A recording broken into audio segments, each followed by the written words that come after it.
The finest silks from the master weavers of Randalar. Come, come, feel its softness. Chocobo Make a nice steaks, gift for your chocobo wife. sausage, all from greens-fed farm birds. None of the old courses you'll find elsewhere. Here, take a bite. I've got peppers and peas, beans and beets. If it goes in a pot, I've got the lot. Calmatives, curatives, restoratives, Look all you like, sir. ointments, It's all poultices. fresh. Calmatives, Picked this very curatives, morning. restoratives, unguents, ointments, poultices. Calmatives, curatives, restoratives. Unguents, ointments, poultices. Might I interest you in a potion, milady? Perhaps a soothing salve to ease the aches of the road?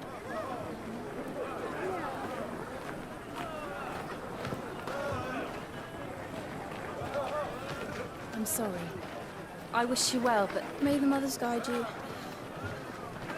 Calmatives, curatives, restoratives. Unguents, ointments, poultices. Calmatives, curatives, restoratives.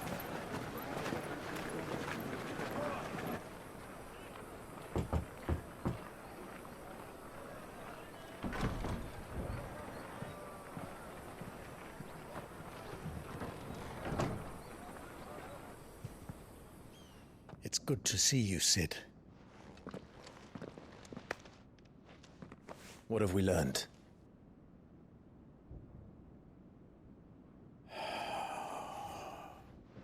The bearers are locked up in an old courthouse on the edge of town. And I hardly need tell you who is there to make sure they stay that way. Kupka's private guard. It's a trap. And not a very good one at that. Another? What does he hope to gain from this? I'll have the captives free before nightfall. You do nothing of the sort. Our comrades didn't give their lives for you to get your throat slit in a god's forsaken slum. So those in the courthouse should be left to suffer. That's not what I said. I simply meant it doesn't have to be you who frees them.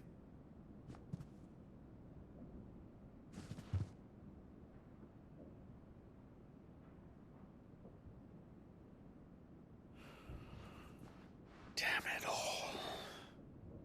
You're as stubborn as the old Cid was.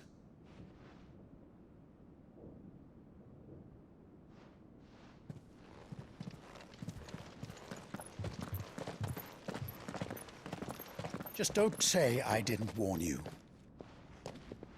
You're Cid now, and if anything happens to him, we're finished.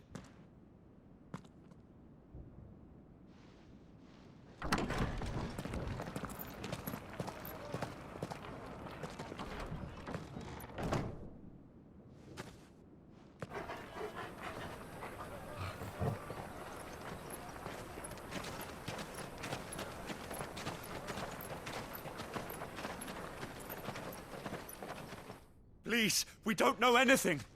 You have to believe us. We'd help you if we could. But you're helping us already. Forgive him, my lord. He did not mean to offend. Quiet, you! No sign of Hugo. I'll wager he thinks as highly of his minions' traps as we do. Then this should be easy. Don't hurt us. I beg of you. Quiet means quiet, branded scum.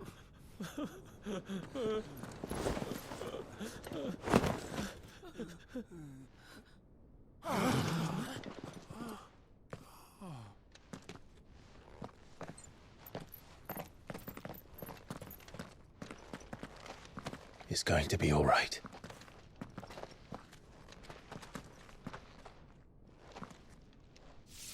I'm here to even the odds. Any objections? It's him! The outlaw. Sid's here!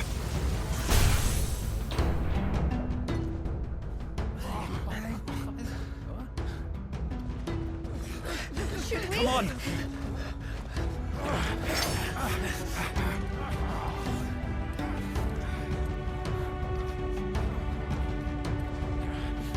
Go! Summon the others!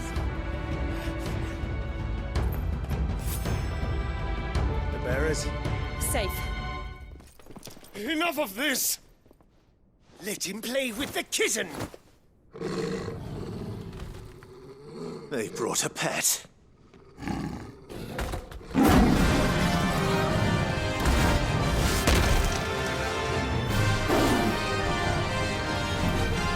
You'll pay for what you've done, Sid. Those things are fast. We'll have to be faster.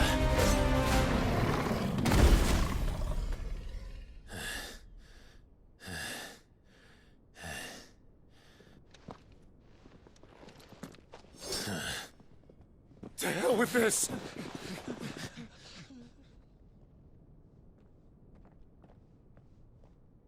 They'll tell Hugo. Let them. There's been more than enough bloodshed for one day.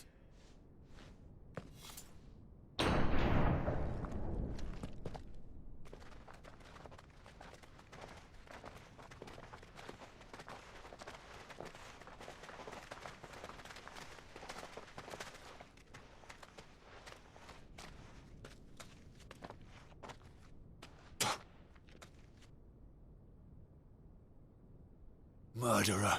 All of our friends are dead because of you. Do you hear me? They used us as bait. Bait to lure you out of your stinking hole, all because you couldn't just let things be. What are you even doing here? We never asked to be saved. Did you think we'd thank you? They'll never forgive us. We're all marked now. For 5 years we fought to secure a better life for our kind. To see that we are treated as equals. Do you not want that?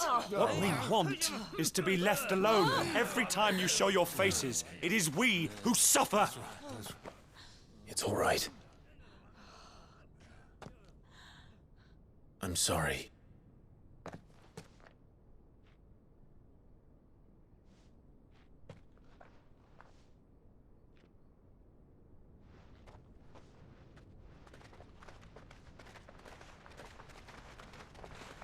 Just leave us be.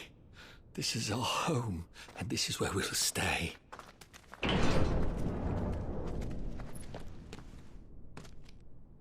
Sid told us this wouldn't be easy. They'll come round. If you say so. We should go.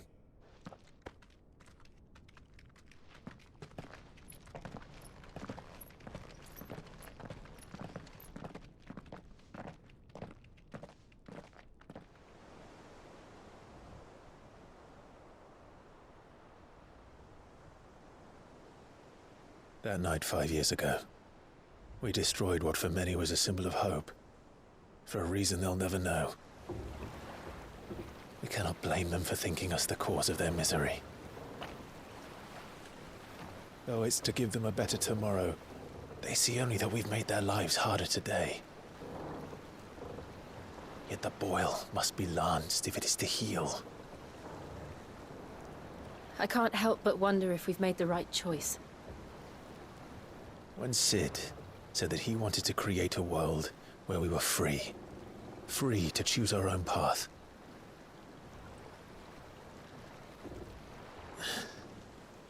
I honestly don't think it mattered to him if that choice was right or wrong. Only that it was our own. I miss him.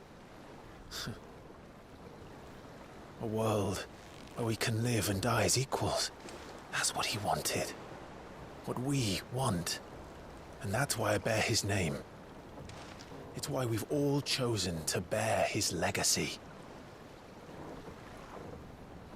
And I'm not going to let anything stand in our way. Ride's over, lovebirds. Home sweet home.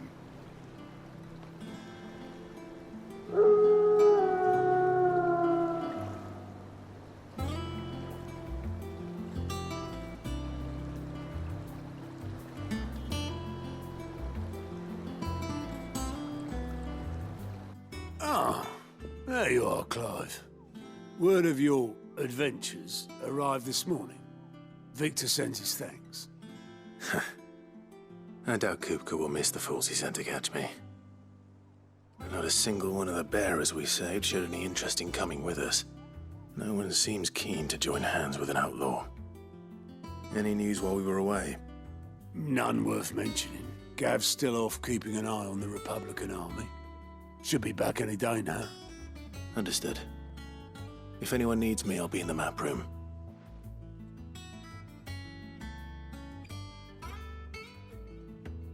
Still can't work that one out? There must be better places than the hull of a gutted airship to bury your nose in a book. Yet this is where she's chosen to be. And I'm sure she has her reasons. I trust I'm not intruding. Back from your mission? I'm beginning to think your habit of surviving cannot be attributed to luck alone. One might say the same of you, Vivian Ninetails. I'll have you know that only 4 attempts have been made on my life, and none was especially memorable. So, to what do I owe the honor? Could it be that you've come for one of my lessons? Is that so hard to believe? Very well, then. Shall we start with the state of the realm? To absolutely no one's surprise, she finds herself at the mercy of armies and outlaws. Well, mostly armies. Though that's not for want of trying, is it, Clive? But the real question is, how did we get here?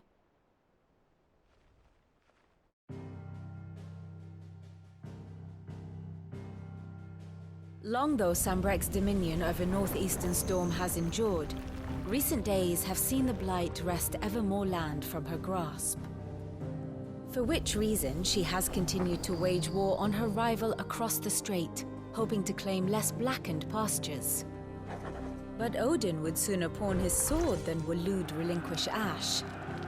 And the Empire pays dearly for every blade of grass bent beneath Sambrequois boots. Little wonder then that Sylvester set his sights on the crystalline dominion, an altogether easier target, possessed of no less ether. It was 5 years ago, while you were busying yourself with the destruction of Drake's head, that the Empire made its move, subjugating its theretofore neutral neighbor. A nation which could legitimately claim to be the center of the world. Certainly, there is no better place to stage an army.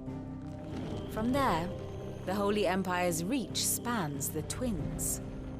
The non-aggression treaty was the only thing keeping them in check. But if they truly broke the pact without provocation, it is only a matter of time before others reply in kind. The Holy Empire, the Dhalmekian Republic, the Kingdom of Waloed, and of course, our friends in Yaran. Who will be left standing, I wonder, when the last drop of blood is spilled? You were born in Twinside. Do you not fear for your home? Oh, dark clouds are wont to gather over the Dominion. Yet in spite of it all, she has ever endured. And when the storm has passed, I am confident she will remain. Now, as to the matter of payment for today's lesson, complete a simple errand for me and we shall consider ourselves even. Even? Right. Return this volume to old tomes in the shelves. Tell him it was, adequate. Lawsman Harpocrates. Now that is a name I have not heard for a long time. So long, in fact, I had half forgotten it was mine. Welcome home, Clive. You were missed, as always. I believe this belongs to you. Vivian asked me to return it. Already? Our resident scholar devours books faster than young Tet does lemon tarts. Would that I could do the same. But alas, I no longer possess the necessary constitution for such indulgence, either in words or tarts. That said, I have continued my search for mention of the creature you encountered at Drake's Head. But without access to the great libraries of Oriflamme or the Dominion, I regret that I have been able to find little and less. I am sorry. Please, don't apologize. I'll send word to our associates. See if they can't furnish you with more books. I fear it is not more books that I require, but the right ones. Mayhap we look in the wrong places. There are still libraries to the north. I'll see what I can do. You are too kind.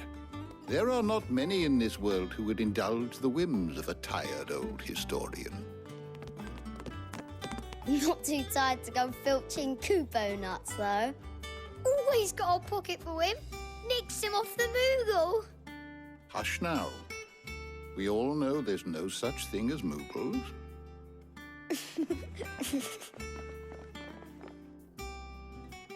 The twins seem well. Aye. Yet they laugh far too little for one so young. The loss of their parents weighs heavy on them, however well they hide it.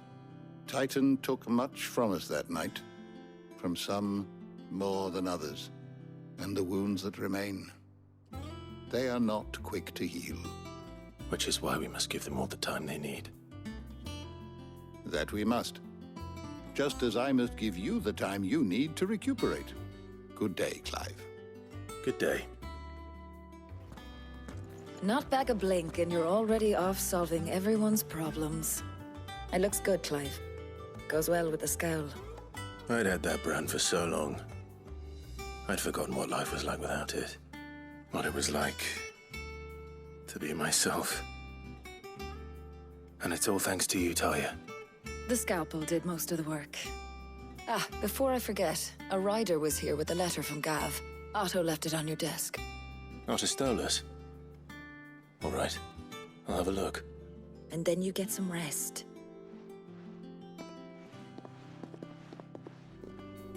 What does Gav have to say? The Republican army is on the march, leaving Randalar in Hugo Kupka's charge. With him and his men occupied with the defense of the capital, they're less likely to trouble us. Good news, then. It's more than that.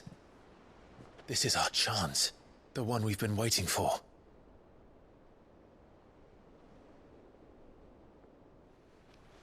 But look how far we've come. All that we have here, our friends, the hideaway, are they not cause for joy? 5 years. 5 long years. If I could only command this power I've been granted, we might have achieved so much more. But each time I reach for it, it's like something is holding me back. Summoning an eikon exacts a price not easily paid. Your body knows this only too well. It's merely trying to save you from yourself. And every burden I cannot bear falls to you.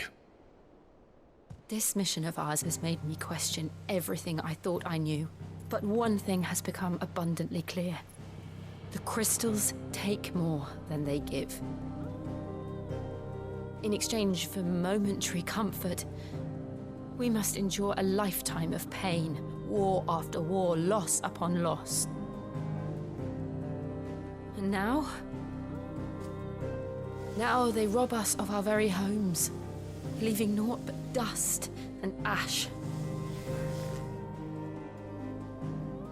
But you're trying to change that. We're trying to change that. And to me, that's no burden. I know, but... Try not to forget.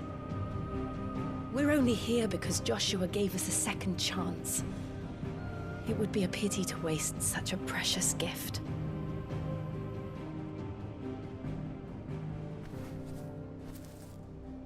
He did. He was there.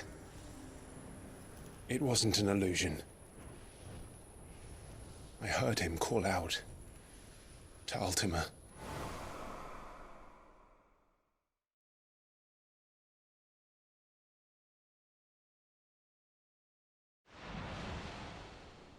If Joshua is still alive, he'll be looking for that thing.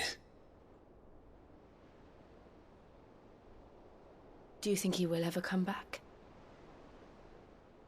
I know he will. and we must be ready when he does.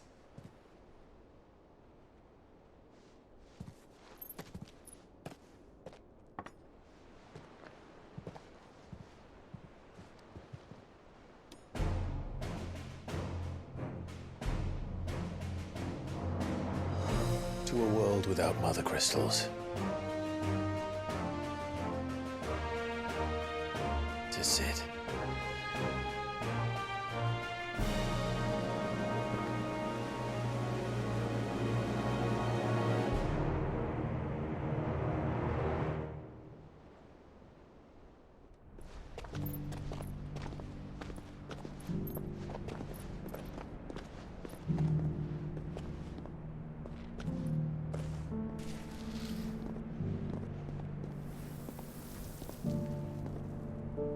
And so the North is lost. I knew that the Blight spread ever more swiftly, Your Grace. But this is far, far worse than any could have imagined. It is only a matter of time before the twins are no more.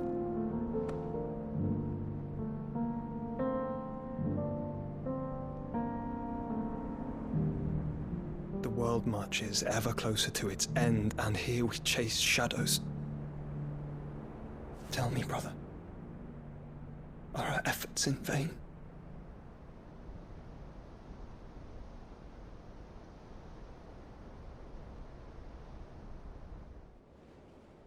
Master Clive, a moment, if you... my apologies, I didn't mean to... intrude. Not at all. We were just discussing strategy. Speak freely, Otto. It's Martha, from the inn. She's gone missing. Anyway, I'll be in the mess when you've finished. Very well.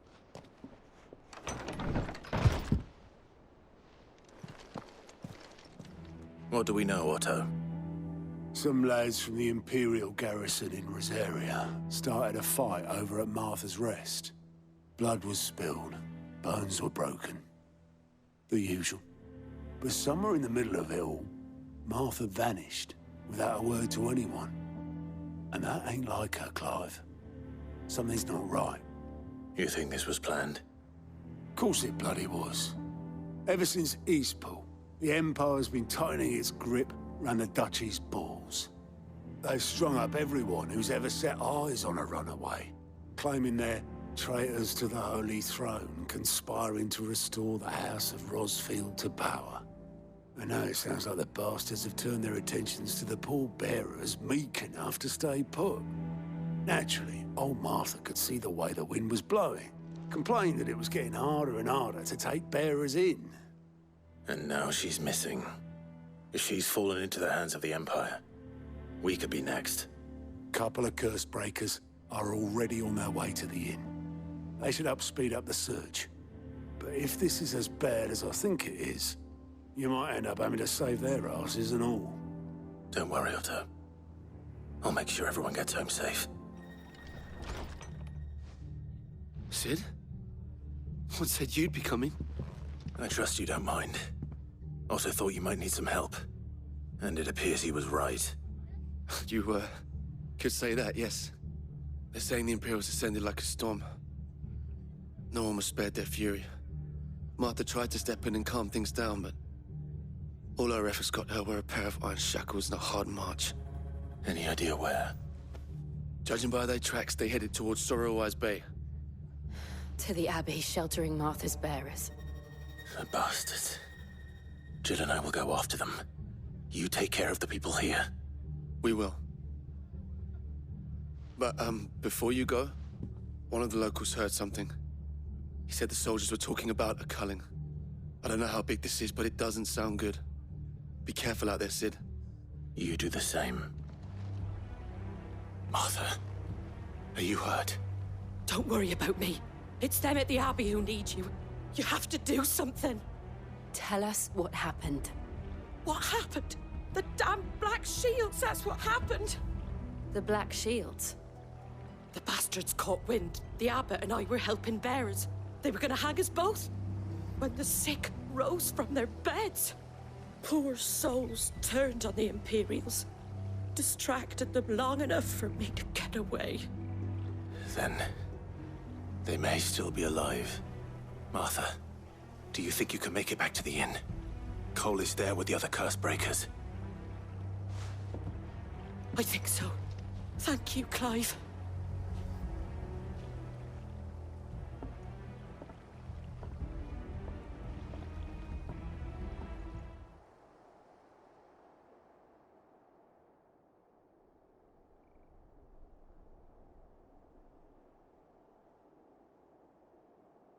No. Damn it. I thought you lot were all spent. Murderers. They drove the bearers to this. Wait. These two aren't turned. That bitch of an innkeeper must have sent them. Colluding with the enemies of the Empire is a serious offence. And for their crimes shall they be punished. Such is the law. To dwell in darkness that we may purge the night and welcome lasting dawn. On these our swords we swear. How dare you speak those words? Have you no honor? Clive. This won't take long. Is that all of them? I think so. I didn't see the abbot. He may still be alive. Found her.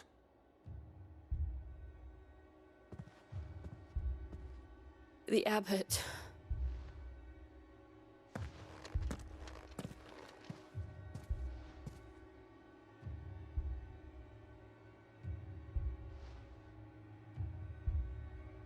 The bearers died protecting him.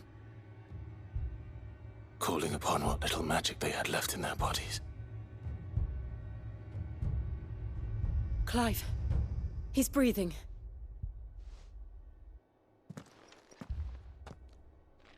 We're friends of Martha. We're here to help. Are the Imperials dead? They are. Every last one. If only that were true. The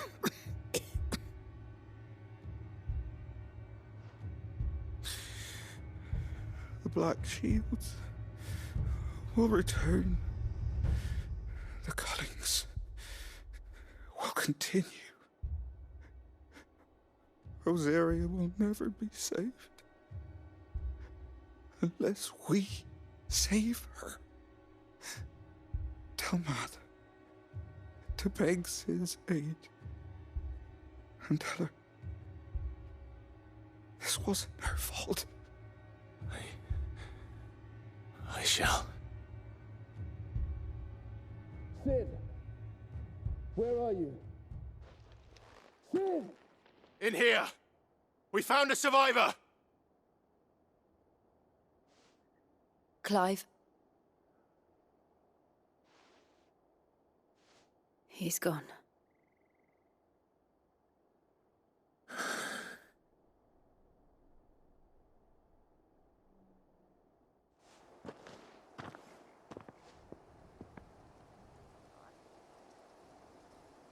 We've laid the abbot to rest. But the bearers... they didn't need to die like this. No, they didn't. But it was their choice. They knew the fate that awaited them and chose to meet it on their terms, fighting for those who fought for them.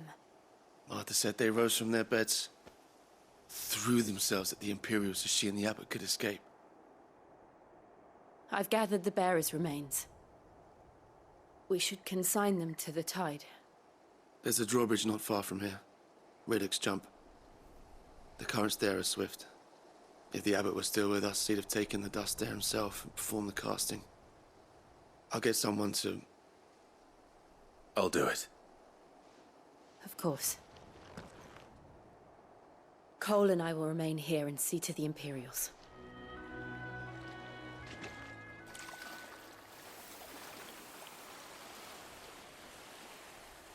So shall the waters cleanse thee of thy burden, and bear it out to sea.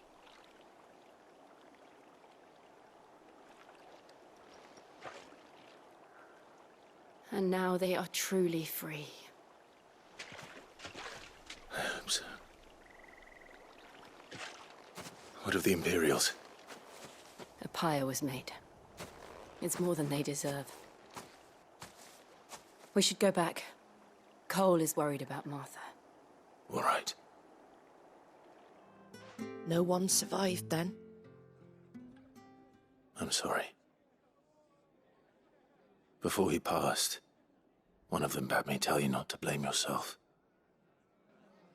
Doesn't mean I won't. Doesn't mean their blood's not on my hands. Cole said you cast their remains. That was good of you. But it should have been me. This was all my fault. How?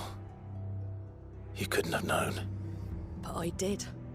And I turned a deaf ear to the warnings like the fool I am. The rumors started moons ago. Of black-clad devils descending on villages in the dead of night to slit the throats of sleeping bearers. But I assumed it was all just nonsense concocted by the Empire. Nothing but a ghost story meant to make folk think twice about lending a hand to a fugitive bearer. And in ordinary times you would have been right. What these Black Shields are doing is unthinkable. Which begs the question, why do it at all? My mother obviously has a hand in this. I cannot make sense of her actions. And picking what goes on in that woman's head is a job for someone with more time on their hands. Right now, I need swords and men to wield them, preferably big ones. If those Imperials think they can come in here again and threaten my people, they're in for a rude awakening. Oh, before I forget, a Stolas from Otto landed just before you arrived. He asked me to tell you that Gav has returned. Then we must as well. Will you be all right here, Martha? We can stay longer if you wish. No need. I'll be ready should the Imperials come calling. Though I wouldn't turn my nose up if you were to lend me a pair of them strapping young curse-breakers. Ah, Clive! Oh, I've missed that scowl. Where's my report? What, no kind words for your old pal Gav? If it's kind words you're after, you're fishing in the wrong barrel. Now sit down, you fool.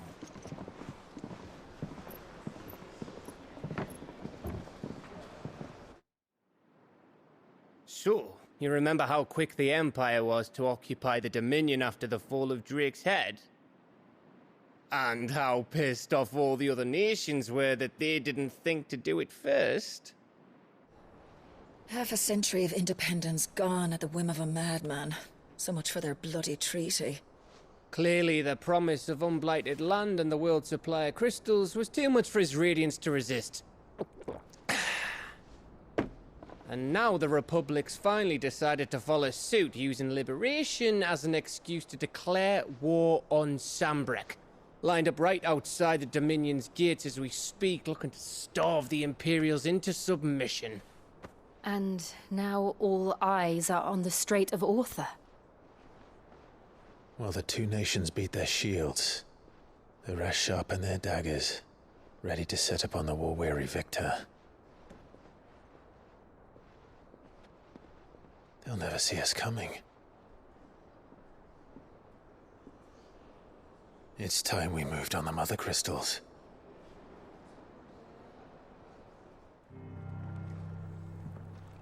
Four Mother Crystals remain in Storm and Ash. Drake's Breath near Ironhome. Drake's Fang in Dhalmekia. Drake's Spine in Waloed. And Drake's Tail here in the Crystalline Dominion. With the bulk of the Republican army marching to Twinside, Drake's Fang will be left exposed. That is exactly the move Kupka would anticipate. And if there is anything these past 5 years have taught us, is that he loves his traps. There is one place, however, where nobody will be expecting us to go. Drake's breath. There's a shitload of sea between us and it, and I've never been much of a swimmer. I have an acquaintance in Port Isolde who may be able to help. Who's that then? My uncle, Byron Rosfield. Lord Byron Rosfield of the Seven High Houses, the trade magnate with holdings in over 100 cities. Wait. Rosfield. And you're a Rosfield, of course. My uncle's name gave him his start in the world, but it was his acumen which earned him his fortune, along with a handsome fleet of ships. Well, it's settled then. What are we waiting for, eh? Huh?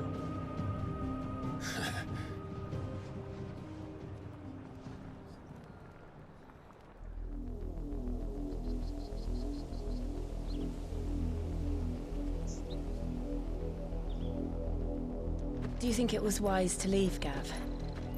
He didn't seem pleased. I needed his eyes and nose in Dhalmekia. I'm not about to let Kupka take us unawares. Besides, he has a knack for that sort of thing. That he does. And wasn't it Sid who said that matters such as these are best left to dominance? Especially should one of his beloved opportunities to grow and change present itself.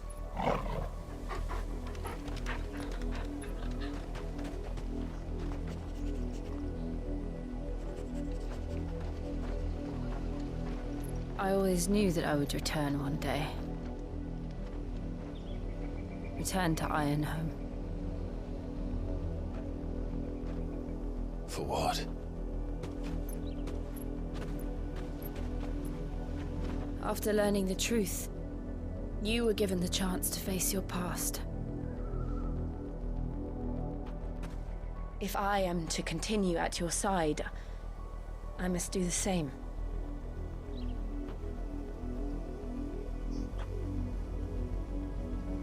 We will face it together then. To the end.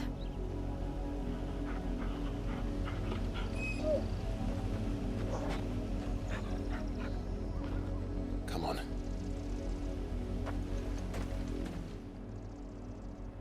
Mockery of justice is what it is. Lord Elwyn would never have stood for this. Quiet, you! Thought they were loyalists. Jill, look.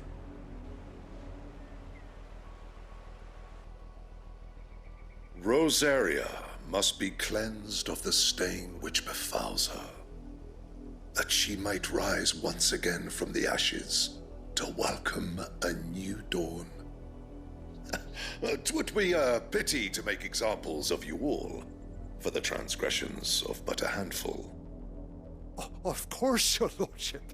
You shall have our full cooperation.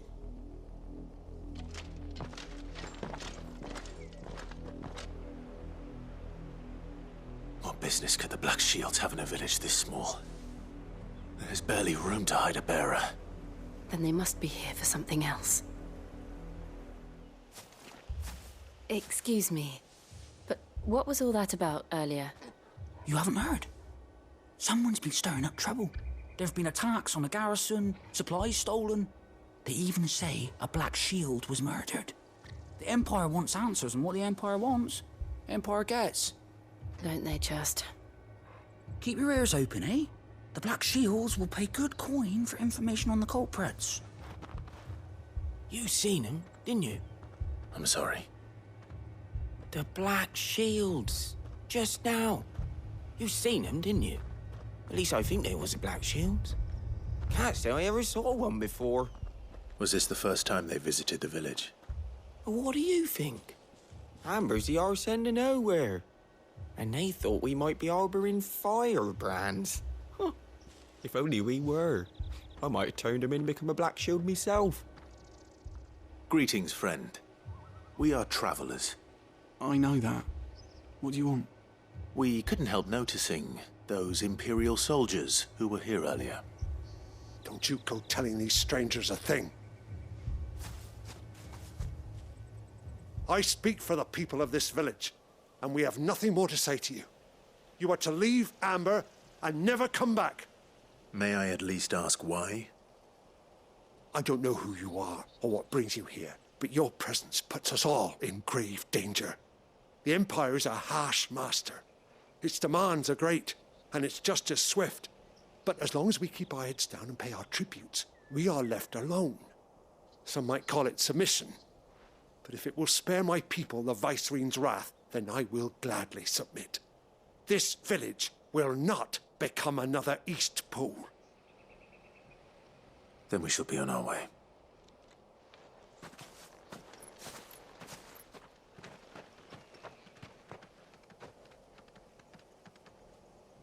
These people live with a knife to their throats. In the mistaken belief that if they cooperate, my mother will show them mercy. Obedience bought with fear. Are you all right? Sorry, It's nothing.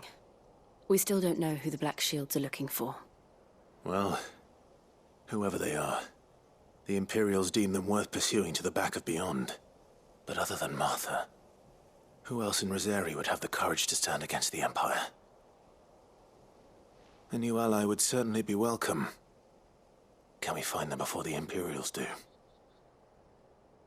Perhaps the next village will yield more answers. Perhaps.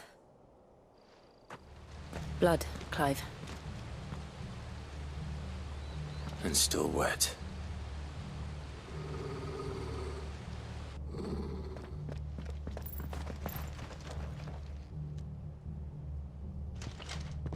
You were told to stay in your homes.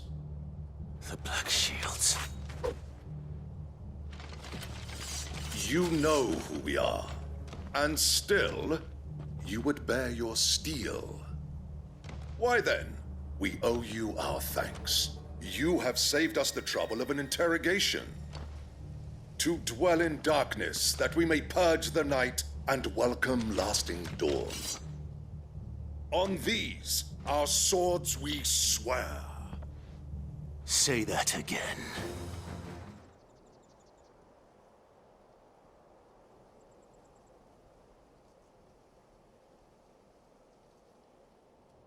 Tell me what I want and the end will be swift. Who are you looking for? Why, you. We come bearing a message. Your friends have been found.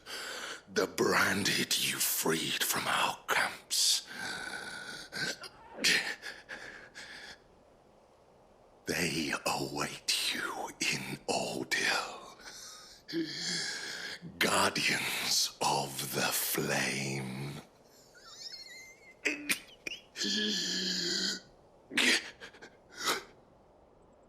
Those are Old Hill's gates. Then we hurry.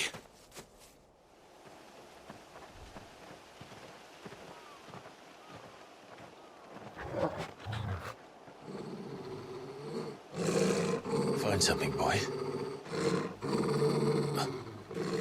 Death.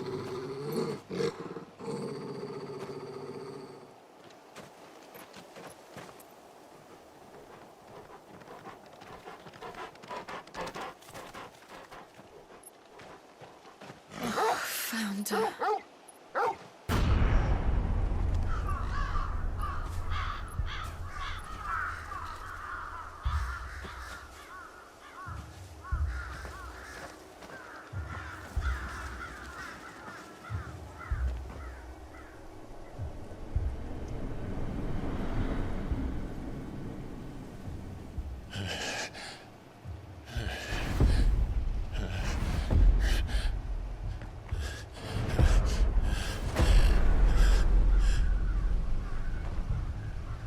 This was my mother's doing.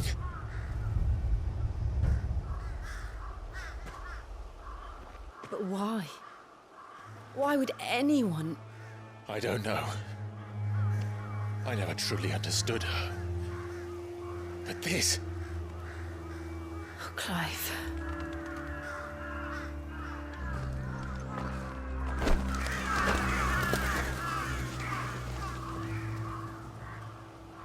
I will learn what madness drives her, and I will end it.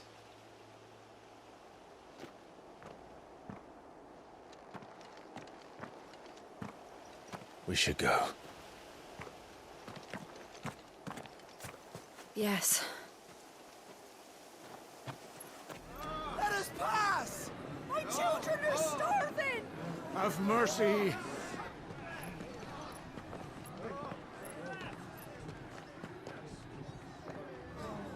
Voice-rinsed dogs they are! You can't ignore us forever! Let us in, or we'll die on your doorstep! Better out there than in here! More than enough for Fuck off! Hang the chinless bastards! Those crystals belong to us all! I said, where were you, filth? Back to your stalls! Cut you down where you stand! Just try it! No chance of slipping through unnoticed. We'll need to find another way in.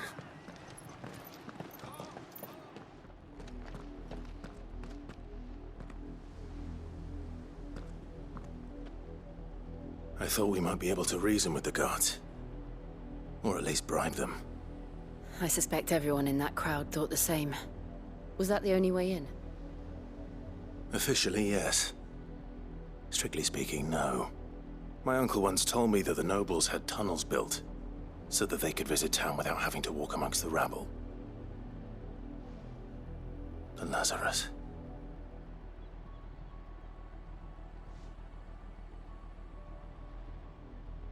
We'll find our way into the city there. If you're sure. The entire place looked abandoned. Do you think it's safe? As long as it is abandoned. Not abandoned, then. Oi! Visitors!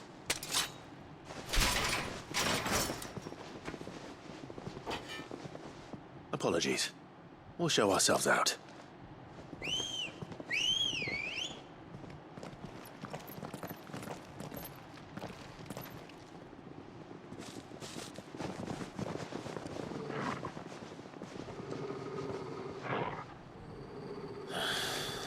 Or not. I've only ever seen one man fight like that. And he's long dead. Then perhaps it's time you joined him.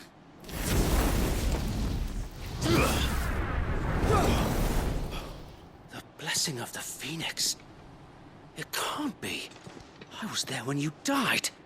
Huh?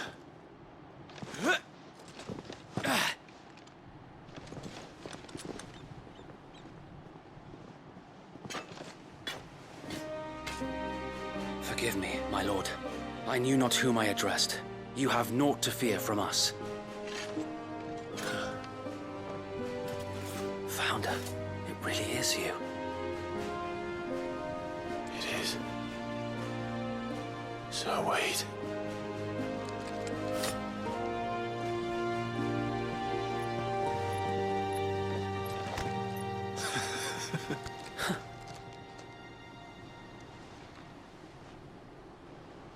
We can speak inside.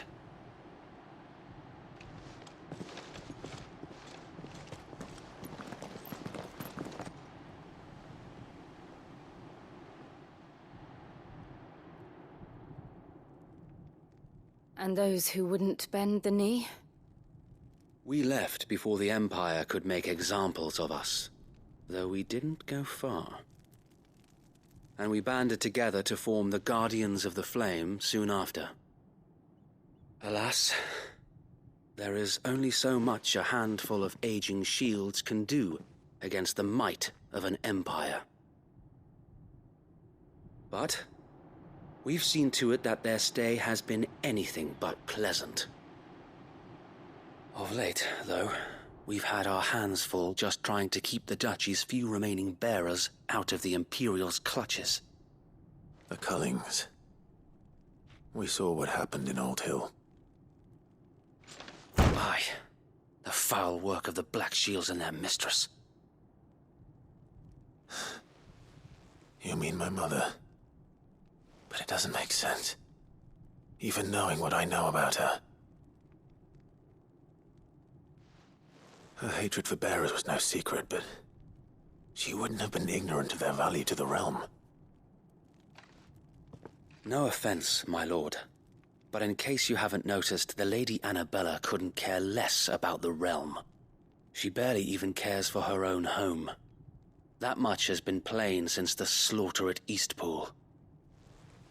And, since granting the Holy Emperor a new heir, her obsession with bearers only seems to have grown.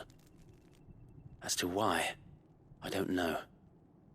Maybe she can't bear the thought of anyone having the power to challenge her beloved son. Her son. Sir Wade, the Black Shields have broken camp. They march in full force for Buick Bridge. Then so do we. Make ready.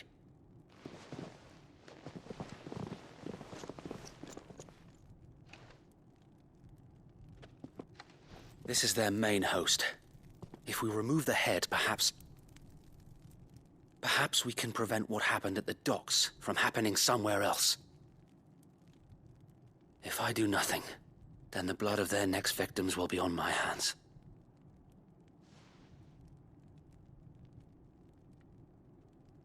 Yours and ours. We too have witnessed the crimes these men who dare call themselves shields have committed in my mother's name.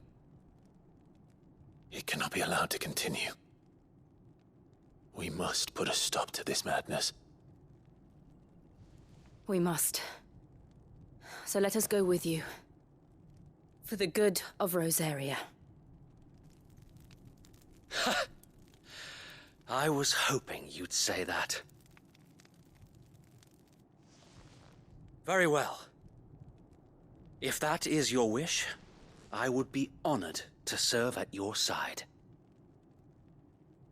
And we at yours. So, Wade, let us do our duty. With pleasure, my lord. Tell us then, Sir Wade. What is your plan? Nothing fancy. You, Lady Jill and I make for Buick Bridge, and provoke the main host at their encampment. Sensing an opportunity to end the Guardians, the Black Shields will call for reinforcements, who will be met from the rear by parties of my brothers hidden throughout the surrounding hills. This will allow us to wage battle on the bridge without fear of being overwhelmed. While the Black Shields have an advantage in numbers, you see, they prefer to fight in small units, which we can use to our advantage. How small exactly? Small enough, now that I have you and Lady Jill for company. I doubt I could have done this on my own. But until we arrived, that was your plan. You haven't changed a bit.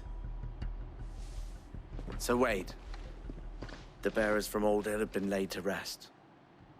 Very good. Now make ready for battle. As you command.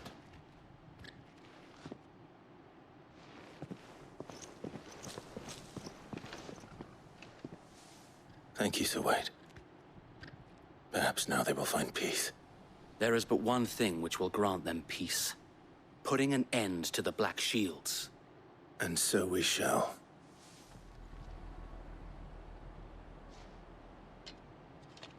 What is it now? I told you! We bear a message for the Vicereine. From the Guardians of the Flame. Ha! You presume to tell us that a pair of filthy vagabonds, a woman and a dog, could guard aught against the might of the Black Shields? Then come! Die along with your flame! For Rosaria! For Rosaria! A noble stand, albeit a misguided one. In taking it, you have but proven our point, that this land is in dire need of cleansing.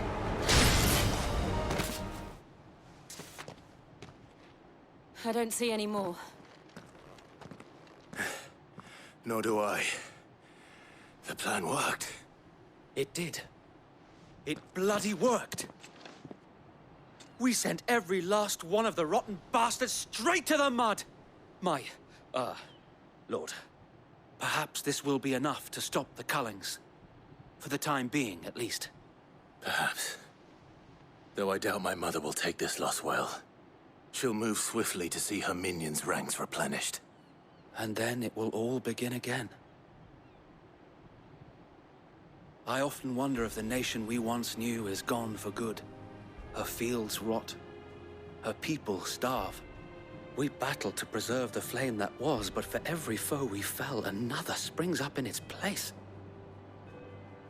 Yet be that as it may, it is still our home, and we must fight for it, as we always have, and always will. For as long as the Firebird's flame burns in our hearts, the Duchy cannot die, and her loyal subjects may dream of a day when the Rosarian standard flies over Rosalith once more. So wait, Think we should fall back to Port Isolde before the garrison sends reinforcements? A sound strategy, my lord.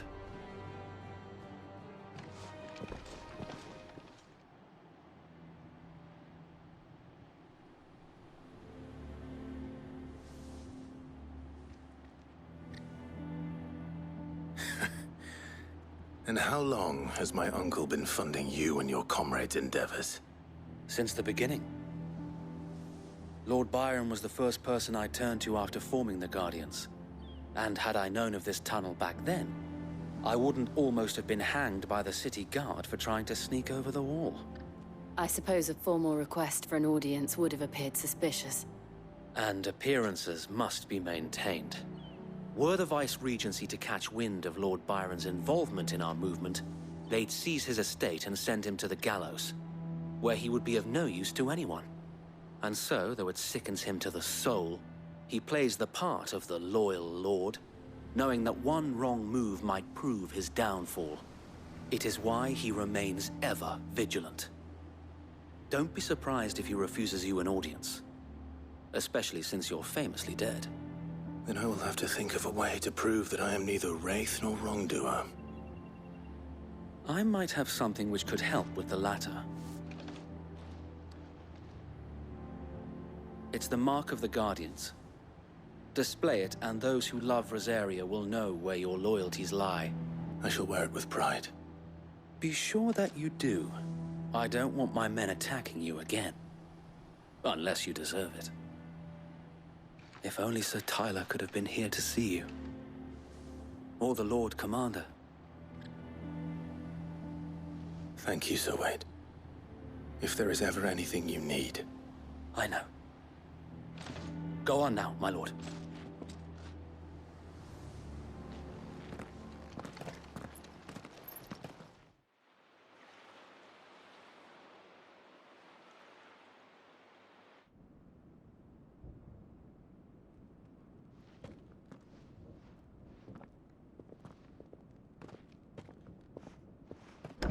How accommodating. Do you really think they believe we are who we say we are? Not a chance.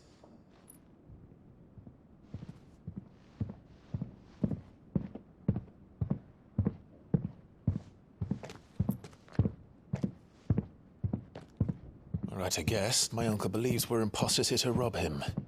And means to string us up himself.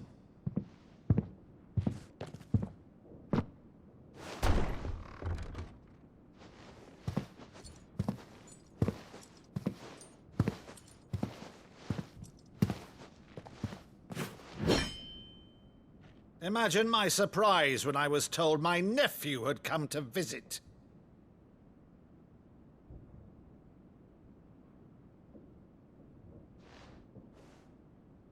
Clive Rosfield died long ago. And for uttering his name here, you shall pay with your tongue!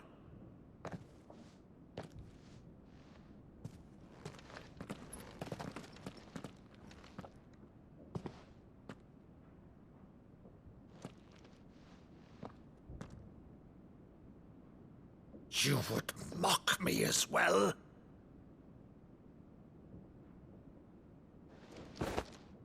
It is I, Sir Crandall of Camelot, loyal servant to her serene holiness, Saint Sybil the Unshod. Meadow, thou vile sorcerer, for thy crimes against church and crown, I shall have thy head.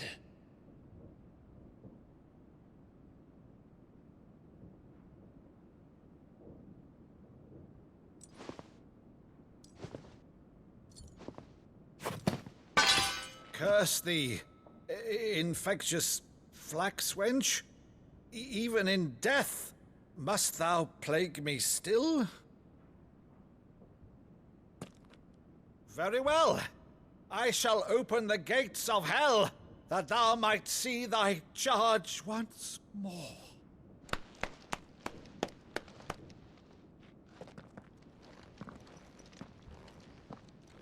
Bravo, Uncle. You're still the finest Meadow in the twins. Oh, Clive, my dear boy, it's really you.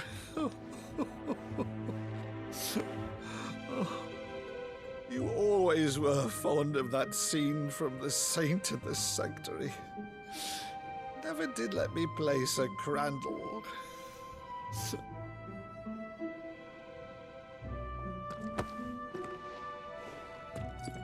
I have a favor to ask, Uncle Byron. Rutherford, inform the kitchens. There'll be guests. We dine immediately. But, Uncle... You can't very well regale me with the tale of your miraculous preservation on an empty stomach. Go on, sit.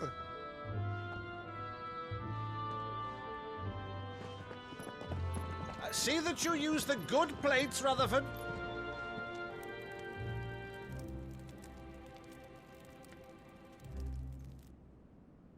So you arrived late to one of her cullings, did you?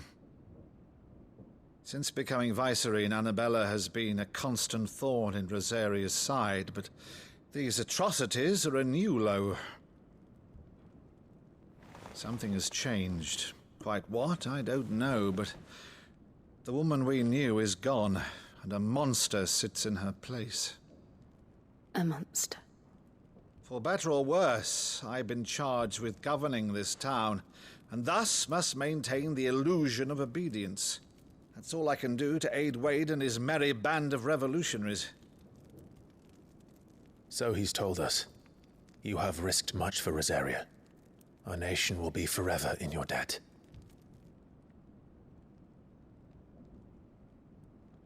It has been 20 years, Clive.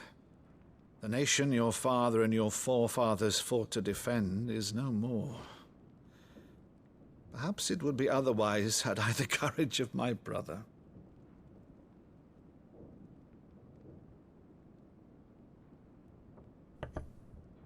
All right, if it's a ship you require, a ship you shall have. I've a galley in port, but recently relieved of her cargo. She can be outfitted for the voyage in a matter of weeks. So you believe us, then? About everything? Believe you? Ha! Only a fool would believe even half of the things you claim. But until tonight, only a fool would have believed my nephew still lived. And besides, I have it on good authority that Clive is telling the truth. Whose authority? Your own, of course. You've always been a terrible liar. Is that true? It's not untrue. Let's say no more about it, eh? It wouldn't do to linger on my nephew's greatest failing.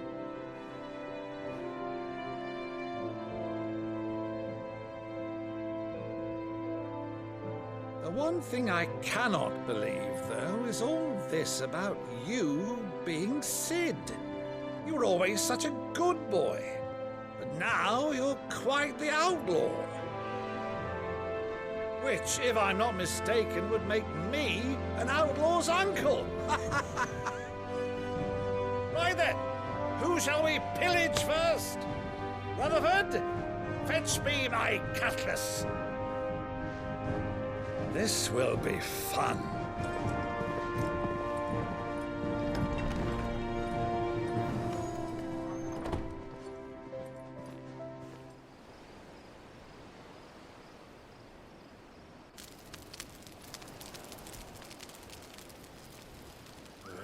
Over there. Go on. She's a fine ship, isn't she? Once outfitted, she'll bear us across the boiling sea to Drustinus in the space of 3 days.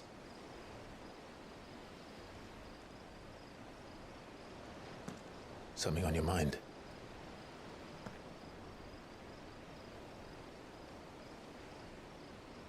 Monsters. When I served the Iron Kingdom, I did so because I saw no other choice. Because once they learned that the lash would not move me, they turned it on those who could.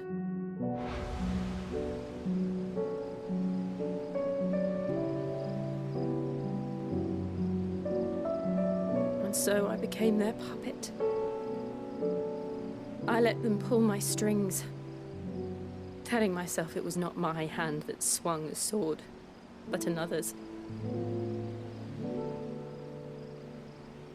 I removed myself from the truth so I wouldn't feel the pain it caused.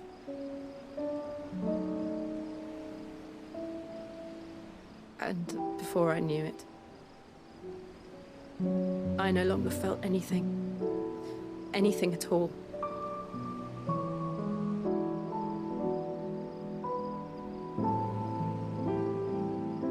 I had become a monster. Jill.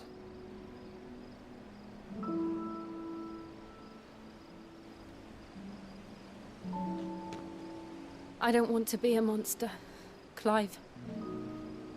Do you understand?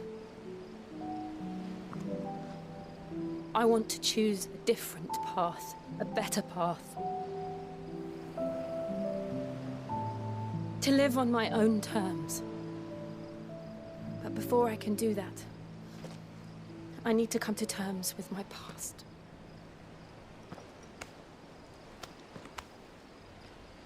And when you do, I'll be standing there with you, just as you stood with me.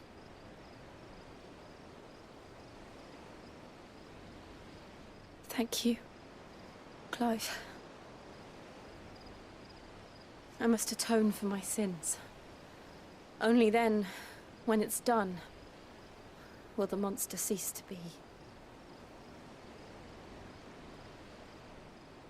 Just promise me that you won't die with it.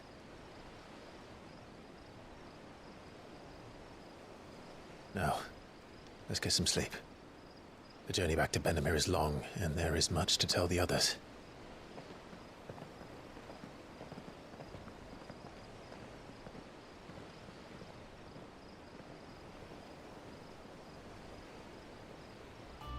Back again, Lord Rosfield. I'm touched that you should find me such good company. It is not your company, but your counsel that I seek on this occasion. Ever the charmer. What will it be today, then? The Iron Kingdom. I need to know what to expect. You'll soon be setting sail for Drake's Breath, then, I take it. The mother crystal that rises from the boiling sea. There was a time when a true-blooded Rosarian had only to brave the waves to visit it. But then the Ironblood made their move.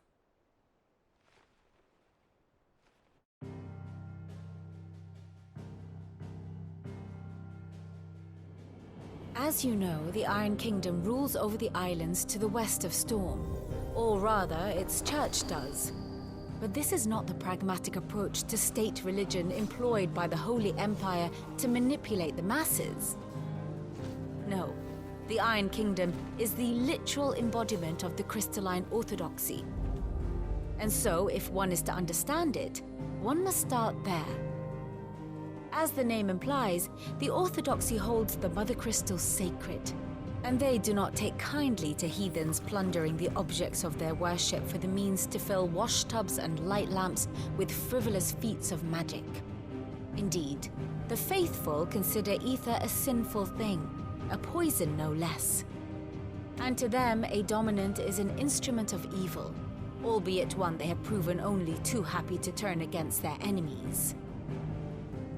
Some 80 years ago in Northern Storm, Drake's eye collapsed.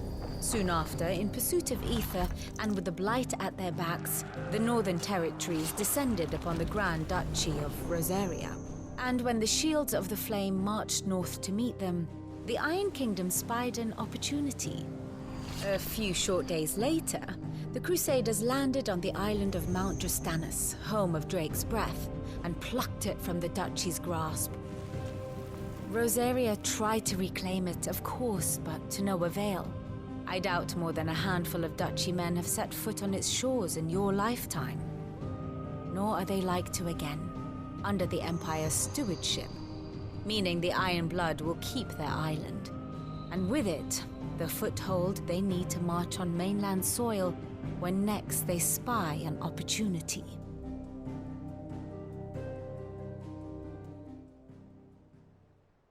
The Mother Crystal is both the object of the Iron Blood's worship and their gateway to the continent, making Drustanus the holiest of holy grounds, from which the Orthodox Crusade shall one day sail forth to claim the remaining Mother Crystals, or die trying. My father and my grandfather both traded blows with the Iron Blood for control of Drake's breath. Had things unfolded differently at Phoenix Gate, we would have sent our entire fleet against them. But instead, they sent their fleet against Rosaria, sacked the capital, killed the men, and captured the women, including Jill. I'd say you'd be forgiven for wanting a little revenge, Clive. My only aim is to destroy the Mother Crystal. But thank you all the same. You ready?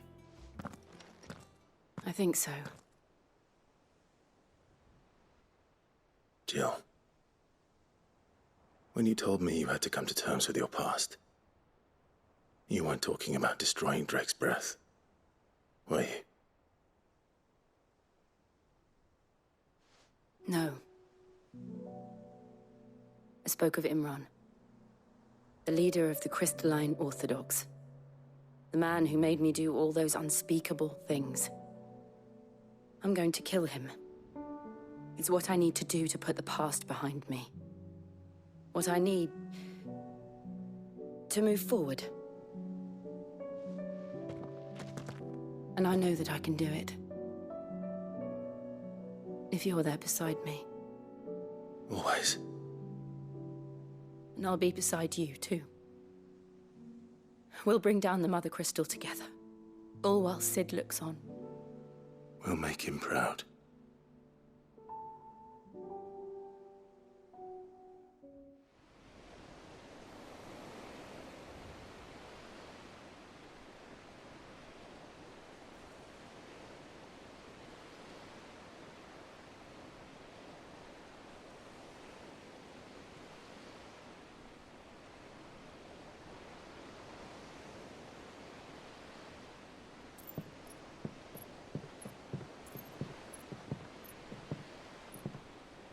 Useful trick. Freezing and thawing the spray to make mist. How did you learn to use your powers like this? The Masters made me do it. When the Crusaders took to the seas, to keep the fleet's movements from prying eyes. I'm fine. No, you're not.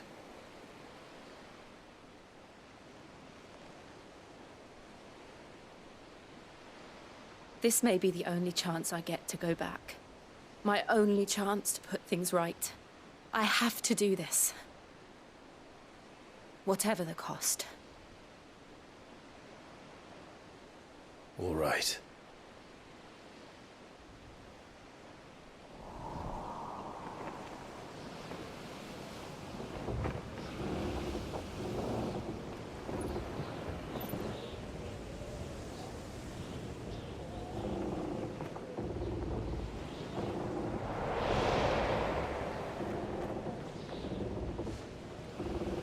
she is. The Iron Kingdom's mother crystal.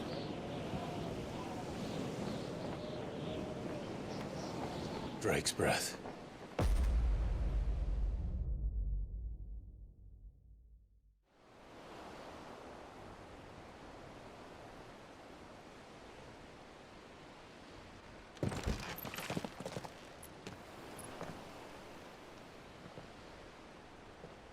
Strong currents, sharp rocks, and ether floods. Let's not forget them.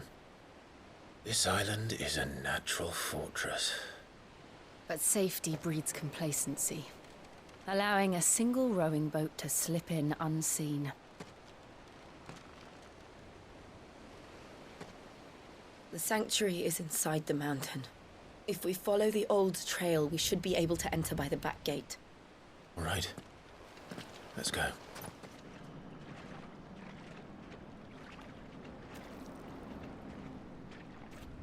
Ugh, look at this place. What a mess.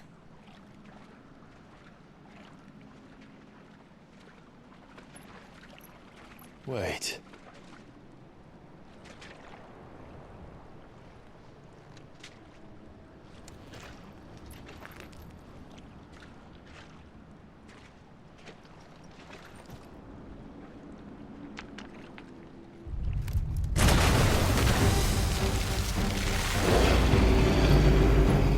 It's turned.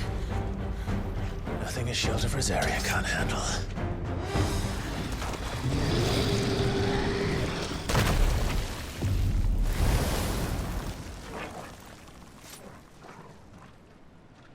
Press on.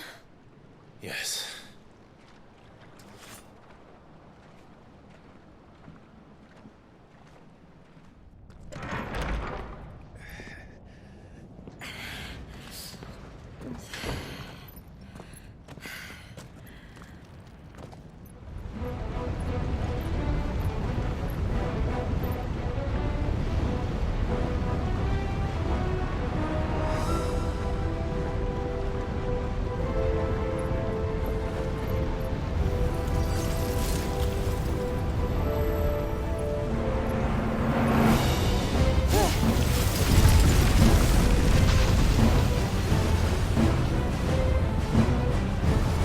Quickly, before it melts!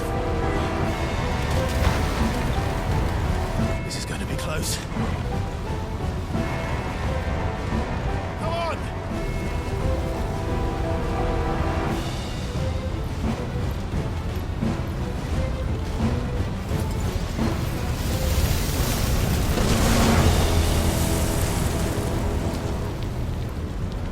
Let's not do that again. No. Let's not.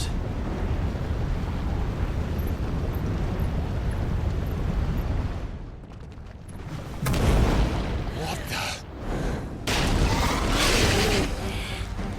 One of the demons. But they never leave the lava. If I didn't know better, I think this volcano was about to erupt.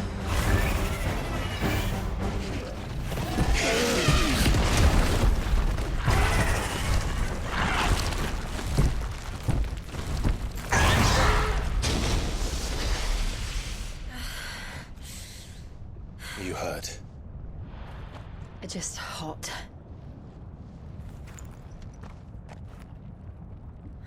Thank you. Quite a commotion our friend made. Let's hope the guards didn't hear it. The gate to the inner chambers is just up there. Then we make for the sanctuary. I need to finish this. Before the heat finishes me. Hear, hear.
Lady Marley. It's me. By the mother. Jill, it can't be.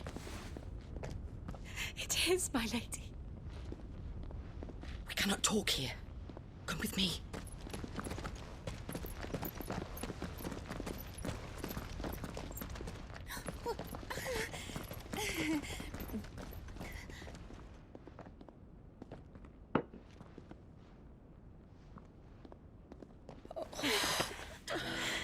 I'm so glad you're safe.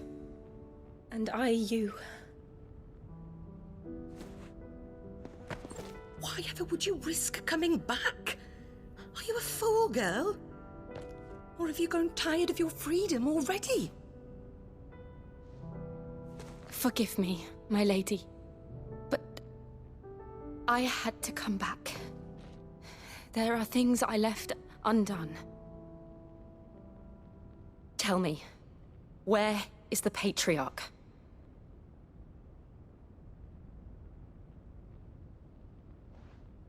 At this hour, he'll be in the Comric, giving thanks. You mean...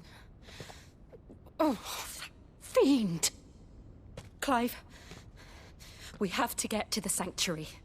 Now.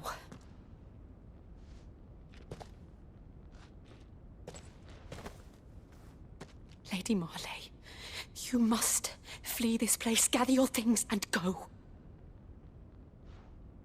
Now listen here, Jill. We have company.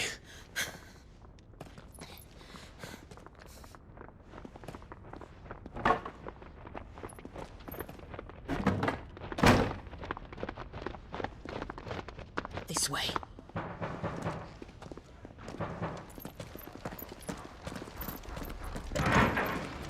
Follow this passage. It leads straight to the Comric. Go on, stop dawdling. Thank you. You were always so kind to me. My light in the darkness. Take care, my lady, please. You deserve better than this. A long and happy life, promise me.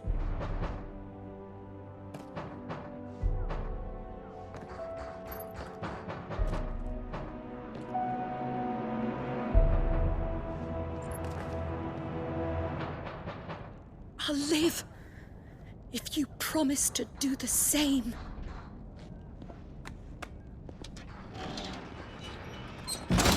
O Mathen Sanov, Gladen Junon Credith.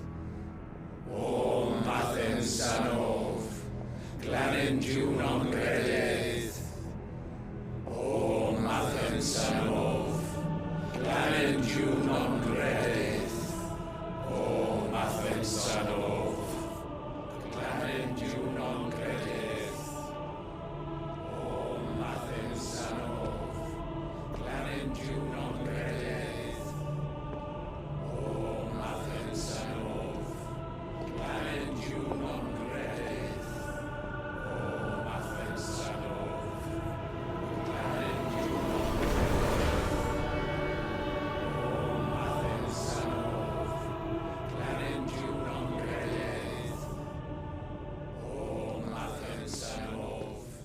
Gladen Junon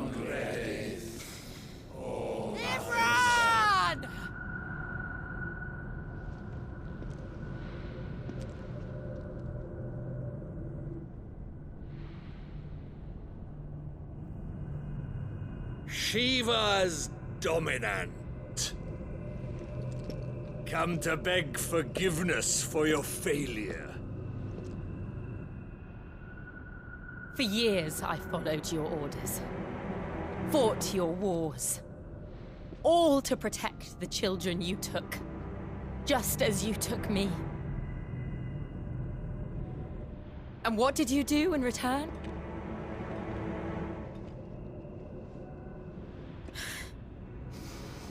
You put them in chains and you slit their throats!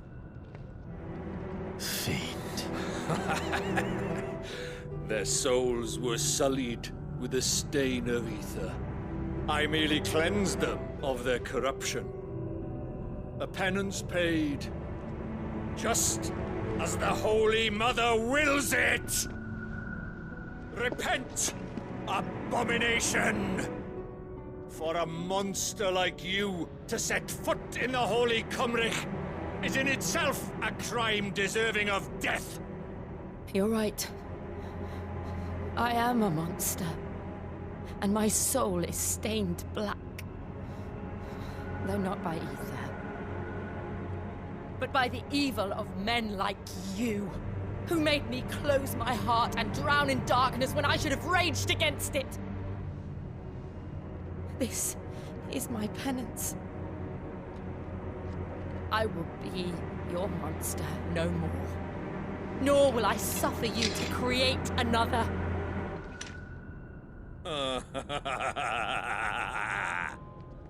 Does the beast bare its teeth at its master? Come then, Dominant. Rage, be as you have ever been. A monster! And what are you, Imran? I was forced to kill. You do it by choice. But never again. I bowed to you once. Now it is you who shall bow to me! Kill them.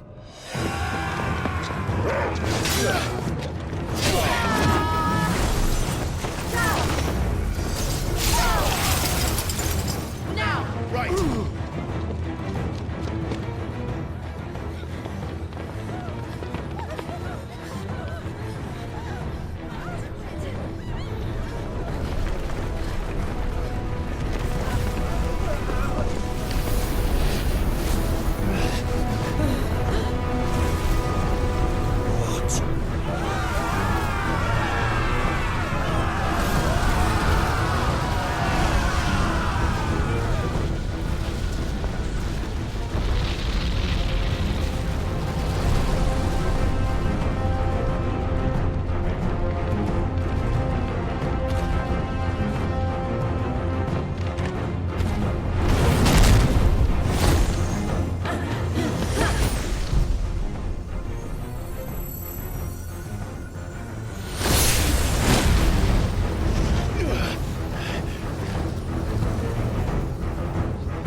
Can't I do it?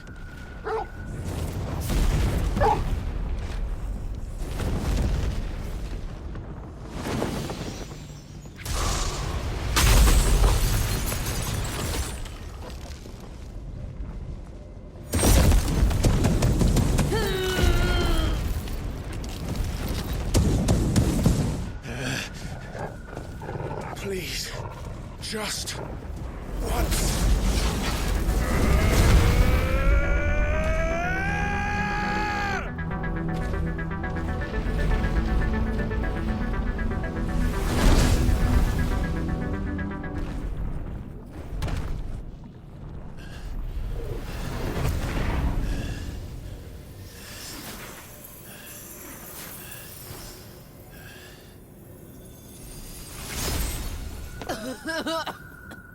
Jill!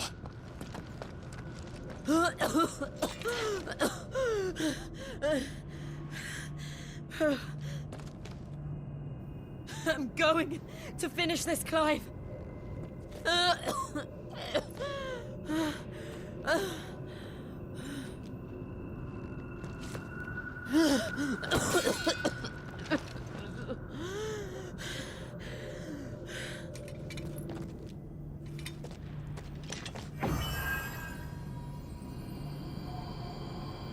Here! Use this.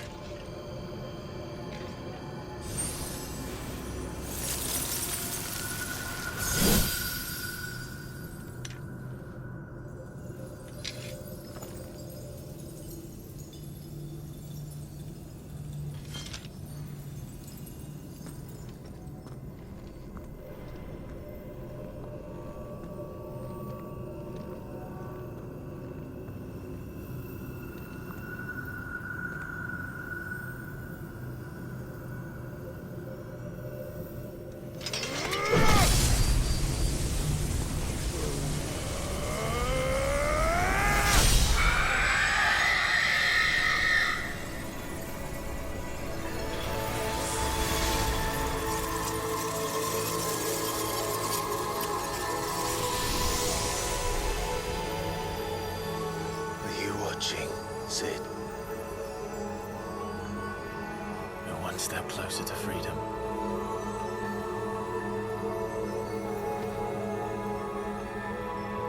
The crystal. What did you do to it? Oh. We destroyed it. What? Monster! Monster! Do you have any idea what you have done? I do, Father. I have killed the monster and become an outlaw. May the blessing of the crystals go with you.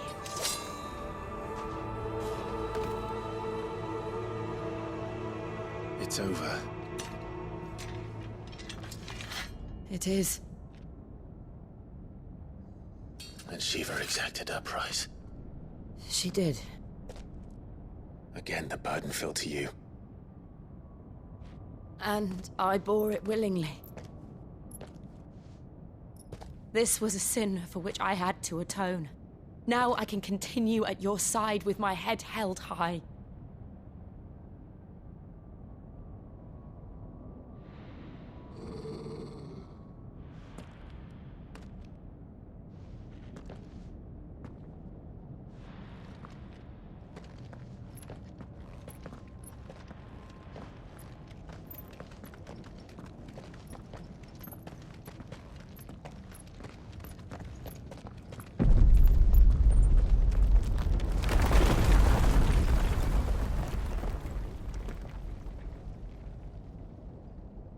Clive, look. It's just like the one at Phoenix Gate.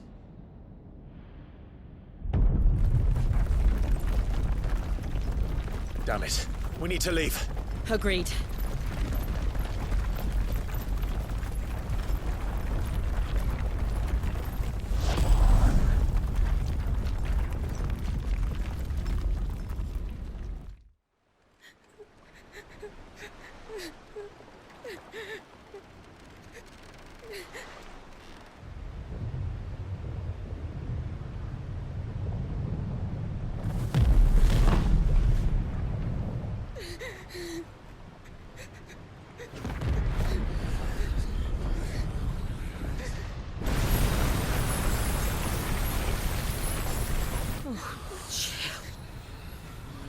I kept my promise, and now you keep yours.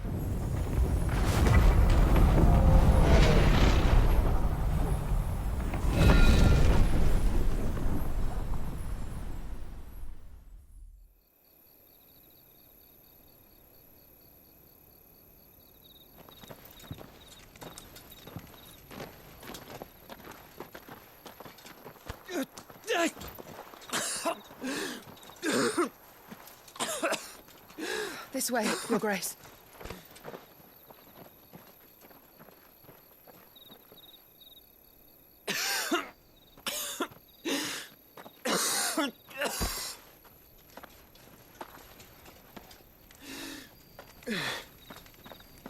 You're bleeding. I have a tonic which will... I thank you for your kindness, truly. But I assure you, I will survive. Please, save your medicines for those who need them most. Oh, well, if you're sure...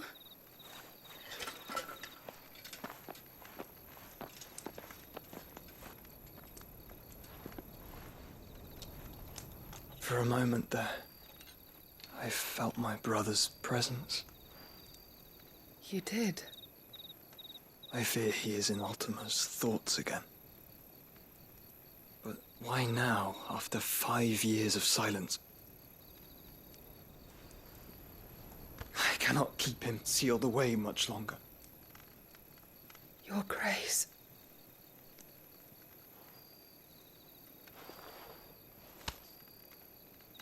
No, do not dirty your hands.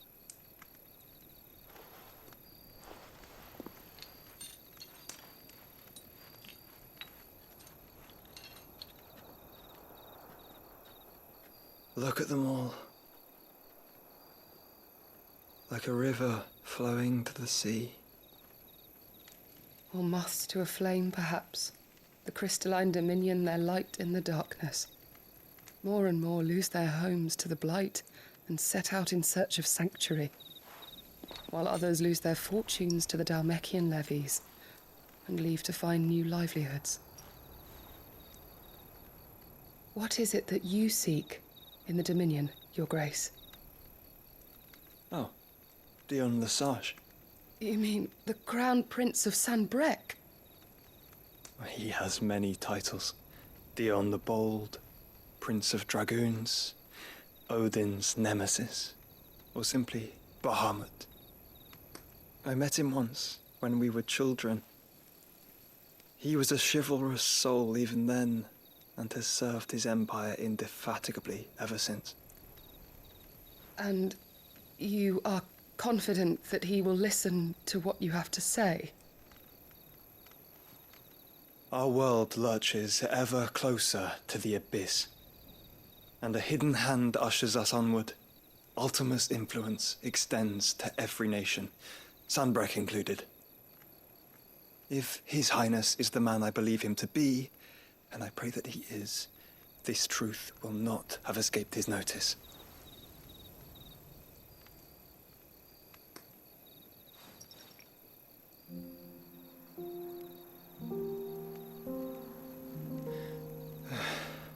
As the mother crystals fall, the eternal flame wavers, and the azure sky begins to bruise. How lucky we were to be blessed by the crystals, and yet how spoiled. Like canaries in a gilded cage, growing fat on seed. But now, the bars are closing in, and we must take flight. Painful though it be to leave our home behind, it is what we must do to be free. Which is it that men cannot live without? A blessing that leads to damnation, or a freedom that leads to deprivation? I do not yet know the answer to that question. Do you, Clive? Your Grace, let us find a place to rest a while. We can return by the Dhalmekian trail once you have recovered your strength. I realize your duty is pressing, but if your health should fail... I know. Thank you, Yote.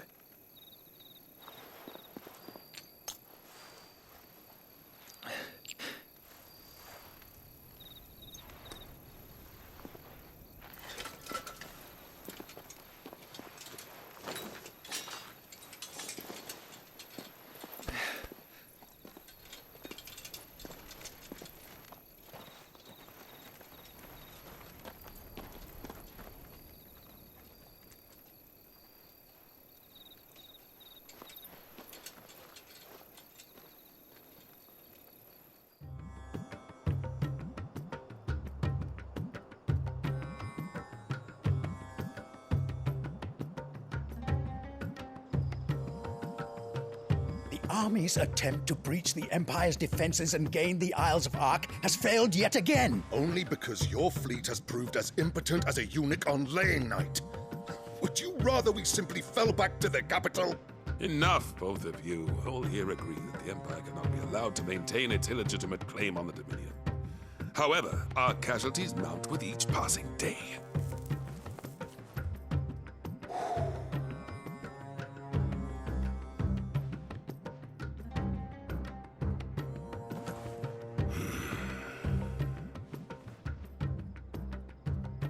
There is a literal sea twixt you and your prize. The armies of Sambrek need but sit back and watch as you harmlessly lap against their walls. They are dug in like ticks and seek to draw out this siege, knowing the capital's stores are nigh bottomless. And what of our wise rulers? Goaded into war without any thought as to what chaos it might reap.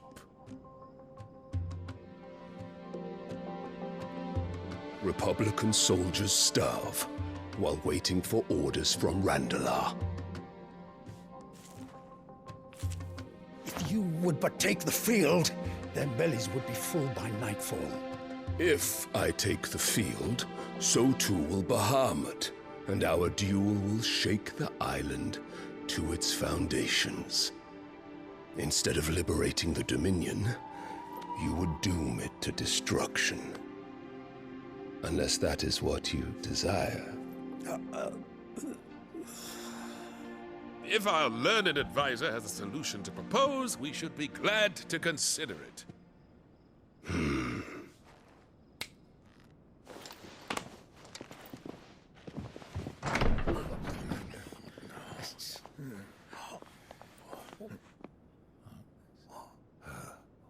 Is that the Emperor's?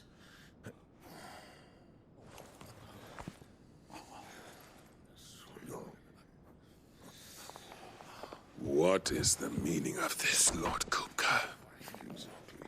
What it means is that I am disinclined to advise you any longer.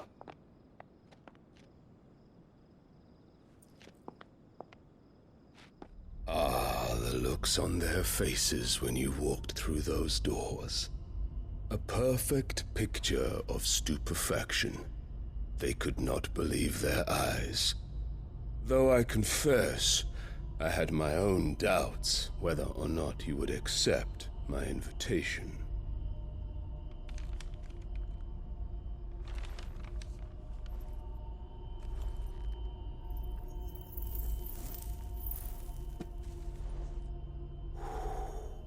Such shocking news. Sid isn't a son of a whore. He's the son of an empress. Your own dear Clive. Absurd. Who fed you these lies? I have never spent a moment among criminals, save at the gallows. I came here with my son, not to entertain your baseless accusations, but to put an end to the senseless hostilities between our nations. Very well. You need only agree to the terms I set out. Sid took the life of someone dear to me, a woman by the name of Benedicta. I swore to take his in turn. This would not be disagreeable to you, I take it. You would finally be rid of the stain on your noble name. In return, I will leave Sanbreque in your capable hands. Your Imperial Majesty.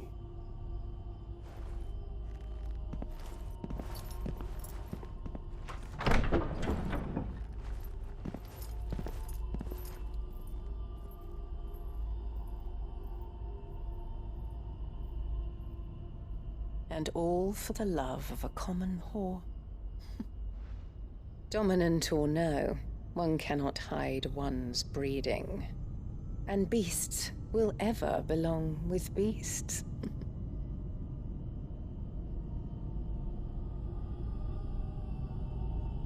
there are greater things in store for you, my darling Olivier. Soon enough, you shall be the crown prince of Sambrec. And when your father goes to meet Great Grieger, you shall be emperor of all you survey. The old order shall come tumbling down, and you will rebuild the world in your glorious image. Soon.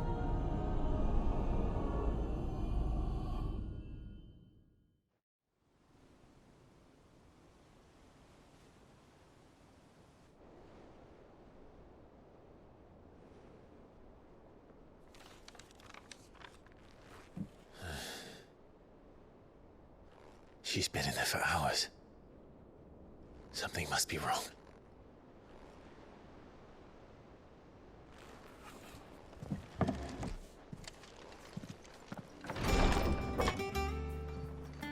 I've done what I can, but the rest is up to you. You need to start taking better care of yourself.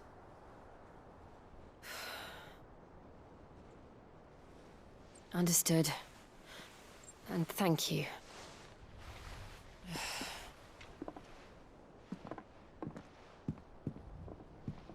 The curse has spread. Make sure she rests.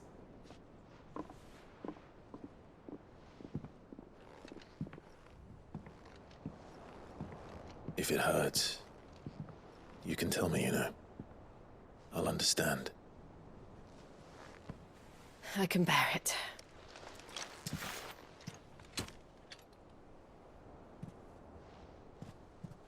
But you shouldn't have to.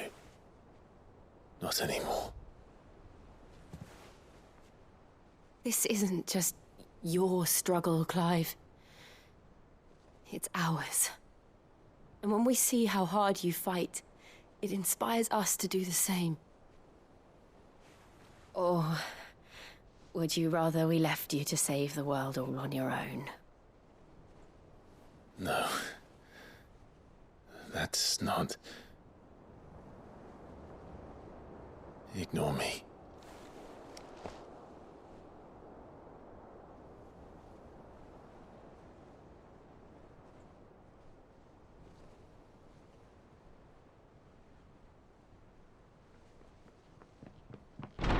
Clive, where are you? In here.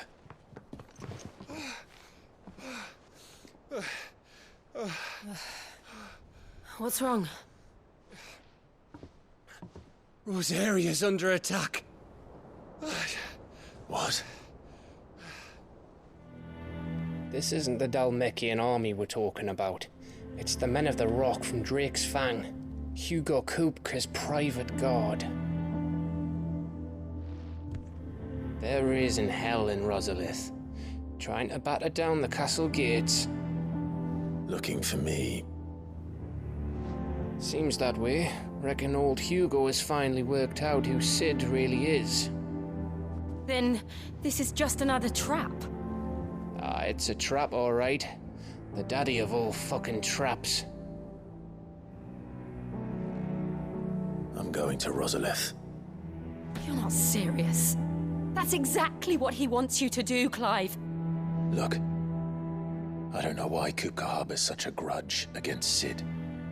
But as long as it's left to fester, our world will never know peace. He has dragged the rest of Storm into this pointless war just to find me. Besides which, I'm not about to stand and watch while my home gets ground into the dirt. Hugo Kupka must die. I've lost enough friends to that man already. I don't want to lose any more. So let's go and kill the bastard. I'm coming too. After all, we're in this together. All right.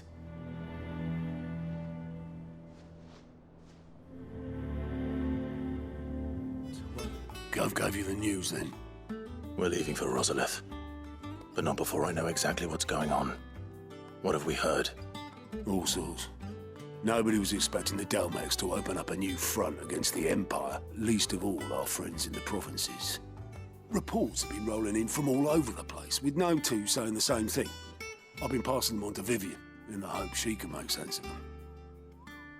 If you're set on going, you'll want to talk to her. Understood. Ah, if it isn't my favorite pupil. Let's see now, where did we leave? Well, this is a surprise. My lectures are rarely so well attended. You know what they say? A little knowledge, can't hurt? We're going to Rosalith to deal with Kupka. What's the situation there? Whoa there, Lord Rosfield. I'm sure you're champing at the bit to return to your roost. But to fully understand the present situation, one must first understand how it came to be.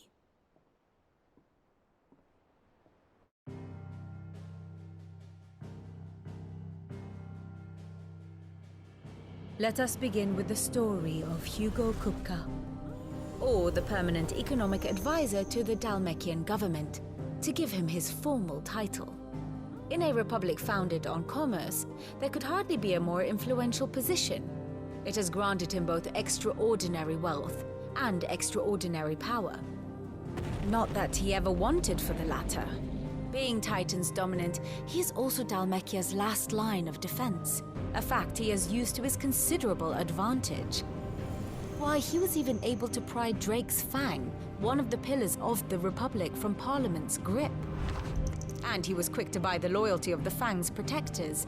Today they are his faithful creatures, a private army in all but name. The self-same army that marches upon Rosarian soil as we speak.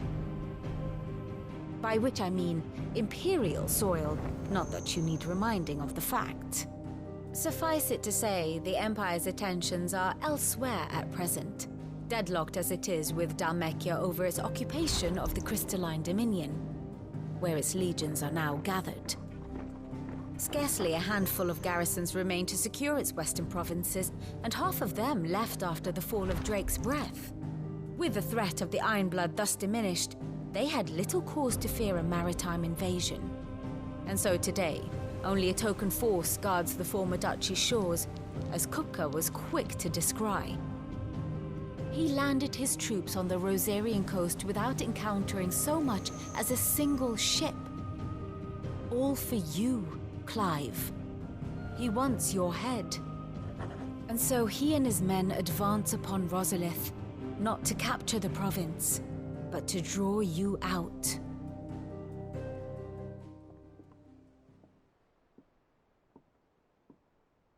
You said Kupka's forces sailed up the coast. What of Port Isolde, then? Is the city safe? Quite, according to the Guardians of the Flame. The Dalmekian fleet floated by without incident, but not without remark. When they learned Kupka's forces were making for Rosalith, our friends were quick to begin arranging the exodus of her citizens. And so the stage will soon be set for your heroic homecoming. Alas, it will be a more trying task to enter the capital than it was to leave it. Hugo's men hold Buet Bridge, despite the Imperials' repeated attempts to wrest it back from their grasp. And they were careful not to repeat the Empire's mistake in neglecting their coastal defenses. The seas around Rosalith are firmly under Dalmekian control. So tell me, pupil mine, what do you believe to be the best route to Rosalith? The north. We cross the northern border near Phoenix Gate, then take the road through Stillwind down to the capital. Hardly the quickest route, but at least we won't be spotted. A little local knowledge goes a long way, and so must you. We'd best get a move on then. Oh, will you be going too? Aye. I've been waiting a long time to give that fucker a taste of his own medicine. I would have missed this for the world. All right. We should be on our way. Lead on.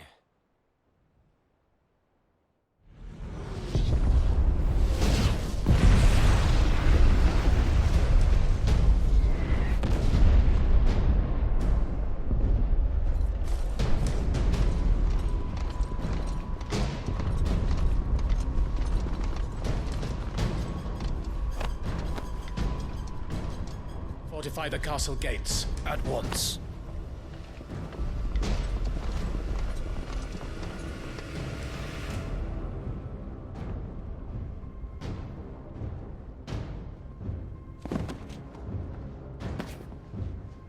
Hugo and his men have been busy. They've already breached the castle's outer wall. The Imperials are holding the ground for now, but it's only a matter of time before the keep falls.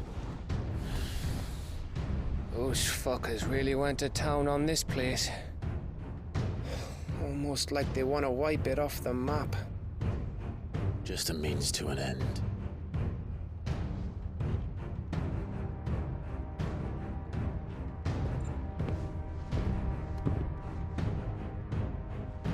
All this for one man?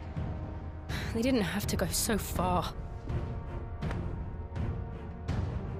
If you keep your wits about you, I reckon you can make it up to the castle without raising the alarm. I'll sniff out any townsfolk who haven't escaped yet and send them on their way. Be careful. Likewise. Don't do anything I wouldn't do.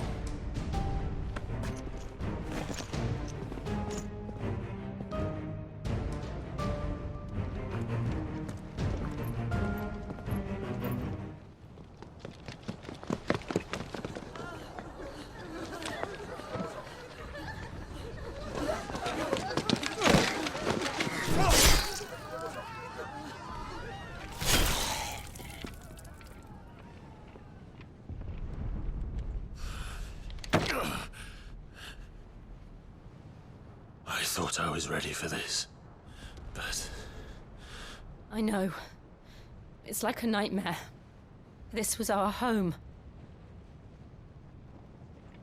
Come on, Clive. We have to keep going.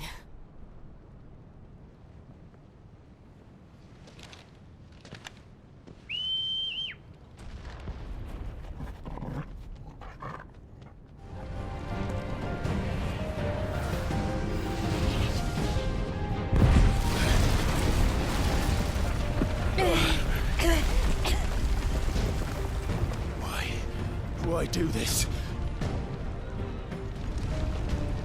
I yield! I yield!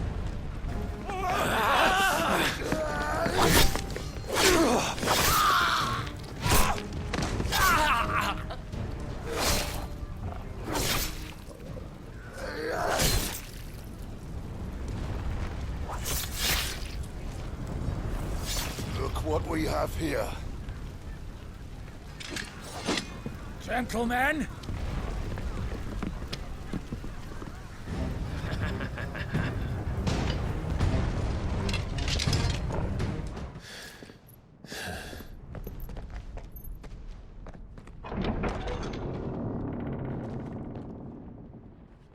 Set her loose!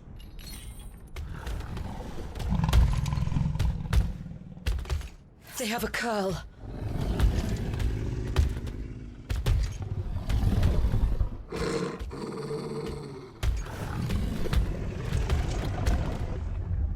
Attack! Ready? What do you think?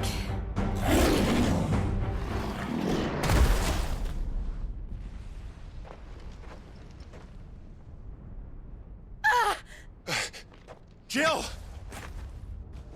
We meet at last, Sid.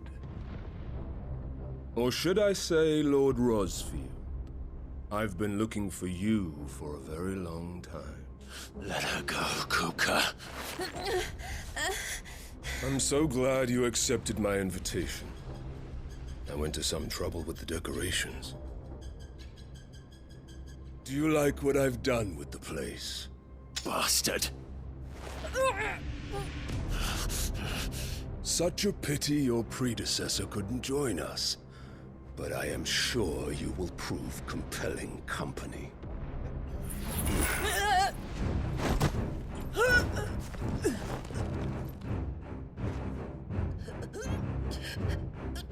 Be still, little snowflake. I would not have you melt before your starring moment.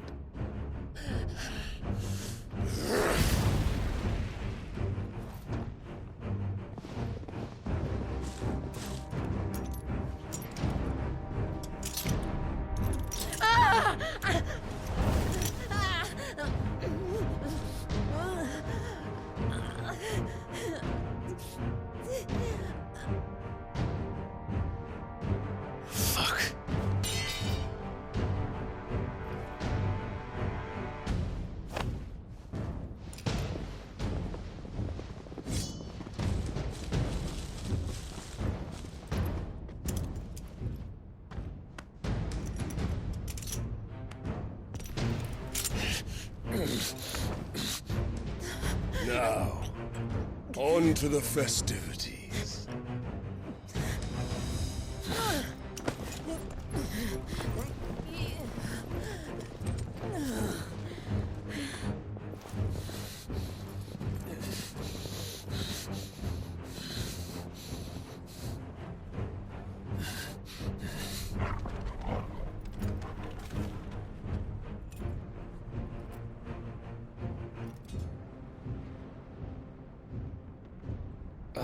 That's just great, that is.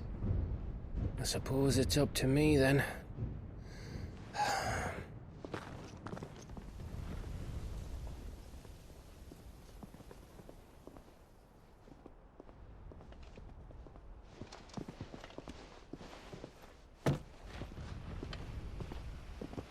Headsman!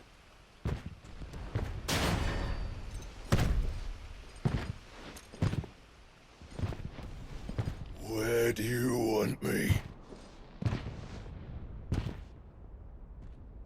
You! Bring the prisoner!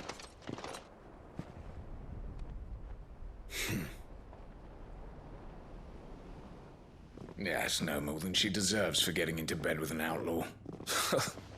We should get into mine.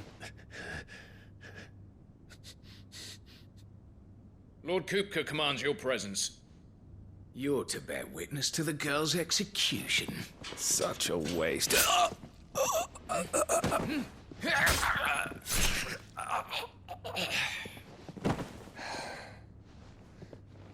Gav! Shh.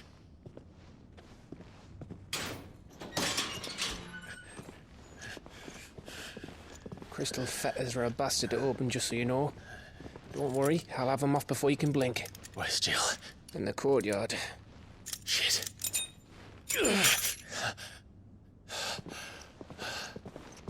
We have to hurry.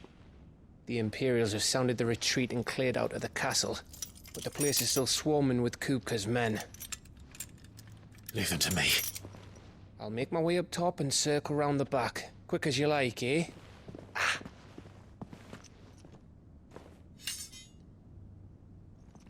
Nearly forgot.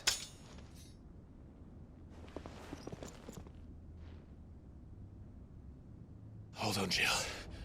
I'm coming.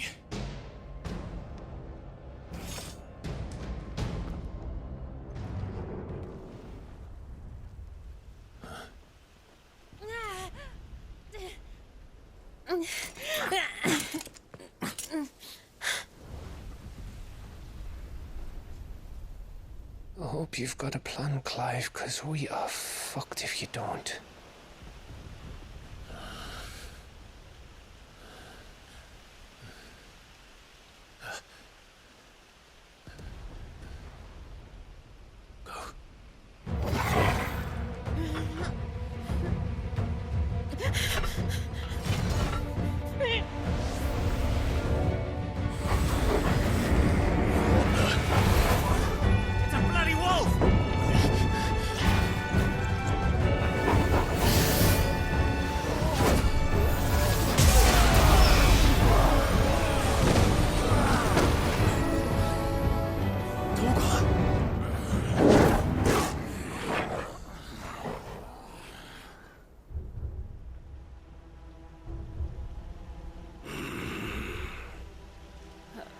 Jill, can you stand?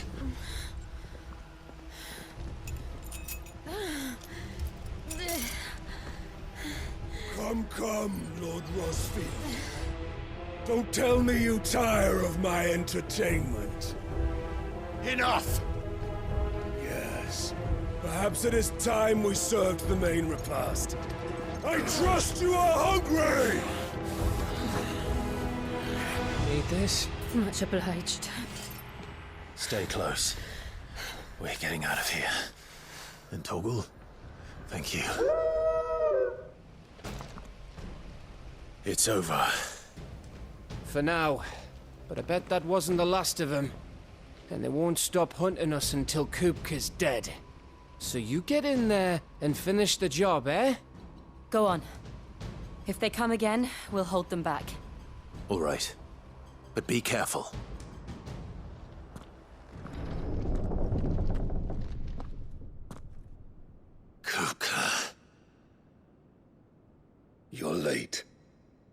trouble on the way?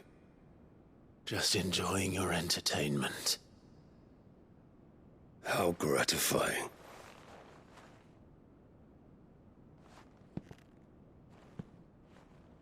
Have you come to defend your father's throne, Lord Rosfield? The Grand Duchy of Rosaria. A realm without a ruler, an army, even a people. A veritable kingdom of dust.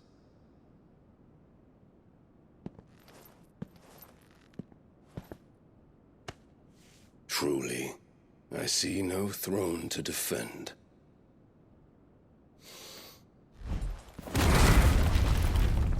No!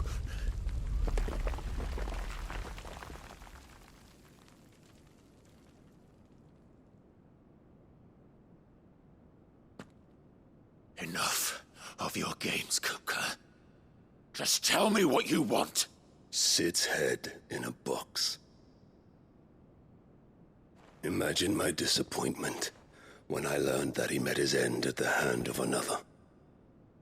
And my relief to learn that you had taken up his thrice-damned name.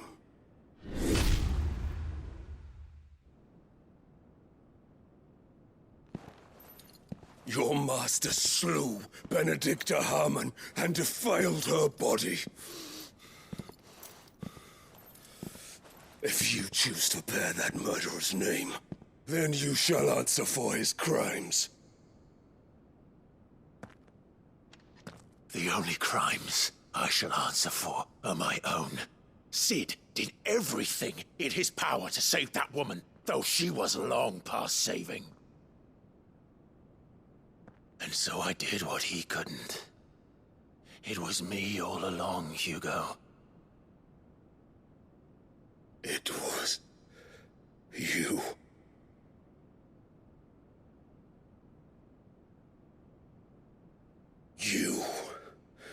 You killed her. I did.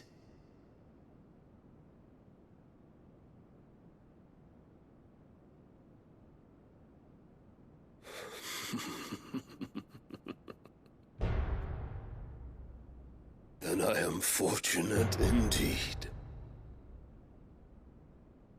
I had thought the most I could wish for was to take the life of one he loved, just as he did to me. But it seems I was wrong. And I shall have my revenge. We shared a dream! I would be the king of the world! She would be my queen! And together, we would rule like the gods we are! But you crushed that dream, ground it into dust! Hear me, Rosfield! You will pay for what you've done. I'll tear you apart with my bare hands! And what of you? How many people have you killed?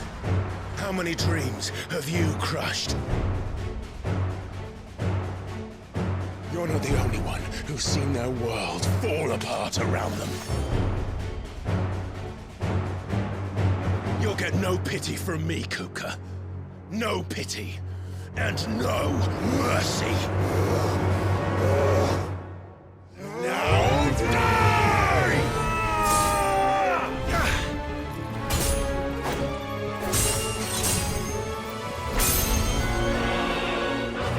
You will die by my hand, Rosfield. My hatred for you is unending. And yield then. Let this palace be your grave!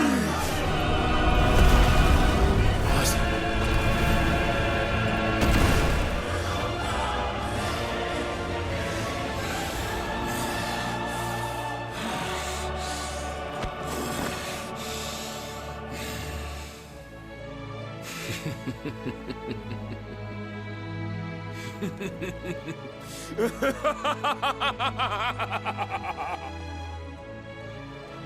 world has chosen.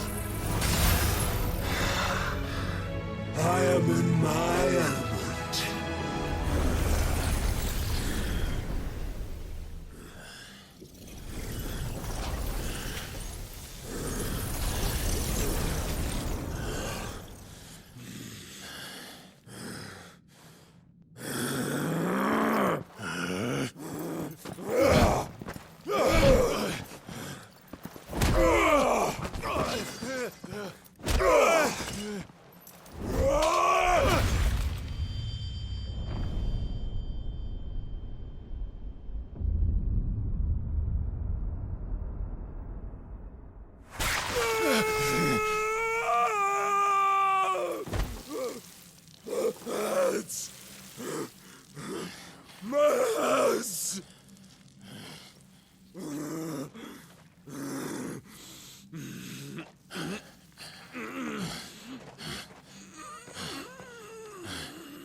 I'll kill you! I'll kill you! I'll kill you!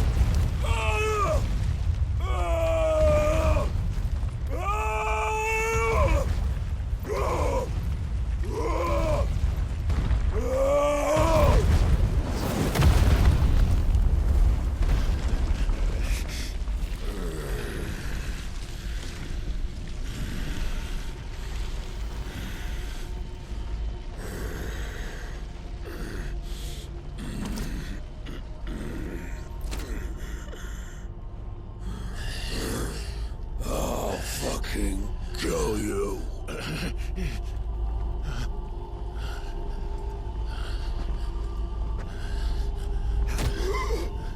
There. You mustn't get yourself worked up. Wait! Another time, Mythos.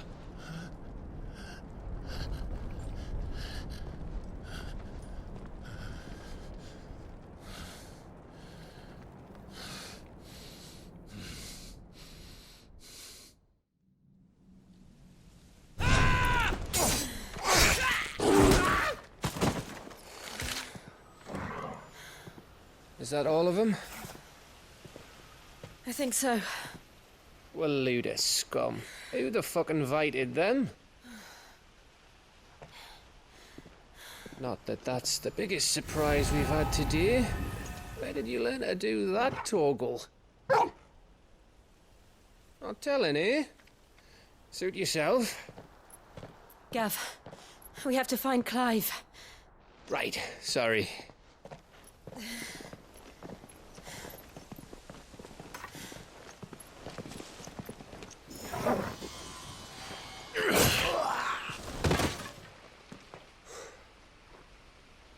You missed one.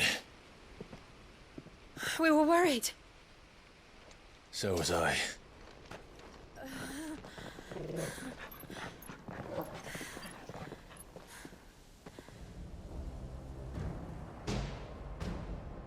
I was so close.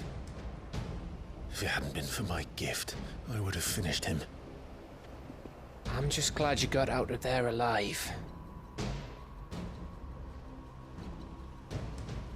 When did the Royalists arrive?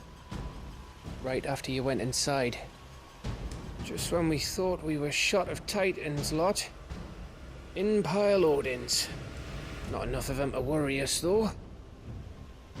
No. You didn't see the one who took Kukra away. So, what? You think they came here to save him?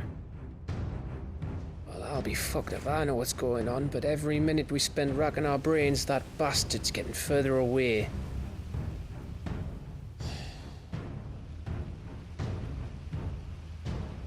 So what do we do?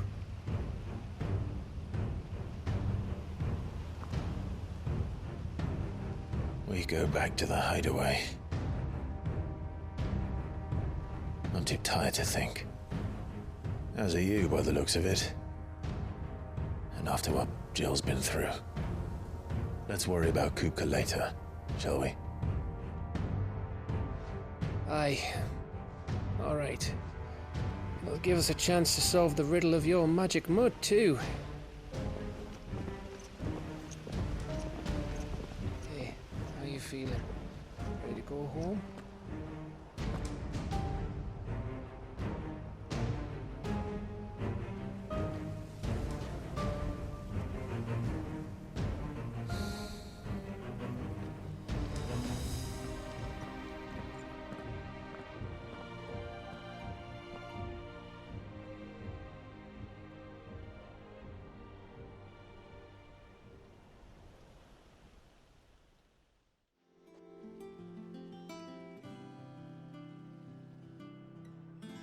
Just look at the state of you.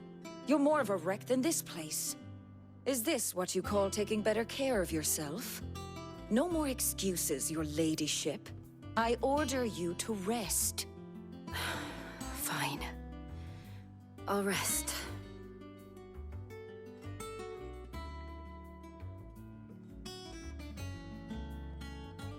Don't worry, Gav.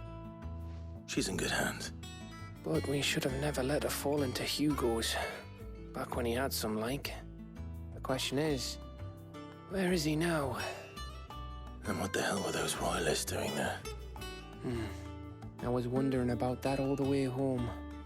Otto may have heard something. I'll talk to him. And I'll talk to Tomes. The lawsman? About what? About your faithful hound for a start. If any four-legged friend's ever done that before, I'm betting Tomes will have read about it. But what I want to know is, what happens afterwards? It's all well and good Torgal saving our arses, but if it costs him what it cost Jill... Right. Let me know if you learn anything. Will do. And you do the same, eh?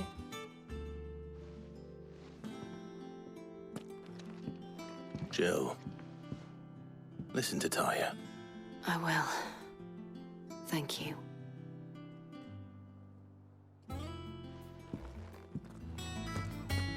Otto. Is now a good time? It's not a bad one. How's Jill doing? She's been better. Taya's making sure she gets the rest she needs. Good. Any word on Kupka's movements? Vivian's doing what she can to try and track him, but she's feeding on scraps. We've sent ours out to the Cursebreakers and our other friends in the West, asking them to keep their eyes peeled for anything unusual. No leads yet, but it's only a matter of time. All right. Let me know when you find something. There he is. All right, Clive. Still busy saving the world? Mid. When did you get back? Just now. What about your studies? Adjourned. Since Hugo Kupka invaded Rosaria. All the canva's in uproar about it. He's gone mad. He's turned rogue. It'll be us next. You try concentrating with all of that. All right. You win. How long will you be staying this time? Dunno. A while, most likely. Any road, while I'm here, I was hoping you could do us a favour. Mid. You can't just expect me to... Please, oblige her.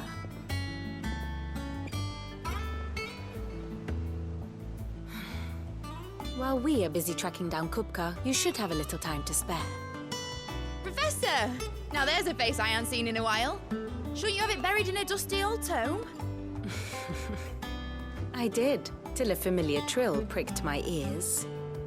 As ever, your exuberance is a breath of fresh air, which successfully scattered the painstakingly assembled fragments of my thoughts. I'll take that as a compliment. Well, Clive, you heard the professor. So, I'll meet you in the storeroom when you're done. Wait, hold on! breath of fresh air?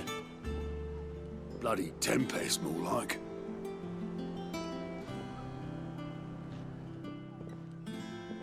Oi, Otto, you got my gill? Huh? What are you on about? My fee for bringing Mid across. She said you were paying.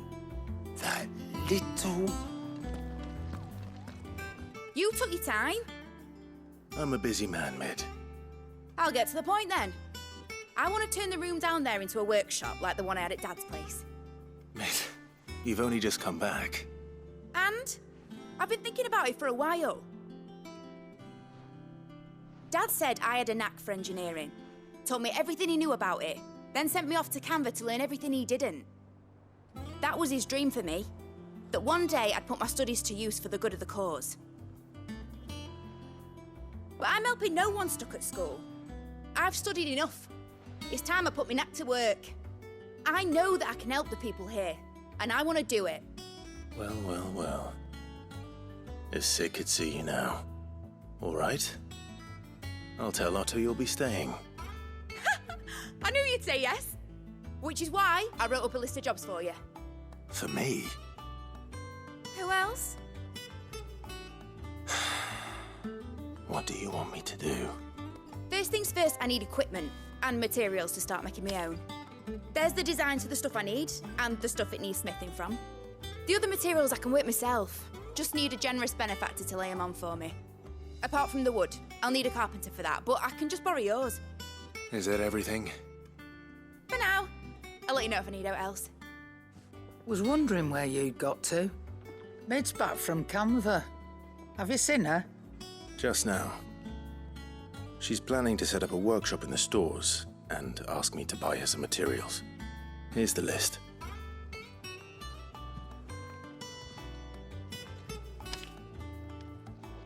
Think you can find everything on there? This lot. Wouldn't be much of a trader if I couldn't. Excellent. As for payment... It's paid. 100 times over by what that girl's done for us. If it weren't for her filters, we'd have naught to drink but blight water, and that would have drained the life out of us long ago. Indeed it would. I'll send the stuff on to Mid when it comes in. Thank you, Karen. Blackthorn, you busy? What does it look like? I have a commission for you, from Mid. She requires certain tools.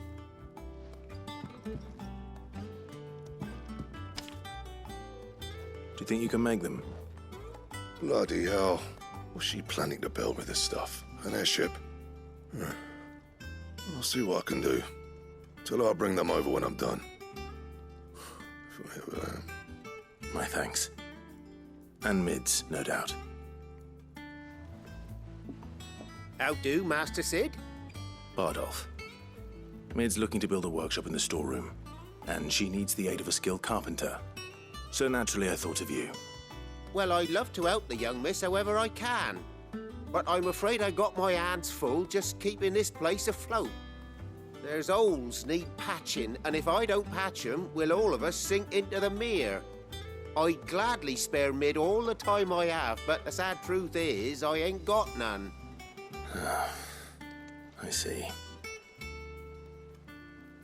It don't have to be me, though, does it? What about that other fella? You know, the one over at Martha's Rest. Bernard, was it? That's right. And he is a friend of the cause. I'll ask Martha if she can spare him.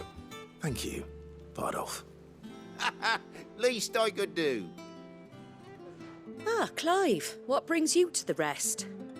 Our home finds itself in need of an extra carpenter. I wondered if I might be able to borrow Bernard for a short while. I don't mind if he don't. We're all friends here, aren't we? Thank you, Martha. Do you know where I might find him? He went up to Cressida on business. No idea what, mind. Place is a ruin.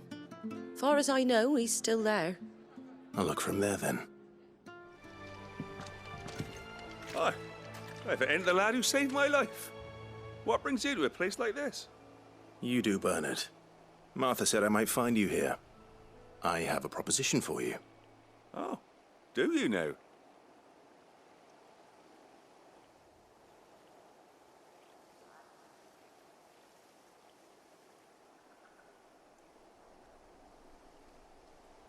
building a workshop, you say? Well, that beats tacking boards to bridges, sure enough. And if Martha didn't mind me being gone a while, then neither do I. You just tell me where you want me. That's the spirit. I couldn't ask a favor, though, could I? Before we go? Of course.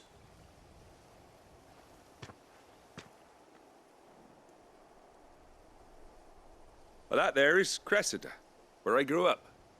Ain't much left of it now, though. Except my parents' graves. But I came up here hoping to visit. I even patched up the bridge to get across. Only to find the place crawling with fiends. But you're a dab hand when it comes to dealing with beasts and bogles, ain't you? Any chance you could, It's the least I can do. Well, thank you kindly. And take care. That should do it. You made short work of that lot. Thank you, son. Now my folks can rest in peace once more. How long is it since the village was abandoned? Oh, people started packing their things after the duchy fell. Between the Blight and the Imperials, you just couldn't make ends meet. Must be nigh on a decade since the last wagon left. Oh, it may as well have been a century, looking at the place. This isn't the Cressida I remember. I'm sorry.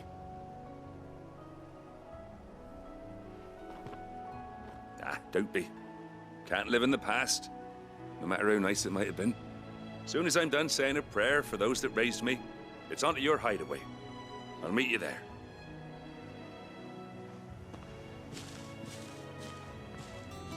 All right, Clive. You've all done then? I am. I've placed your various orders, and a carpenter by the name of Bernard is on his way from Martha's Rest. That's brilliant. Thanks, Clive. Is there anything else you need? Nope. Blackthorn and Lady Karen have already sent over everything I asked for, and I've got all my plans drawn up. So as soon as Bernard gets here, we can get to work. I can't wait. Ah, Clive. Talia. How's Jill? Recovering, but she still needs her rest. Of course. Take good care of her, won't you? I'll do my best. Oh, Gav was looking for you. He said he had something to show you in the shelves. The shelves? Oh, that's right. He went to ask Harpocrates about Torgal. He must have found something. Clive, where have you been? I've been wanting to ask you something about Torgal. Where did you get him, like, in the first place? My father brought him back from one of his expeditions into the Northern Territories. They were crossing a snowfield when they heard his cries, and seeing no sign of his pack, they took him in. What do you reckon, Tomes? It certainly adds weight to the theory. Clive, I believe that Torgal may be no mere hound, but a rare frostwolf, an animal native to the far northern reaches of Valisthea. In one of our oldest bestiaries, I found reference to a frostwolf who served as guardian to an ancient queen of the north. Such was his mastery over ether, he could cast magics on command. His name was Fenrir. Fenrir the Frostwolf. Now, the annals do not state it explicitly, but I have reason to believe this queen was a dominant of Shiva, a girl from the Northern Territories and her faithful hound. One awakens as the dominant of Shiva, and the other? You're saying that Jill granted Torgal his powers? What? Just like Fenrir. People called him my hound, but Torgal and Jill were inseparable. He grew up as a faithful companion to the dominant of Shiva, and years later, his powers awakened, just when his master needed him the most. You're right. If it weren't for Torgal blasting those bastards to Kingdom Come, Jill would have been for it. Quite. Though Torgal's power is his own. His latent birthright as a Frostwolf. It had only to be unlocked. Oh, get you, Torgal. You're an even finer hound than we thought. And regarding your original concern, you need not fear for Torgal's health. Why, the beast has the appetite of a behemoth.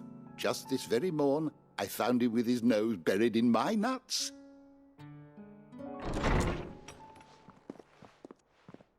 There you are! I've been looking everywhere for you. Bernard's here. I need you to introduce us so we can get to work. I shan't be a moment.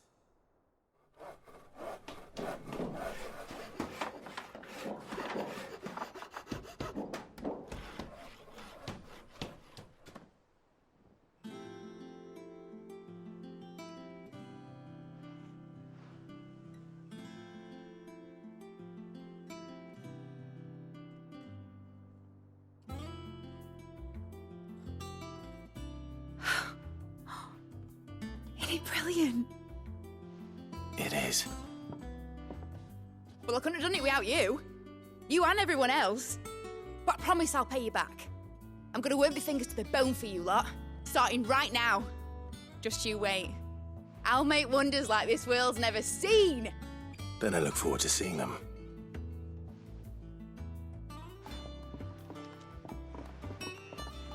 How goes the hunt for Kupka? Largely in circles. We have myriad sightings of strange soldiers in unexpected places, but nothing definitive as yet. If only we knew for certain by what route he left Rosalith. Well, keep at it. If anyone can piece this puzzle together, it's you. And I'm willing to wait as long as it takes.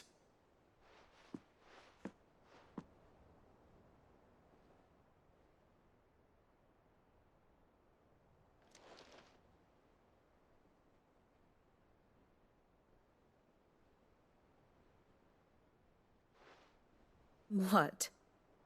Here? Would that be a problem? Do you know, Clive? I believe it a mercy that you didn't inherit your father's throne. Your poor people would surely live in fear of you. You have nothing to worry about on that front. I won't be claiming his crown. That is a relief. Clive, have you got a minute? We, have a guest. A guest?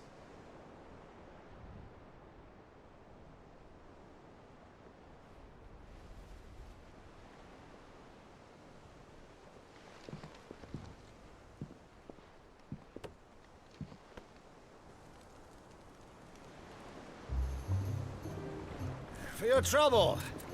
It was a pleasure, in hindsight. Uncle Byron? Clive, my boy! Tap a cask and stoke the ovens for your favourite uncle is here!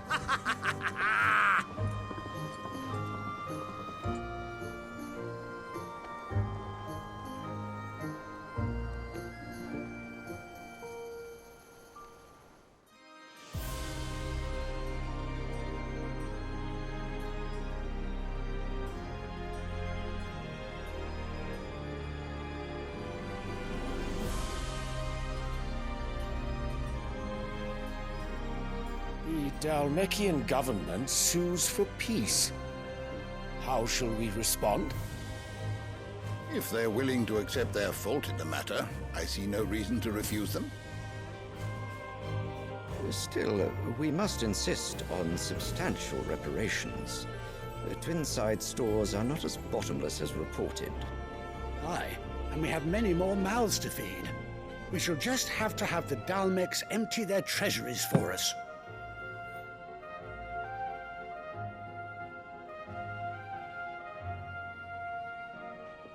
Of course, none of this would have been possible without your timely intervention, Prince Olivier.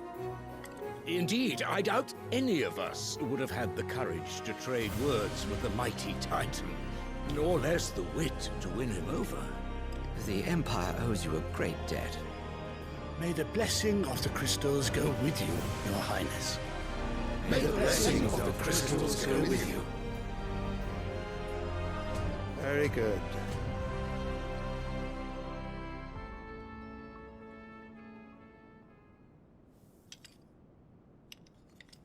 Now, let us come to the question of precisely when the Dalmex will withdraw their troops. Dion's fire could rid us of them in mere moments.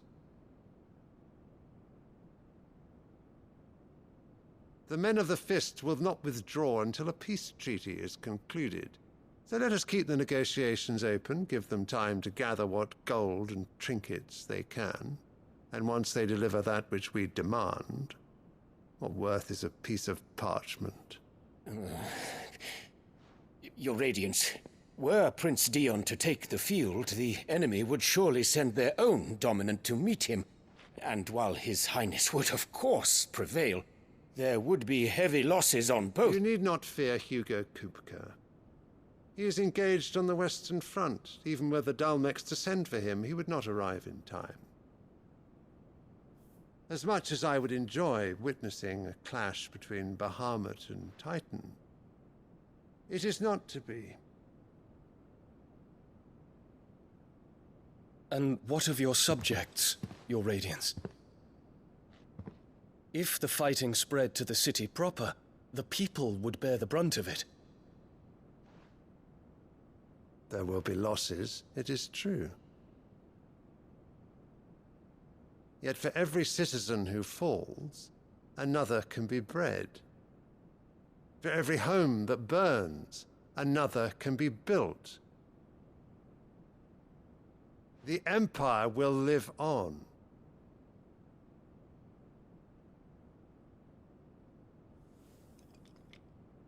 Dion? Yes, sire.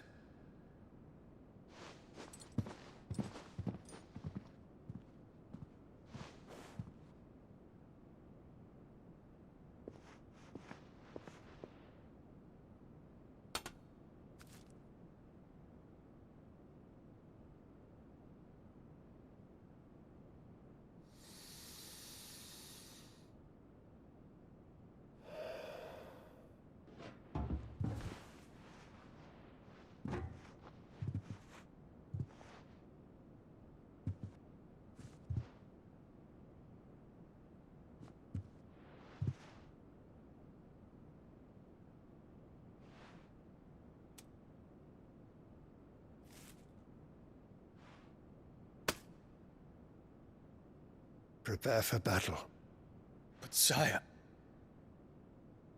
Do not make me repeat myself. Return to your camp and await my orders.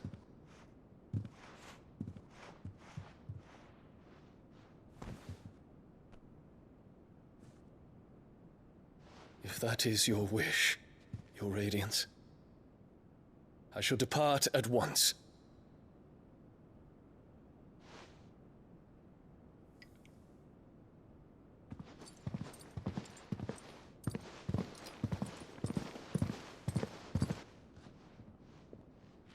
May Gregor forgive you.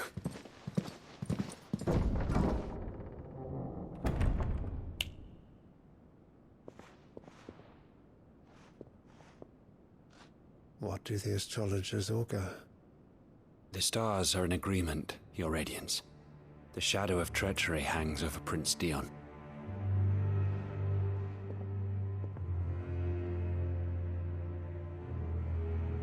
So Annabella's tales were true. You disappoint me, Dion.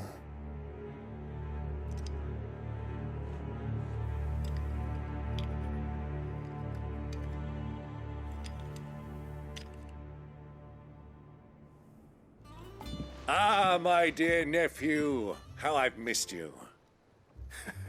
How did you find this place, Uncle? Through the good offices of young Sir Wade. He really is the most helpful fellow. As are you, I hear. The Guardians and those they freed tell the most outlandish tales of your heroics in Rosalith. Which is why I came, to learn the full truth of the matter. Sort the fact from the fiction, so to speak. You were working with the Guardians of the Flame to evacuate the people of Rosalia to Port Isolde. I was, aye. Then I have questions for you. Please, come inside, Uncle. Gladly. You there? There are 2,000 gold talents in those chests. See that they're added to my nephew's coffers, would you? 2,000? And I'm afraid that is all I know. A fleet sailing south past Port Isolde. Most intriguing. Forgive me for not being able to tell you more. I hadn't the faintest idea Kupka withdrew wounded from Rosalith. Still less that my own nephew dealt the decisive blow. What do you think, Vivian? I think, with this news of the Dhalmekian fleet and recent reports of the Royalists' movements, that the final piece of the puzzle has fallen into place. Come here and I'll show you.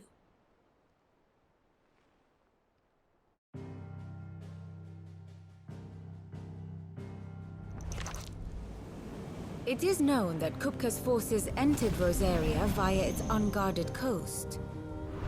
So can the same be said of your visitors from Waloed? Certainly her royal navy is famed for the efficiency with which it bears her knights from one battlefield to the next. And in the Einherjar, or Black Galleon, she boasts a vessel nigh as swift and every bit as feared as the kingdom's legendary cavalry. A fitting flagship for a land apart, her naval presence being crucial to her ambitions beyond Ash. Yes, it seems safe to assume that the Royalists did indeed enter Rosaria from the sea. So then, had you a vested interest in Titan's survival, whither would you take him? Why, home to Drake's Fang, a place rich enough in ether to conjure the magics needed to mend his hurts. But would that not entail an arduous voyage around the southern cape? Let us say that the Royalists did put ashore with a mind to spirit Kupka away from under your very nose. Could that truly have been their plan for him? To load him aboard one of the ships flying Republican colors sighted off the coast near Port Isolde. To spend weeks at sea, being tossed hither and yon by unforgiving waves, his life hanging in the balance. No. The journey would mean Titan's death, and Kupka's faithful creatures would not allow it. So what then was the plan of our Waloed friends? Reports suggest they made not for the coast, but for the desert. And by cutting through the Velcroy, a party traveling light would have Titan back in his bed days before a galley could lurch into port. To wit, it was the Royalists, not the Republicans, who effected Hugo Kupka's safe retreat. I would stake your life on it.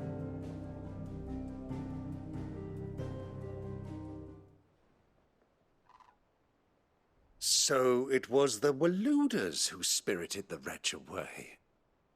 Now I think about it, there was something a little strange about the ships I saw. The men seemed almost crestfallen, as if in mourning, as if they believed, or were made to believe, that their master was dead. You have a keen mind, Lord Rosfield. And you have your answer.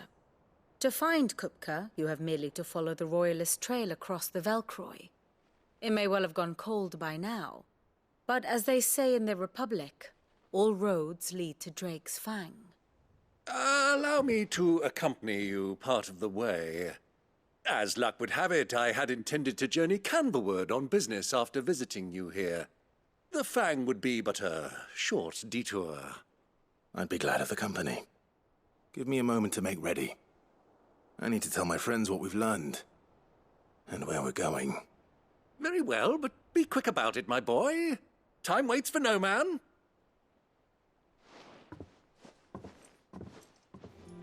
Otto, Kupka's at Drake's Fang. I'll be leaving before sunset. You're not going in there alone, are you? Don't worry. I'm not going there to destroy the Mother Crystal. All I'm after is Kupka's head. I won't risk any more than I have to. I promise. The Lanza and the Fang are all Kupka's personal fiefdom. You have any trouble on the way, you ask for Rosina Dalamil. Some call her the Desert Hare. Who is she?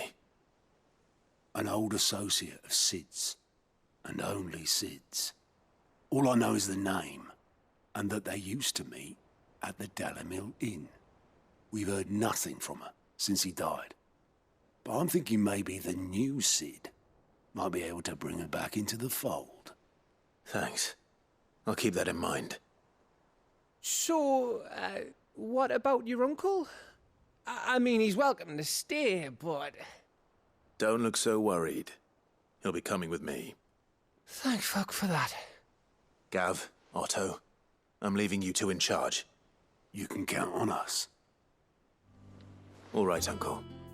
I'm ready to depart. Shall we? We shall. Come, let us away to adventure.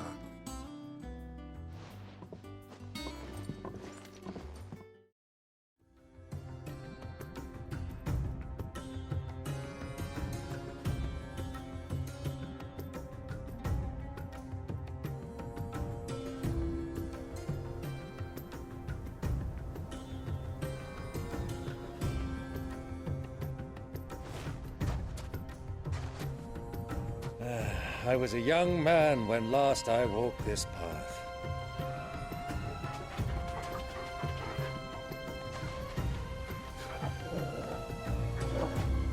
There's an old trading post not far from here. The road to Drake's Fang leads through it. The trading post it is.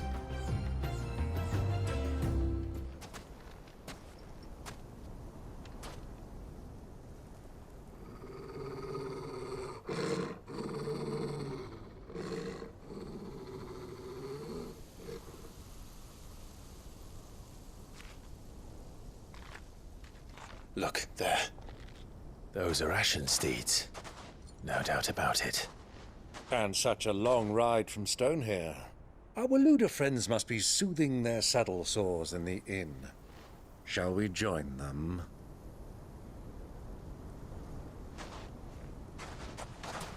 Run along and play now, Torgal. Dogs aren't allowed inside.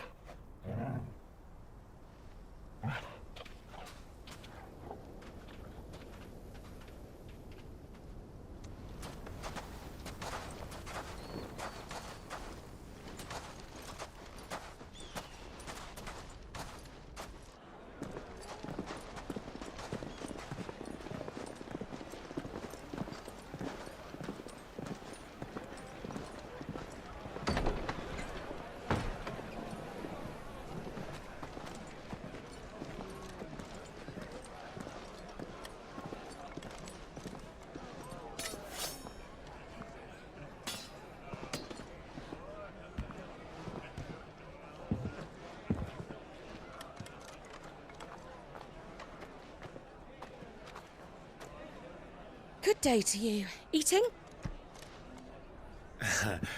Sorry about my pal. He only talks when his mouth's full. What do you recommend? Well, if you're after something light, we do a fine chocobo soup with lentils and honey. 2 bowls of that, then. An ale. Right you are. Hey, girl! Coming! Your pal? Would you rather be my squire?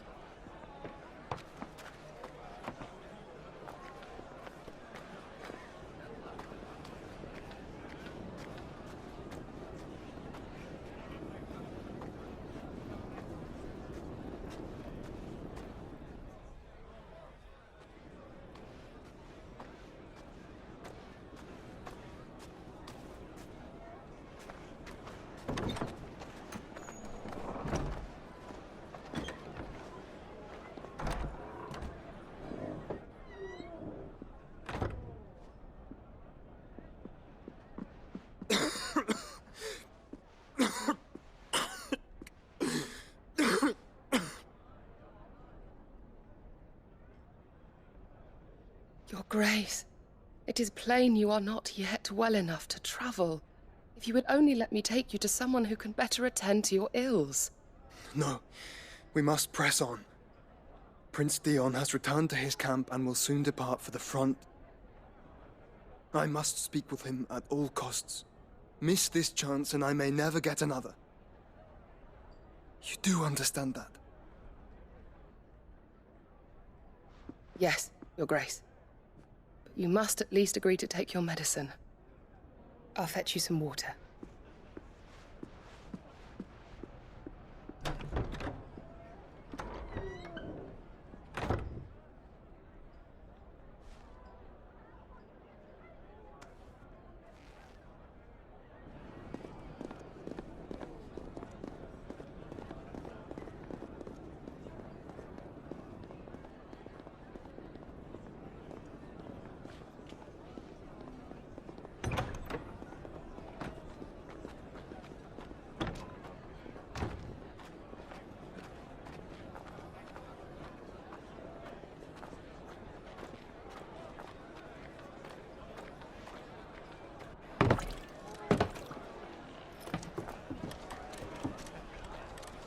Keep watch, they tell us.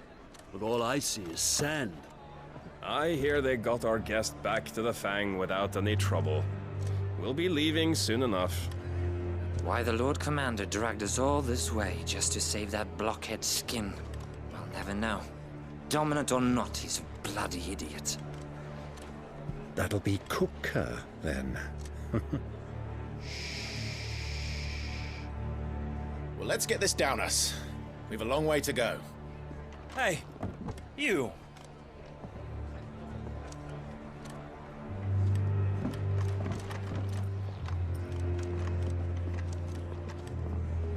Uncle? Sorry.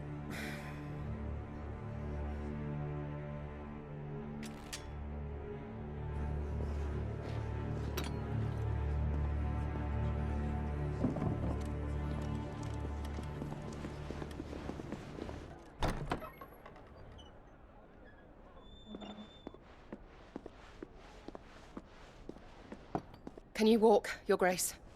What's wrong? I fear trouble may be brewing downstairs.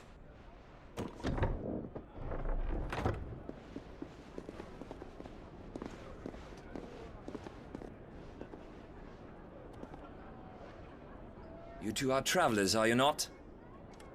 Me and my companions are strangers here. Perhaps you'd be good enough to accompany us a while. Help us find our way. Sorry, lads, but we've got business in camera that can't wait. Ah, I'm sure you could spare us an hour or two. Come on. Friend.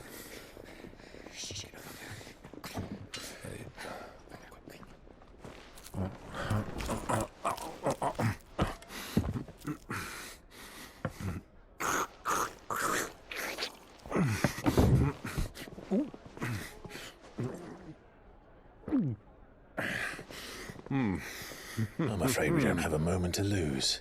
Friend. Stay back, Uncle. Gladly.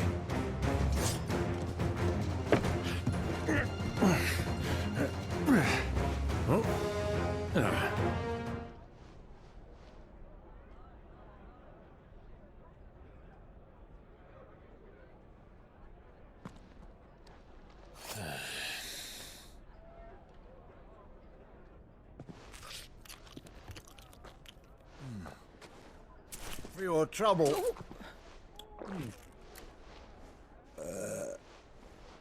Word of advice, miss. That soup could do with a touch more salt.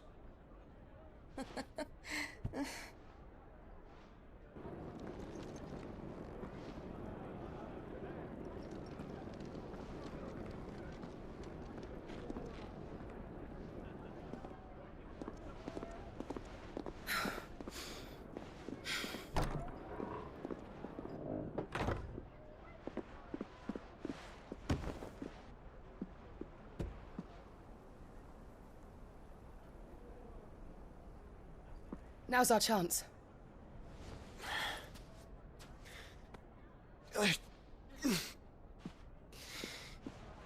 Your Grace? I'm fine.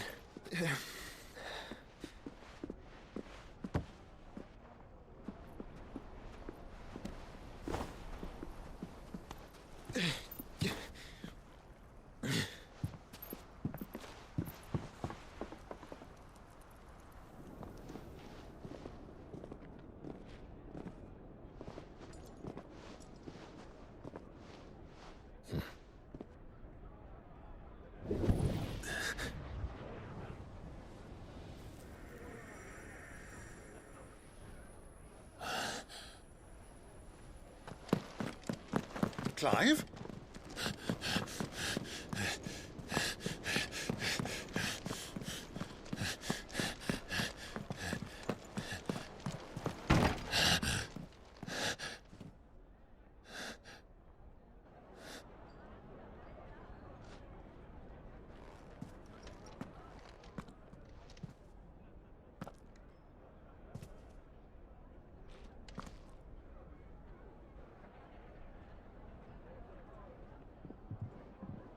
What is it now?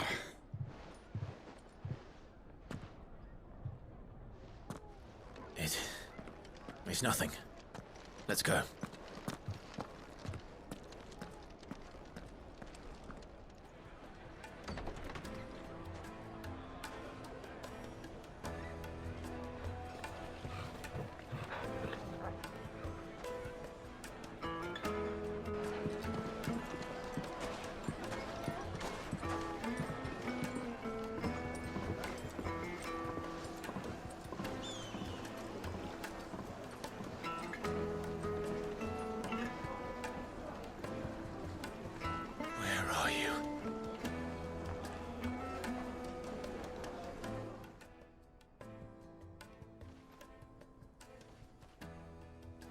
Ah, they've closed the road. And it's the only way from here to the Fang. It would seem Lord Kupka is not accepting visitors at present. We have to get through that gate. Not by force, I trust. We've attracted quite enough unwanted attention already. By guile, then. Perhaps the Desert Hare can offer us her aid. Rosina Dalamil, woman of mystery. But how will we find her? We know naught of her but her name. And that she was working with Cid. Cid's other collaborators have all been people of means, the wealthiest and most successful members of their communities. I'll wager this Rosina Dalamil is the same. That would certainly help to narrow the search. We need only inquire as to who is in charge of the town. And that's exactly what I mean to do. Anything I can help you with, travelers? Allow me. My good man, we represent one of the oldest and greatest trading houses of Port Isolde. We're seeking to expand our business in the region and would very much like to make the acquaintance of Dalamil's leading entrepreneurs. If only we knew where to find them. Well, we're best known for our baths, our markets, and our smithies. I suppose you could do worse than start your search at one of those. Thank you. You've been most helpful. Oh, you wouldn't happen to know a lady by the name of Rosina Dalamil, would you? No. I can't say I do. Well, thank you all the same. What do you want? Can't you see I'm busy? I won't keep you long. I'm looking for someone. A woman by the name of Rosina Dalamil. Do you know her? Never heard of her. Is that all? One more question. If I wanted to find the richest trader in town, where would you recommend that I look? Oh, that's easy. The Briar's Kiss. Don't find a finer smithy this side of the strait. The owner's only a young sprig, but he's got all the right ideas. The Briar's Kiss, you say? Thank you. Can I help you? Yes, I'm looking for a woman by the name of Rosina Dalamil. A long-standing pillar of your community, I believe, from old trading stock. Then you should ask Ferda. He's been here for years. Knows the place and its people like the back of his hand.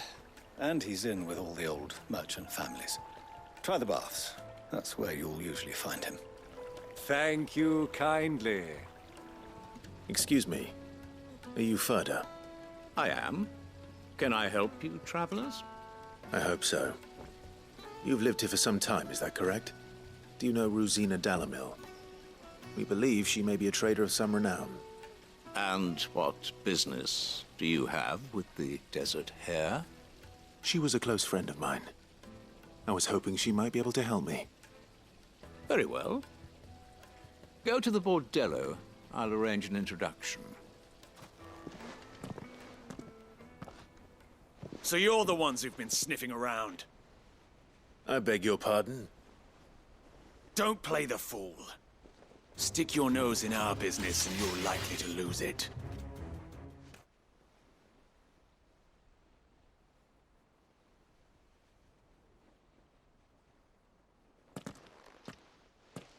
Who are you working for? Him or her? Him. The boss. He wanted us to test you. Though one could hardly call that a test. Lord Furder? Look what the cat dragged in. Your skill with the blade is rare indeed, my lord. A fitting talent for an outlaw.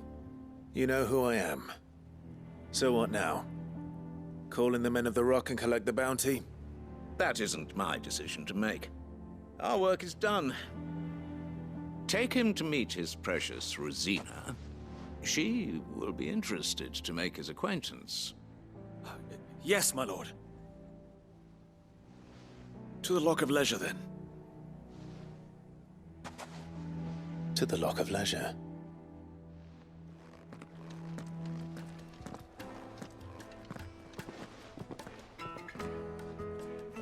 Is this the place? Ubor's Forge. The Briar's Kiss. Ah, so it was the young sprig after all. So much for Rosina Dalamil being a woman of experience. How wrong I was. It was an easy mistake to make, Uncle. After all, it must have been years since Sid last saw her. Sorry, him. Whoever this Lubor truly is, he's clearly a man of means. I'd say he deserves our respect. See that he gets it.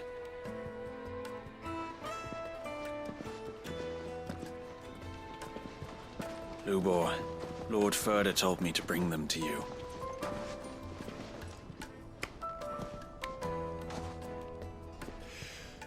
My boys tell me you're in need of assistance. Sid the Second? I won't waste your time. I need passage through the south gate.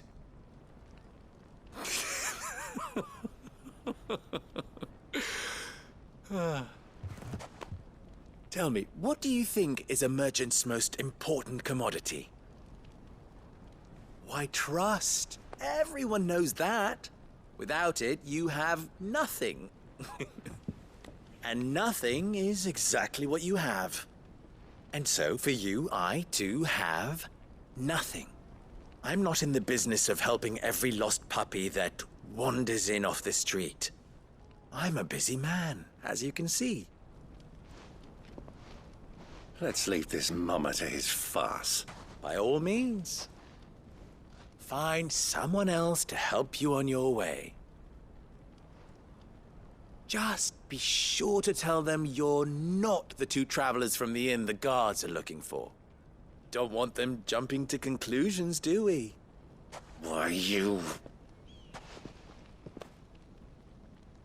So, what do we need to do to earn your trust?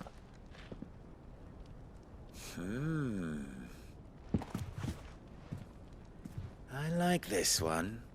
Willing to do whatever it takes to get what he wants. Ha! Men like you have a special place in my heart. Why, you ask? Because they get me what I want. Always. Fine. So what do you want? Don't tell me you're going to listen to this swaggering scruff! We might as well hear him out. It's only natural that an ally of Sid's would seek assurances of strangers. Assuming he is an ally, of course. 5 years ago, he would have still been a boy. And yet even then I had more good sense than a man, 5 times my age? But enough of the pleasantries. We were speaking of what I want. I want you to put an end to the trouble in Dalamil. Return to me when you have done so, and you shall have my aid. Until then, I bid you good day. What trouble? If you're going to give us orders, be clear about them, damn you! Manners, Greybeard. One catches more damselflies with honey than with vinegar. What did you call me? My apologies. A word of advice in recompense. Follow the crystals. Oh, but that was 3. Oh, I'm making this too easy for you. Ha! It will be easy. Solving his little riddle should be like dealing with him. Child's play. Let us divide our forces, Clive. I'd rather not drag this parlor game on any longer than we need to. All right. Good luck, Uncle. Excuse me. Is it true there's been trouble with crystals of late? You've heard, then? I've heard rumors. Damn thieves. Pilfering the crystals that were meant to fill our cups and light our stoves. Us common folk have hardly had a shard to share between us these last few moons. And it isn't as if we can buy them on the black market either. Whoever's taking them, they aren't sharing. Do you have a moment? Depends what for. Just a question. Dalamil seems to be thriving compared to the other villages I came through on the way. Is there a reason for that? Well, we're a stone's throw from Drake's Fang, for one. The soldiers guarding the Mother Crystal and the shipments need a place to spend their hard-earned gil. The men of the Rock throw their money about like there's no tomorrow. Is that so? Well, thank you. Don't let me keep you from your work any longer. What can I do for you, soldier? Need that sword polishing? I'm not a soldier. Ugh, then be off with you. I serve the men of the Rock and the men of the Rock only. You have an agreement with them? Don't be stupid. I just know which side my bread is buttered. Don't want to be stuck under some pauper when they come knocking, with pockets deeper than Zemeckis and an urge to empty them. No, just leave, will you? Before you scare them off. It's you, the one who broke all our furniture. What do you want? Haven't you caused enough trouble already? I'm looking for my pal. Have you seen him? The gentleman who was with you? Yes, he's upstairs, but...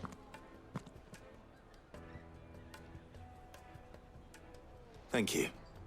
I'll go and fetch him. Huh?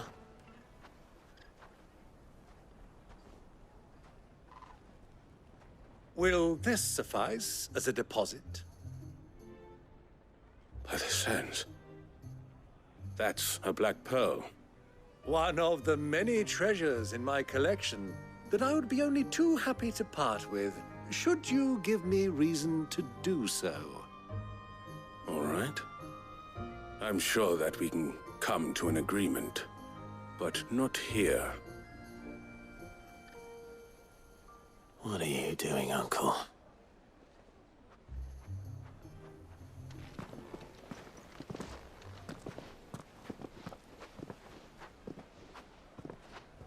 Care to explain why you're giving gifts to Kupka's men? Bait, my boy. One cannot catch one's prey without it. And I do believe I've snagged us quite the quarry. I started by asking around the markets as to where I might purchase crystals. I had no luck, of course. It's forbidden to trade in such things.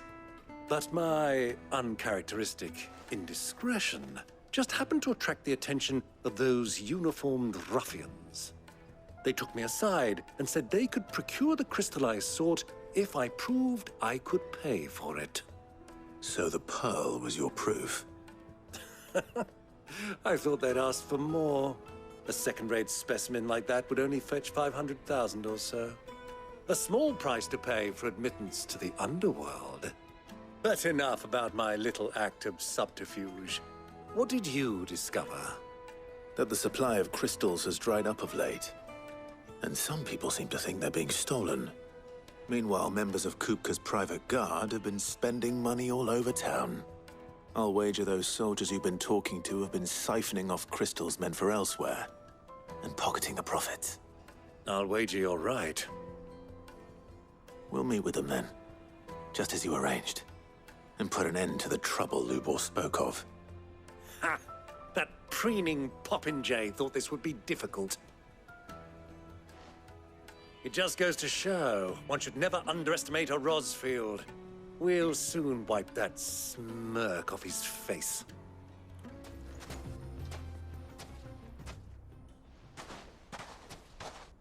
I'll take it from here.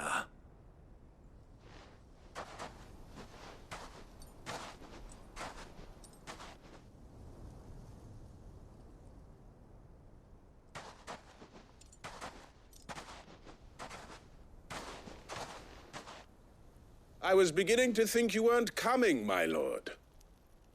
You've brought your contribution?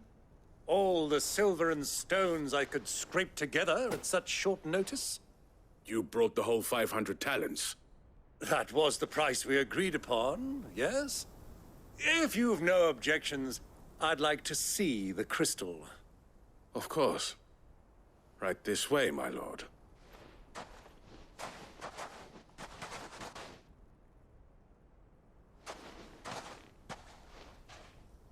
Not bad at all. You weren't lying about the clarity. But what of security? If I were to be stopped on the road, what guarantee have I that it wouldn't be seized as property of the Republic? Because these crystals are no longer the property of the Republic. You're not buying from us. You're buying from them. And we have no more jurisdiction here than you, my lord. But we have ships, and will gladly deliver to a port of your choosing, now that our price has been met. Royalists, eh? What brings you here? Why, to collect their share of Drake's Fang's blessing, of course. Our nations are allies, and so they are entitled to a portion of the Mother Crystal's bounty. And being such good friends, we elected to increase that portion and share the benefits. And now that these crystals are officially property of the Kingdom of Waloed, we are duty-bound not to interfere, no matter where they might happen to end up next. Did you get all that? They're in cahoots! So it would seem. My lord, what is the meaning of this? Double-crossing dogs. They're not here to do business. Kill them. Kill them both! Well, that wasn't too bad. How'd you like my performance, huh? I've often played the villain on the stage. I think I did the role justice. Don't you? Greybeard, you were magnificent. The battle scene was particularly thrilling. Such a shame you didn't have more of an audience, but perhaps that's for the best. How long have you been watching? Long enough to witness your uncle's sordid transaction. I hardly expected one so venerable to degrade himself so thoroughly, buying one's way into the confidence of degenerates. Ingenious. This was the trouble you spoke of. The men of the Rock taking crystals meant for the common folk and conspiring with the Royalists. Well, now it's over. Indeed it is. The people of Dalamil had scarcely any means of redress against Kupka's men, let alone a foreign army. Until you two came along, that is.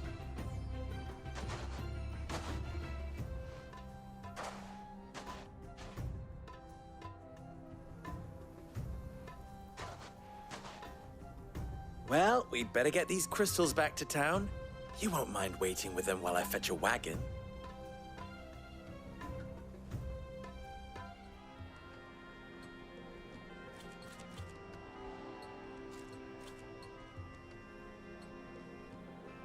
it occurs to me that I still don't know your name. Clive. So, Sid the Second is a Clive. I suppose it could have been worse. Well, Clive, you held up your end of the bargain, so I must do the same. Passage through the South Gate, was it not? To tell the truth, you've helped a little there too. Many of the guards have already been redeployed to deal with the issue of their missing comrades. And those left behind have been encouraged to look the other way should you attempt to pass through. Thank you. And please allow me to cover your costs. You still have the purse I gave to the soldiers, I trust? I saw you pluck it from one of the bodies. Oh, dear. Was I really so obvious? And my name is not Greybeard. It is Lord Byron Rosfield, thank you very much. No, thank you very much, Greybeard. Of all the... Ugh! Here, wear this. Any friend of mine who sees you with it shall be a friend of yours. Thank you, Lubor. And please, feel free to send one of my Stoluses back to your people. Tell them that Rosina Dalamil is back in bed with Sid.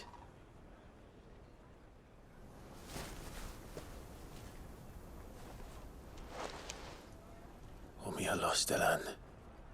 Tu Isagelis.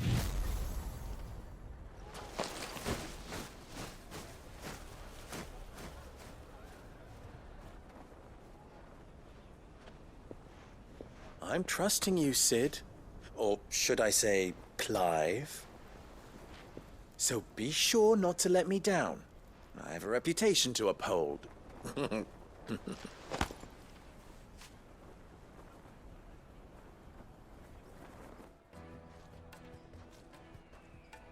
Well then, I wish you a safe journey south. Thank you. Not at all. It was my pleasure. Come on, Uncle. Let's go. Ah, I'm not too late. What is it, Lubor? A question that I neglected to ask earlier. Where is it that you're bound? To Drake's Fang. To finish Hugo Kupka. Just as I thought. Then allow me to share a secret. Drake's Fang is currently riddled with royalists. Talmeki and Walud are allies, and as you have seen, their soldiers work hand in glove. But no nation has ever before allowed a foreign army to make a barracks of its holiest of holies. Not by choice, at least. And there's more. A man on the inside of the Fang has failed to report for several days. I fear there may be more trouble lying in wait for you on the road ahead. Isn't there always? If you're determined to beard the lion's den, then promise me one thing. That you will enter via the mines, where the guard is lightest. I've lost one Sid already. If I lose another, people will start to think me careless. I don't plan on dying. Not before Kupka does, anyway. Well, so long as you have a plan.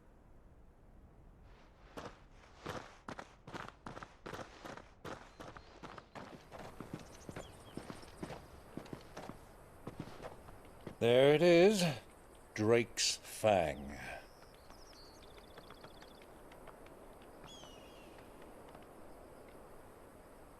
Kupka will be hiding inside.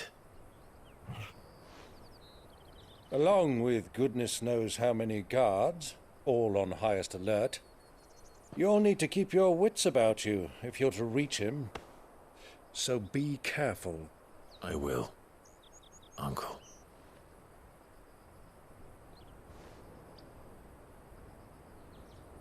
Before you go, Clive, allow me to apologize.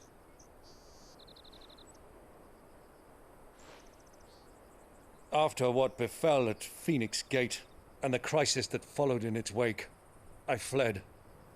I retreated to my counting house and danced attendance upon the vicereine in the hope it would bring me favor. I betrayed my nation to save my skin, like the coward I am. And I'm sorry. Uncle, please. It's not too late, Clive. Rosaria is yours by right, and there are those that would help you to take it back. Had I the courage of my brother, I might already have done so. But that ship has sailed. You, however... No. Forgive me, but I cannot.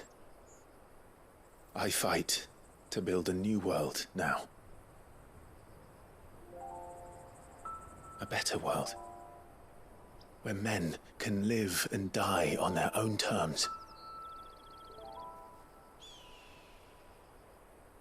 I was raised in a nation that strove to improve the plight of bearers.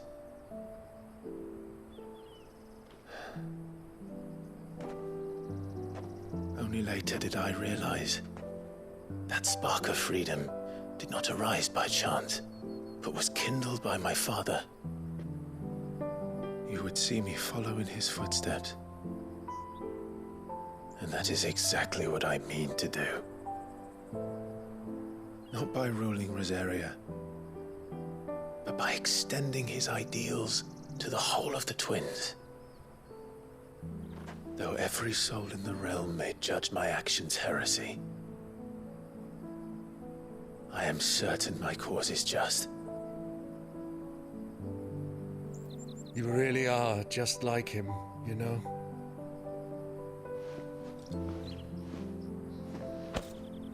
Thank you, Clive, for coming back to me. I am proud to call you nephew.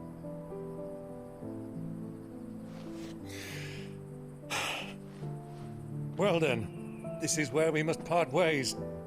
Wish me luck in convincing my Canvarian friend to share his considerable talents. I mean to plunder his coffers and prove myself worthy of a place in your merry band. Till then, my boy. Till then, go safely, Uncle. And you, nephew. We have much to catch up on, you and I. I shall expect you to regale me with the tales of all your adventures when next we meet. You can regale me too, Torgal.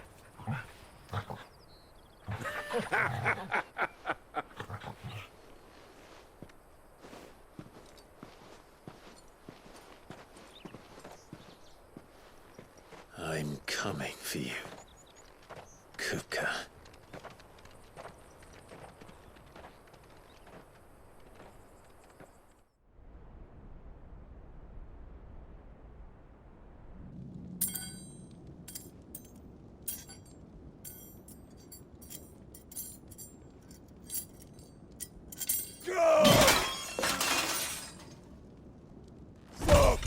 Fuck!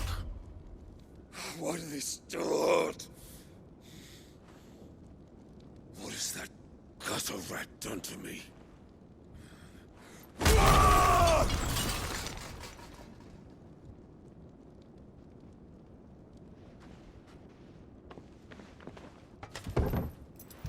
Out of my sight, witch! I'll kill you, Rosfield! I'll rip out your heart! I'll tear you limb from limb! Peace, Hugo. The table shan't hurt you any longer. He sought to humiliate me. Me! If you hadn't interfered, he would be dead! You truly believe you would have triumphed had the battle continued? Titan would have ground him into dust! And how would he have done that without his head? Shut up! You weren't strong enough, and you call yourself a dominant. Or rather, you did. You mock me, Harbert.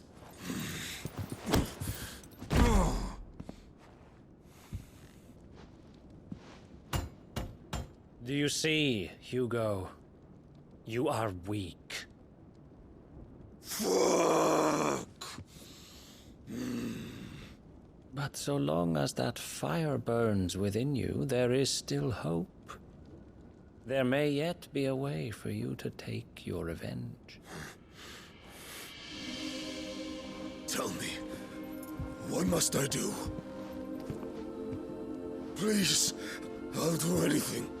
Just tell me.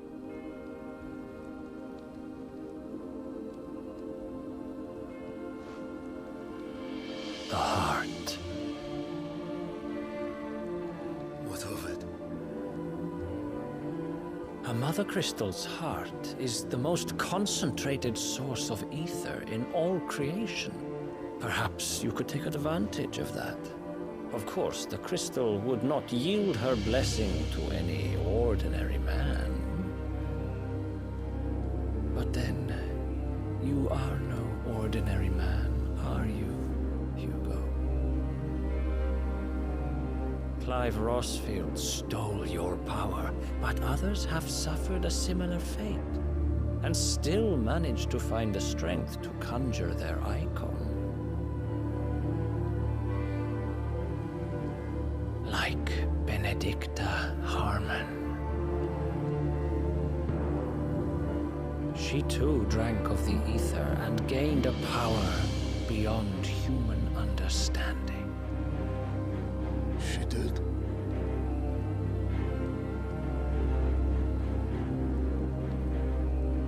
Benedicta. Benedict.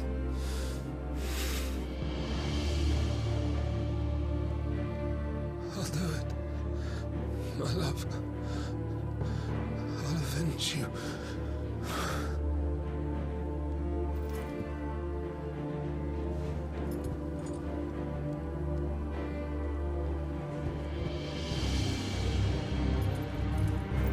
Run along now, Hugo. You need only follow the light.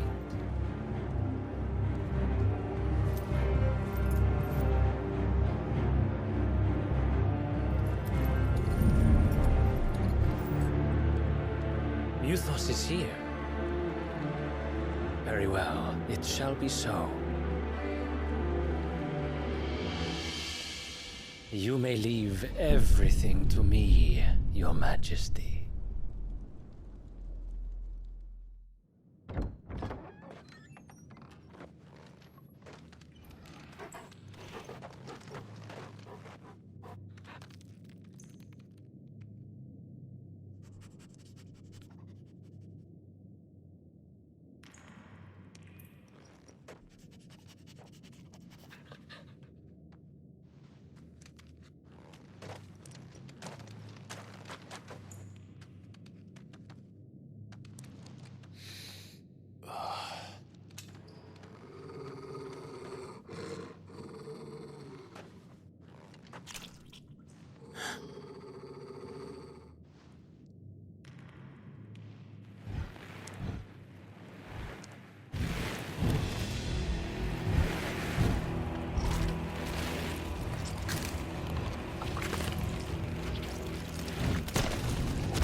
Did the royalists bring them from Ash?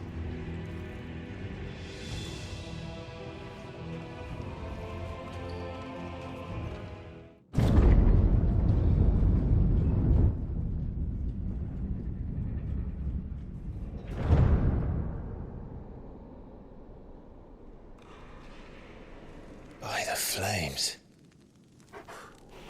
Come on, Torgal.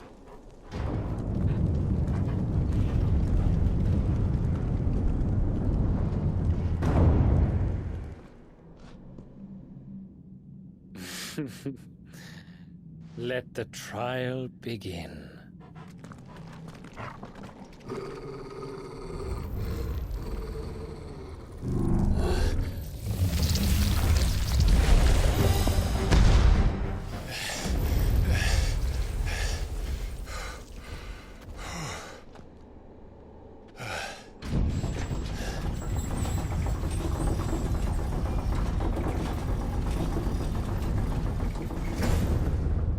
seems were expected.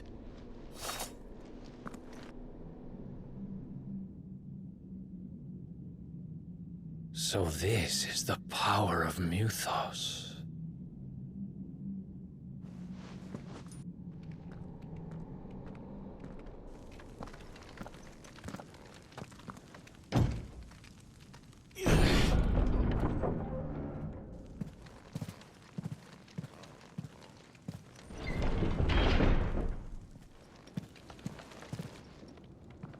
You've been busy, Kupka.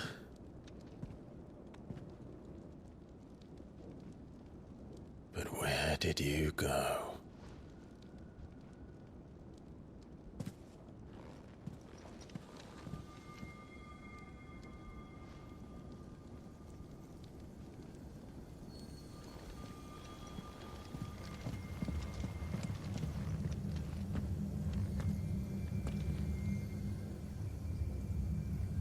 The heart.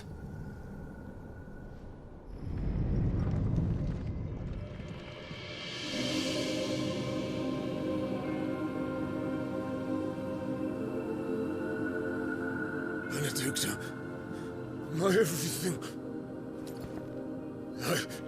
I've missed you so much. Kuka!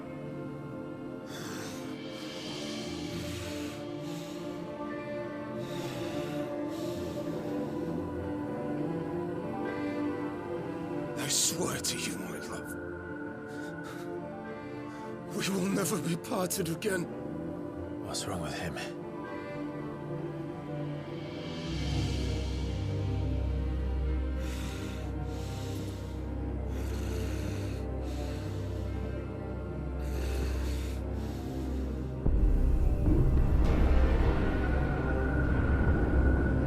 You got away from her!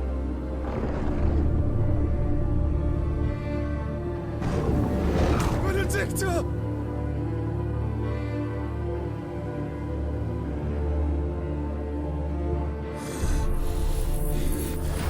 I'll kill you, Rosfield!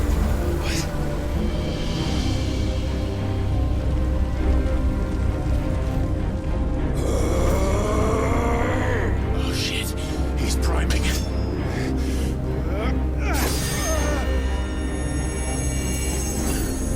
No, not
What the hell has he done?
Is that you, Ultima?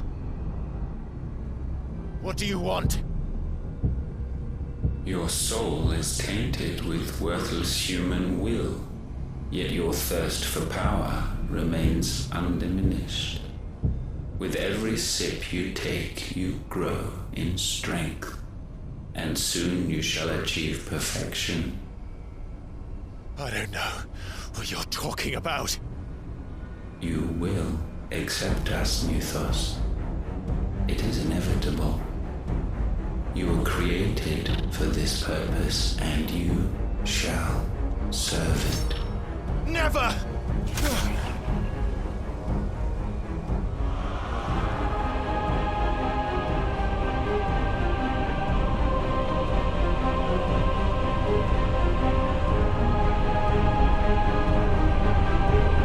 Fight it, Clive!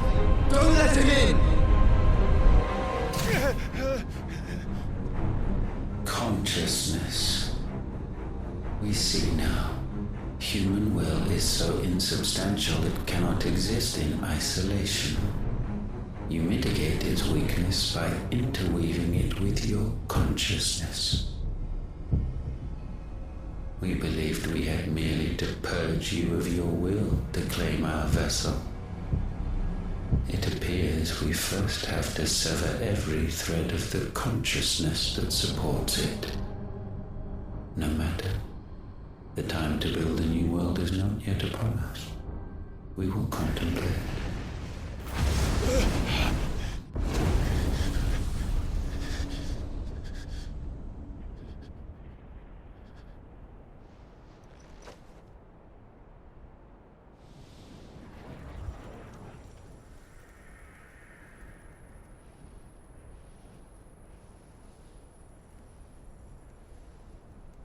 Thank you, Joshua.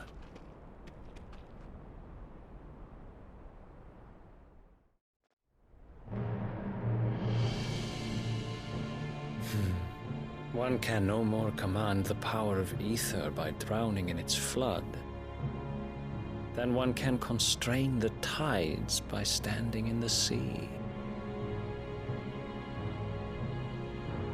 I had thought Hugo wiser than this, but it seems his head was full of rocks after all. Titan was strong. Your Majesty. But Mythos is stronger. For 5 years, that man lived only for revenge. Clinging fast to a fiction, even as it swept him into the abyss.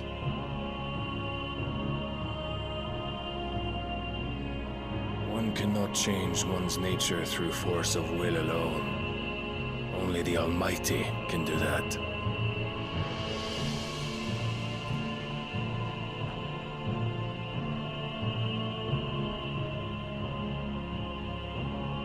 Hugo Kupka, the man who gave his life for a woman's head.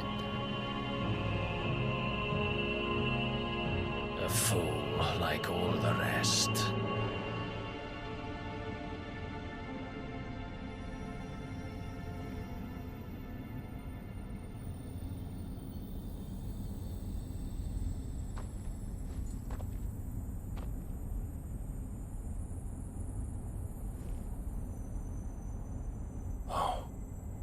That the death of a mother crystal should be so beautiful.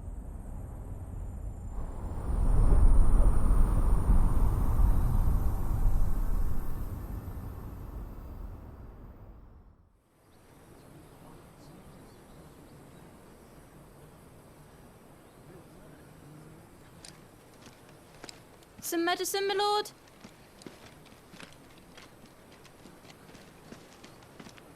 I have salves, potions, anything you need. Stop bothering me, urchin, or you'll feel the back of my hand.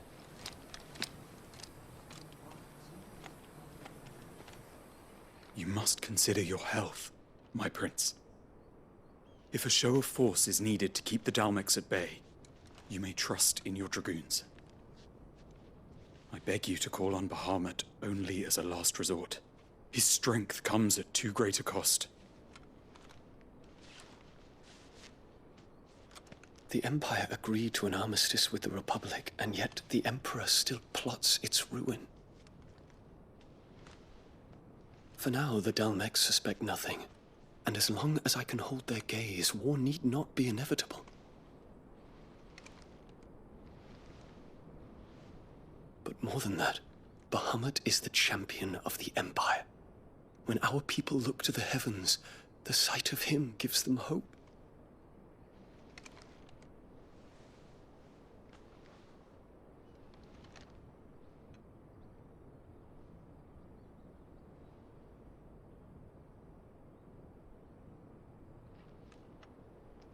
Forgive me, Terence. Would that you were my master. But alas. I will always be your loyal servant.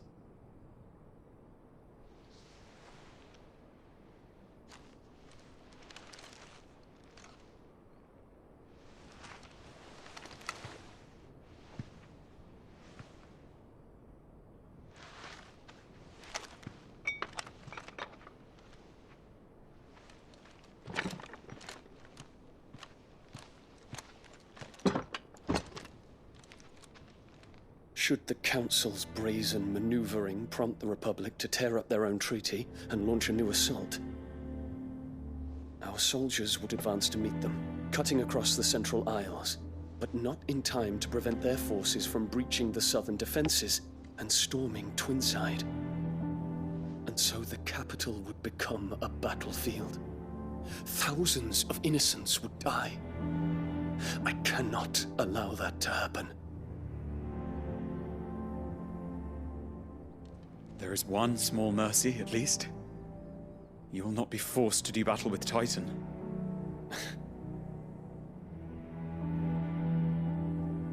Would that I could avoid doing battle at all. 1,000 pardons, Your Highness. What is it?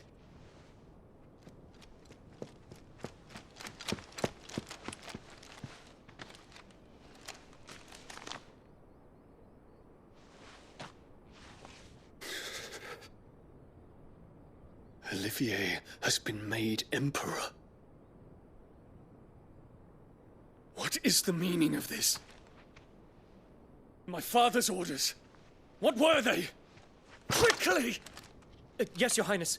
His Radiance requests that Your Highness maintain position here and... Ah!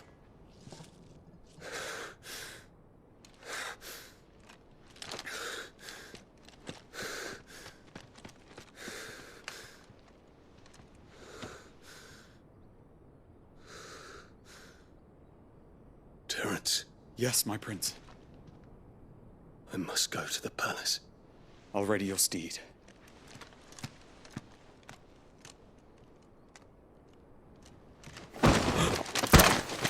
What is it now?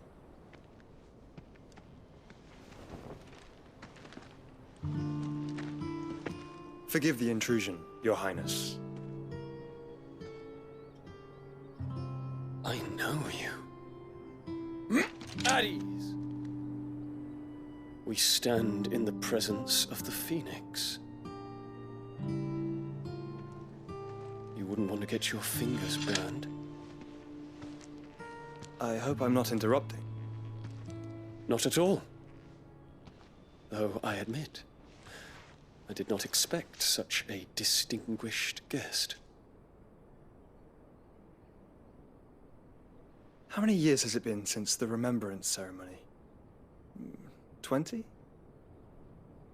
I thought you long dead. Do I address a ghost? Many have told me that I look like one. But no. I'm alive.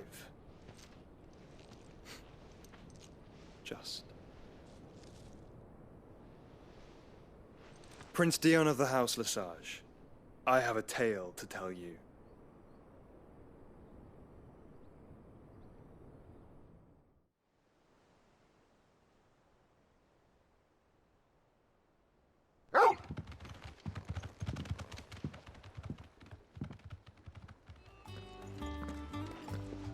Clive, you're back. I am. And with glad tidings for once. Hugo Kupka is no more. Well, I'll be. All of our comrades who lost their lives back at Sid's place be smiling down at you right now. We had a stolus from Lubor saying Drake's fang had fallen. I expect that was your doing as well, was it? It's a long story. One for the history books, I'll bet. Welcome home, Clive. It's good to be back. You look better. I feel it. Which means I'm coming on your next little adventure. You're not leaving me behind again. Wouldn't dream of it. Otto, any word on the Royalist movements since I've been away? Shouldn't you be putting your feet up?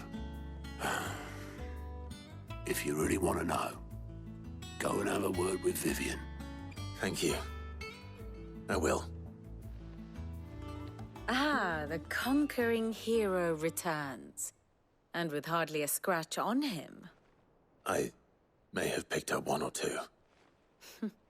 Well, the fact that you came straight to me instead of visiting our resident physiker suggests that you picked up something more important. A scent. The scent of Waludas. The very same. But whatever plans Kupka was hatching with the Royalists, he took them to his grave. As did his men. Slaughtered by the orcs who'd taken over the Fang.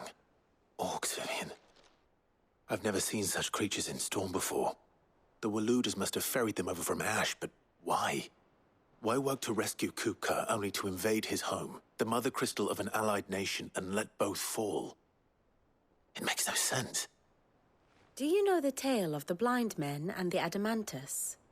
One can often be led astray by focusing too closely on individual details. One must instead see the bigger picture. And what bigger picture is there than my map?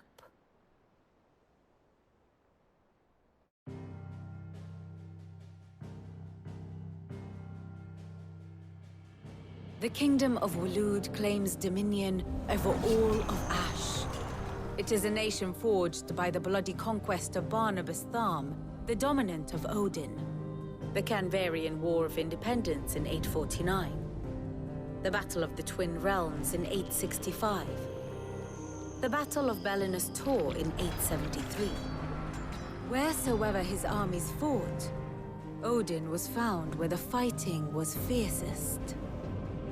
But of late, the warrior king appears to have laid his sword to rest.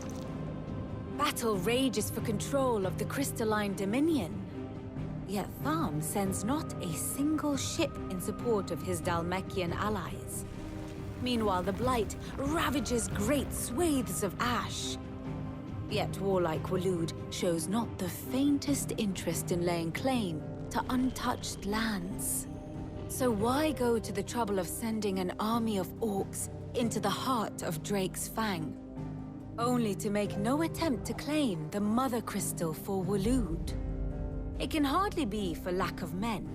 Tharm's armies rival any in the Twins. No. We have not seen the last of the Waluda standard.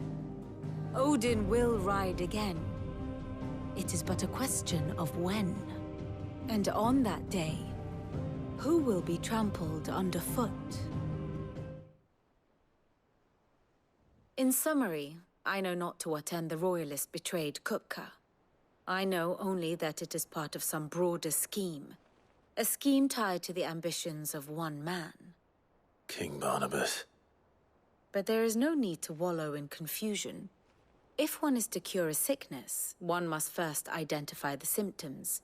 And your Lord Uncle has volunteered to do just that by keeping an eye on the Royalists' movements. He's really throwing himself into this. Indeed he is. Which means all that remains for us to do is await his reports. Well, not quite all in your case. The people of the Hideaway must hear the news. Justice has been done. Hugo Kupka is dead. The wounds he left that night are still raw, especially for those who lived with Sid the longest. Tell them that those wounds might finally begin to heal. Consider it the price of today's instruction. I've never known you to be sentimental. What can I say? I am only human. And we are, all of us, sentimental animals at heart. I suppose we are. Very well. I'll go and spread the word. Blackthorn, do you have a moment? What is it? I'm busy. I wanted to tell you that Hugo Kupka is dead.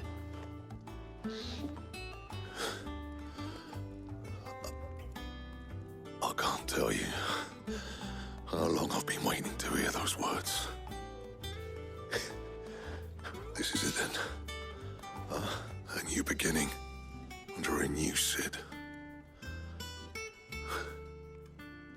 I'll try to live up to the name.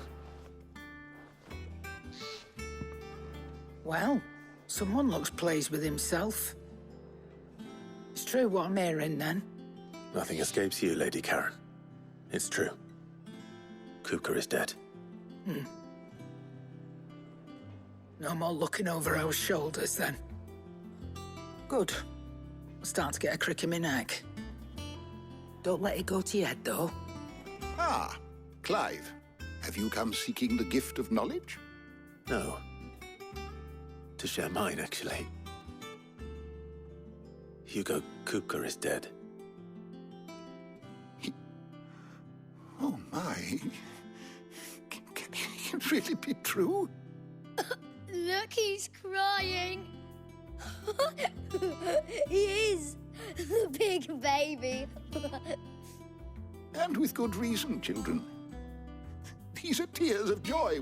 We must offer up a prayer to your parents that the heavens might weep with us. There shall be no lessons today, only thanksgiving and merrymaking. Go, put away your things. All right. Brilliant.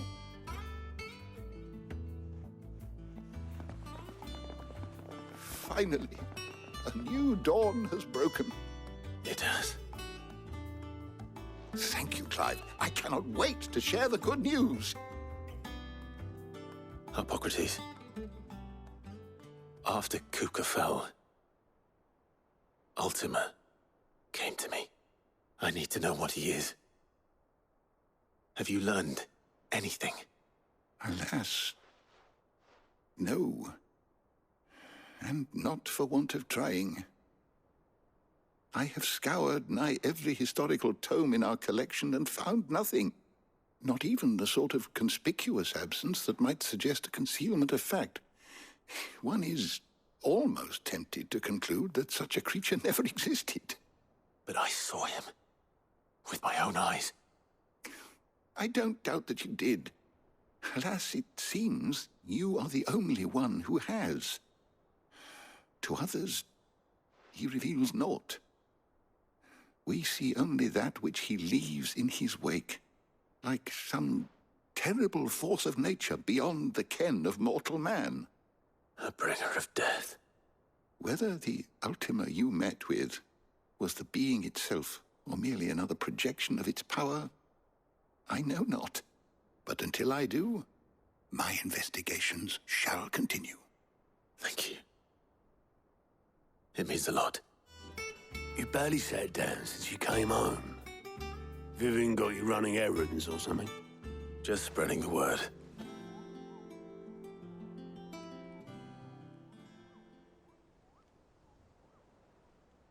So, the Professor's got a soft side, has she? I'd never have guessed. No. She was right, though. Everyone was glad to hear the news. Ah, but you ain't told everyone. I can think of plenty of friends back at the old hideaway who'd sleep more peacefully for knowing. Not least of all Sid. You should tell him. You're right. I should. And I will. Well, when you do, be sure to take Mid with you. She's been going at it hammer and tongs down in that workshop of hers, trying to do her father proud. I can't remember the last time she visited the old sod's grave. Very well. I'll suggest it. All right, Clive? What do you want? I'm going to visit Sid, and I thought you might like to come with me. Sorry, I'm too busy for all that right now. I've got to get this thermal displacement stack sorted. Thermal... Displacement stack. Here. And this is for... Only the fastest, finest ship the world has ever seen. The Enterprise. Me and my dad designed it together. Where other vessels rely on the fickle winds to drive them through the water, ours is fitted with mithril engines. And those things have got more push than a behemoth in a bad mood, and more heat than all the hells put together. Which is where the stack comes in. I may have already talked some tight-lipped shipwrights into putting the hull together for me in a little dockyard in Canva. But the stack's a bit more involved, so I'm building it here. Thing is, it's so involved that I'm running behind and it's starting to hold things up over at the shipyard. I'll come and see my dad, though, when I'm done. Whenever that is. Is there anything I can do to help? Good old Clive. I were hoping you'd say that. First things first, I need some parts mecking.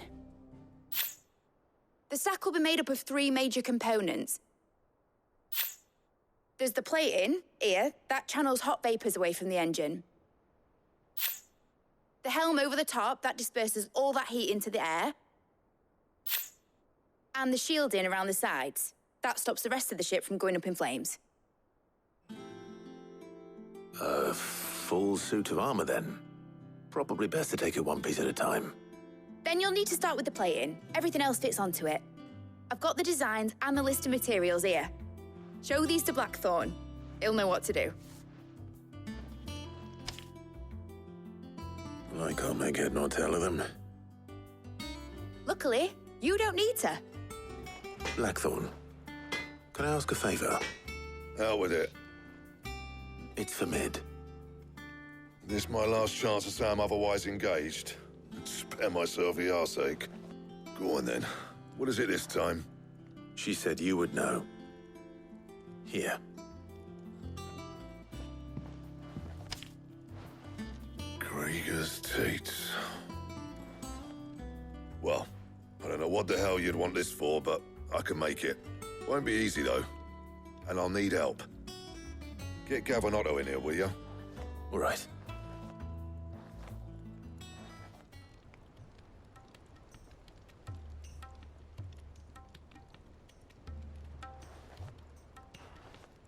So Mid's roped us all in here again, hasn't she? Typical. Still, if that's what it takes to get her to visit Sid's grave, I'll do what I can. And, what is it we need to do, exactly? Take a look at this. It's this plating. The usual saw-grade steel won't work. We need something that can get very hot, very fast, and still keep its shape. That means an alloy. Something that won't break or buckle at the temperatures she's talking about. Which is where you lot come in. I need materials, and I've got my work cut out already. You'll have to fetch them. Now, there's a special kind of sand I'm after that you can only find out in the Velcroy. Stardust, they call it. As for the rest of the stuff, my usual supply should have it in stock. It just needs buying and bringing back here. Well, we'll get it done quicker if we split up. One of us should probably give you an hand coat in the sand. And the other can go and get the rest from this supplier. Right then. Well, make your minds up who's going where, we can get this over with. You going after the Stardust then, are you? Which one of these 2 lucky souls is going with you? Gav, you're with me. All right, then.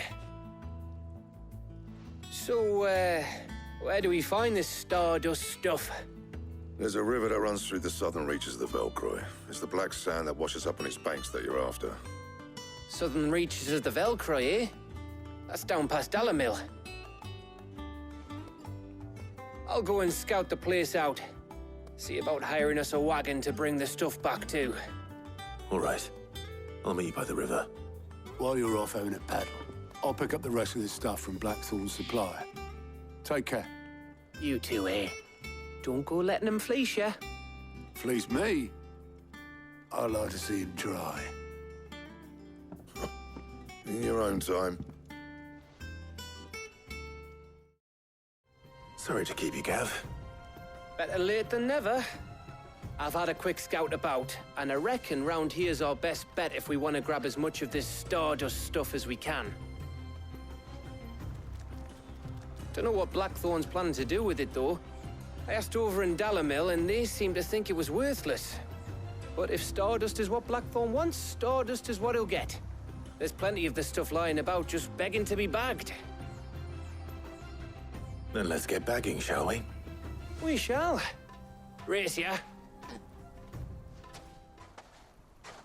You finished? How much did you get? Enough. I hope.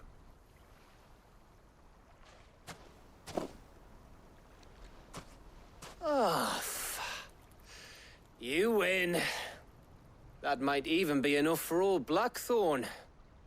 Hey, before we go, do you mind if we have a chat?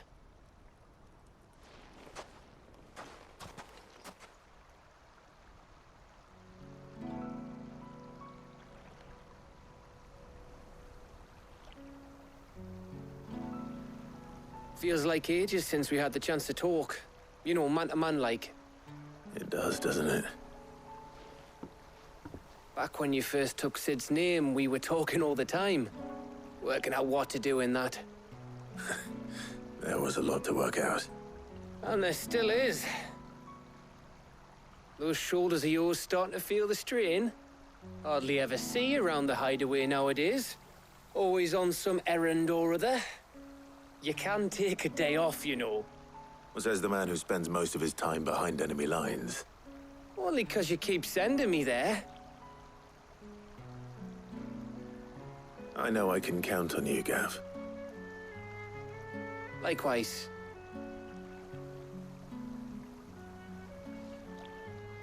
So you keep sending me wherever you need to, and I'll keep going. Safe in the knowledge that I have a home to come back to. Thanks to you.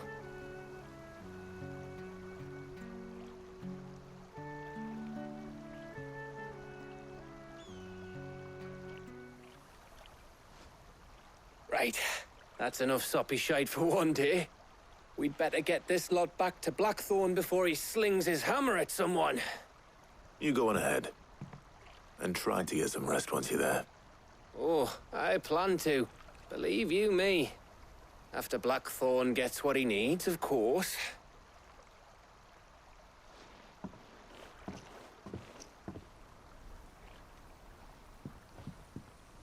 Right. Ready to go home, boy?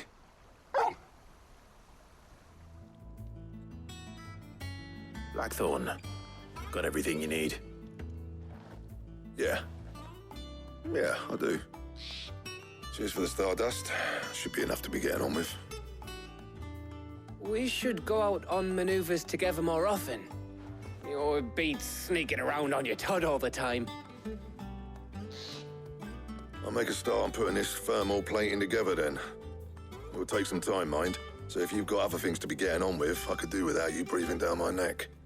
Thank you, Blackthorn. I'll let Mid know construction's underway. You'll be pleased to hear that Blackthorn's started work on the plating. Excellent. 1 down, 2 to go. So, what's next? The helm, of course. For this, we'll be repurposing fallen scrap. Salvage from the ruins? I thought that material was all but impossible to work. Ah, but we don't have to. I'm sorry. Just so happens there's one particular ruin that's broken into exactly the right shape and size pieces for what we need. What's the name back there? I'll give you all the details. What's her name? Right. Oh, Sid, is this about the helm? Yes. Mid said I should speak with you. I'll show you the plans then. Here you see the mithril engine, in which mithril is burned to generate heat. That heat is then harnessed to produce motive force. Excess heat is dealt with by means of the thermal displacement stack, which disperses it into the surrounding air. Now, were we to rely on thermal plating alone to achieve this effect, the rate of excess heat buildup would far exceed the displacement coefficient of the plating. In other words, the reactor would overheat and eventually explode. This is where the helm comes in. It connects to the plating, you see, and serves as a sort of thermal sink to absorb all that excess energy. Our experiments have shown that fallen ceramics are remarkably thermophilic. They can withstand and absorb levels of heat far above anything we are able to make today. And not only that, they're also waterproof and immune to rust, making them the perfect material for our protective hood. Why, if sea or rainwater were to enter the reactor proper, it would vaporize instantly. The forces produced would tear the ship from stern to... You can stop there. I understand. Mid said we might be able to use parts of a fallen ruin. Where would I find it? Ah, yes. It's in Lorbert's Pass, near Lostwing. The thing is, well, I probably should have arranged to have the pieces we need brought here sooner. You see, a certain unwanted visitor has taken up residence there. It's no longer a matter of just walking in and taking them. It's, going to be considerably more dangerous than that. I see. Then I suppose I'd better deal with this unwanted visitor for you. Would that help? Oh, very much. Thank you, Sid. I'll gather my team and head there right away. We'll meet you outside the ruins. Oh, there you are, Sid. Thanks so much for coming. The, ruins are just over there, as is the creature I told you about, I'd imagine. Would you mind? Of course. I'll be right back. Anybody home?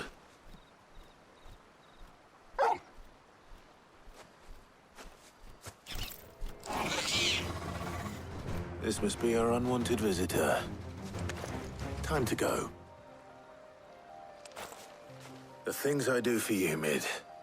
Sid! Oh, thank goodness you're safe. You shouldn't have any trouble now. Indeed. Well, don't let us keep you. We'll, see that everything is transported safely back to the hideaway. All right. I'll let Mid know you're on your way. Mid. Helena has recovered the material for the helm. She'll be along shortly. Excellent. Another job well done. And just one remaining. Right. The shielding. This one's a bit of a bugger. How so? The plating's enough to stop the engines going pop, but those things will still be spitting out enough fire to set the rest of the ship ablaze. Which is why you need proper shielding. A prison for the dragon's breath that's blazing away inside. I thought a triple thick layer of tempered steel might do it. Or more of the stuff that the Fallen use, but they'd both be too heavy. The helm and the plating are bulky enough as it is. Add any more weight and the whole ship would be at the bottom of the briny before we'd even started. I need something light. But I've racked my brains and I just can't think what would do it. Well, if I were in need of obscure knowledge, I know whose counsel I would seek. Harpocrates. Tomes? Yeah, well, I'd thought of that, obviously. I've got all the details written down here. Can you take this to him, see what he makes of it? Right away. Harpocrates, do you have a moment? For you, Clive, always. Well, actually, it's for Mid this time. Could you take a look at this?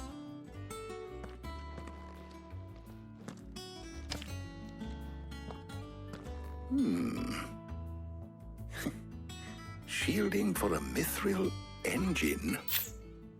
Whatever will that girl think of next? And what are these notes around the edges? She has some specific requirements for the materials. The shielding needs to be able to resist extreme heat on the inside, and yet remain cool enough on the outside not to set the ship alight, while also being light enough not to sink it. As you can imagine, she's struggling to find anything that meets her needs. I see. I wondered if you might know of a solution, or if you might be able to search the records for one. Perhaps it is not a different material she requires, but a different approach. What do you mean? Consider the lake we have made our home.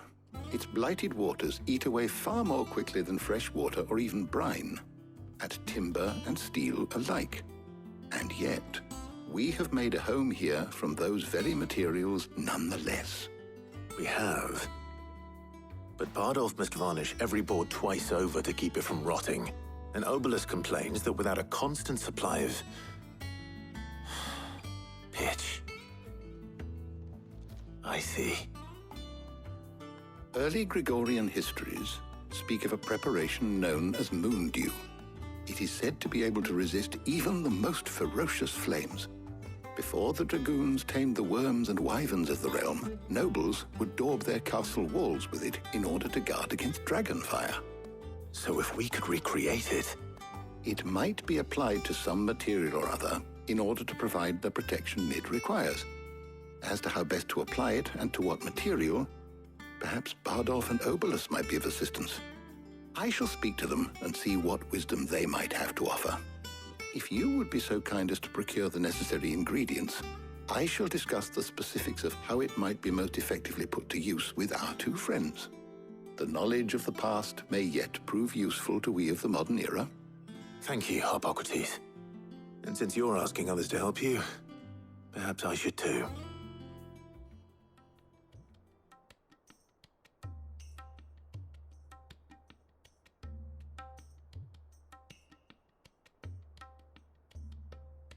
So you need a hand, do you? We do. I'll be heading to market for the ingredients we need. I could do with some help. And some company, too. The other can assist me in researching how best to prepare the shielding itself. Can we count on your aid? Always. Well, if Jill's game. Thank you.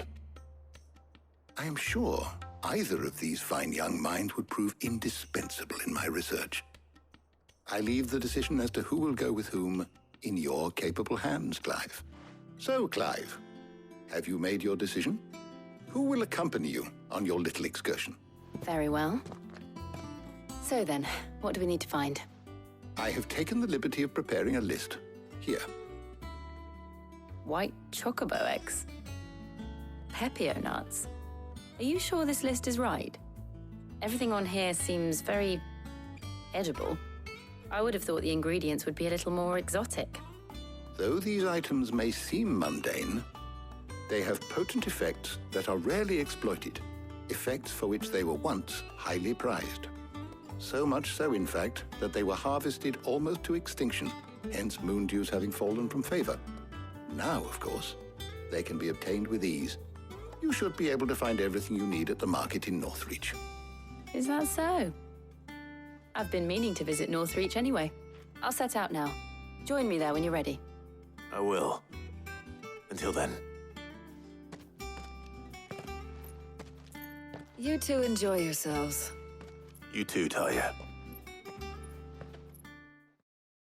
How goes the hunt for ingredients? I've only just started. I'm sure everything we need is somewhere amongst all these stalls, though. Why don't we split up and see? We'll take a couple of ingredients each. All right. What am I looking for? How about you look for the pepio nuts and some garlic? I'll find the other things we need. We can meet by the gate when we're finished. Did you find everything? I did. Here.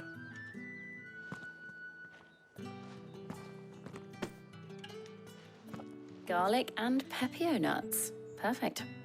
Now, all that remains is for Hippocrates to somehow turn all this into what Mid needs to keep her engine cool.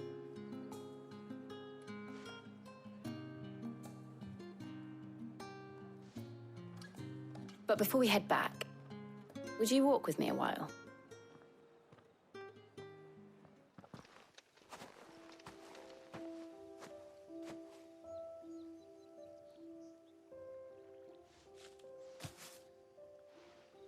Thank you for asking me to help you today.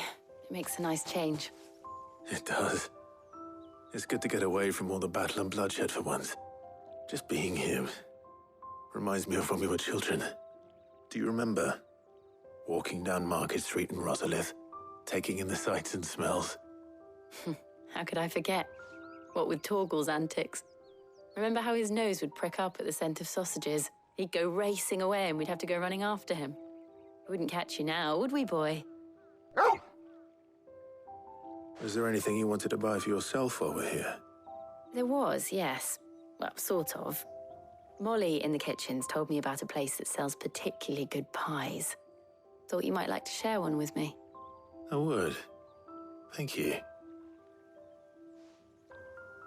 And I saw some bread.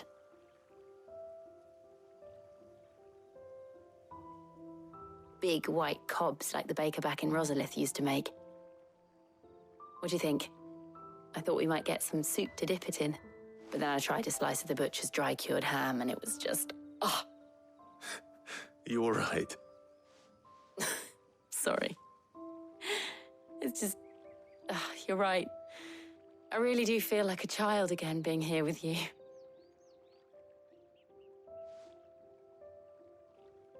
Clive. Is it wrong of me to enjoy this? No, Jill. This is how life should be. and it's how our lives will be when our work is finally done. When we can live on our own terms. I hope so. Thank you, Clive.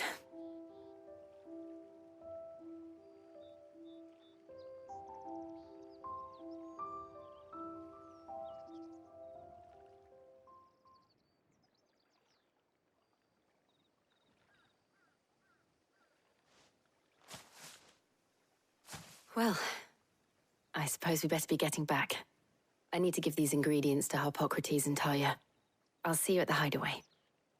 Take care. I will. You too. How's work on the shielding progressing, Harpocrates? Well, very well indeed. And thanks in no small part to your kind assistance. I was just explaining to Talia how we might best go about preparing the moon dew. And now that we have all the ingredients, we may begin. You can count on me. I've mixed more than a few mysterious concoctions in my time. I'm sure you have. What about the shielding itself? Work is underway, under the watchful eyes of Bardolph and Obolus. Apparently, it'll be ready soon. Thank you. All of you. Right then. Jill, would you join me in the infirmary? Many hands make light work and all that. Of course.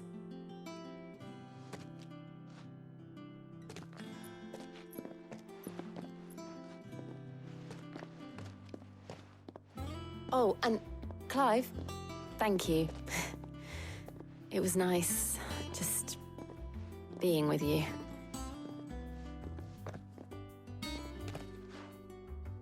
It appears our work here is almost at an end. A shame. I was enjoying playing the man of action for once. When both the shielding and the moon dew are ready, it will merely be a matter of applying the one to the other. Followed by a rigorous process of testing and retesting, of course. Perhaps someone ought to warn young Mid of that. Leave it to me. Thank you, Harpocrates. Sorry to keep you waiting, Mid. But you'll be pleased to know that work on the shielding is underway. You found something for it? In a manner of speaking, Harpocrates knew of a substance that's highly resistant to heat. A coating that should provide the protection you need. He's supervising the construction and testing of the shielding as we speak. Brilliant! I knew you wouldn't let me down. Don't thank me. I'm just the errand boy. Right then, better start working out how to bolt all these bits together. To the Black Hammer!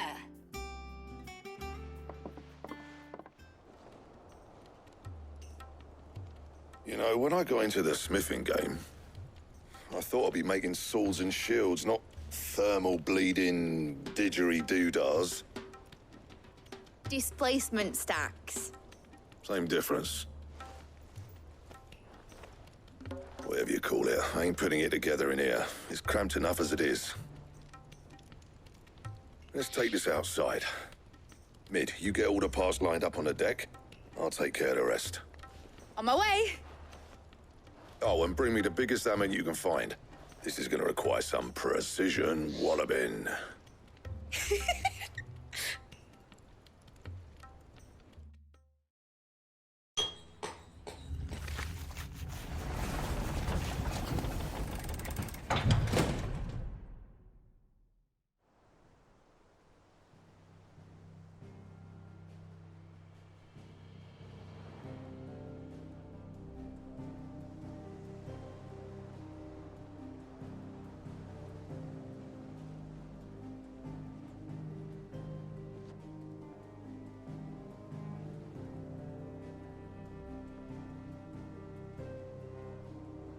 It's finished! It's finally finished! Thank fuck for that. I'll be feeling my hammer arm for weeks. Thank you, Clive, Blackthorn, everyone. That's one down and just 3 more to go. I'm sorry. Oh, didn't I tell you? The Enterprise has 4 mithril engines, and we'll be needing a displacement stack for each. You don't mean...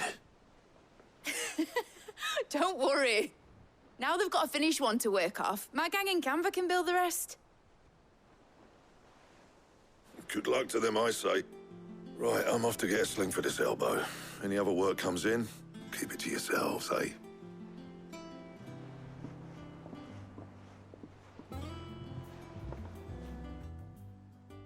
What's the matter? Nothing. Just daydreaming. Thinking about the Enterprise sailing off over the horizon to shores unknown.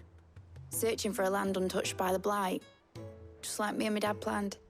So if the worst came to the worst and every scrap of soil in the Twins turned black, we might still have a chance. That's what she was meant to be. You see, one last chance just in case we needed it. But now she's so close to being finished, I've realized I don't want her to be that. I don't want her to be just a lifeboat for us to cling to if things get desperate.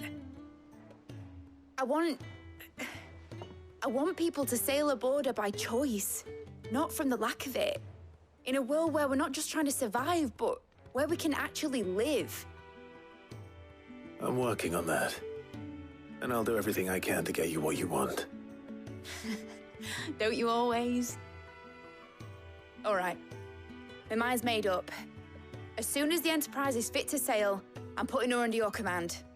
Sod our plans, I'm trusting in yours. Are you sure about this? Something tells me it's what my dad would have wanted. He'd be proud of you. You were gonna visit his grave, weren't you? I was. And you can come too, now that your little project is finished. Right. There's just one thing I need to finish up first. Won't be a mo. All right. I'll let Otto know you're coming. Meet us in the mess when you're ready. Aye, aye, Captain. All right, Clive. Asterix. Mid finished sending half the hideaway traipsing across the Twins, has she? I swear, that girl'd do anything to put off visiting her old dad's grave. No excuses now, though, eh? Not quite. She said there was one final thing she had to take care of. I'm sure she'll be finished soon enough. She said that? In those words? She did, yes. Clive? Were you born yesterday or something? There is no thing. She'll probably be halfway to Canva by now. Mid. I might still be able to catch her. Obolus, have you seen Mid? Yep. In a boat, going that way. Then I'm too late. You in a hurry and all, are you? Oh, I offered to take her across, but she wouldn't wait. Just paid for a dinghy and rowed off. Oars going like the clappers. Got some life in her, ain't she? But anyway, I was on my way up to see you, as it happens. Got a letter for you. Urgent, by the sound of it. One of your uncle's men said I was to hand it to you in person, post-bleeding haste. And you're here now. Thank you, Obolus. Don't mention it. Trouble in Canva. Well, I'll need someone to keep an eye on Mid.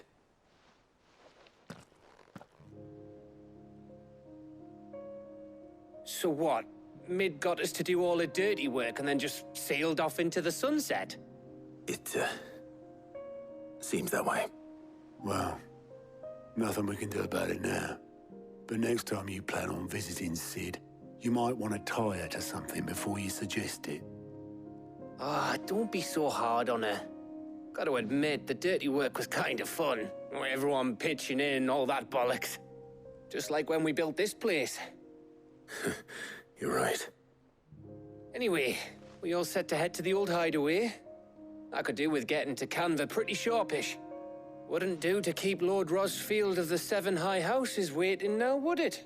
Not after he asked for me personally. Gav will be leaving with me. Will you mind the place while we're gone? You can count on me. Just be sure to give Sid and the others my regards. All right.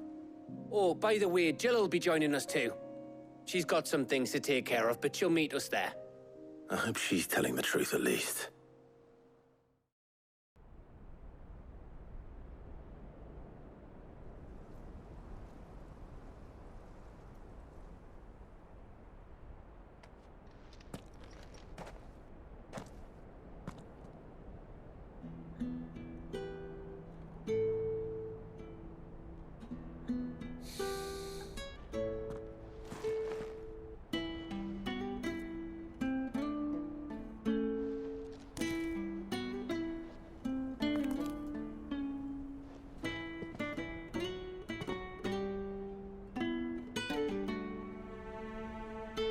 Well, Sid,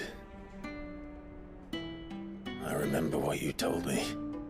But if no one is listening to what you have to say, you may as well not say it.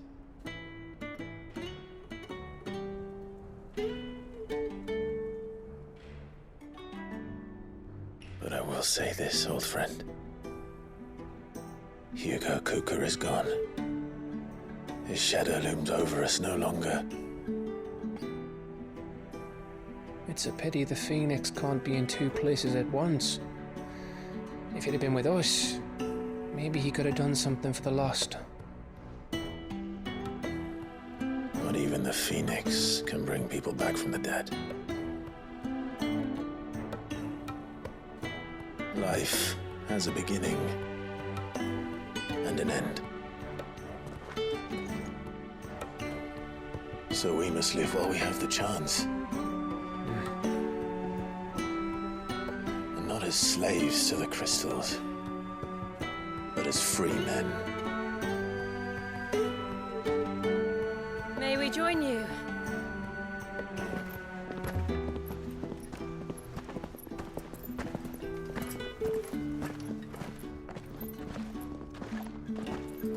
Lady Karen, what a pleasant surprise. I thought I'd drop by and see how you were all doing before heading off to restock my supplies.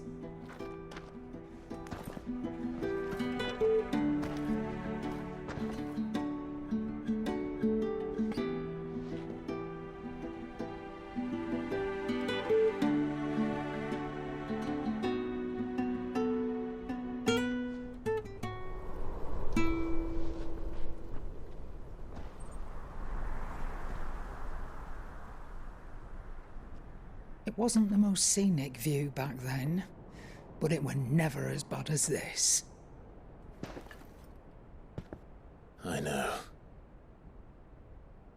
The blight marches on. And soon, there'll be no escaping sights like these.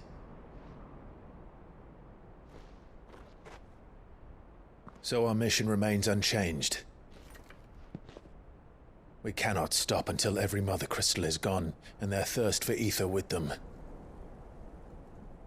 The only one that remains in Storm is Drake's tail in the Crystalline Dominion. Our next target. We're going to Twinside. It's the capital of the Empire these days. I wouldn't like to think how tightly guarded they've got the place. Not that that'll stop you. But we do well to scout it out before you go charging in. We would indeed. If you're off to the Dominion, you can take this great lump with you.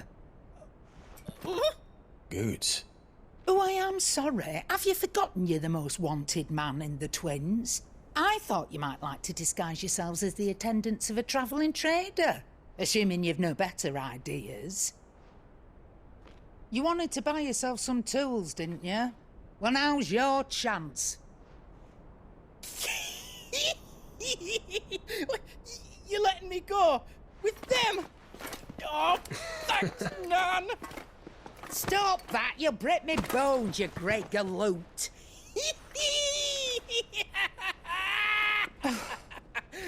There's a caravan that runs back and forth between the Dominion and the Bocklad markets. It's managed by the Merchants Guild. Just show them Goots' traders pass and you'll be on your way. It'll be a damn sight less risky than footing it the length of the Crystal Road. That's for sure. Thank you, Karen. And glad to have you with us, Goots. Okay then. I'll get me things and I'll meet yous there. See yous down in Bocklad. Get off! Me poor fingers!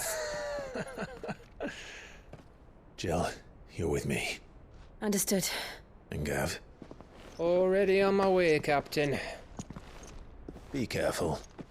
Aren't I always?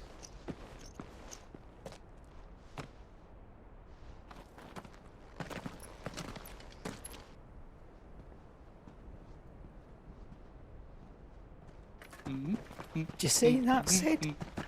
Your protege's making a proper little outlaw of himself.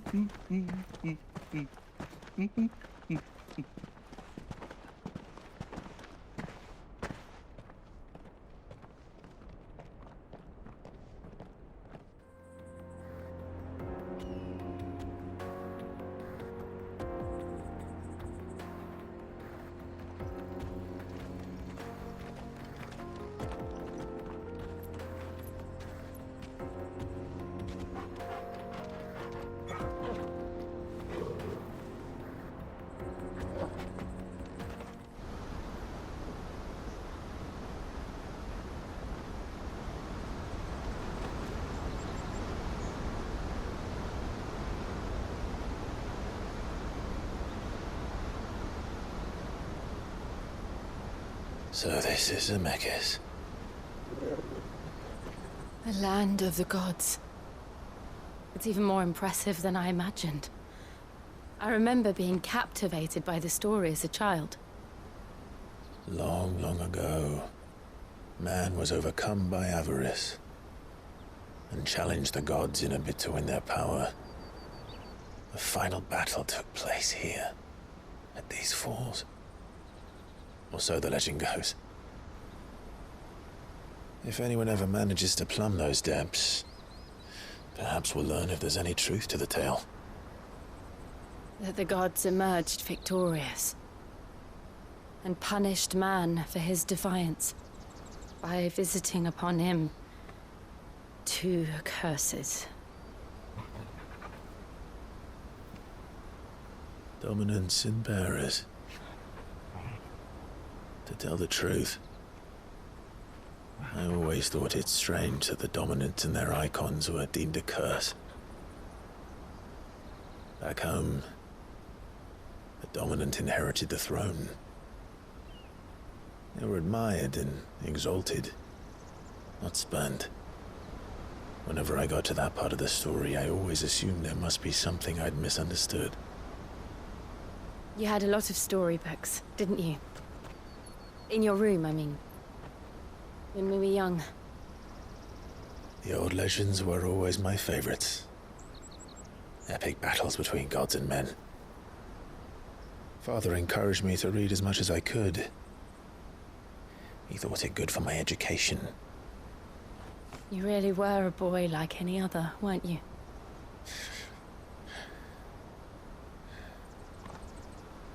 Just look at this place. It's enough to make you believe the legends are true. I know.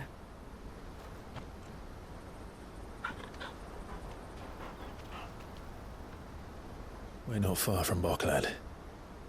The road will be busier up ahead. Then we'll have to keep our wits about us.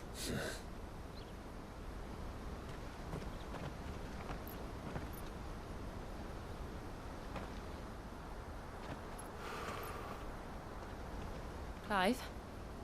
Something wrong? Nothing. It's nothing.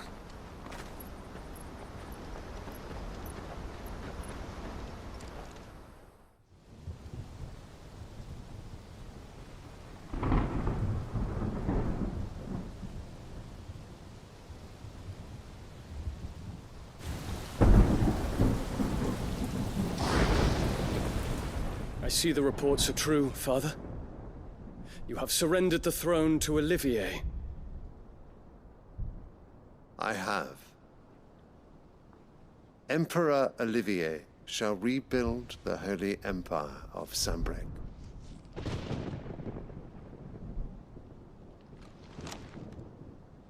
How is he to rule an empire? He is but a boy. I shall advise him until he comes of age. Father, please. Or for as long as I am able.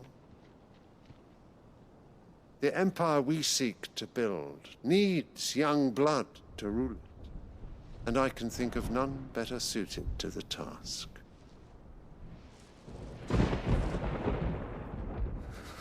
There is other news, Dion. Hugo Kupka is dead, and Drake's Fang destroyed. The pillars of the Republic have fallen. Ere long, the Imperial banner shall fly over every city in Storm. And then, Valisthea. All shall bow before their Emperor. Father, these are the words of a tyrant. They are the words of a god. The Emperor whom I gladly serve. Great Greeker, made flesh.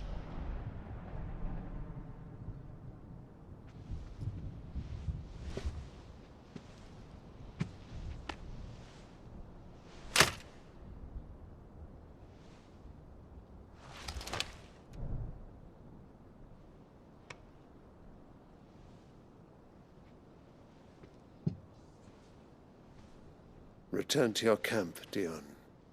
and ready your forces. It is time to show the world the true power of Sanbreque.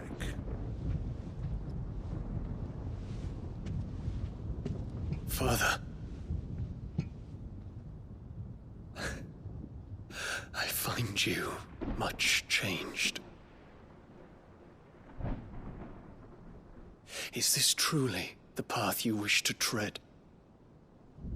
Or are these the ambitions of another? Of Ultima, perhaps? What nonsense is this?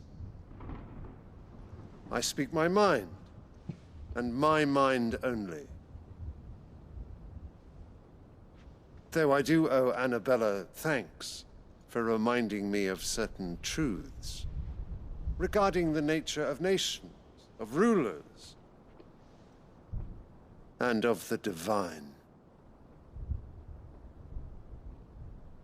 You would trust the words of this traitress? She betrayed her country! She slew her husband!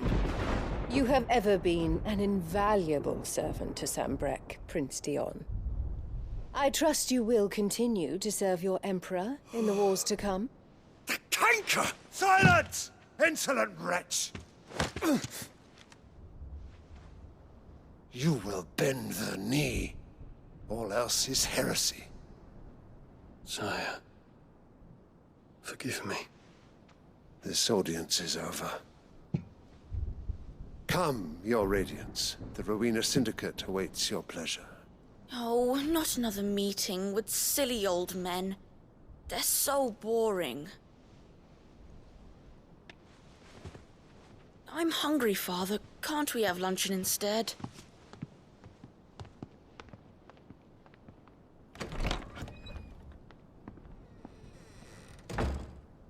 Does it pain you that you will not inherit your father's throne? I have suffered worse.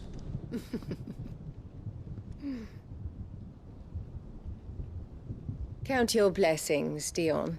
For a base-born child to be chosen by Bahamut is miracle enough. You have risen high on his wings, but you shall rise no higher, lest your impure blood stain the throne. What do you know of my blood?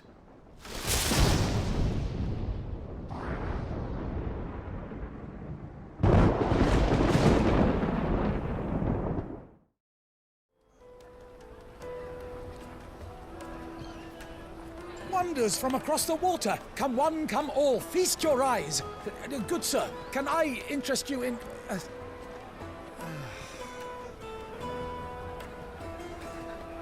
How much? For a measly crust of bread? You won't find any cheaper. Not nowadays. But you're more than welcome to look.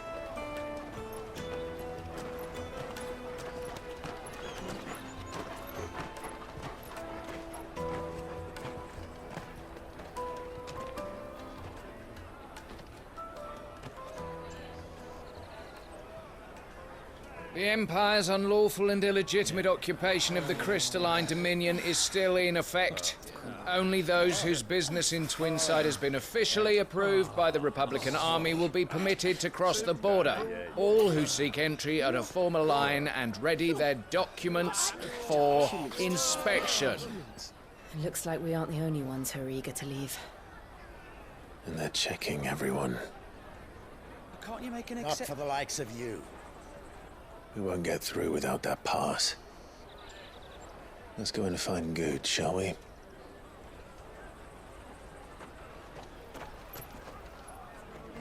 Ah, Good. There you are. Clive, I'm so sorry. Don't tell Nan, will you? Slow down, Good. Just tell us what happened. It's me trader's pass. It's gone. We cannot ride the caravan without it. We won't even be able to get through the flipping checkpoint. Do you remember when you last saw it?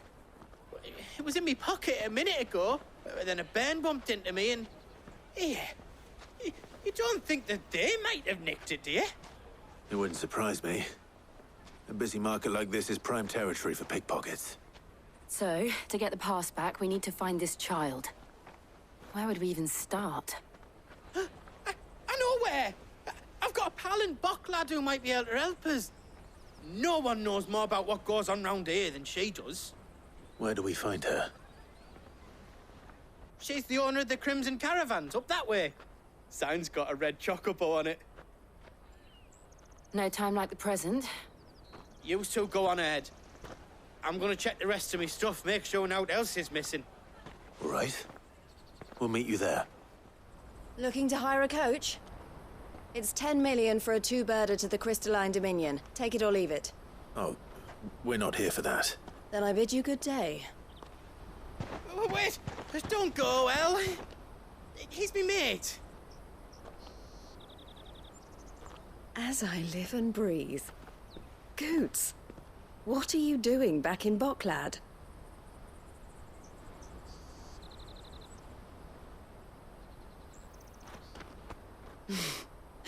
I gather Lady Karen didn't send you.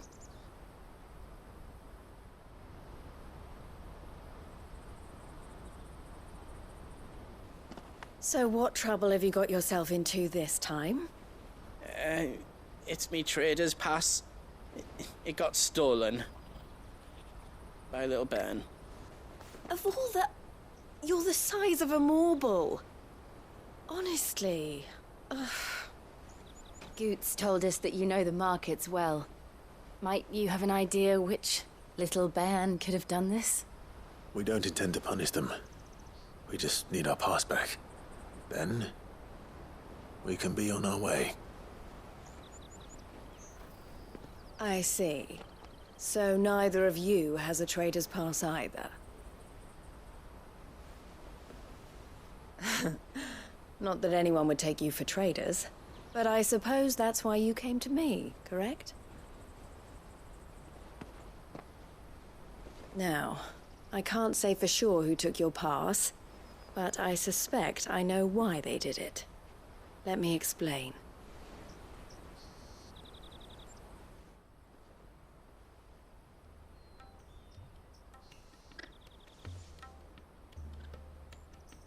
Ever since the Fist marched on the Dominion, the Republic has been clamping down on any commerce that might aid the Empire more than it does us.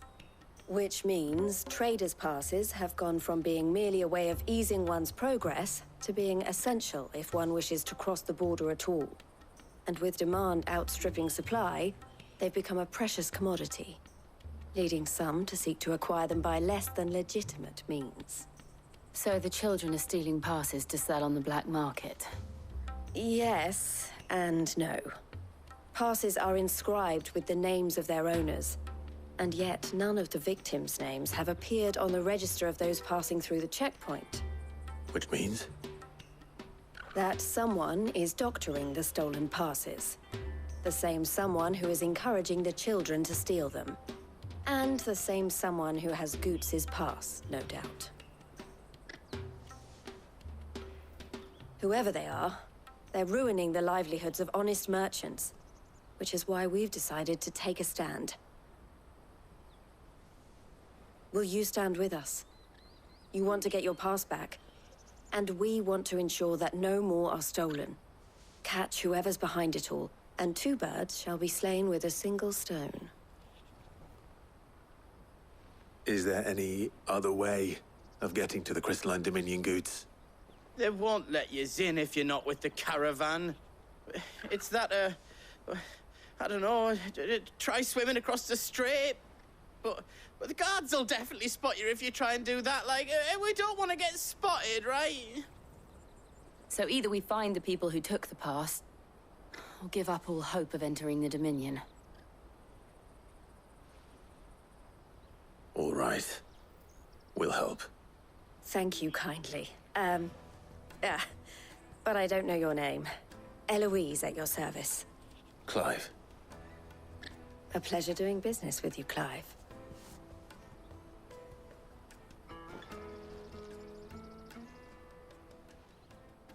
The proprietor of the furniture makers by the coach stop is spearheading the search. Wear that, and he will know you for a friend. I suggest that you speak with him first. The furniture makers. Understood. Are you the furniture maker? Looking for something in particular? Ah, Eloise collared you too, eh? Then I expect you want to know more. She told me you were leading the hunt for the pickpockets. What have you learned? For one, that they're targeting the traders carrying the biggest packs. Harder to watch your back, see? And less chance of the mark giving chase if they're spotted. Not that they'd be likely to catch them. Those imps know every inch of this warren like the backs of their hands. Their eyes must have lit up when they saw Goots. The fishmonger round by the gate's been trying to track down the children involved. You should go and have a word with her. Thank you. We will. Fish for sale! Fresh sorted and smoked! Can I interest you? Ah, sorry.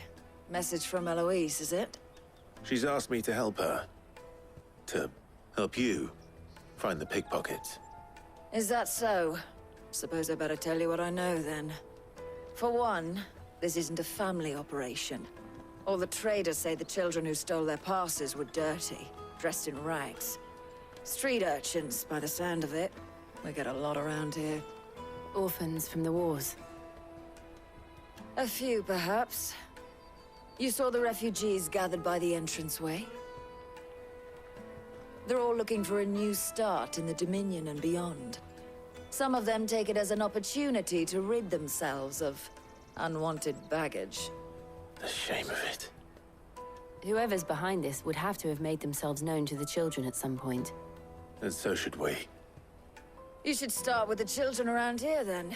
I doubt they're the ones involved, but they might have heard something. It's worth a try.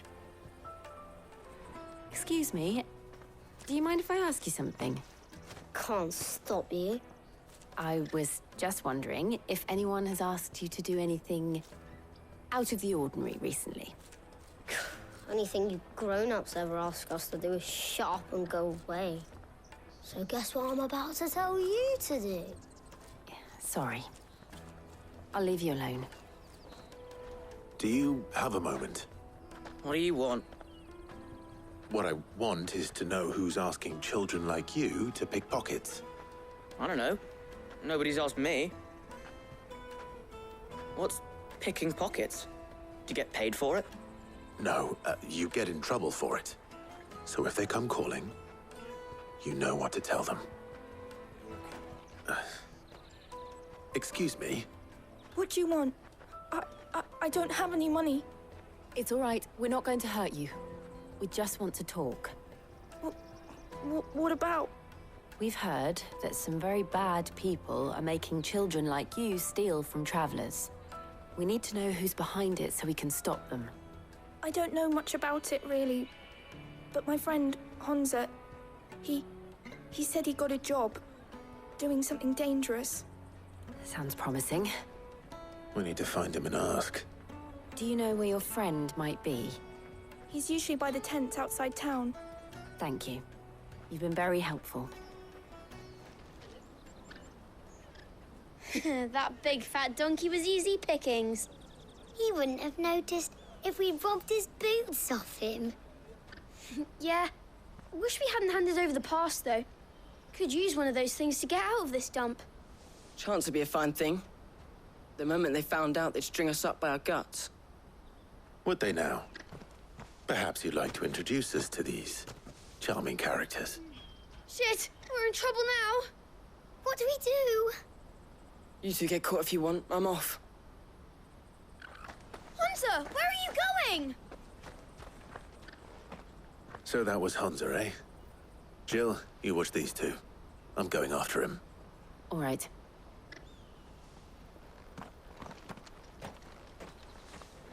Did you see a boy run past? He stole something from a friend of mine. There was a boy ran back there towards the chocobo pen, but... Thank you. Oh, shit. Cornered. It's all right, Hunter. I'm not going to hurt you. I just want to ask you some questions. Fine. Not like I've got a choice. I'm looking for the people who are making you steal for them. Who are they? Called themselves the Carstones. They said they'd give me good gill if I did what they told me. I knew they were bad, but bread doesn't come for free.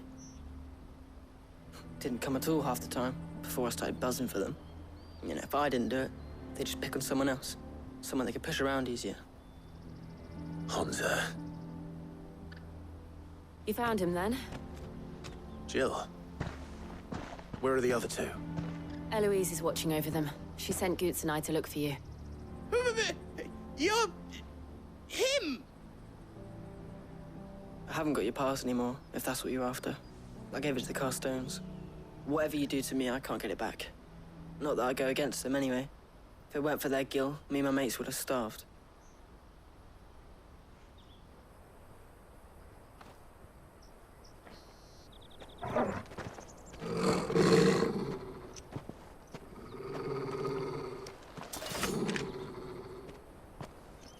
Cowards. You will not force another child to do your bidding. Wait, we're not... Don't hurt him!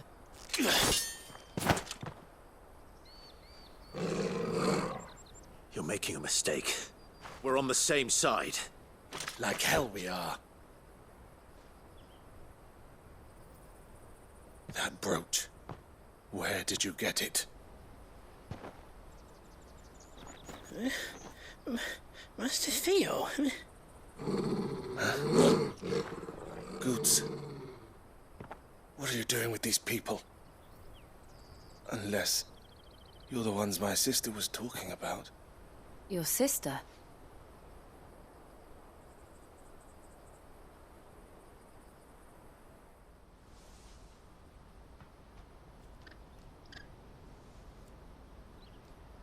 Eloise didn't tell us she had a brother. And why would she? I'm just her back and a blade.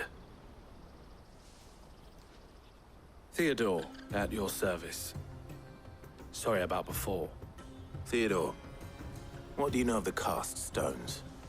Vultures who have made Boklad their hunting ground. They prey on the desperate, stealing from those with gil and bullying those without it into joining their flock. I'd been looking into their activities in hope of sparing the refugees any further hardship. But it seems they've already stooped even lower than I'd feared. Honza's a good lad. Don't blame him for what they've made him do. If he and his friends hadn't agreed to work for the stones, some other poor souls would have. On pain of death, most likely. Clive, was it? And my sisters asked you to help put an end to the pickpocketing. Then we all want the same thing. So, what's the plan? What else? We find the cast stones, and we crush them. You get your trader's pass back, and I make Boklad a safe place again. All right then. All right then. Honza, where are they camped? Don't worry.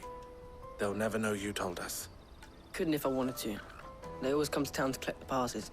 Meet us outside the gate. I tried following them once, but they spotted me halfway down the trail. Said they'd string me up. We'll try it this time. Which way were they going? Back down the road towards Leighton's Cleft. To Leighton's Cleft, then? Not a bad haul today, eh? Aye. Some of our new recruits are natural-born ne'er-do-wells. Especially the little ones. That Hans has got nimble fingers, all right. It'll be a shame when they chop them off. But till then, let's make the most of it. Scum. The leaders of the cast stones, I take it. They don't deserve any mercy, Clive. I wasn't planning on showing them any. We're ready when you are, Theodore. Oh, I'm ready.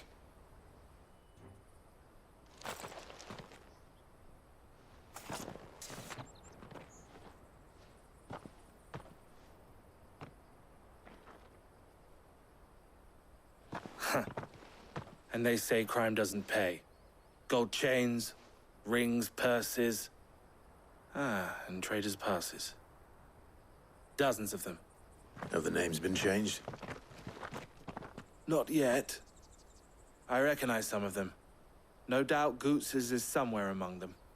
Now I just need to sort through it all and return everything to the people it was taken from.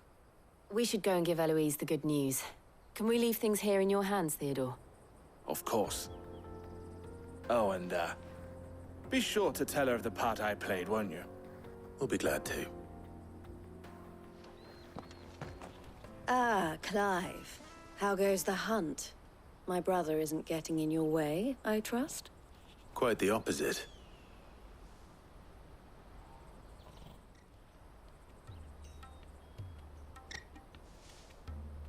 So it was the cast stones who were behind it all. Theo told me he'd been on their trail. And their demise solves 3 problems at a stroke. That of the pickpockets, the bandits pulling their strings, and the passes they were stealing. I only hope yours is among the items you recovered. Only time and Theo's return will tell. Speaking of whom, welcome home, dear brother. You are too kind, Eloise. Here, Clive. Goods' pass. Ask him to keep a closer eye on it from now on, would you? I will. Thank you. El, I've asked our boys to carry the rest of the goods back. Can I count on your help in sorting through it all? Of course. I'll make some space in the storeroom. I expect you'll soon be on your way then. But it wouldn't do to leave without introducing yourself properly. Would it now? Sid. Don't look so shocked. We're on the same side. I don't understand. As you now know all too well, we at the Crimson Caravans are always happy to help those in need. For a small fee, we will move anything that needs moving. Be that goods to market, or bearers away from it. I was the first my sister helped escape. If it wasn't for her, I'd have been branded as a boy. I had no idea. It just so happens that we are seeking to expand our operation. And who better to join forces with than the leader in the field? Wouldn't you agree, Theo? I would. It seems our purpose is the same in more ways than one. So what would you say to working together again? It would be our pleasure. And our honor. The honor is ours. Here, Clive. This is for you. What is it? El has friends in high places, while I have associates in, lower ones. That mark is proof that you're a friend to us both. I shall bear it with pride. Well, all that remains is to wish you a safe onward journey. Goots' pass should secure you a place on the caravan, but if you encounter any difficulties, we would be delighted to provide you with a coach of our own. For a discounted price, of course. Say, 9 million? We'll try the caravan. Here you are, Goods. Try not to lose it again. Me pass! You found it! Oh, thank you so much. Nan would have killed me if I'd come back without it. I'll have to say thanks to El and Theo, too. So should you, Honza. You and your friends don't have to steal anymore. If anyone threatens you again, you know who to turn to. We do. And we already have. Miss L's given us a job shifting the chocobo shit out the stables. It's hard work, and the pay isn't half what we got from the stones. But if we stick at it, we'll keep ourselves fed. You stick at it, then. And Goots, I'm sorry for stealing your pass. That's all right. I've got it back now. And all's well that ends well, eh? You said you're trained to be a blacksmith, right? Well, I'm gonna be your first customer. I'm gonna save up all my gil and get you to make me a massive sword. I'll do me best. Till then, eh?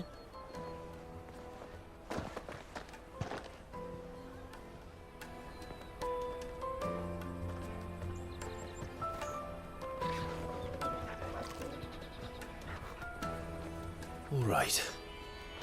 We have a place on the wagon.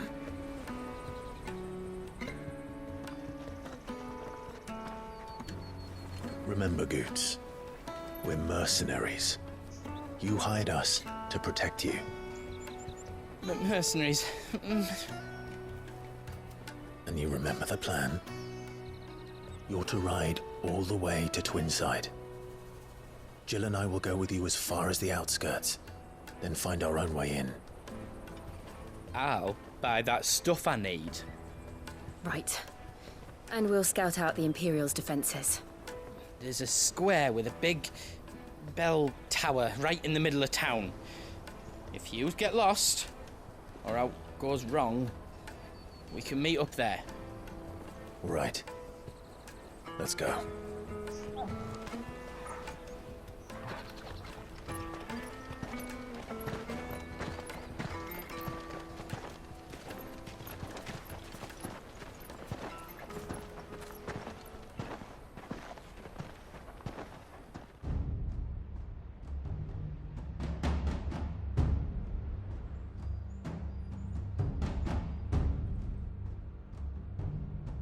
I see.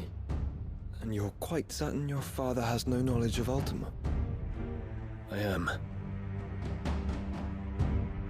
I have no difficulty believing a sinister force has come to exert an influence on Sanbreque. But be that as it may, it is yet to claim my father. For better or worse, his radiance speaks his own mind. Then the fiend works from the shadows. I confess, when first you told me of this fiend, I had my doubts, and more than a few at that. A beast that labors to plunge Valisthea into turmoil, all in pursuit of your brother. But that wound is proof enough that evil is afoot. Then I have your answer, Your Highness. You will join me in my fight. I cannot. Not yet. Your Highness, please. As you are aware, the Dhalmekian army is at our gates. They have lost their mother crystal, and with it all hope of a negotiated withdrawal. It is but a matter of time before they invade. If Bahamut is not here to meet them, my people will be slaughtered. Though not by Hugo Kupka, thanks to Ultima's machinations. I know the fate of your people weighs heavy on your conscience, but if we do not put an end to Ultima's plans, they shall face a far darker fate. The chaos he would wreak would sweep all of Valisthea into the abyss. The lives of every man, woman, and child in the Twins are at stake. I believe what you say, Phoenix. But I have duties of my own, and I must discharge them. Come what may.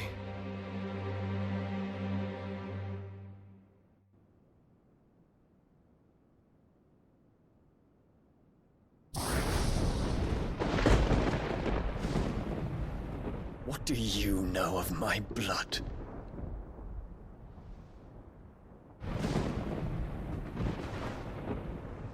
I know that it is wholly unworthy of the highest offices of state, which rightly belong to those of purer breeding. Alas.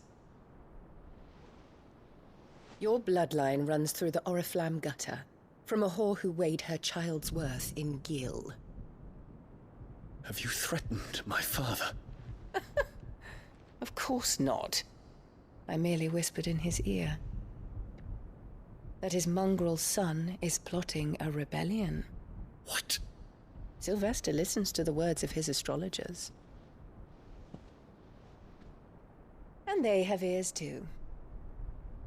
You have been feeding them your lies! Should you remain loyal to Emperor Olivier, his radiance may yet crown your head with laurel, and not with tar. Fork-tongued witch!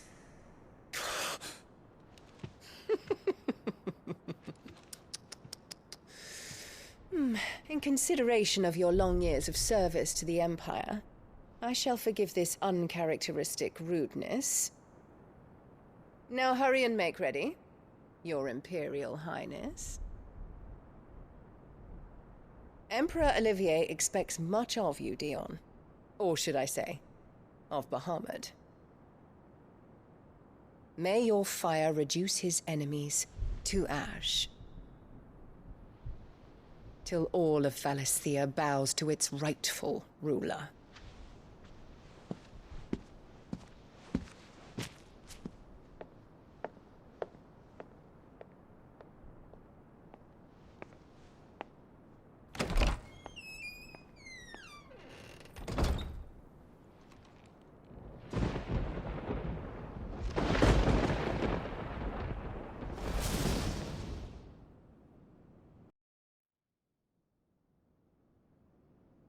There is another darkness that has taken hold of Sanbreque.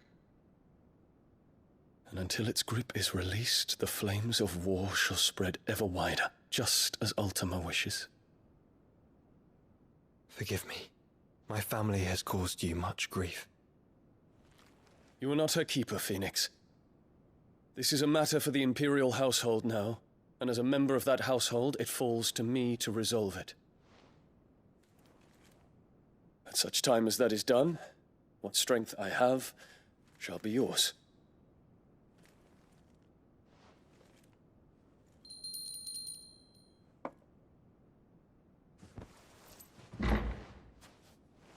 Thank you, Your Highness.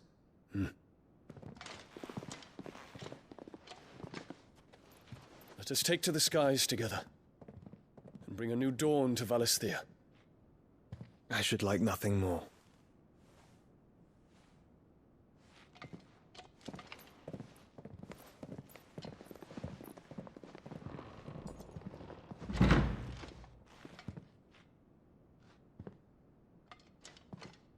Terence.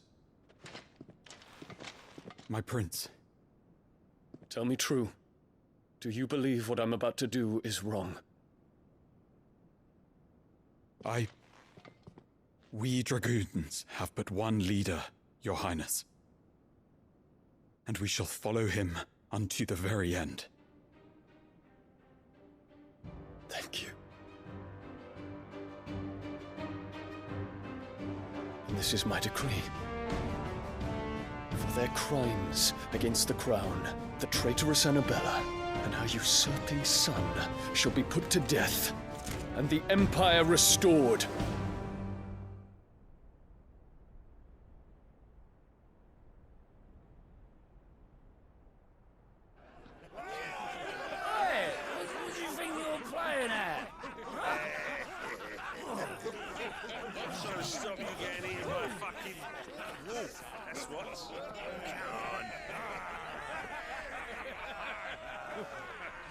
One would never guess that these people stood on the brink of war. They're afraid. They turn to drink to forget their fears. Anything you want to forget?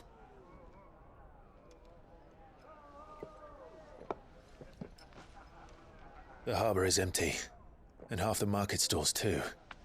The city may seem peaceful on the surface, but it's balanced on a knife edge.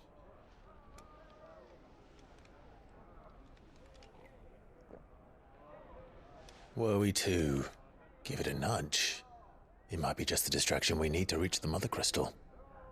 I thought you might say that. We should send for Gav.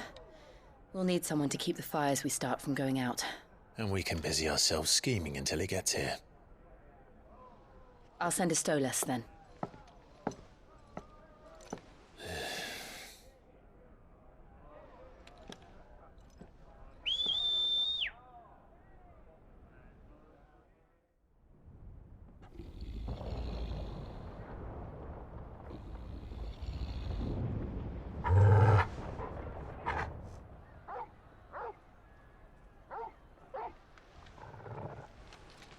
What is it, boy?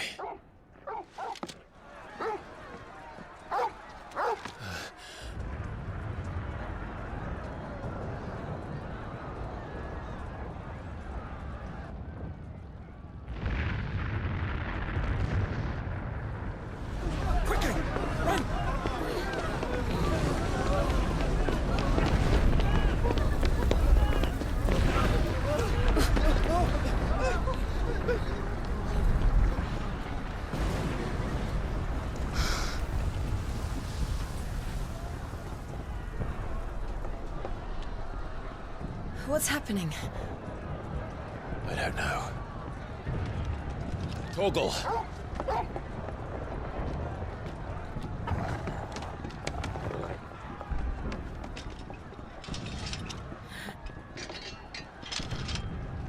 This way.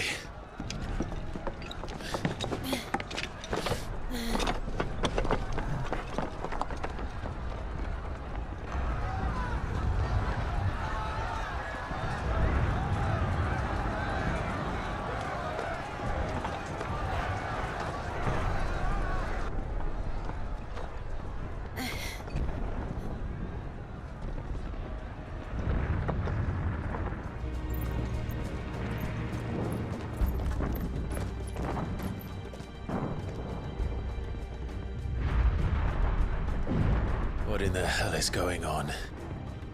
Let's go and see. Right.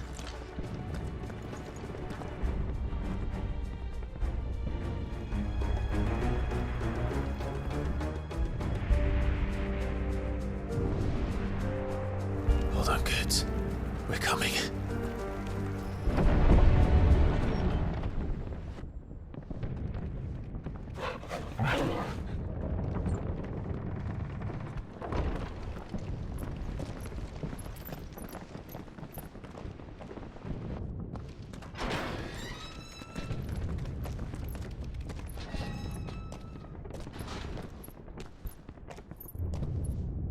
Can you see him anywhere?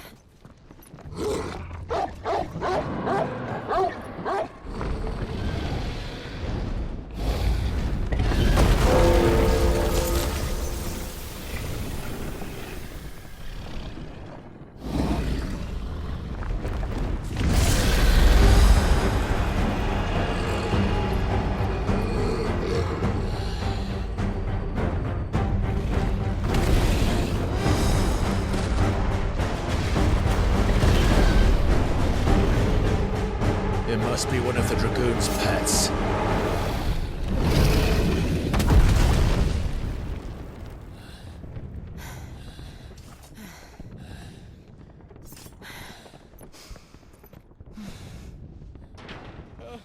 Over here, Clive!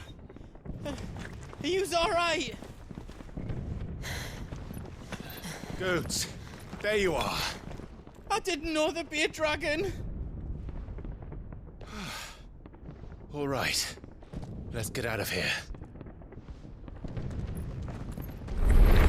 Oh! What now? Is that Mother Crystal's heart? What the hell is it doing up there?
Your Highness, don't do this!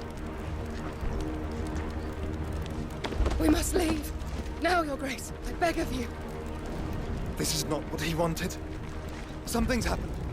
Forgive me, Yud, but I must put a stop to this. Your Grace!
So, what do we do now, then? We destroy the heart. Well, you might come back! As soon as the flames die down, the Imperials and the Dalmex will move in. This may be our only chance. And Bahamut has gone for now. You should get as far away as you can, Goots.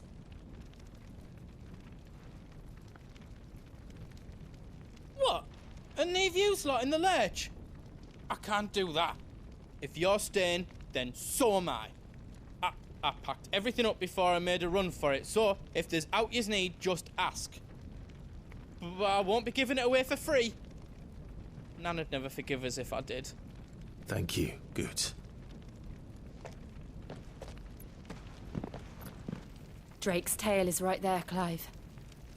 It's time to free Storm from the Crystal's curse. Oh, it's past time. But remember, Bahamut is still out there. And I dare say we'll be seeing him again before the night is done.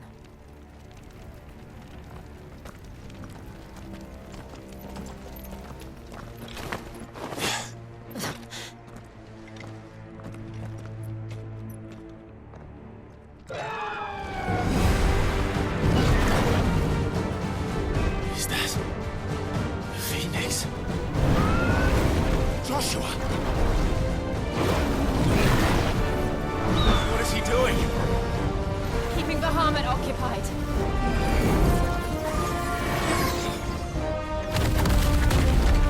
Joshua! Joshua!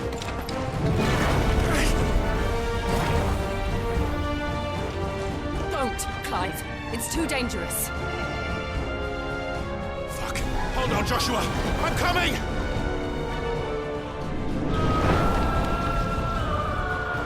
There he is. Joshua! I'm here, brother! Clive. He can't hear you. Joshua! They're heading for the heart.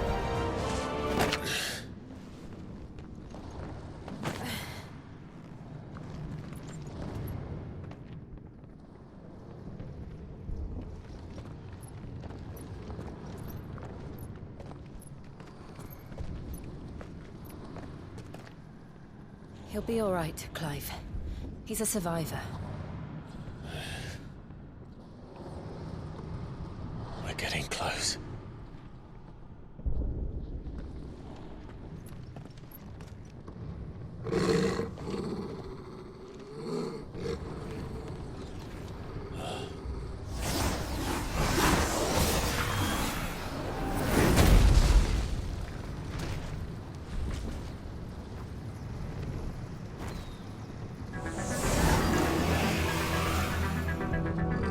Looks like somebody doesn't want us getting any closer. I don't care what it wants. Neither do I.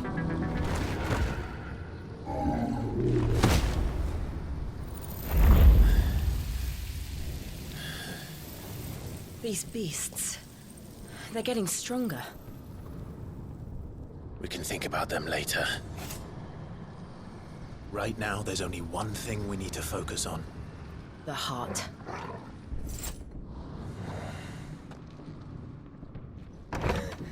Is someone there?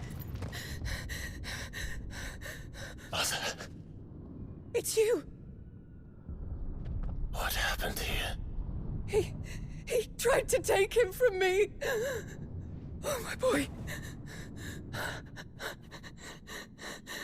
My darling boy. Is this the child you made with the Emperor? Why, Mother? Why did you betray us all? You have no right!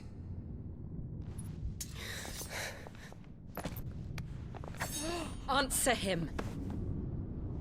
We took you in, savage. Show some respect for those who raised you.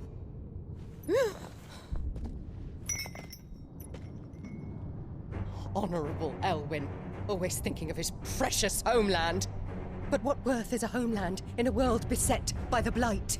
Father did not seek to protect his country. He sought to protect his people. A leader's duty is not to protect his people. It is to protect the source of his sovereignty.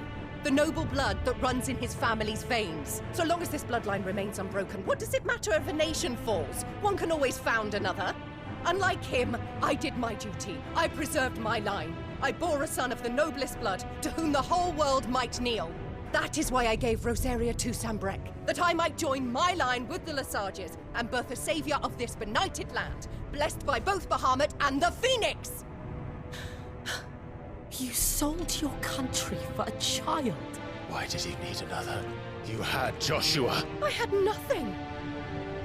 You were always your father's son, so very strong and bold and daring, and yet you failed to awaken. Would that Joshua had been granted 1/10 of your strength? Oh! How the nobles laughed that Elwyn's firstborn was surely the son of a concubine, and my own, not long for this world. The shame of it! The shame of being slandered by one's inferiors! How could you ever know how that feels? It should have been you! Why didn't the Phoenix choose you? Joshua's every waking moment was spent trying to shoulder the burden that you and the Phoenix and the Duchy foisted on him. That's why I became his shield. To help bear the weight. But what did you do? You betrayed your own blood and surrendered your son to his fate! Joshua, my darling boy. I never meant to hurt him. The soldiers' orders were clear. He was to be spared. Why did you survive when the only one I truly cared for died? What? Have you not looked out of the window? Joshua is here! The Phoenix lives on! He's battling Bahamut as we speak!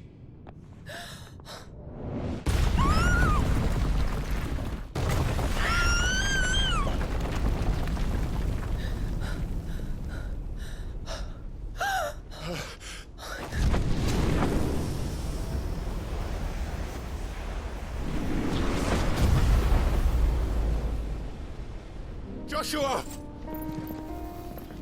Wake up!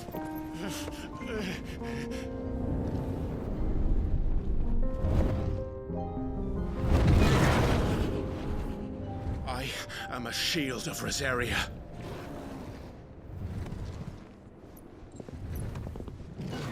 And I will do my duty. What are you...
Don't you dare!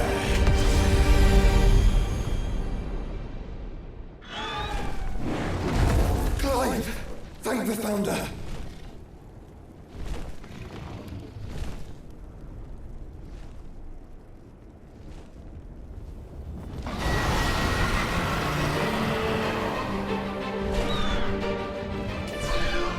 Now, Joshua!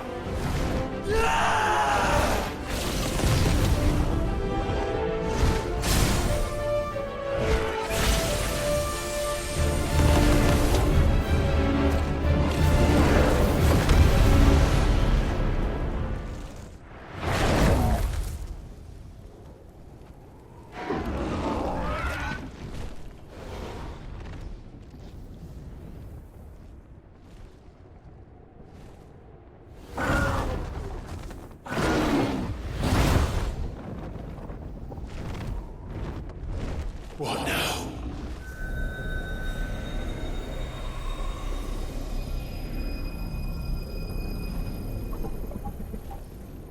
This is drinking the ether. We have to stop him.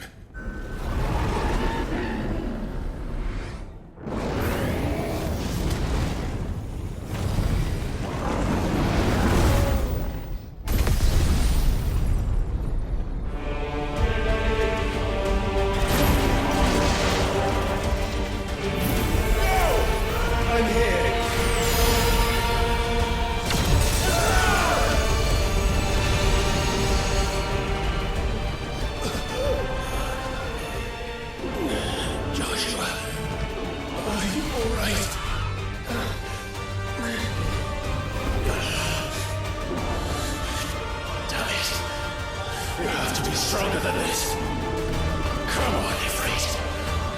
Show us your true power.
Are you ready?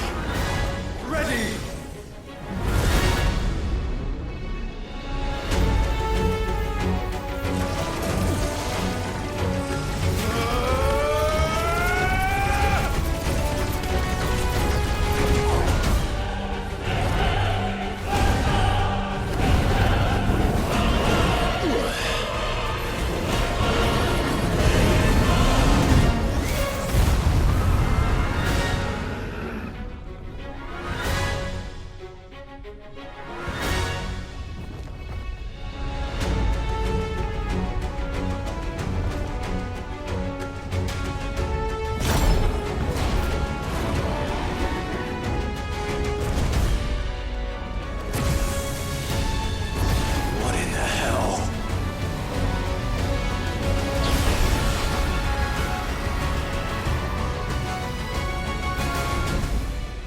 He would burn the world.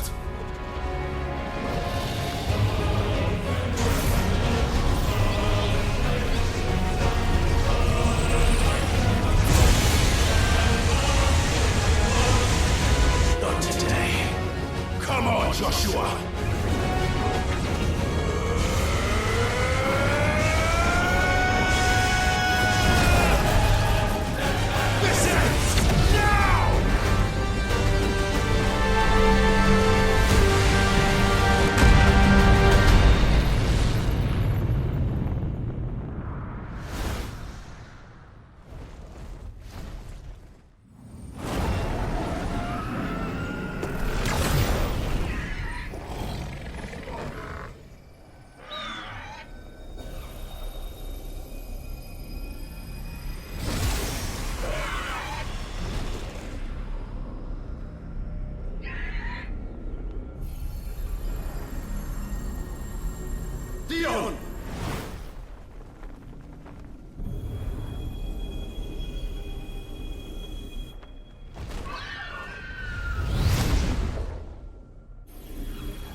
Joshua! Clive!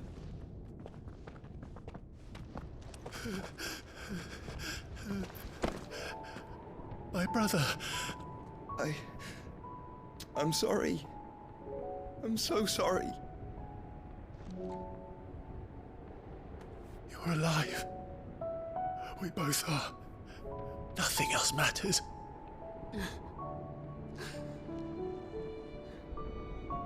I never dared hope that I would see this day.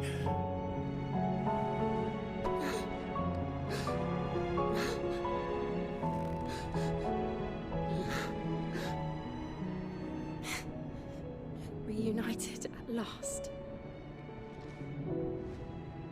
Jill.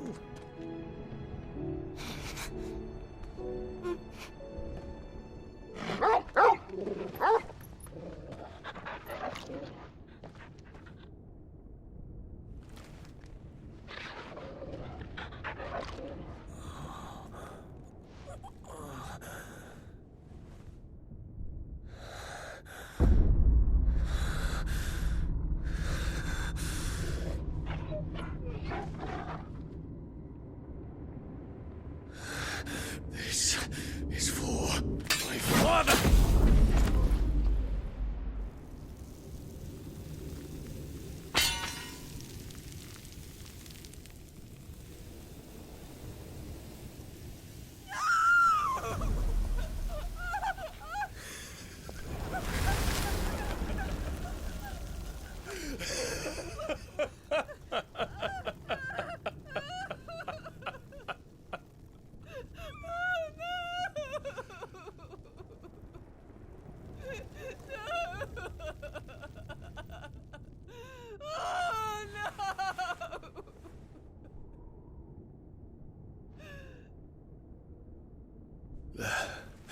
It is done. The demon that would tear our house apart is no more. Father.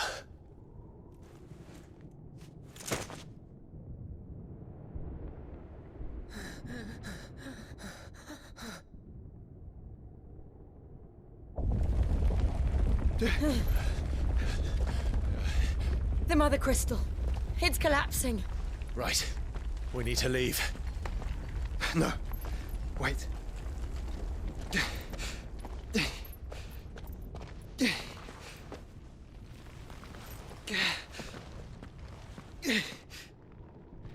I owe him a debt. Fine.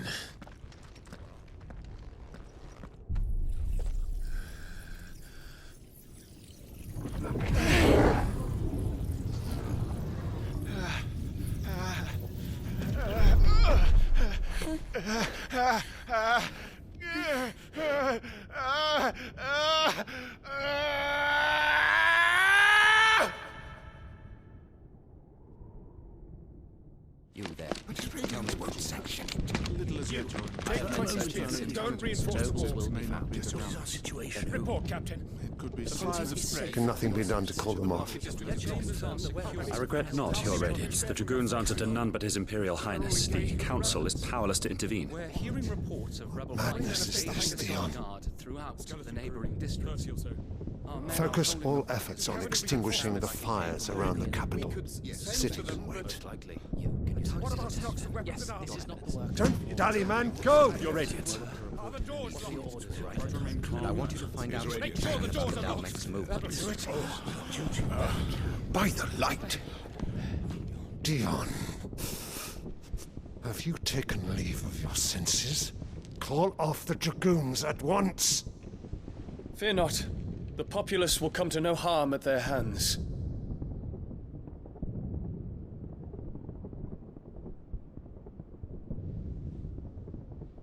I am here to save you, Father. Save me? A creeping darkness hides in the heart of Sanbreque. It stems from your wife, the traitorous Annabella.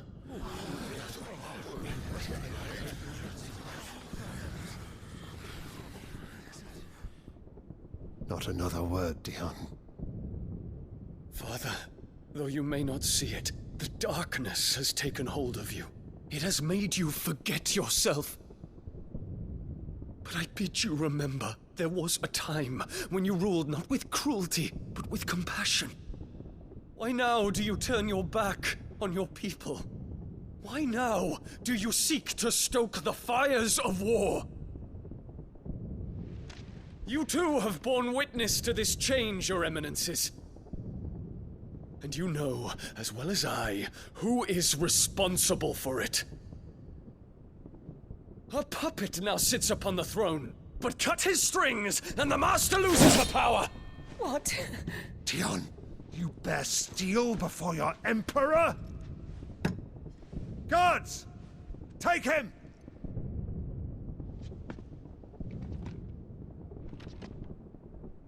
For every citizen who falls, another can be bred. For every home that burns, another can be built. Those were your words. But when the last of your citizens has fallen, and all of their homes have been reduced to ash, what will become of your empire, of its rulers, of your god? As the mother crystals crumble one by one, and the blight sweeps in to claim all that we hold dear, our people look to their emperor for protection. Yet he labors not to secure their futures, but to seize what is left of the twins for himself. Even if it should come at the cost of everything his loyal citizens have labored to build. Dion, you must understand. A small price to pay, is it not? You've been blessed with great power, Dion. Enough to win me the world. So go, claim Valisthea for me, brother.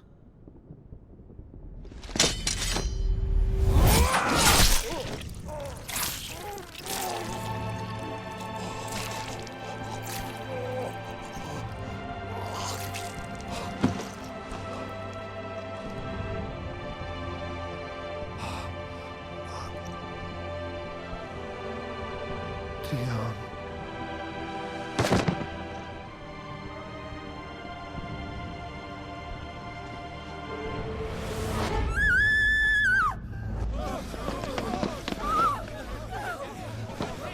Gods! Gods! Father. Poor father. How he doted on his children. That he would die to protect me was plain. It was but a matter of when. You planned this? You did well to endure so long. But you broke in the end, as I knew you would. And now Muthos approaches. Put him to the proof. I would see if he breaks.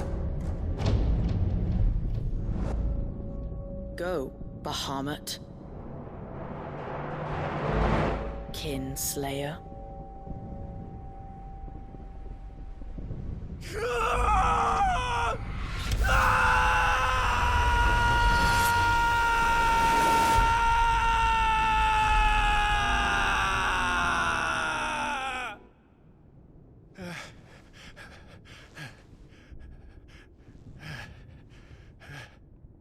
Not again. Brother? It's a long story.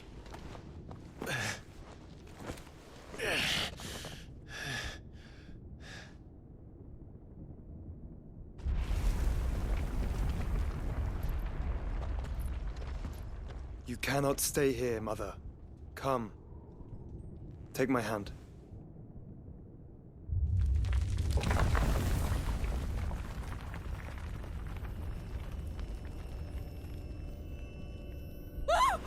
Get away from me! This is all just a dream, just a bad dream! You will not take me, Shadow! You will not take me!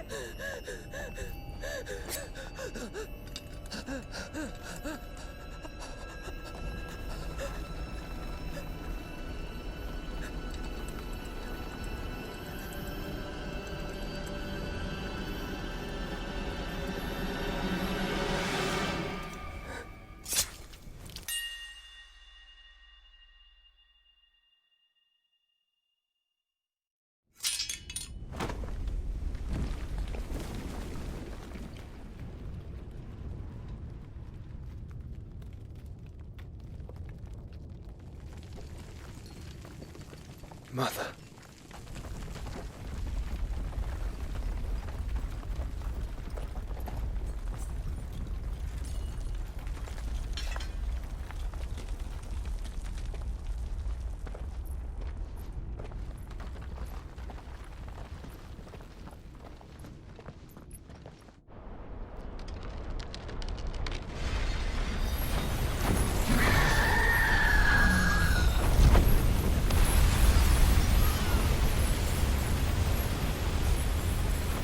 If it is consciousness that weaves your wills together, consciousness that blurs the boundary between your own will and that of others, then we shall set you apart once more. The ties that bind you shall be severed, and humanity return to its proper place.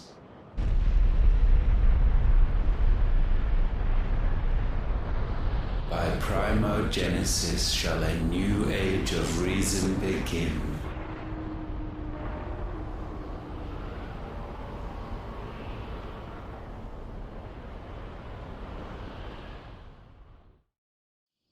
Relax, Your Majesty.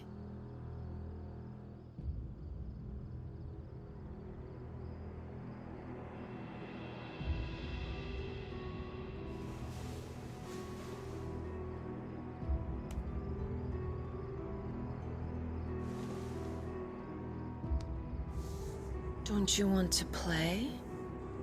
It's been a long time. If that is your wish. Men, you are as meek as all the others.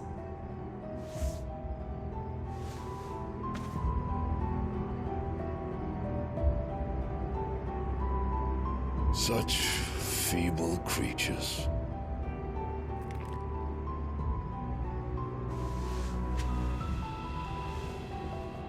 Gifted the power of icons, yet slaves to fickle emotions which usher you to your doom. And so you bind your fragile wills with strands of consciousness. The wretched handiwork of a wretched people. The sons of fire were united at last, and for but a moment their flame burned bright. Soon, Mythos shall become our perfect vessel. And then shall the world be remade. Not before the bonds are severed, of trust, of respect, of love. Only when every strand of consciousness is cut away, may Mythos return to our side. By primogenesis shall all be undone. Mankind shall be rid of his wretchedness, and Mythos of his will. But while he yet clings to it, he has the power to forge bonds anew, and so we bid you. Find Mythos, and sever every one. To destroy that which has no physical form. You ask the impossible. There is nothing your black blade cannot cut, Odin. We shall unite with Mythos, and bring forth a new world. So long as our vessel remains unclaimed by humanity. It shall be done, Master. My will is yours.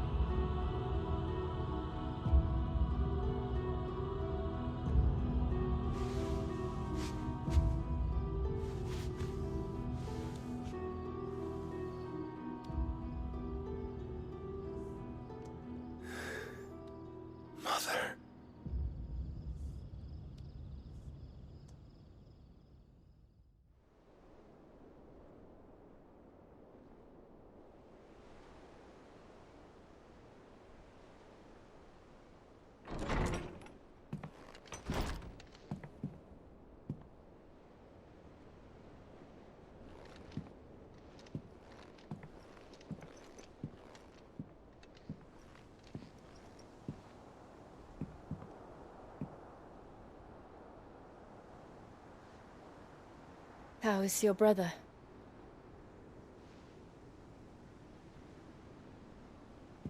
Asleep since I returned from the Dominion. Taya says he should be back on his feet soon enough. For a while, at least. She discovered something on his chest. A swelling, circled in stone. The curse.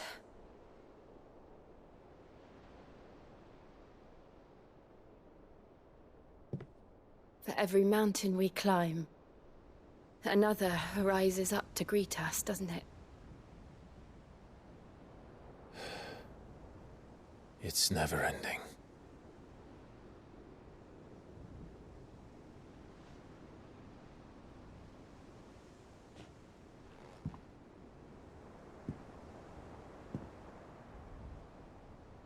Even the sky seems to have grown tired of it all.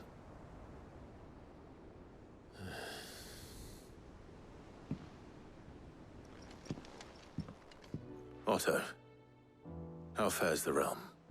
The realm? Oh, she's just fine. As long as you look past the fat storms out mother crystals and her skies are a roiling cesspit. And Gav? He's with your uncle in the Free Cities, helping Mid with her project. Sent an owl their way the moment the winds turned foul. Still waiting on a reply, though. Do you have any good news? Well, that depends on your definition of good. All right, fine. What do you suggest we do? Oh, no, I'm just a messenger. I leave the scheming to those more suited to the task. Could be that Lady Vivian and Old Tomes have their own thoughts on the current state of things. Could be that they don't. It certainly can't hurt to ask. I suppose not. How is it that every one of your little excursions presages some inexplicable catastrophe? Not that you are to blame for the Dominion's fate. No one could have predicted the actions of the Crown Prince. I'm sorry I couldn't save your home. My countrymen are stronger than you think. A few toppled clock towers won't break their spirits. They'll be back on their feet in no time. I hope so. Look at us. Bluer than a pair of bog crabs. Tempting though it may be, sulking will not help us find a solution to this mess. You believe there's one to be found? I don't know. But I am certain we're more likely to find it if we first examine the facts.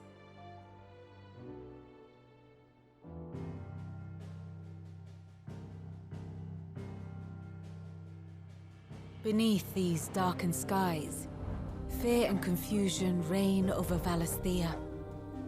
Oh, the lands around the fallen mother crystals had already begun to wilt for want of ether. But not like this. Crystals that filled wells and fueled furnaces, now nothing but pretty shards of rock. And those that hang from the people's necks cast nary a glimmer of light to keep the dark at bay. It is only a matter of time before the common folk convince themselves that the end of days is upon us. Yet I fear a swift end is more than we can hope for. While most of the world thirsts for ether, the remainder drowns in it, spawning Akashic in droves. And amidst the hordes of mindless beasts, with magics as like to fail as function, even the strongest nation would falter. Rosaria and the Iron Kingdom teeter on the brink of collapse, while the tragedy in Twinside has all but paralyzed the Holy Empire. Dalmekia fares little better. Rumor has it the ministers fled the capital after the fall of Drake's Fang, leaving their beloved republic to crumble. Waloed, meanwhile, moves in earnest. The Einherjar has been sighted off Storm. The world, in short, is in chaos. It would seem our civilization was nothing but a castle of sand, to be washed away at the whim of the waves.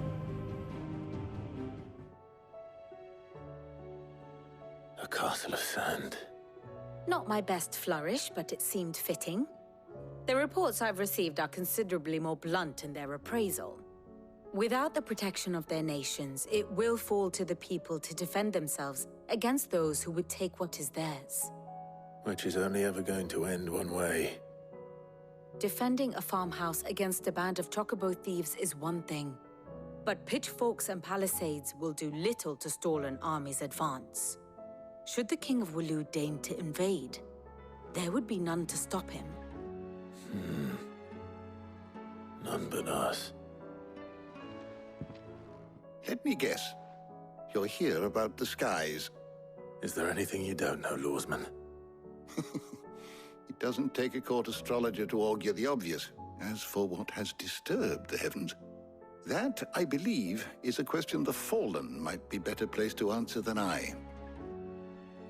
And on the 6th day did the gods tear the sun from the firmament, visiting darkness upon their prideful sons and daughters.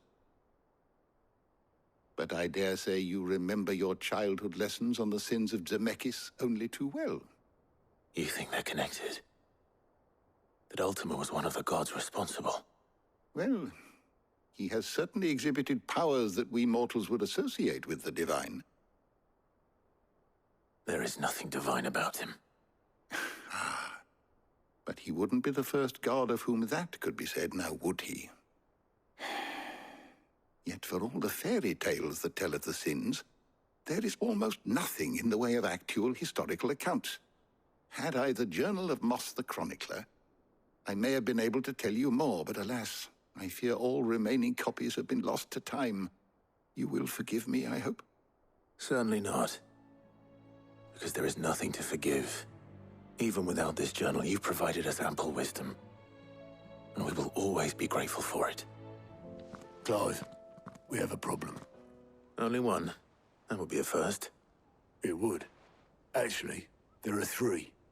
We had as many owls arrive while you were at the shelves. Martha's got a Akashic out her gates, and talk of monsters roaming the hills outside of Northreach has put the wind up Isabel and her lot. And don't forget Dalimil. Lubor says the village was raided by bandits. When it rains... It fucking pours. The Cursebreakers are spread thin, taking stock of the damage in the Dominion. And even if I could get word to all of them, I doubt they'd get here in time to make any real difference. Which means... there's only 2 people who can. Jill and I. Let them know we're on our way. Martha. It's good to see you. And you, Clive. Jill? Otto said you'd been attacked by Akashic. What exactly happened here? Those skies are what happened. Not long after they fell dark, we had our first visit. There were hundreds of them. Tried to storm the hill. Only a handful made it up here, but that was more than enough. The rest are still down there now. And while we have a few willing fighters holding them back, they're sorely outnumbered. What do you think, Clive? That we join the fight? I thought you'd never offer. Now, where I need you is the Fallen Gate. That's where the fighting is fiercest. Let the men know you've come to help. Something tells me they'll be pleased to see you. We're on our way.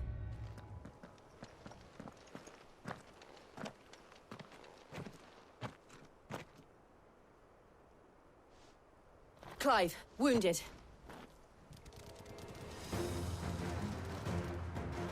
We deal with the Akashic first. These men don't have the look of hired swords.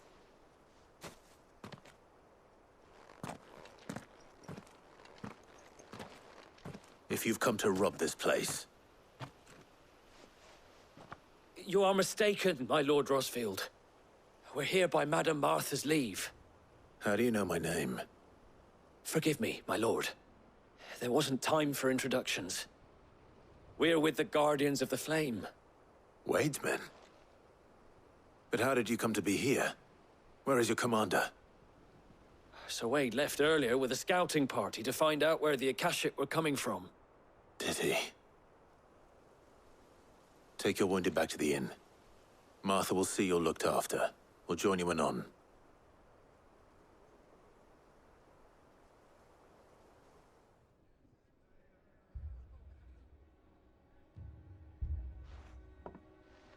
And to think you took them for thieves. A fine reward for holding off the horde, that is. When did Wade and his men arrive? Not long after Rosalith fell. The Guardians asked me to shelter some of them that had lost their homes. They were making ready to leave just as the skies turned, and we agreed it was best we stuck together. Martha! Trouble! The scouting party's almost at the lift, but they got a pack of Akashics snapping at their heels! And they've got wounded with them! They're not gonna make it! Damn it all. We'll worry about them, Martha. You look after everyone here. If any can still fight, send them to the lift. I will. You two be safe now.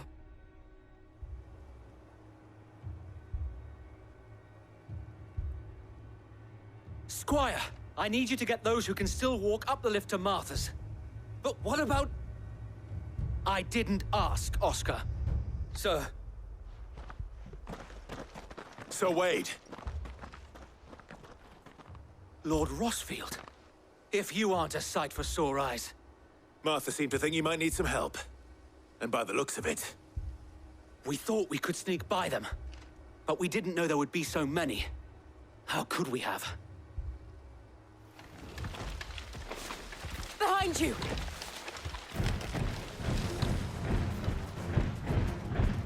Damn it!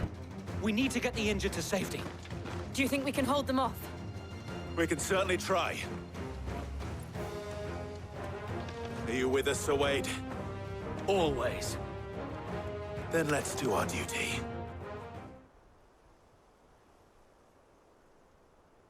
Is anyone hurt?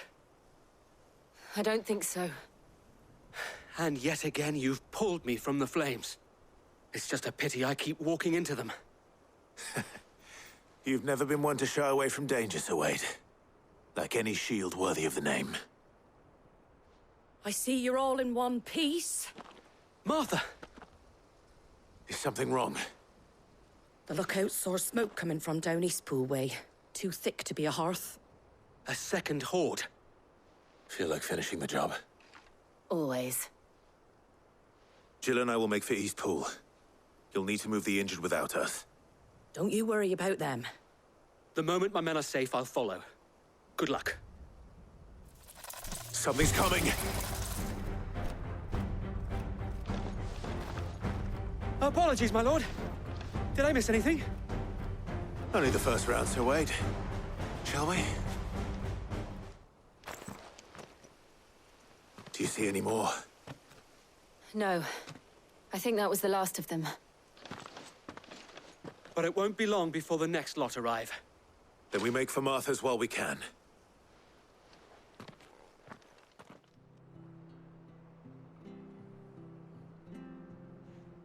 What did you find out there? The same as Sir Wade. Scores of Akashic. Well, wherever they came from, they're gone now. Our lookouts say the lowlands are clear. Hopefully we'll have enough time to lick our wounds. How many of your men were injured? A damn sight less than if you hadn't turned up. Thank you. It was a hard-fought victory. But as long as the skies remain dark, I fear the Akashic's numbers are only going to rise. It's not a matter of if the Horde will be back, but when. And whether that's sooner or later, we'll need to be ready. The inn here affords a good view of the land, and is easily defendable. I'd like to make this one of our outposts. What do you say, Martha? You'd have more men to guard the rest. Well, when you put it like that, of course they can stay.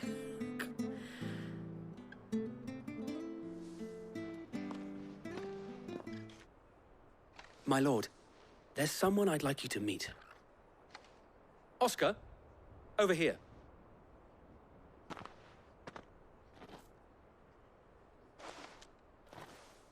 It is an honor to make your acquaintance, Lord Rosfield. I am Oscar. Oscar of House Murdoch. Murdoch? I wasn't aware the Lord Commander had children. Oh, he didn't. But his brother, my father, did. I am Sir Rodney's nephew. Well, go on, then. It's not for me to ask him. Yes, Sir Wade.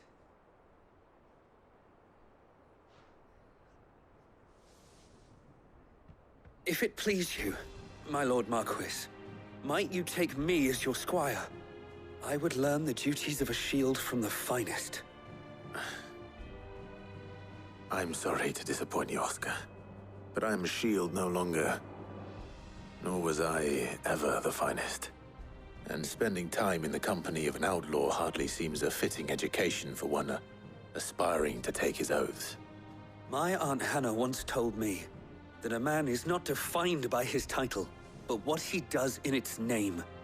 You have accomplished much since taking on the mantle of Cid, winning no little honor in so doing. And I would sooner serve under an honorable outlaw than an unworthy shield. Not that Sir Wade and the other Guardians are... I mean to say that, they're... It's all right. We know what you mean. There is only so much the boy can learn from me, my lord. But a squire... Would that really be so bad? You were a squire once. And I'm certain Sir Rodney would approve.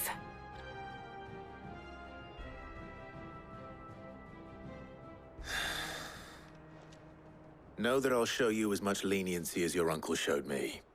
I would not have it any other way. My lord. Milady. We received the dame's message. There have been sightings of strange creatures, I understand. With the blue eyes. Yes. Like a Kashik, but different. They've taken so many. I've lost count. A Kashik, but different.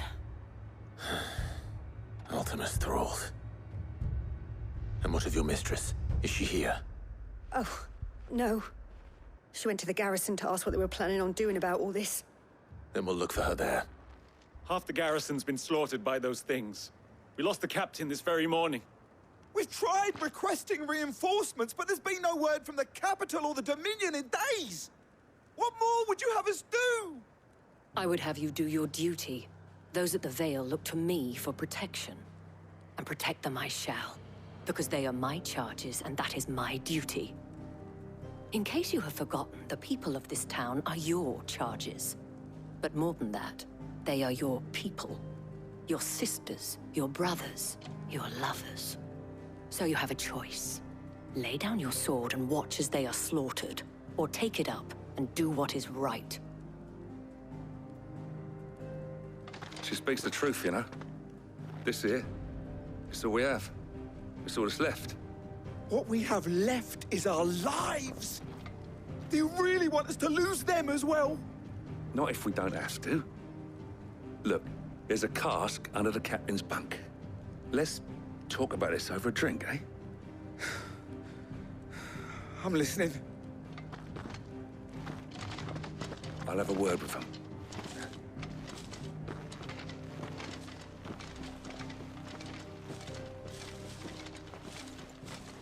Ah, Clive.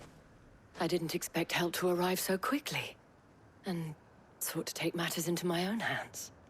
It was a noble effort, but I thought you might still need some support. How like you to consider my needs. What we need to consider is where the creatures came from.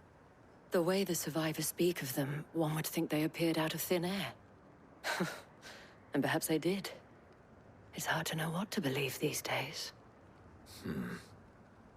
We'll talk to the survivors. You're a pikeman, yes? What happened? I've got family in Moor. I heard the flood was spreading, so I went to see if they were all right. And a pack of them glowing things found me in the meadow. I ran for my life. I never did get to the village. Leave that to us. Did you see the creatures that attacked you? Creatures? Yeah, they came out of nowhere. They went for Joseph first, then me, and then they were just gone. Do you remember where you were? On the road from Oriflamme. We just passed more when... Where's my Joseph? It's all right. Just rest now. Do you think there are more? There are always more. But I'd say we've done what we can for the time being. Then we should let Isabel know.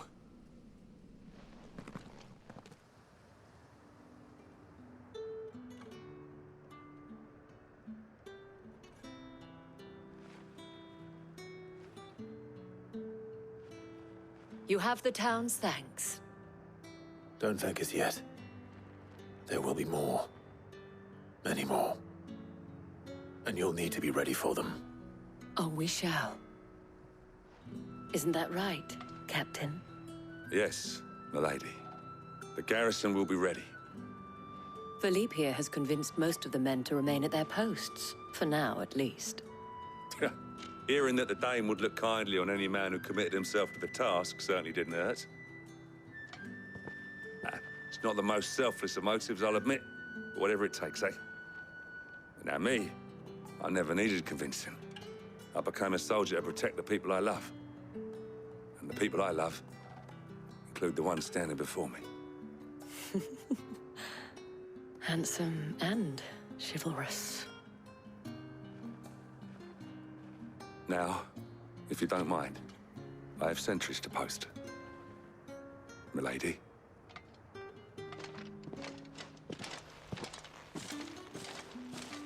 Lest you wonder, I'm not foolish enough to believe that this has solved all of my problems.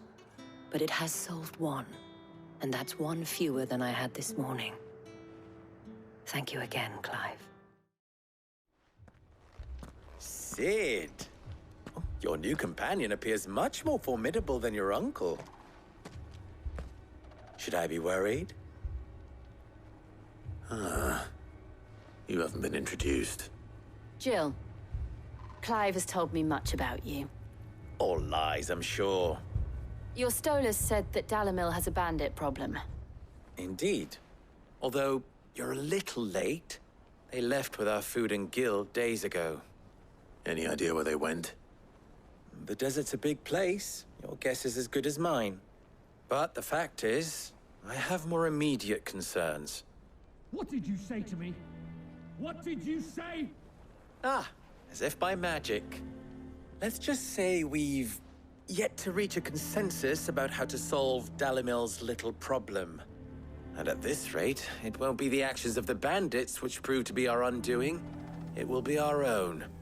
I've tried reasoning with the dissenting parties, but even the Desert Hare has limits. Perhaps we could talk to them. What makes you think they'll listen to us?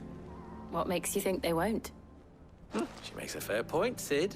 And you won't have wasted much of your precious time if you fail. They're just across the courtyard.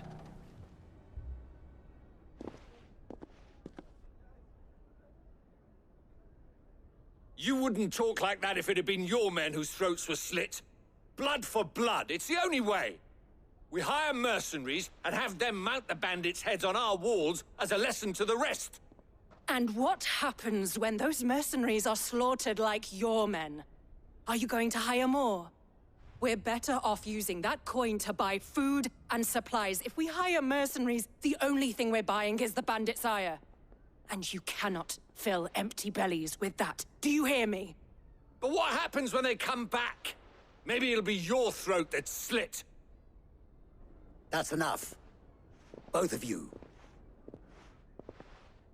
Any more of this and I'll throw you out myself. Come back when you're ready to talk like adults.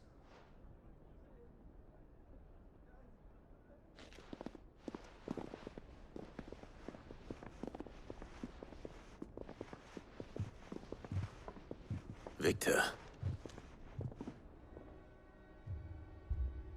Cid. And Lady Jill. What brings you here? I was about to ask you the same thing. Costness is in chaos, and the markets have all but ceased to operate. The Briar's Kiss here in Dalimil is the only place I can reliably obtain supplies. I was here to do just that when Master Lubor told me of his troubles. He thought I might be able to talk some sense into these fools. But if you're here, I suppose his patience must be waning. Who are those people? Those were the thorns in Lubor's side. And the reason this place might be headed the same way as Costner's.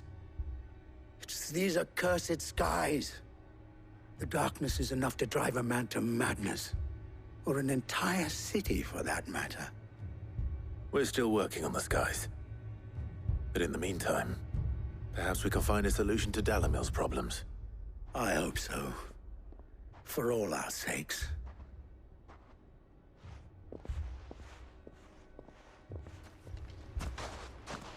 So, you see my predicament? What I saw was a room full of people who were angry and afraid. And with good reason by the sound of it. But if left to smolder, that anger and fear could set the entire town alight. My thoughts exactly. What to do? Both sides wish to protect their homes and livelihoods, if only they could agree on how. But as long as they are divided, we are vulnerable. And if there's one thing bandits like, it's an easy target. What would Sid the Outlaw suggest? Well, if it were my namesake, he'd let them choose for themselves, and be on hand to pick up the pieces when it all went wrong. That sounds like a recipe for disaster. A recipe for disaster is precisely what it is. But perhaps that realization would be enough to make them question the ingredients. While it's plain neither Conrad nor Natalie will countenance the other's proposal, it may still be possible to make them doubt their own. Before presenting them with a third option. And that would be? To pool our resources and save the city ourselves. Why fight each other? When all that fear and anger can be directed at the bandits. It appears we have a plan of action. Victor, pay Conrad a visit. See if you can't convince him of his folly. I'll speak with Natalie. As you wish. Your faces are not well known in this town. That may prove useful. Don't worry, Victor and I will do most of the talking. You need only play along. Play along? What he means to say is yes.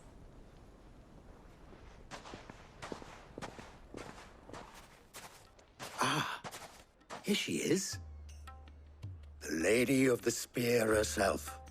Conrad, may I introduce you to Jane, commander of the Red Wings, the oldest mercenary guild in the Free Cities. A pleasure, my lady. The pleasure is all mine. As I told you, I summoned the commander here from Canver to inquire about a contract. Victor says you told him no. That there aren't any men left to hire. Is that true? True as the crystals cracked. Nobles came and claimed every last one worth his salt. And not just from us Red Wings. You know of the 7 high houses. There must be 2 swords assigned each one. Granted, we have a few boys left. If it's boys you're looking for. Well, Conrad, are you saying that Dalimil's finest cannot defend this town better than a gaggle of unblooded striplings? That a band of beardless youths could better avenge the deaths of your brave men than you yourselves? Absolutely not. We'll show those bastards who they're dealing with.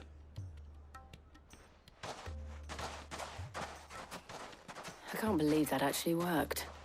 Conrad's not what you called the brightest candle in the crypt. And there's a reason why I had you do the talking and not Sid. Well played, my lady. Ah, here he is now. Natalie, allow me to introduce Lord Underhill of Randalar's prestigious League of Merchants. Lord Underhill. At your service. Underhill?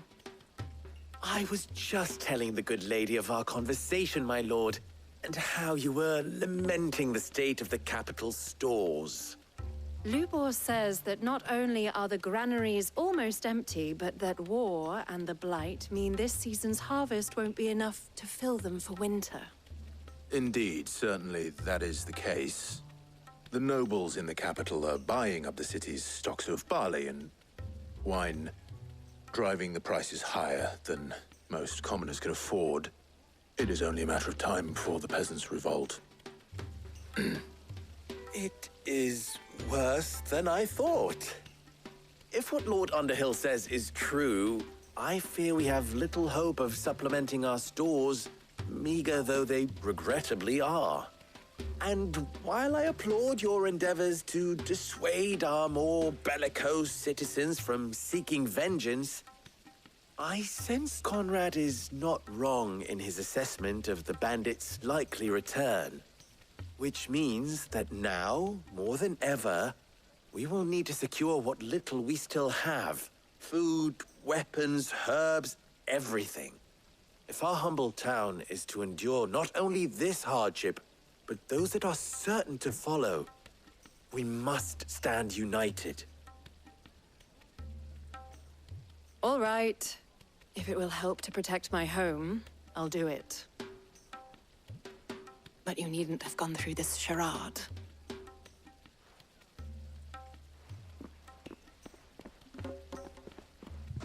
Thank you, Clive.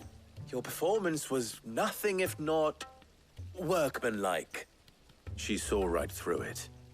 I didn't say it was good, merely that it produced the desired effect. Now, my scouts should be returning shortly. Meet me back at the Briar's Kiss, and we shall see what we face. Good news, Cid. Both Conrad and Natalie have somewhat gracefully accepted their new roles. With time, they may even learn to... Time no longer appears to be the luxury it was before lunch. I take it your scouts found the bandits. Technically, it would be the bandits who found my scouts. It appears they march for Dalimil as we speak. All of them. You're not serious. They don't just want food, they want the whole damn town.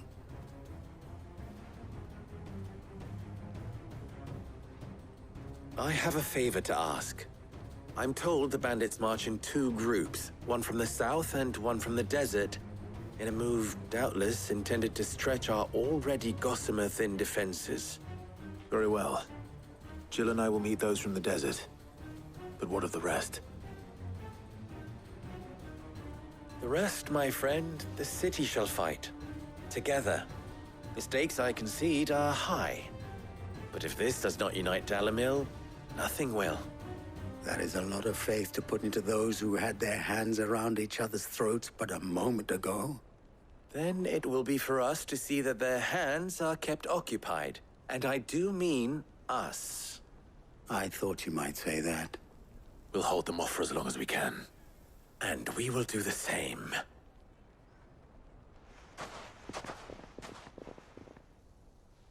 The townspeople. Could they have held out? I don't hear any fighting. What do you think? That we should hurry.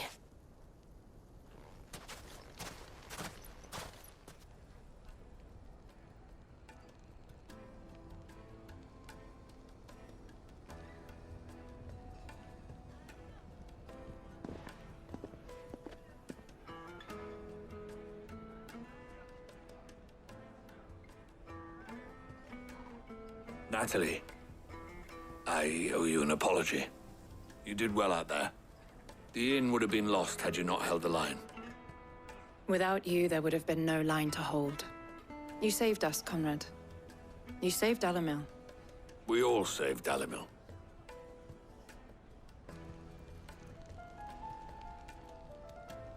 Conrad seems to have had a change of heart. I'd say they both have. I take it from your presence that our visitors from the desert won't be joining us either. Pity. The plan worked, Cid. Granted, it only took an army of bloodthirsty bandits at our gate. Come now, Victor. Why quibble over the details? We are united, and that is all that matters. As for you, Cid, you fight considerably better than you act. I'll take that as a compliment. Was wondering when you turn up. Had owls from all our friends thanking you for your timely intervention. How is it you always manage to arrive at just the right moment? Luck, I suppose. Any word on the rest of the realm? Let's see. Storm's still crying out for mother crystals. The nations are still in chaos. And the skies are still the colour of a kick in the kidneys 2 days on. So... Right. Clive, we knew this was going to happen. Well, not the bleeding skies part, but you take my point. Now's not the time to second-guess yourself. Now's the time to visit the infirmary. Talia says your brother's awake. Thank you, Otto.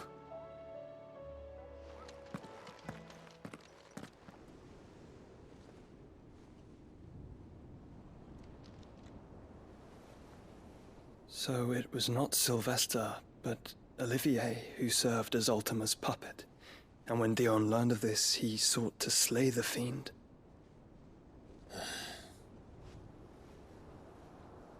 Only for his father to take the spear that would have freed him. Enough to drive a man to madness. Small wonder he hasn't stirred. I would be afraid to wake. Had I but reached out to him sooner, warned him of the threat Ultima posed. But now, both an empire and her prince lie broken. Joshua, what do you know of Ultima?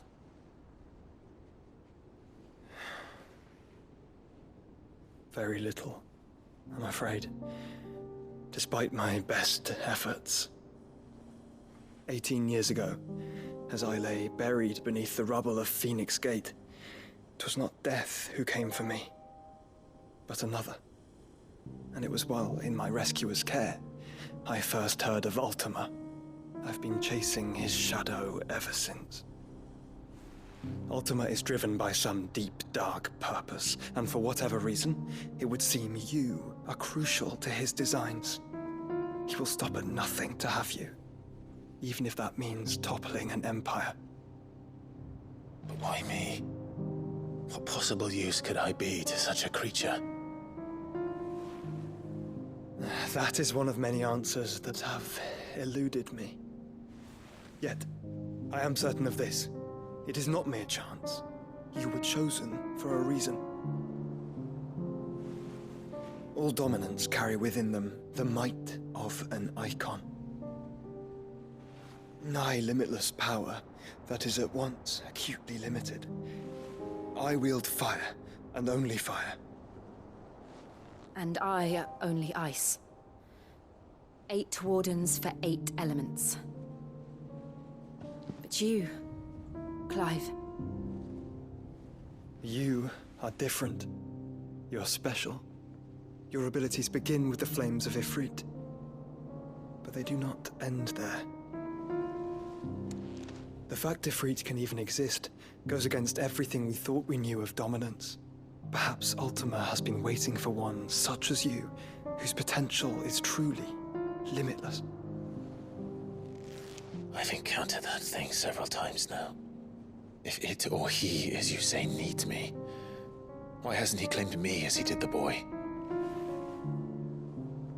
Were I to hazard a guess, I'd say the two of you are somehow incompatible. His mind not properly attuned to your body. His mind? Mind, awareness, spirit, call it what you wish. But I believe Ultima to be an embodiment of the concept. It is why I struggle and fail to contain him here inside me. I'm sorry. Inside you? With every setting sun, I feel my strength wane.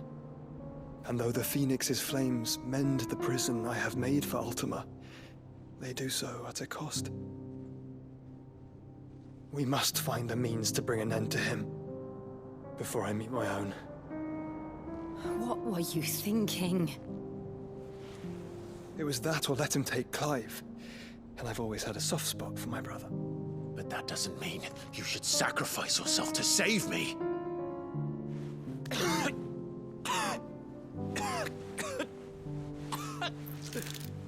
Joshua! Clive! It's Gav!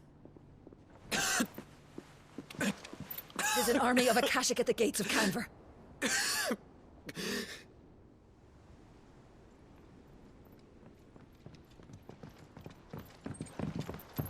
Well, what's the short of it?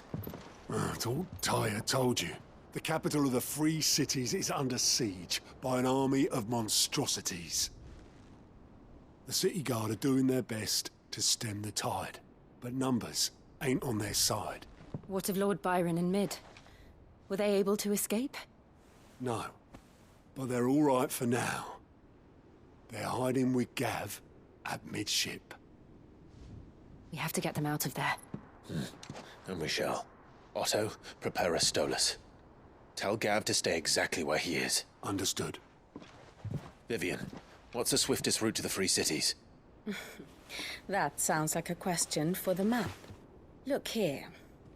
This road, through Tabor, should provide the least trouble. Good. What a coincidence.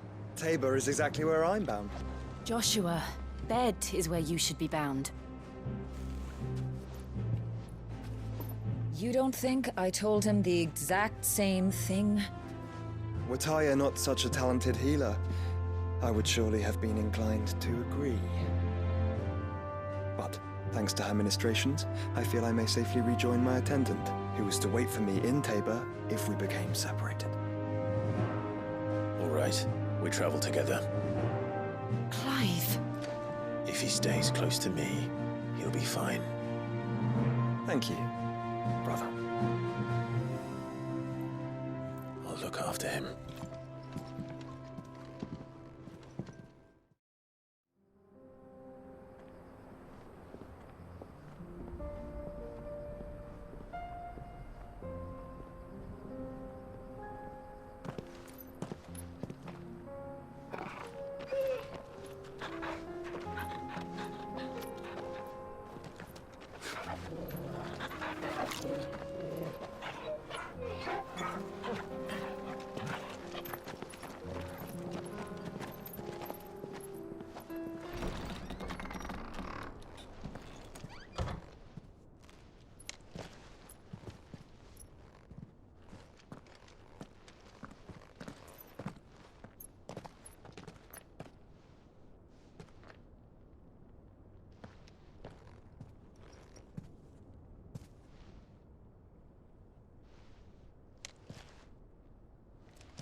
My Lord Marquis, it is an honor.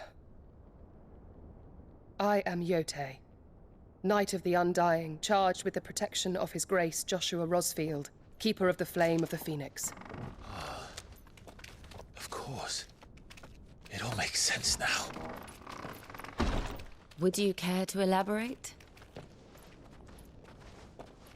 The Undying are loyal servants to the ducal throne. Or more specifically, to its heir. They have served our family for generations, albeit from the shadows. Since their inception, they have been tasked with the preservation and enactment of the rites of ancestral communion. After the events at Phoenix Gate, it was the Undying who delivered me to safety. And since the day I left Rosaria, Yote has been my constant companion and protector. Without her sword, I would not have survived my journey across the realm.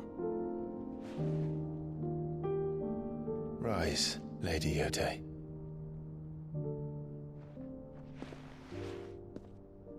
You saved my brother. I owe you a debt I can never repay.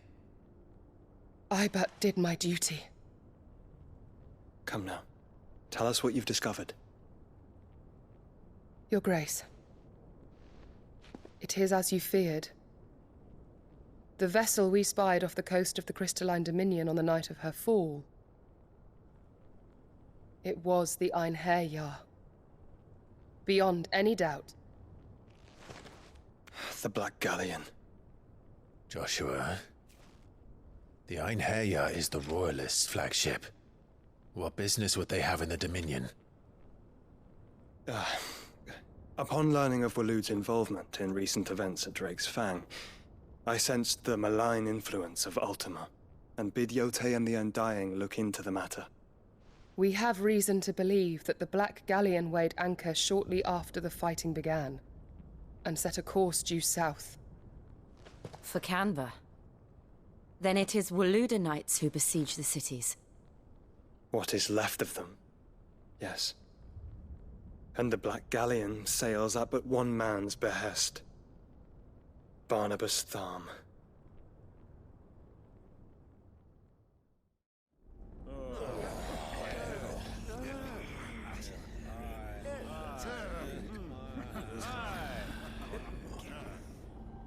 But are we truly safe here in the Agora? The city guard have been paid, if that's what you're implying. All the more reason for them to run. Well, you are free to leave, Lord Minister. Markets abandoned, warehouses aflame, blackened hulls choking every port in the capital. Canva is ruined. The realm teeters on the brink of chaos, and all you can think about is commerce! Forgive us. We were not aware Dhalmekia now subsisted on charity. How dare you!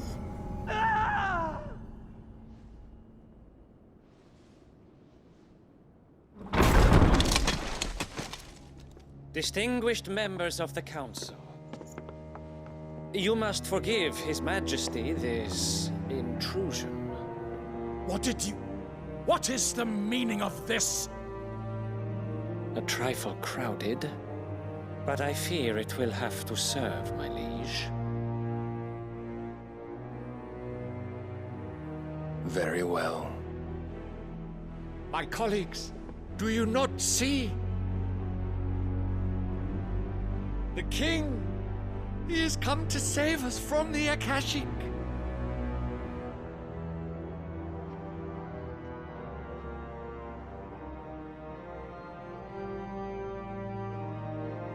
He is a gift from the heavens, divine intervention, our very salvation. And of course, if it is compensation he requires, we would be most willing to negotiate a fair price for services rendered. Fools! Your ignorance unbecomes you. Your Majesty, correct me if I'm wrong, but I would swear that the fiends washing the cobbles of Canva with the blood of her citizens wear the colors of Waloed. Ha! So you do not deny it. Guards, fetter them, and see our guests to the dungeons!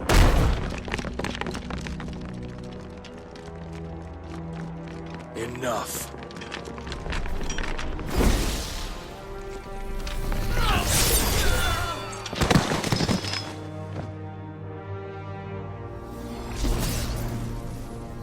Pathetic creatures.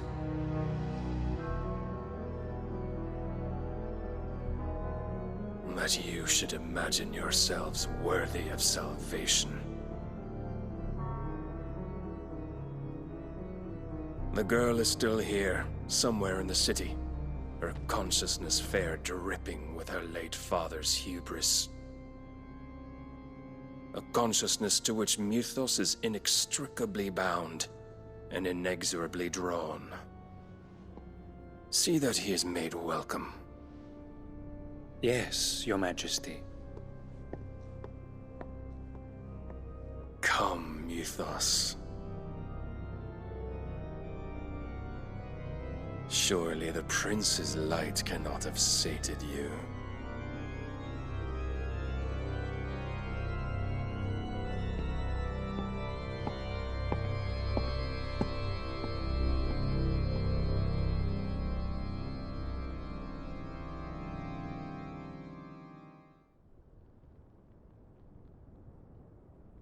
So then, How long has Waloed been under Ultima's control?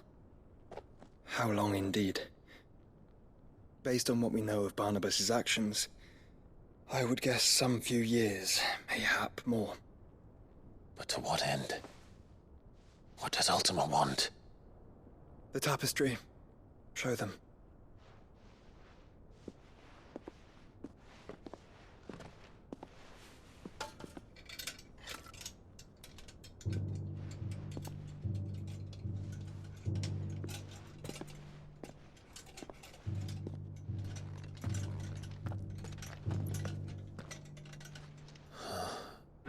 By the flames. Phoenix Gate, Drake's Breath, and now here. But what is it? It is old, ancient, even. Naught remains of the faith it represents, save what can be gleaned from the image itself. None could tell me what the one in the apothecary meant, even the Undying. But I believe it may be the key to discerning Ultima's purpose. That figure in the center, the one beneath whom the icons congregate, that I believe to be Ultima. He is a god, or at least godlike, his very existence beyond our ken. The icons, and by extension their dominants, are meant to be his subjects, and while some, like Barnabas, have accepted this role, others have rejected it, like you, Clive, which is rather inconvenient, as it appears he needs you most of all. And gods don't like to be disobeyed. No, I don't suppose they do. Clive, may I tell Yote of the lake? By all means. Yote, I will be accompanying my brother to the Free Cities. Whilst we are afield, I would have you watch over those Clive has made his wards. Umielos delan tuisag ilith. Though well concealed, the hideaway lacks trained fighters to defend its occupants should they be discovered. But it is my duty to... As it has ever been my brother's duty, remember. If that is your wish, Your Grace. But please be safe. If aught were to befall you, You have my word.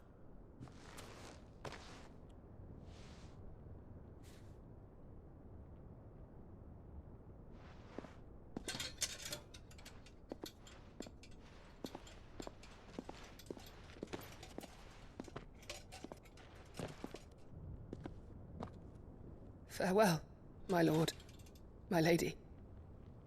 We are in your debt, Yote.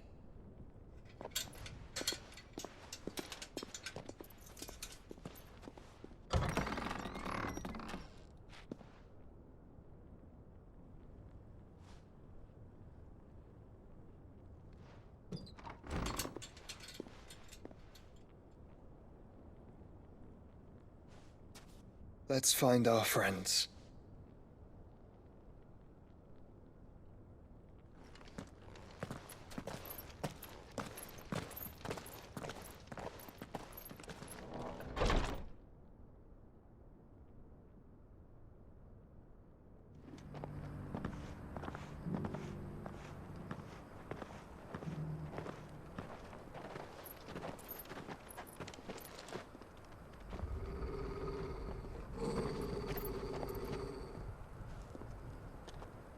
Cyril. How fares the search? Well, Your Grace, my report shall be with you ere long. Ah, yes. Yote is otherwise engaged, at my behest. And the duty of wardenship? Fulfilled. For as you see, I've been reunited with my first shield. I am Cyril, Knight of the Undying and bearer of the Burning Quill, charged with chronicling the mortal deeds of His Grace, Joshua Rosfield, keeper of the Flame of the Phoenix and rightful Archduke of Rosaria. I entrusted Cyril here with overseeing the investigation into Ultima's origins. Findings from his brothers and sisters afield are delivered here to be collated and catalogued. Just how many Undying are there? Not nearly enough, milady. Yet we are glad to give our all in service to the Phoenix. Such is, and has ever been, our creed. I see. You have your associates, I have mine. But you may now think of them as ours. That won't be a problem, will it? The Phoenix is our sun, and we but the shadows that quicken in his radiance. It is from the darkness that we serve, both him and now you.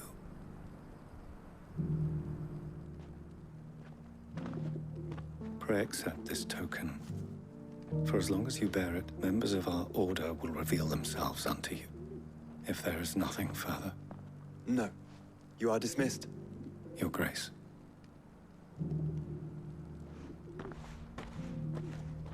It's a canva, then. We'll talk about this later.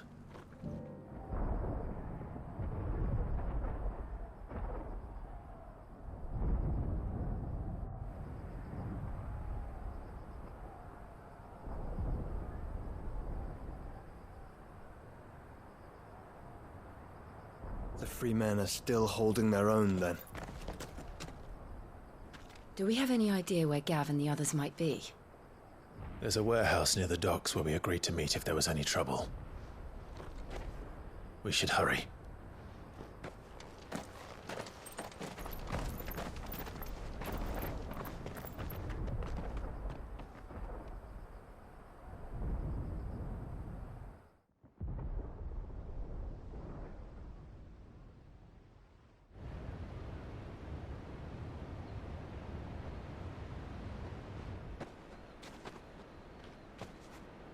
Sounds like thunder.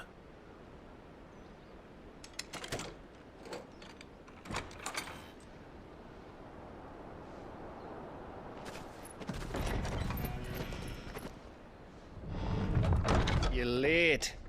We're starting to think you'd stumbled off a cliff. I seem to recall that was you, Gav. Good to see you. Any trouble on the road? Nothing we couldn't handle. I knew you'd come. Is that who I think it is? Yes. Allow me to introduce my brother, Joshua. Clive's told me all about you.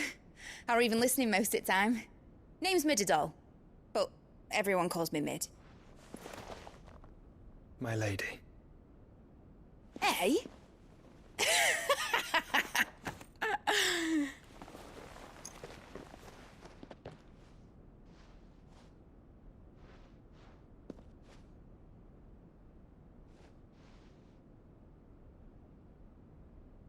My boy.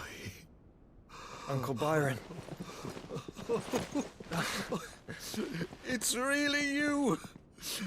I never thought I'd see the day.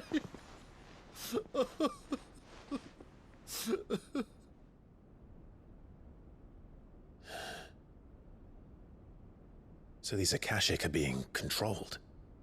That's what it looked like. Empty eyes, eerie blue glow. No doubt they were turned, but silent as monks, every last one of them.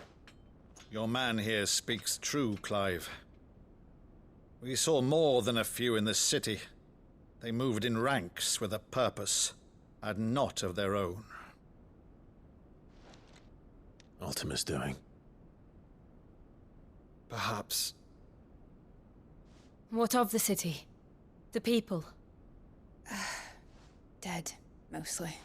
Mostly, but not all. A handful managed to lock themselves in their villas before the Horde arrived. Some in the Merchants' District to the west, and a few others on the far bank. If the Akashic stumble across either hiding place, a few bolted doors won't hold them for long. We need to find them. And quickly. What do you propose? We split into two parties. I will make for the Merchants' District, while you look to those across the river. Mind keeping an eye on my brother? Not at all. We find the villa and try the servants' entrance. Understood. And what of us? Mid, is she fit to sail? The ship, the mithril engine could probably do with a few more tweaks. Then you better work fast. Even if we do reach the survivors in time, they'll never make it to the hideaway on foot. You leave that to me. See that Mid doesn't get herself into trouble, would you?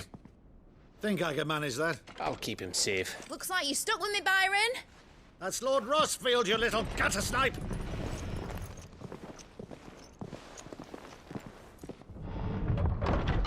Shall we then? And you keep Clive safe. Be careful. Both of you. You too. You've caused quite the commotion. But then I would expect no less from you, Mythos. You again. I don't believe we've been introduced. You were in my family's crypt. And now you're here. With an army of Akashic thralls. Manners, Lord Rosfield? They are men, like you and me. Albeit ones unburdened by the wills that drive our kind to madness. They are pure. They are divine. What? And they are all that remains in this once raucous city. You'll pay for what you've done. As you wish. I confess I have been very much looking forward to this. Pardon me this indulgence, Your Majesty. The vessel shall not be spoiled.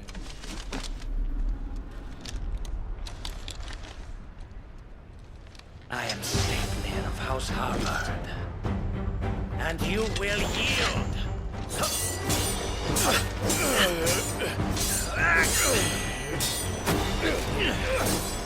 Fuck. You will forgive me if my performance seems uninspired. It is just that I expected so much more from our chosen one. Perhaps this will kindle your flame? What now? A gift from my liege lord's armory. Gungnir. Watch closely, Mythos. The vessel is strong. My liege.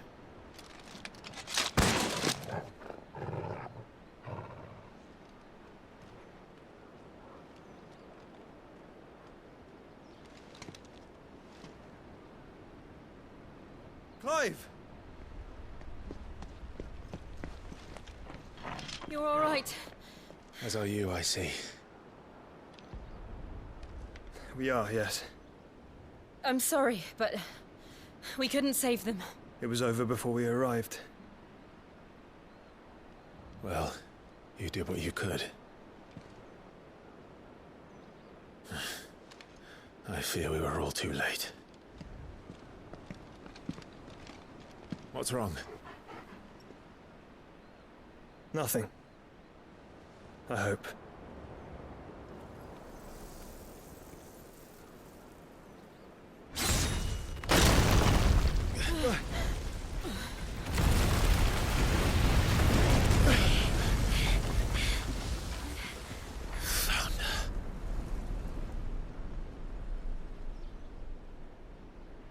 Leaving so soon, Mythos?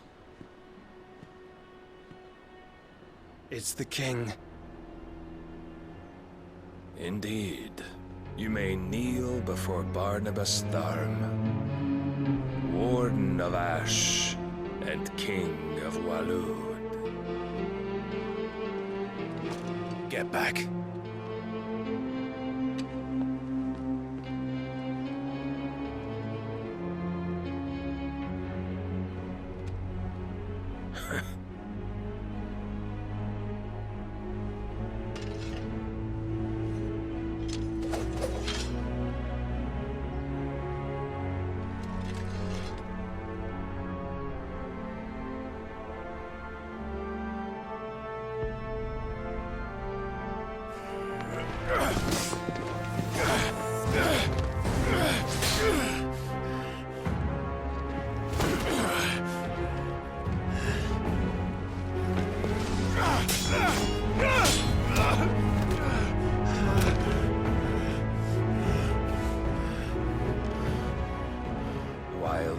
impetuous. I expected more of the boy who bested my Lord Commander. Yet I see why my master covets you so. The power within you, Mythos. The potential.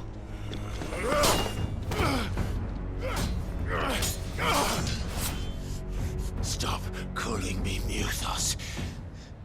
But Mythos is everything. The cornerstone of all creation. The Lord's vessel. Your purpose. My purpose? To surrender my mind and body to that thing.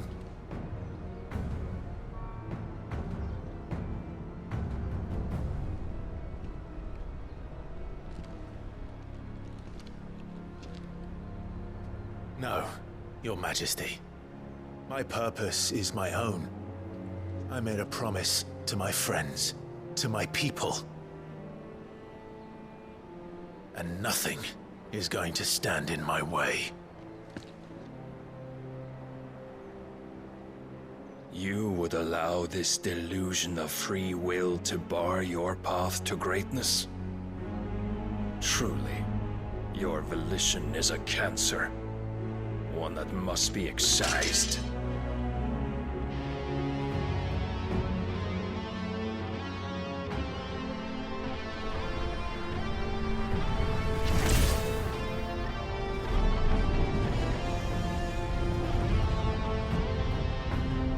Try it.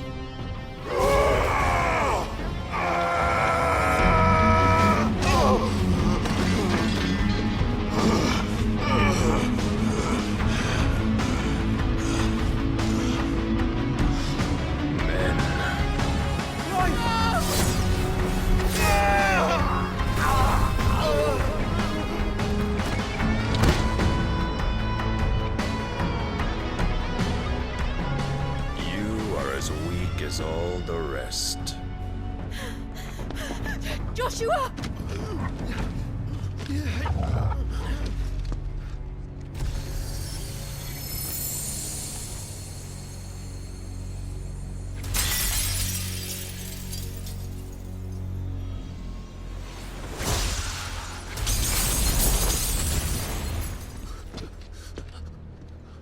Oi!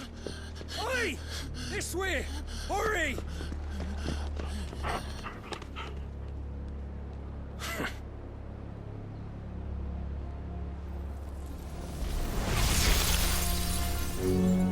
Power beyond reckoning, and they use it as a crutch. Such a waste.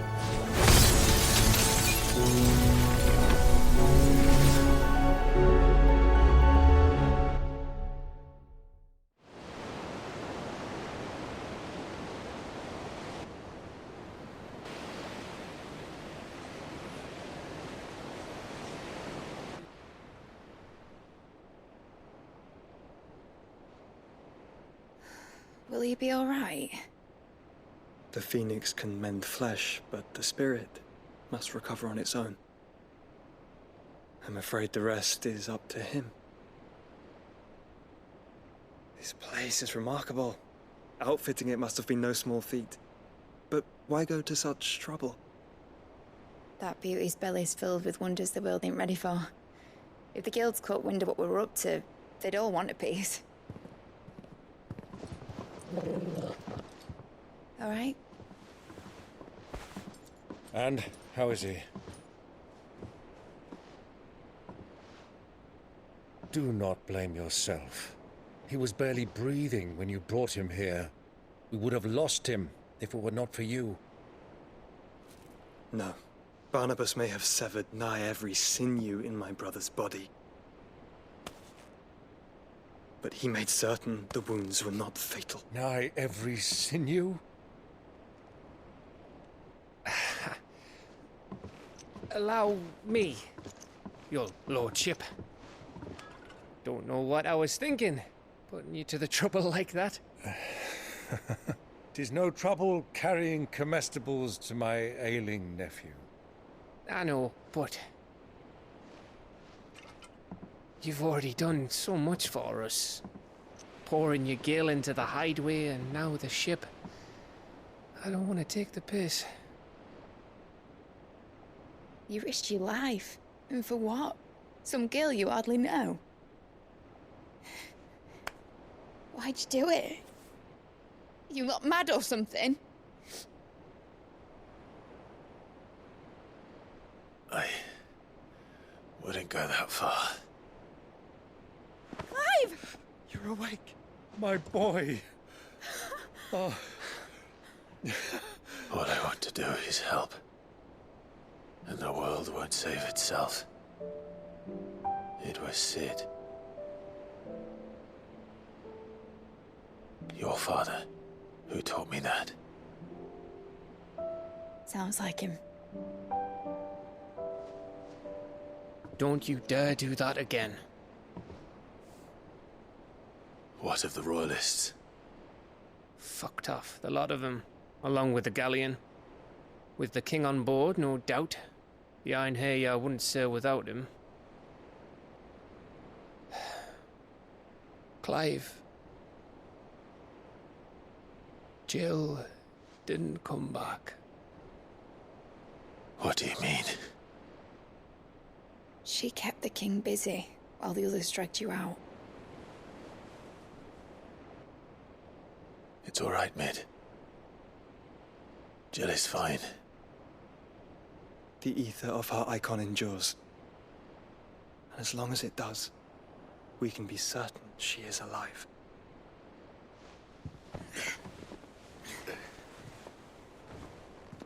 We must pursue the Black Galleon.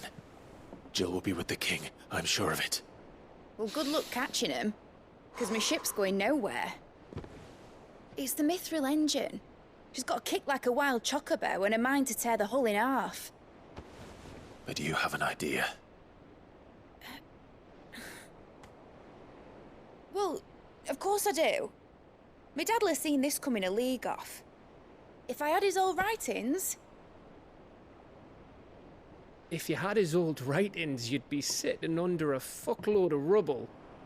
The ones Otto didn't save anyway. I suppose he might still have a few pages in his stores. We'll have to hope it's enough. Do what you can to ready the ship. I'll speak with Otto. In your condition, you really are mad. Perhaps. But the world really won't save itself. Clive? But if you're here, where the hell is everyone else? Don't tell me. They're all right. But it's a long story.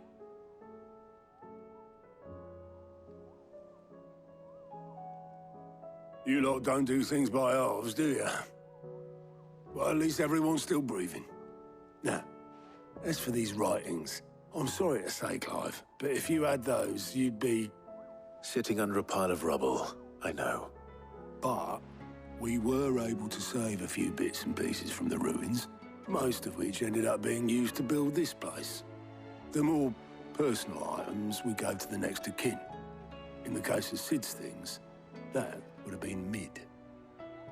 Then I'll check the workshop.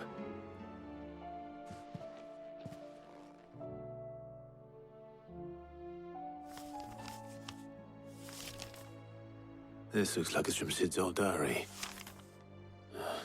But you'll already have read it. I'd better keep looking. What do we have here? Oh. Cid's pipes. Something tells me Mid won't be needing these. I remember seeing this doll in Cid's cellar. I wonder if it was Mid's.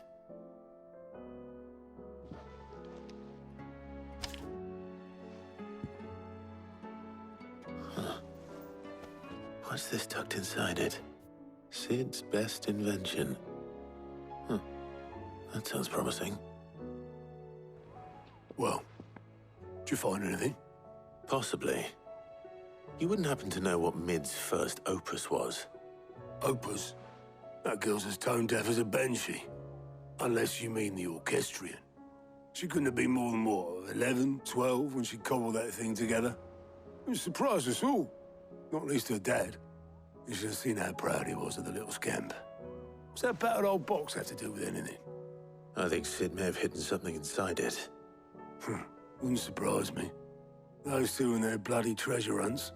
Half the things in the hideaway were hidden one time or another. I didn't break it. Well, I didn't break it. What didn't you break? Nothing. We didn't break nothing. We definitely didn't break the orchestrion. What's wrong with it? It's broken. Except when it isn't.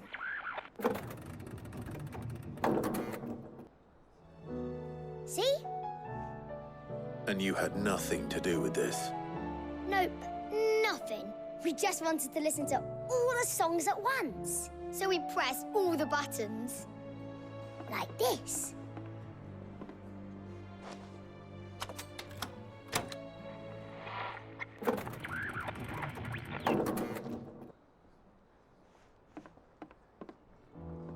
See? All too well. All right, out of the way.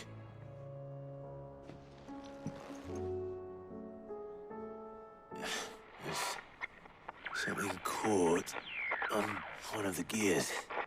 Did you break it? Can you fix it? No, I mean, yes. There. How about now? You fixed it! Sid fixed it! He more than fixed it! Yeah, new music! Huh. Never heard this one before. They started playing when I removed this. Whatever it is.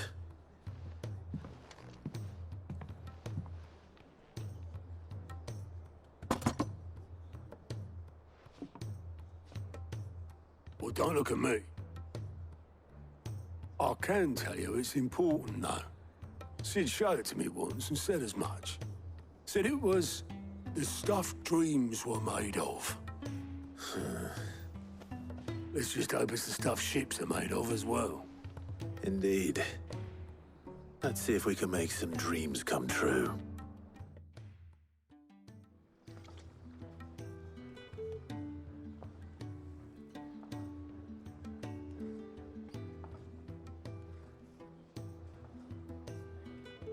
Just the two I was looking for. Aye. Lose a patient? Actually, yes. The Crown Prince just left. Dion left?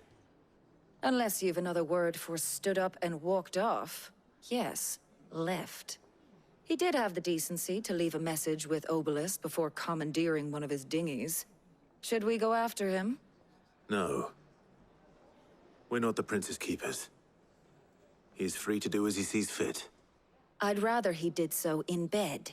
His wounds are nowhere near healed. Much like yours, I suspect. Otto told me what happened in Canver. What is it with this realm's princes and their aversion to rest? Ask me when I get back. Though I may be sometime. Then at least try to stay safe. And if that fails, try to stay alive, eh?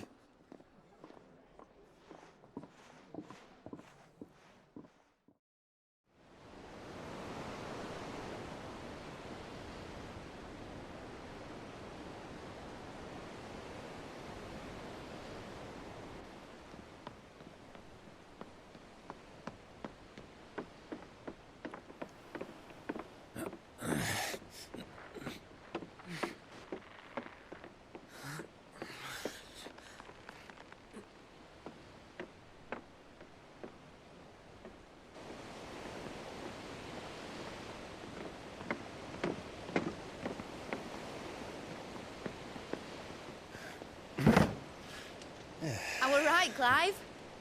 My dad had it all worked out. He'd be proud of you, Mid. His writings may have helped, but this achievement is all yours. Can we catch them?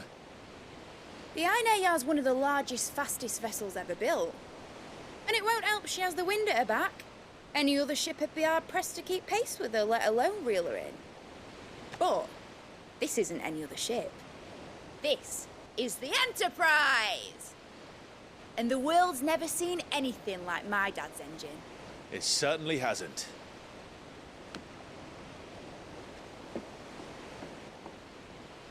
Clive, what do you know of Barnabas Tharm? Only what the bards sing. That he sailed to Ash from southern lands. That it was his mastery of the blade which won him the throne. And that his sword, Odin's sword, can sever the very threads of creation. But don't lose any sleep over a last tilt. We'll do what we must to survive. What we must. The light! I thought this cove was meant to be hidden.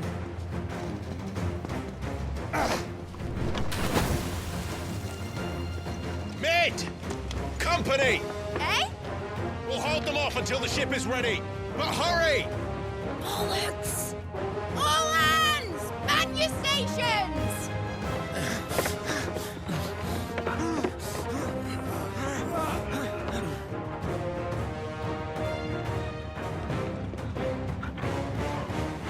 Everyone with me?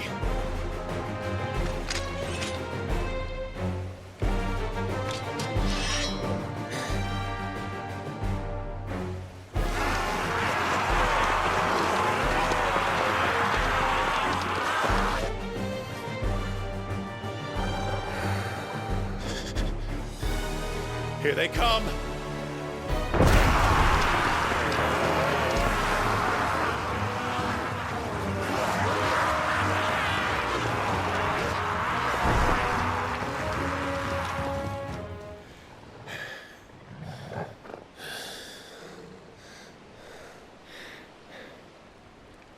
That was easy enough.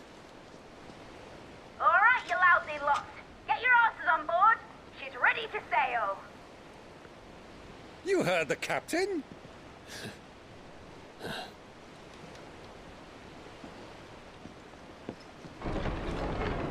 Clive?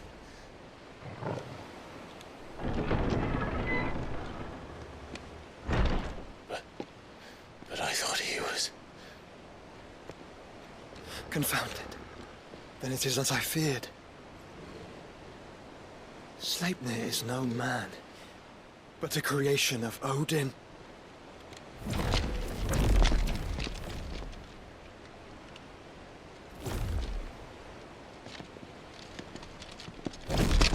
Phoenix's fiery fundament. Have you no normal enemies?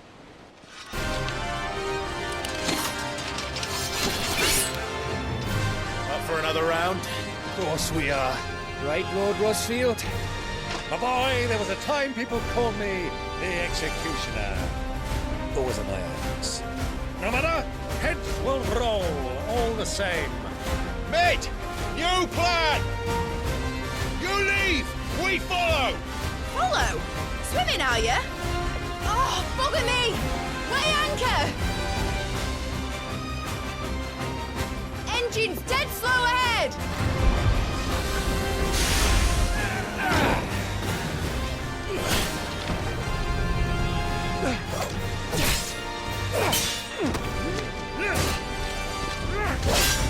Right, run for it!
What do you want?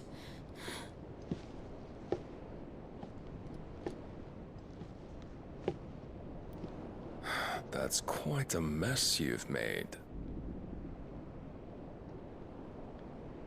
And wholly unnecessary. You are my offering to Mythos.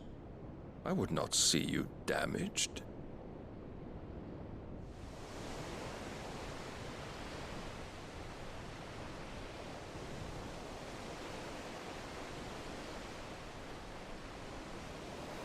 Now back to your stations! Every bell spent treading water puts another league between us and the galleon.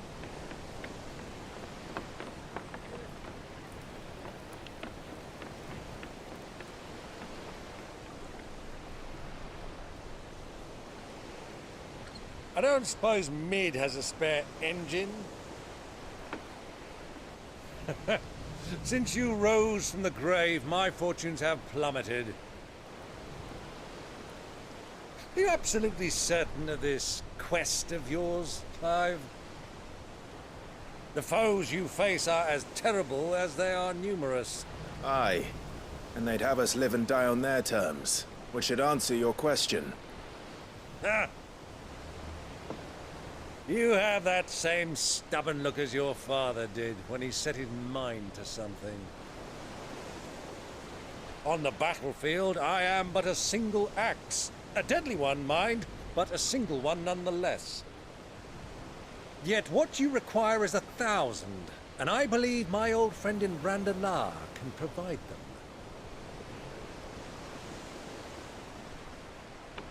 Take care, Clive. I have many more tales of your father's exploits to share. And I cannot very well do that if you're dead. Again. Good luck, Uncle. And may fair winds attend you. As for you, Joshua, take care. I shall do my best, Uncle. Farewell, my nephews. When next you see me, it shall be with an army at my back.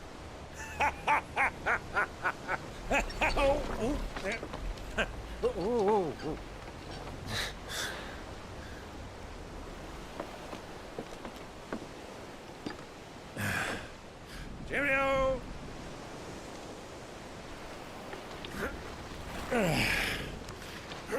Oh, yeah. Do keep up, my boy.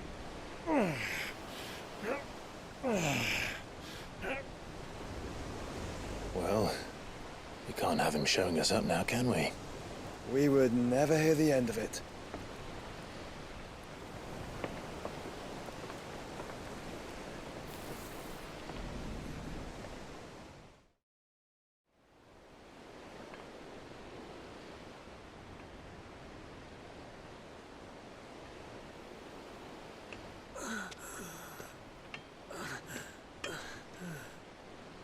Great God of mercy.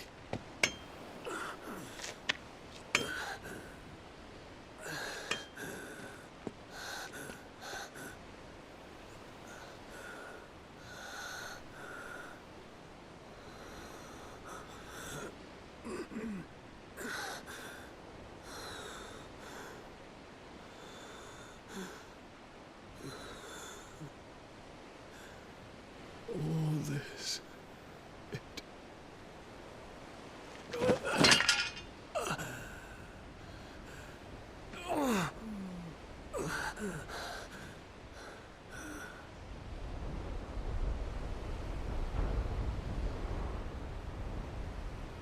What have I done?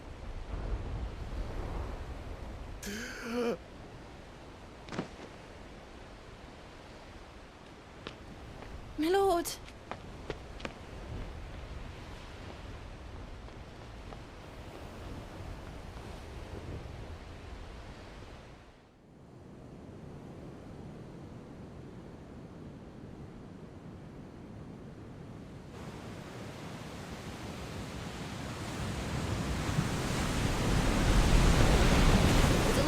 Between here and Waloed, but any ship heading north has to round Zemeckis and put through the Narrow.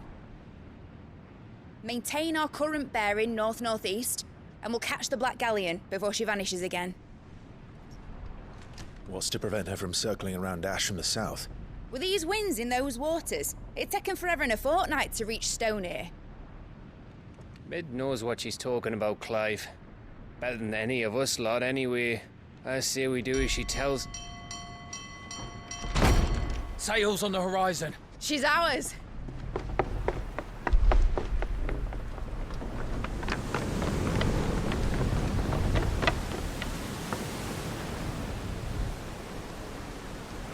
Look alive, boys! Full ahead! And keep those furnaces fed! Aye, aye! Do you feel that, Jill? All hands! Battle stations!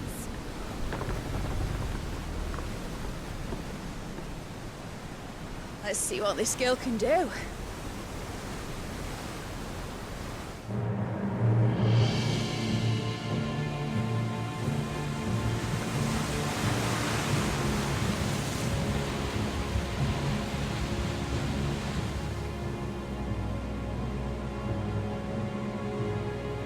Where one leads, so does the other follow. The bond of consciousness which joins them condemning both to the same fate. Yet my every attempt to strike it from their hearts serves only to tighten its hold.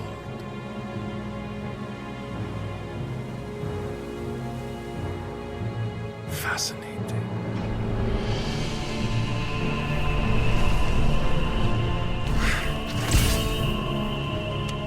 But then, there is naught my blade cannot sever.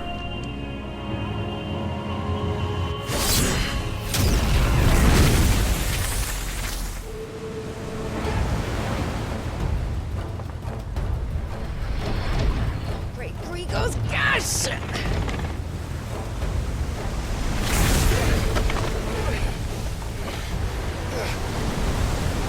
Barnabas. Brace for impact!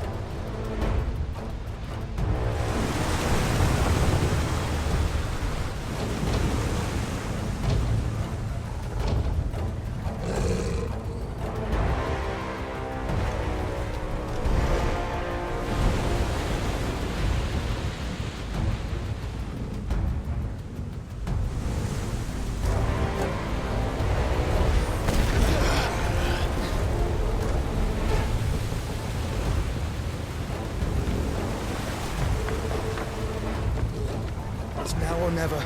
I'll find her.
Jill!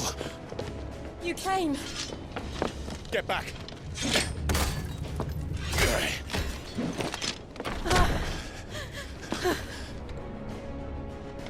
Clive, how did you... I'll explain later. Hands!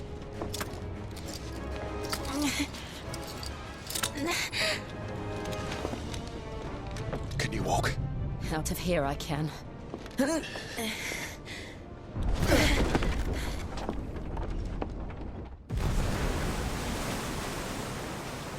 Stand still! Phoenix. I Are you not the dominant of fire?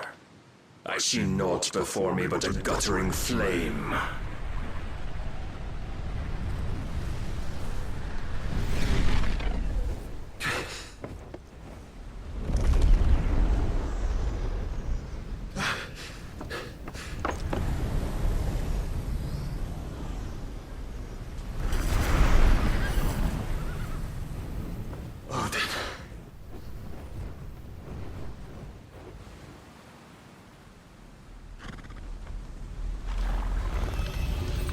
In earnest, then.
Can you go on?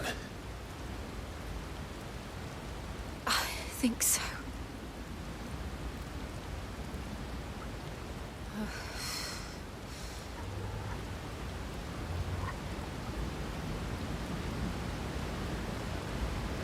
But to where?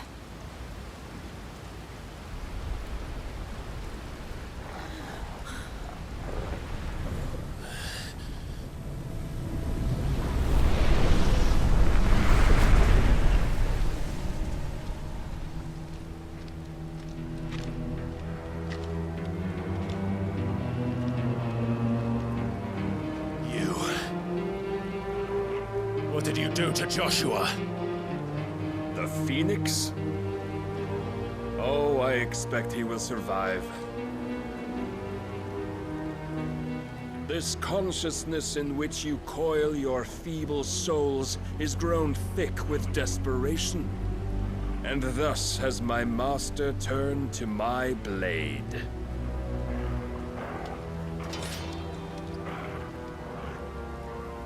The world will soon be painted in black.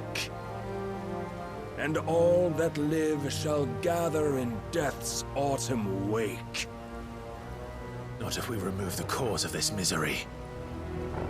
Not if we destroy the last of the Mother Crystals and restore balance to the world. Come. Do you truly think it's so simple?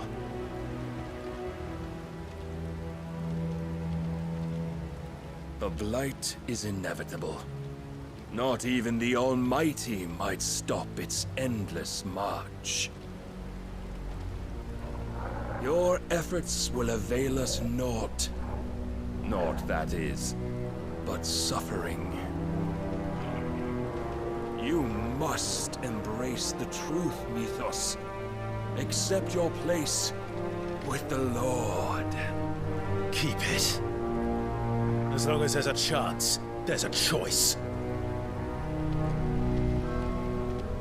Ever led astray by your blind resolve.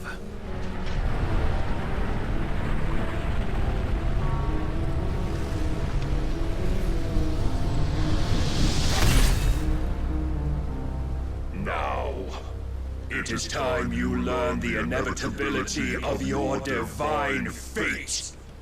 However much it may hurt.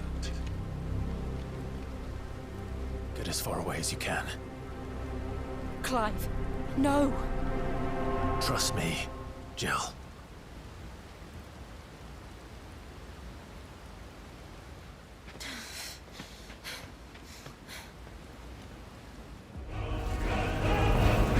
And thus is the light of hope severed.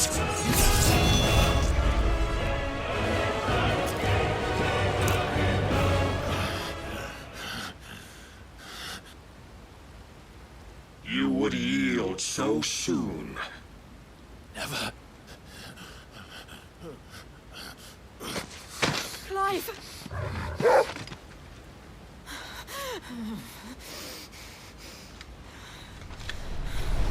Do you not see?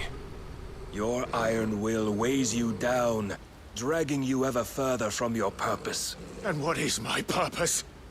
Mythos. Who are we? What are the dominants? The breath of the Creator still warm on our lips.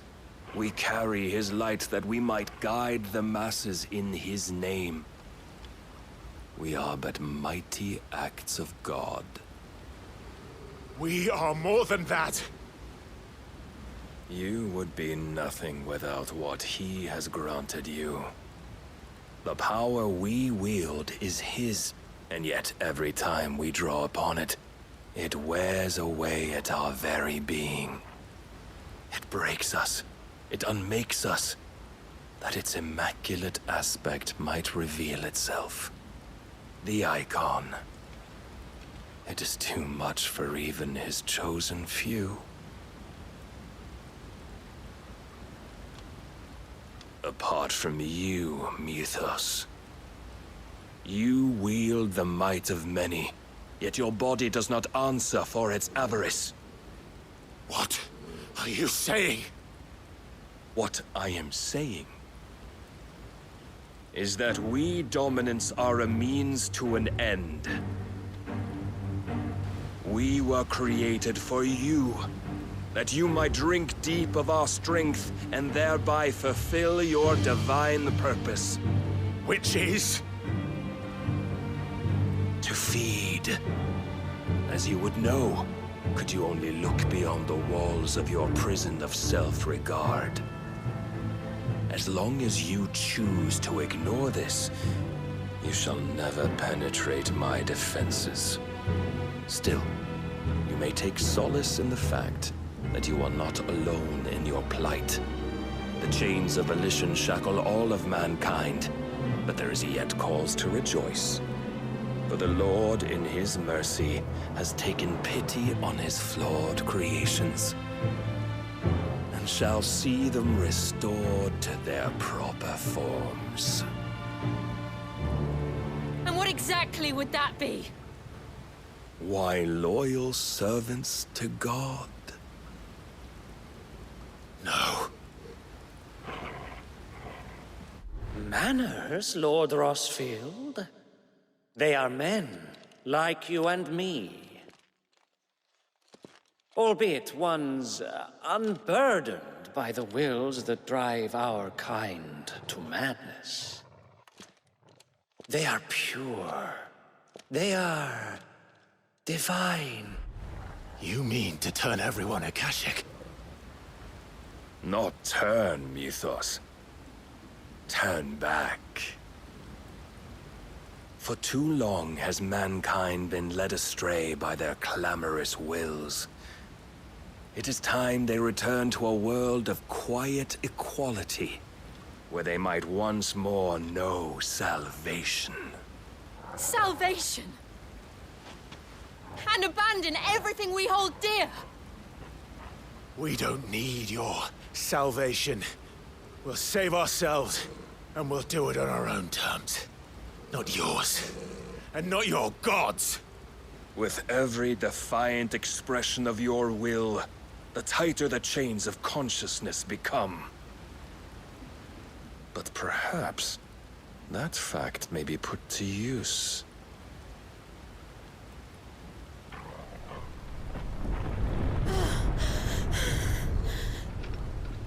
Clive! The faster it binds you to the remaining dominance, the stronger your hunger will become. Until it leads you back to the only answer there ever was. Mayhap not by the path my master intended, but back all the same.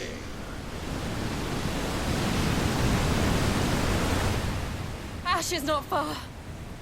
I could freeze a path. You're in no fit state. Probably not, but I can try.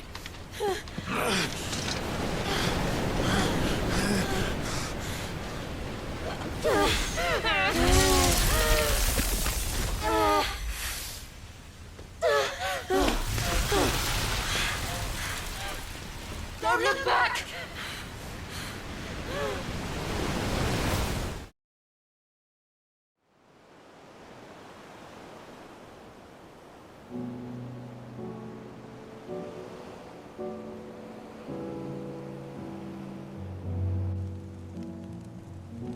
I hope the others are safe.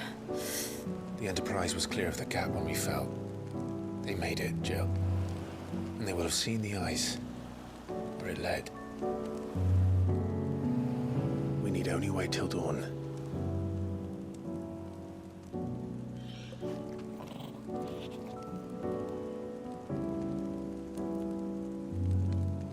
This is the second time Barnabas has bested me. I'm powerless against him. Then maybe there really is nothing else for it but to give yourself to his master.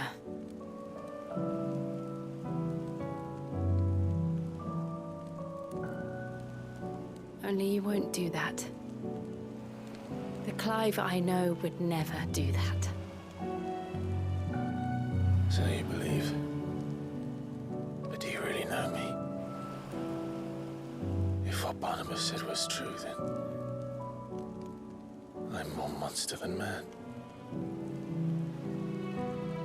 And each time I summon the flames from within,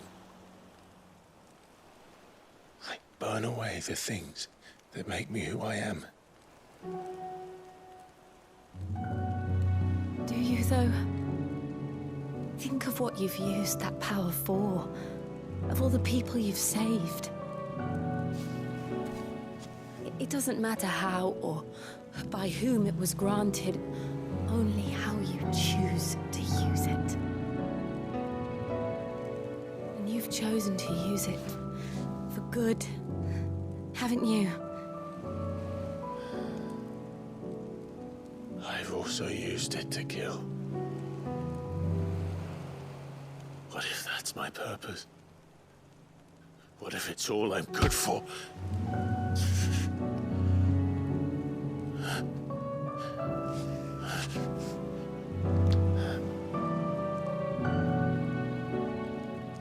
You're still that same boy I grew up with. Always so eager to save everyone around you, and yet always so alone. Because you failed to realize the one thing that needed saving most of all. You, Clive. You. You never once took the time to save yourself.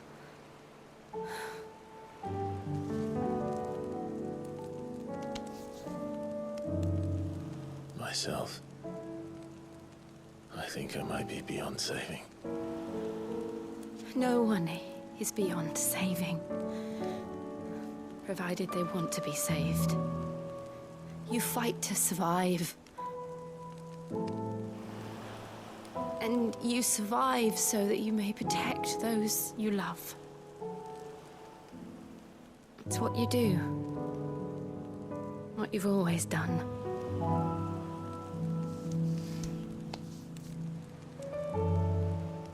And I know you're not about to change. So I'm going to help you. To give you what you need to protect us all.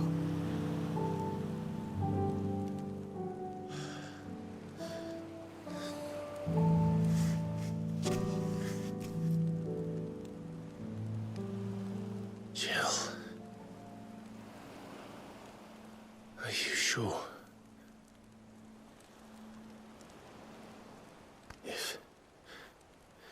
If this is what you want, then...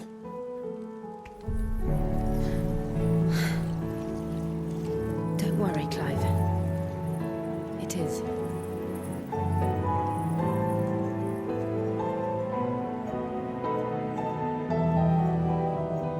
This burden, I'll give you the strength to bear it alone. But I'm not alone. These burdens I carry, my sins, my pain, my sorrow, I see now that they are all a part of me.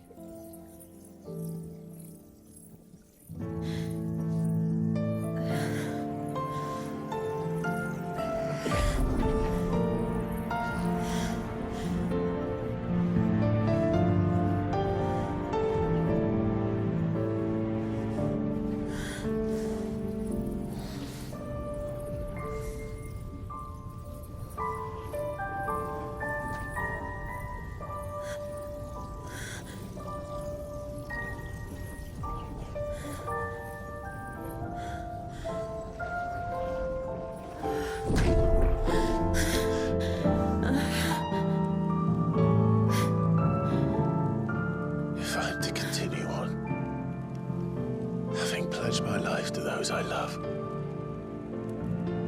then I will gladly bear your burdens too, until my last breath. Clive.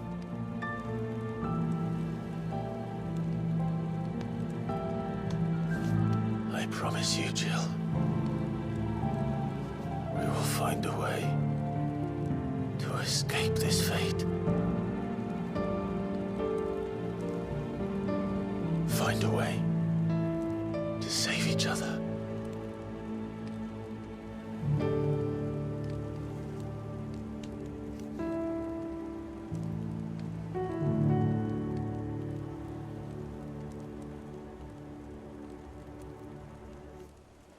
That we might one day look upon the moon again, together.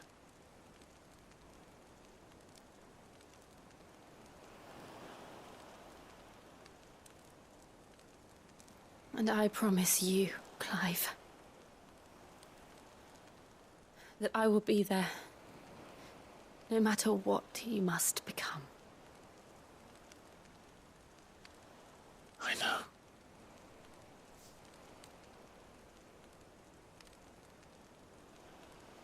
I never thought a smile could bring me so much joy.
What of Barnabas? Do we pursue him? No. Our paths will cross again soon enough, whether we like it or not. Besides, there is something we must do first.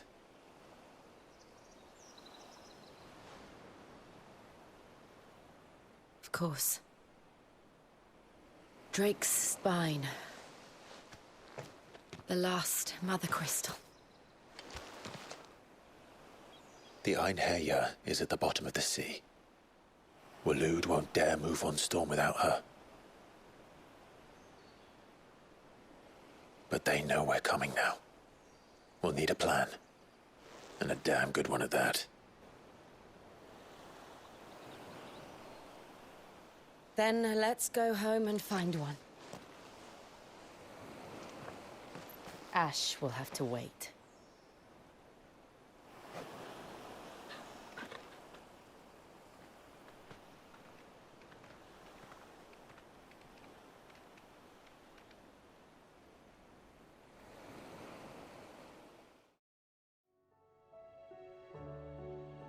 Mid says Odin split the sea in two. She's always been partial to a tall tale. But there's tall, and then there's tall. I struggle to believe it myself. I see your uncle isn't with you. He stayed with the Enterprise. After our brush with the Einherja, she was in urgent need of repair. And my uncle knows a shipwright in Randalar. We're to join him there when we're ready to sail for Ash. You sure that's wise? Last I heard, the place was still overrun with Akashic. Show me a city where that isn't true. Ultima's plague is spreading. We're running out of time, aren't we? We've done our best to shore up that hideaway. But I doubt a few planks will stop what's coming. Still, we'll keep at it. Every little helps, I suppose. Let's hope so. How are you feeling, Joshua? Better than I was. But not nearly as well as you should be. Your cuts and burns may have healed, but your body still bears the burden of every spell cast. And what would you have had me do? It was no ordinary foe we faced. It was the Warden of Darkness. Yet still, it was not enough. The king could have ended me at any moment, but instead chose to toy with me like a curl does a mouse. You underestimate yourself. Oh, it was crystal clear. Only one man established his dominance that day, and that man was Barnabas. I'm sorry, brother. That was ill-spoken. It's just, I have never felt so powerless. And when so many are looking to us for strength, perhaps the prince feels the same.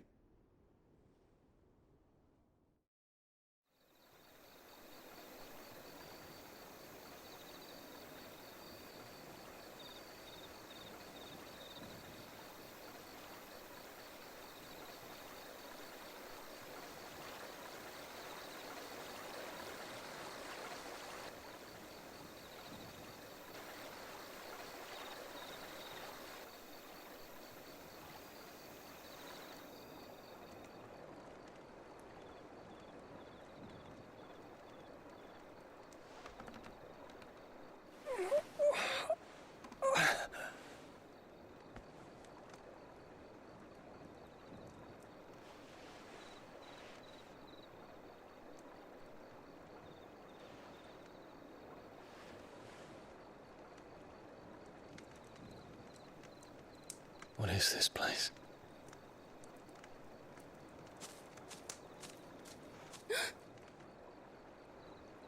Don't move.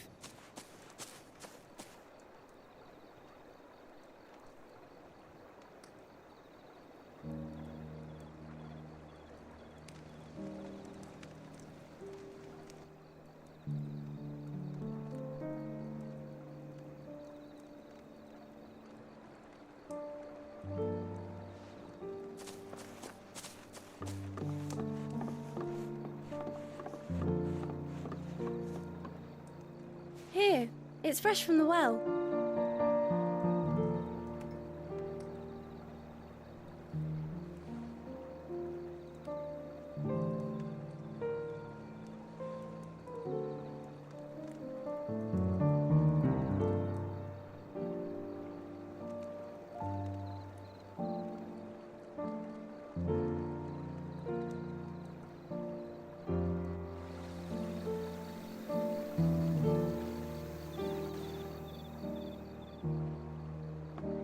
Grandmother told me spirits sometimes get lost, and that the lanterns guide them to their proper place.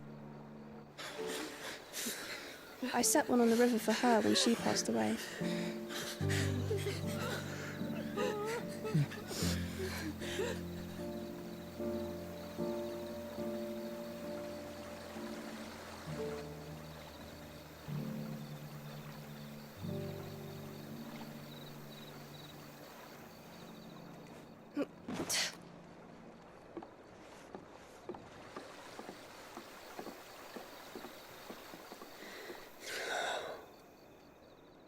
The fiend works from the shadows. Was it you who guided my hand then, Ultima? No, not you. This is my doing, my fault, my sin to bear. And for it, I must atone. Your hurts are healing nicely. It was my poultices that saw you well. You make them? And sell them, or try to. Earns me enough for bread, most days. Forgive me. I have nothing to... I know, but I couldn't just leave you lying there.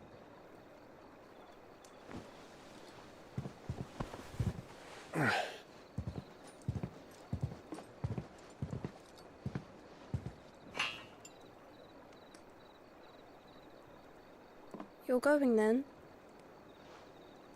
Of course. I'm healed. Thanks to you and your poultices. Will you promise to come back and visit?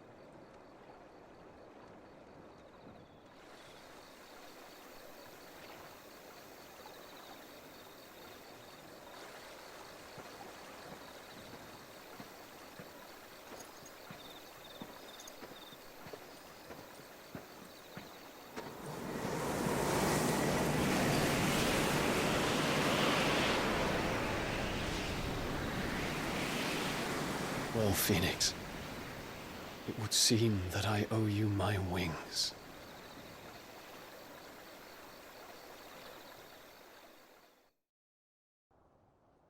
Perhaps he can find an answer. You will be returning to Waloed soon, I gather. I see no reason to wait. Then neither do I. I can think of a few, but I doubt they'll stop you. You will take your medicine. Of course, Lady Daya.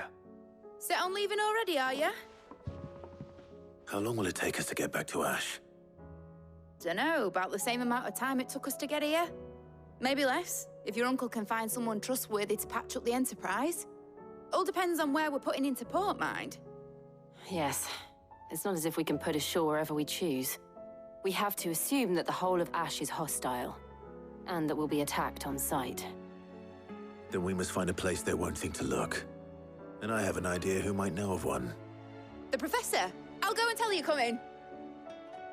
While you're plotting our course, I'll be in the shelves with your lawsman. I wish to pick his brains about Ultima. Then I'll talk to Karen about supplies for the journey. They may not be easy to come by in Ash.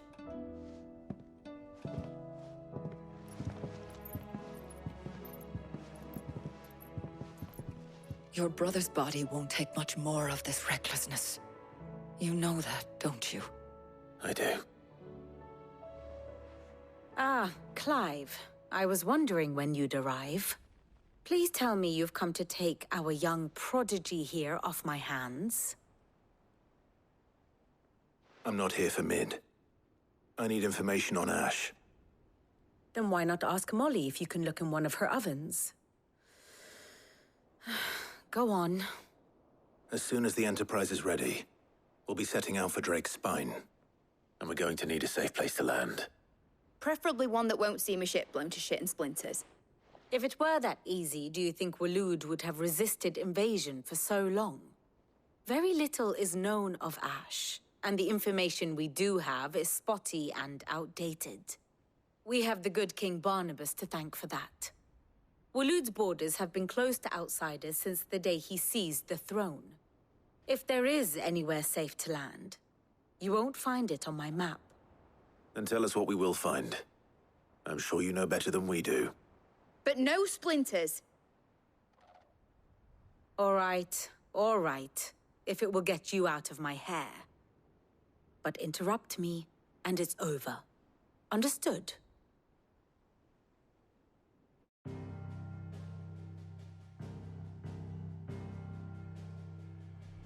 Barnabas Tham, the one they call the Last King. Understand him, and you will understand the kingdom of Waloed. Barnabas was only a boy when he arrived from beyond the southern seas, and barely a man before he united the ragged tribes of Ash.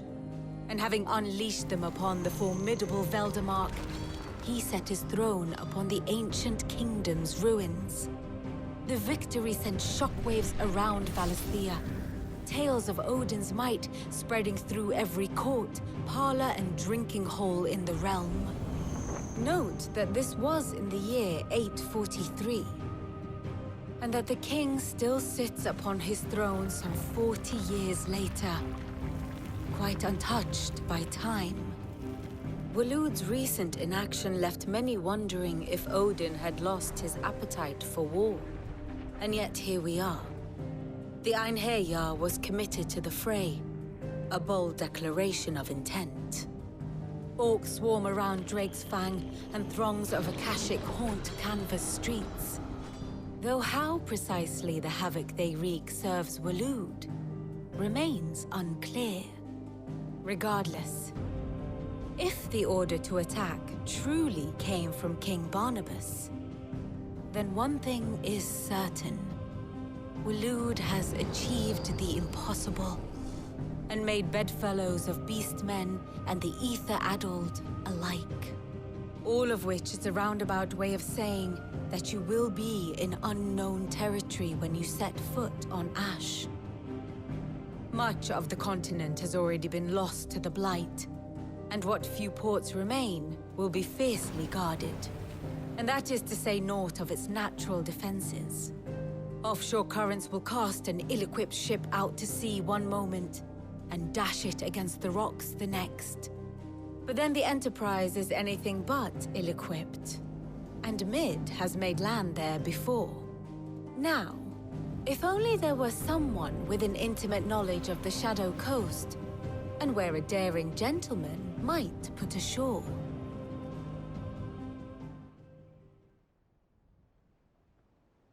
You see, Clive, you had the answer all along. Do you think you can get us back to that beach, Mid? Picked you up from it, didn't I? Not that it were easy. The currents were a right bastard. But then, if it wasn't hard, it wouldn't be worth doing, would it? Well said. Thank you, Lady Vivian.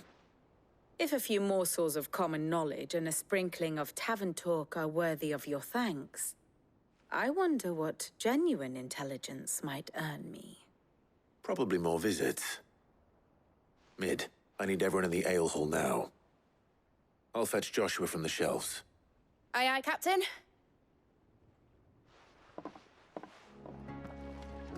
Clive, you must listen to this. Lawsman, tell him. Do you recall when we spoke before on the divinity of Ultima?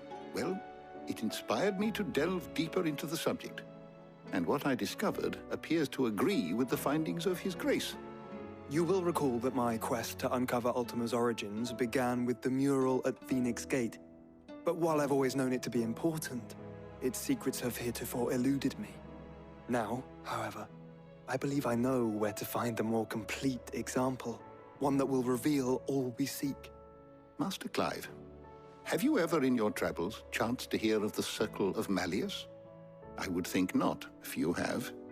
But there was once a time when the faith flourished, the oldest known religion in the Twins, and though its popularity eventually waned on Storm, hints of its dogma remain embedded in more modern faiths such as the Crystalline Orthodox. Wait, you said it waned on Storm. What of Ash? Religious monuments are often torn down or repurposed when new faiths rise to prominence. But if no new faith arose, then perhaps the ancient temples might still stand. And so, you see now why I must accompany you to Waloed. It would appear the past still has much to teach us. Though in this case, it would not have been possible without the musings of Moss. To think that you carried a copy of my old mentor's chronicles all along. I am relieved to discover it in good hands. I shall guard it with my life. Joshua, if you're finished here, join me in the ale hall. I need to speak to everyone before we leave. Right away.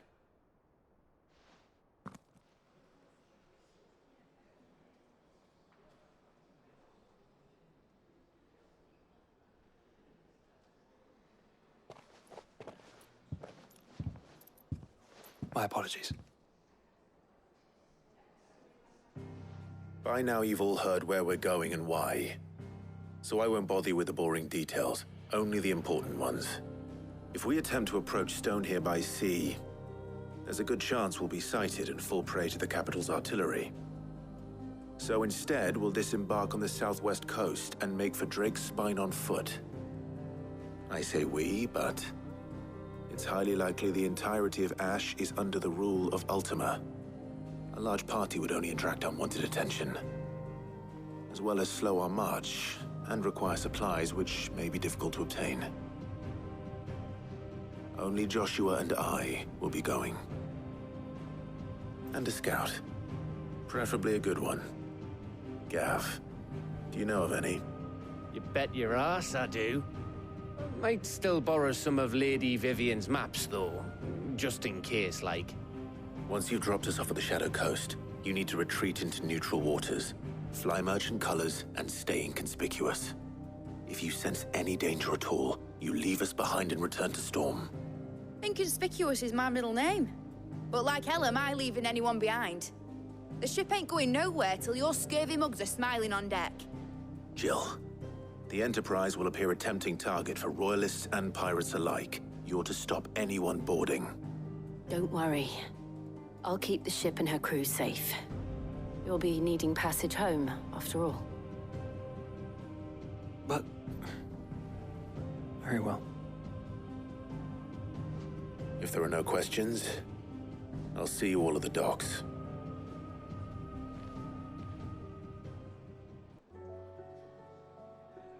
Let me know when you're leaving. I want a word before you go. Of course.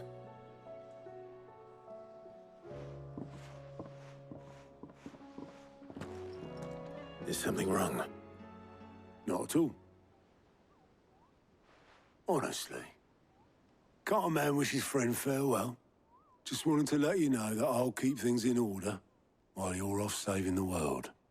I'll hold you to that.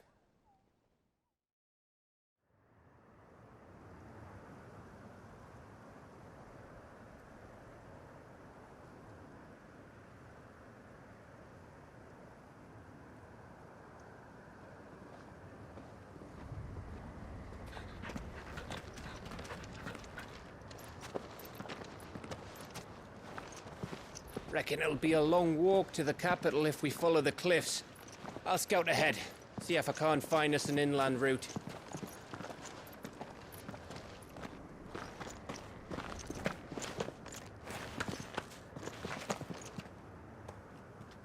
Clive.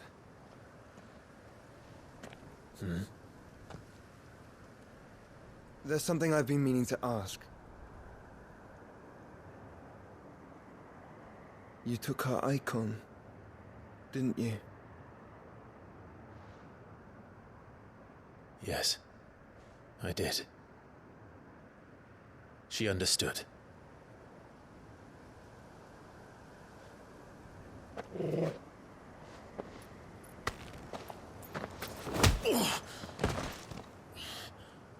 Oh, she understood. Understood that you decided to save the world all on your own, and that you'd die without her power. How dare you make her choose? You knew damn well she'd never refuse you. But I will. You can't keep pushing us away, Clive. The world is ours to save, not yours.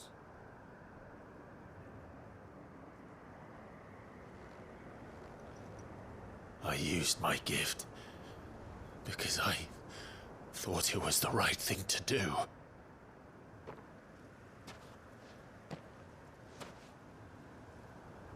And you truly believe this will save you? Will save us all? I do.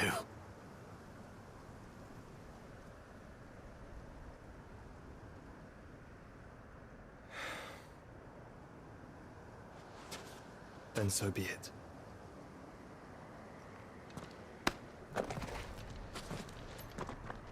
Just don't forget, you're not alone.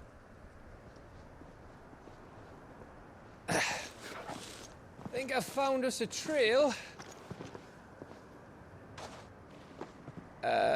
Did I miss something?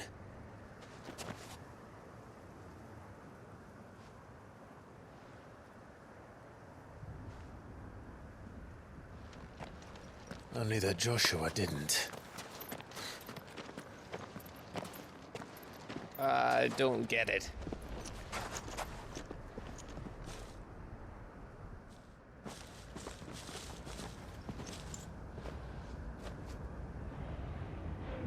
Aye, aye.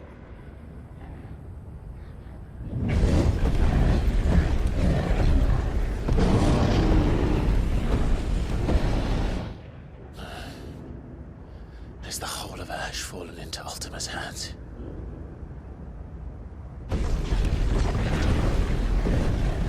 That's no peace delegation.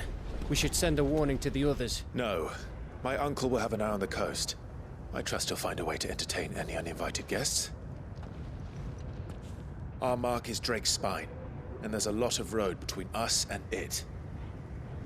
We press on to Stone here. Aye, you never know. It might not be a nest of slabbering monsters.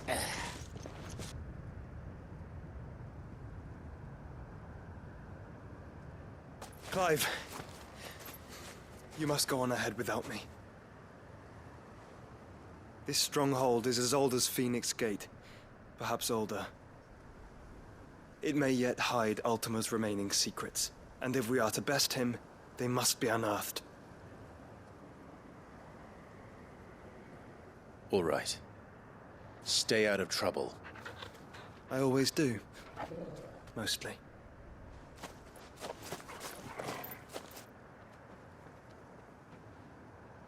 You sure about this? About leaving my brother on his own? Of course. Mostly.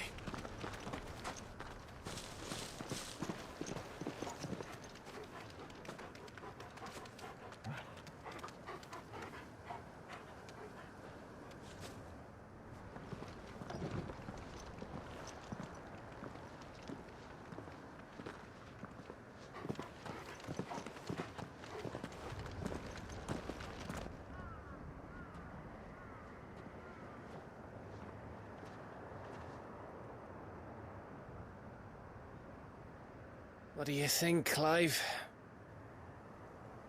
Then we're too late.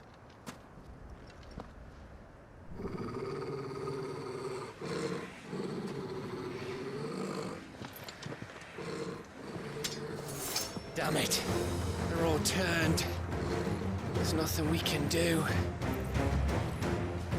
I wouldn't say nothing.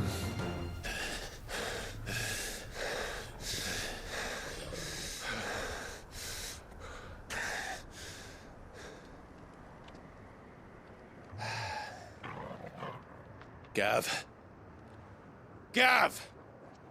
Don't tell me there's more of the bastards. Oh, fuck.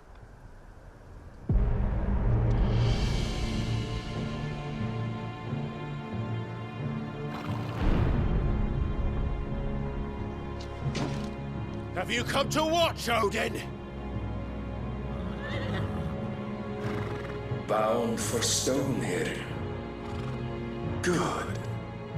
My master awaits you in the capital, though I cannot allow you to attend him in your present state. And how are you going to stop us? Why, with this!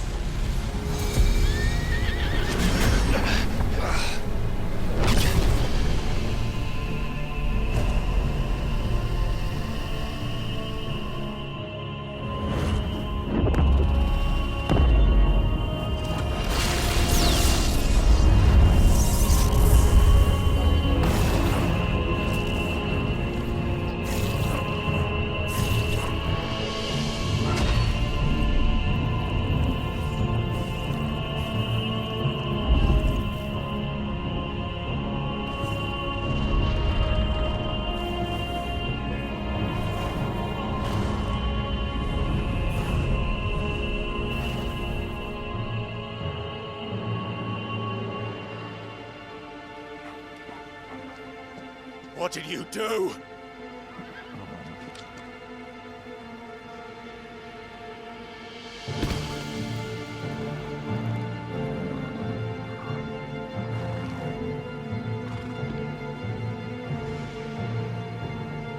If the vessel would see the path opened, it has but to ask.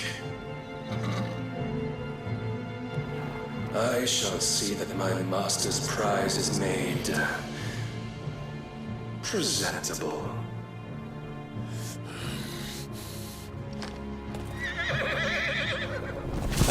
Shit! No!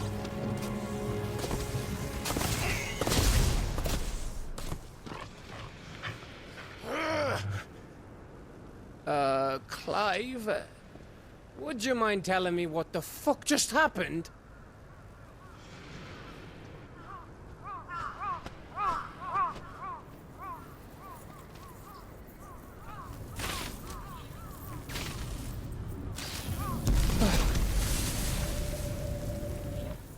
Oh, you've got to be.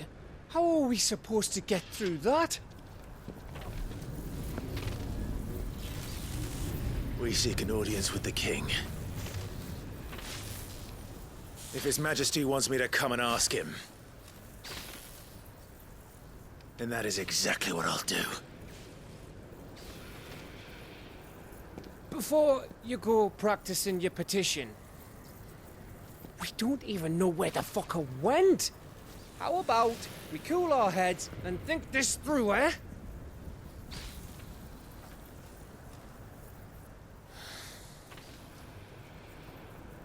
All right.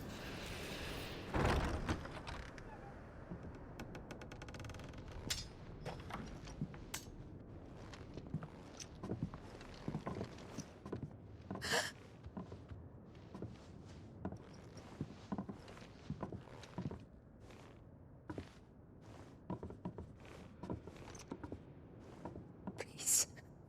Please. Please, no. Miss. Whoa. Easy. Easy. We're not turned, all right?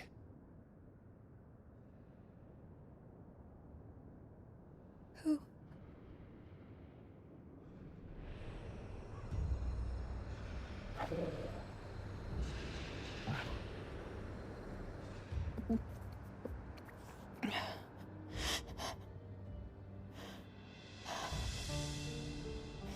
My thanks, kind travelers.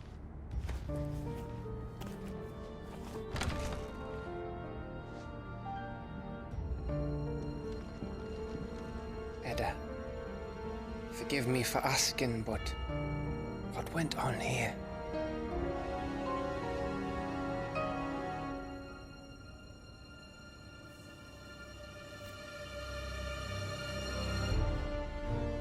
It all started when the skies changed. The elders said it was the Arcade. One by one, people went mad. Minds taken by the ether. Till only I remained. By then, I was too far along to run. And then the nights came. And I didn't know what to do.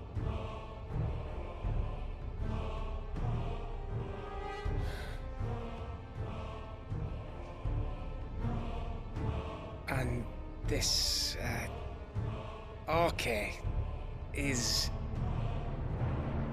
Just a story. Something our grandparents told us when we misbehaved.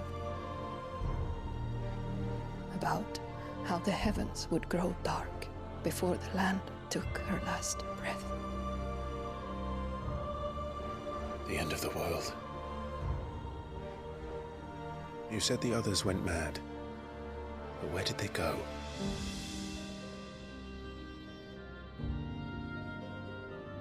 They all left. Drawn east to the tower, to reverie. The elders, the healer, the blacksmith. my husband.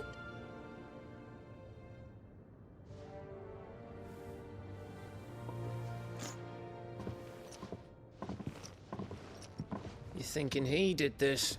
Of course. Who else could it be? You were in Canva. You saw what he did to the people. But then what about her? How come her nut hasn't cracked? The baby, perhaps? Could be protecting her from the ether. I can't think of any other explanation. You mean... it's a bearer? It won't matter what it is once Ultima's magic takes hold. Time's running out.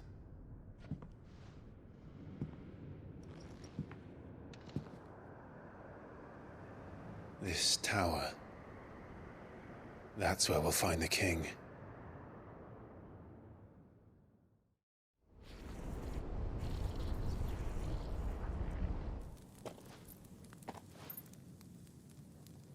I knew it. It's the same as Phoenix Gate.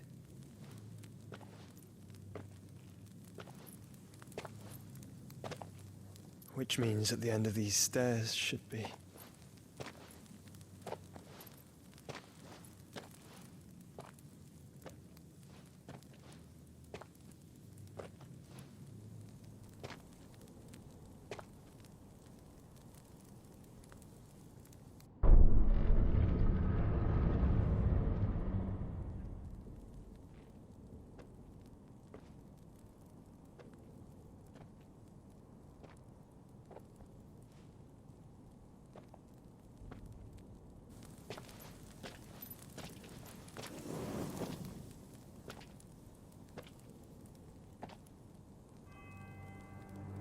The mural is complete.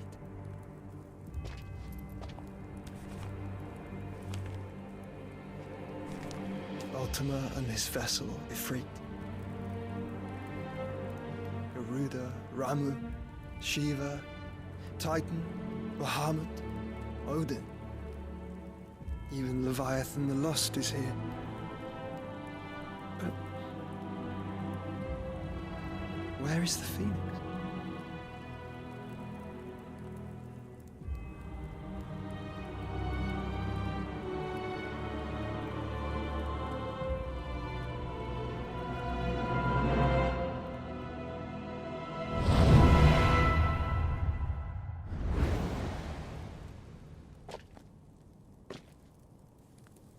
By the Founder.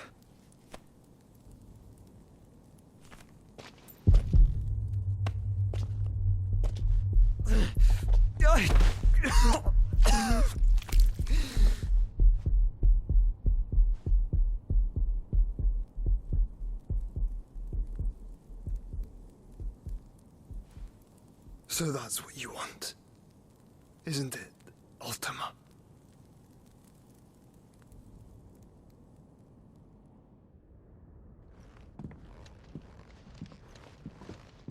So that's how it's gonna be then? I'm not asking, Gav. I need you to stay with Edda. What? I must do this alone. If I don't return, you're to find Joshua and make for the Enterprise. Understood? Aye.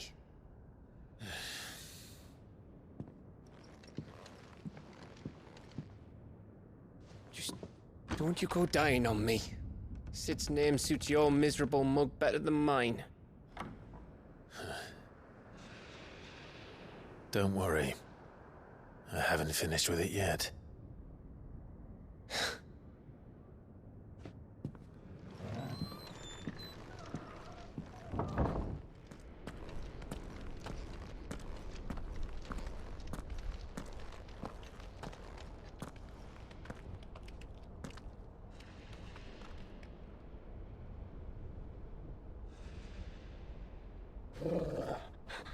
This is it, boy.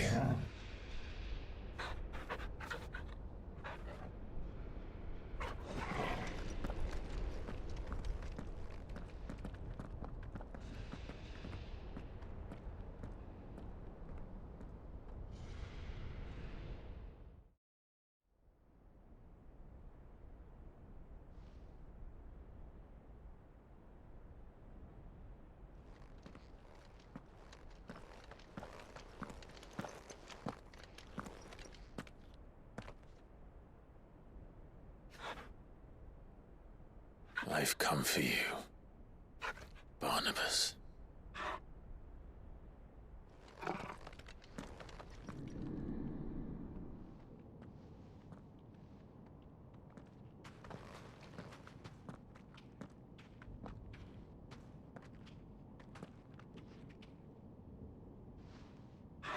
Stay close, Torgal.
Almost there.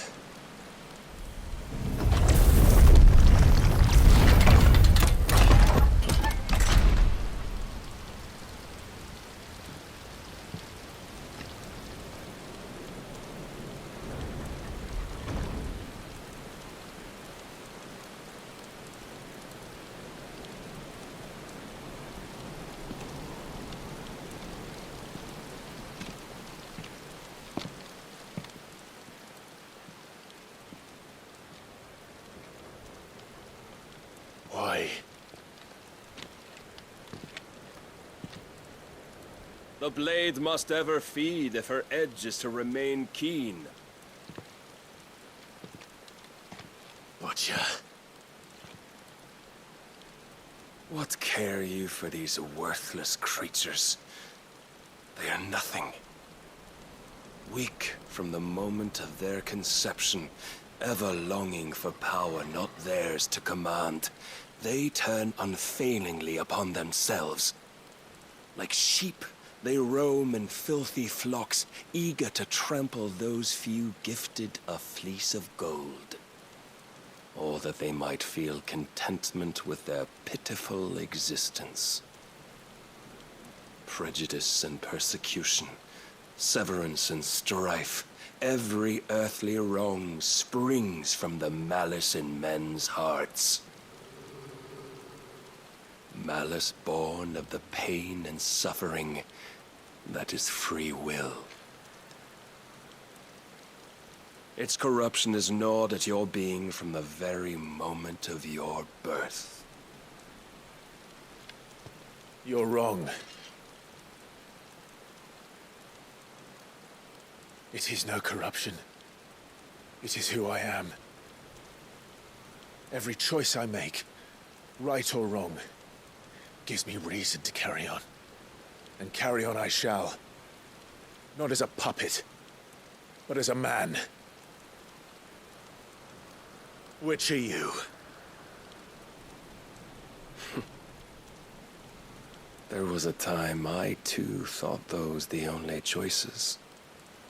What?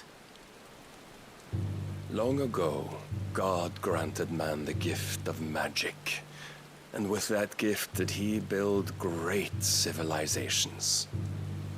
Yet over time, man lost sight of the gift's true meaning, stepping from the path of shared prosperity to one of avarice. He abandoned his creator for sword and flame, and through his folly, beckoned the blight. Yet, there were those few who refused to turn their eyes from the heavens, and they prayed to God that he might lead them back to righteousness. And the Lord, he did answer. Before the worthy shall the gates of paradise open. And so did I spread my arms to the ether, and cast my soul upon its gentle waters. I gave myself unto him.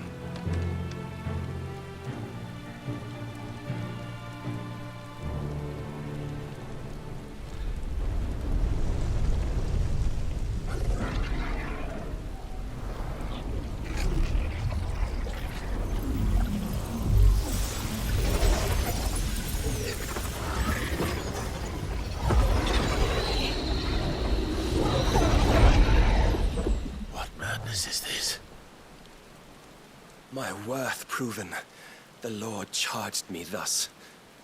If your kind are to find salvation, they must be made to serve.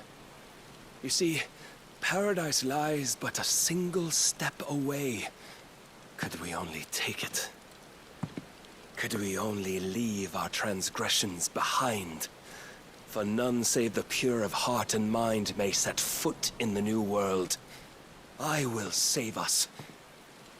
But it all begins and ends with you. You are the key, Mythos. And with this humble offering, shall I prove my faith once more. So you forsook your kingdom. You forsook yourself to serve. Tell me, how is that living?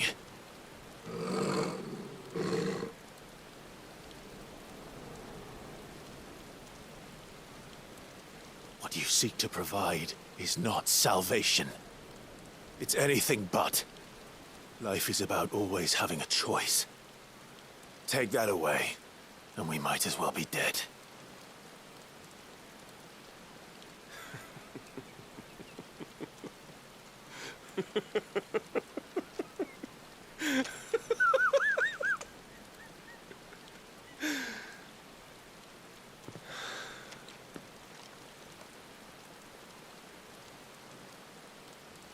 Very well.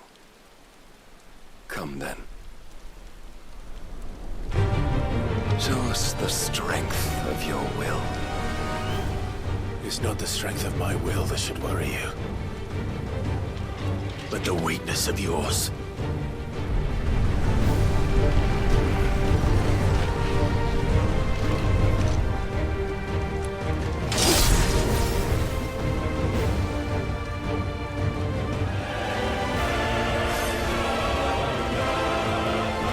Chose you to serve as his vessel, and you cling to this foolish notion of hope when there is none.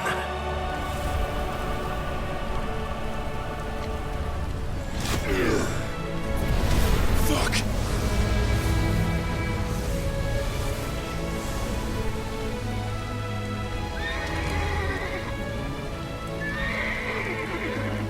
Desperate, are we?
yourself, Mythos.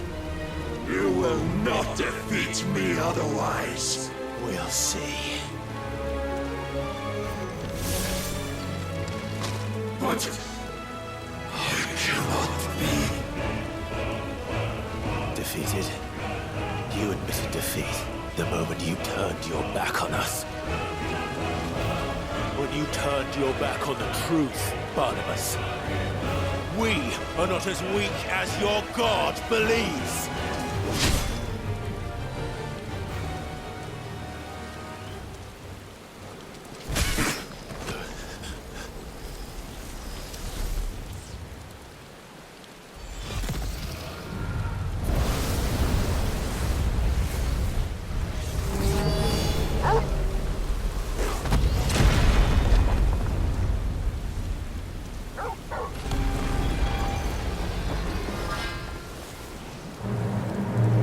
Damn it.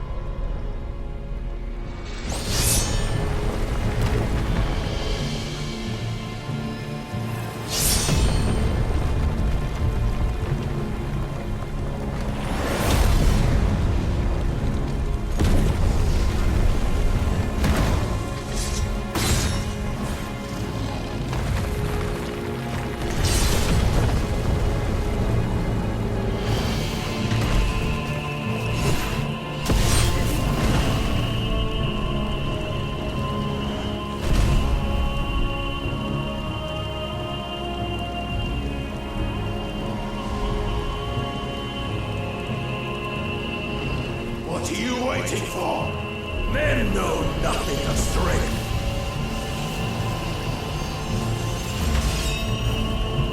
But you will.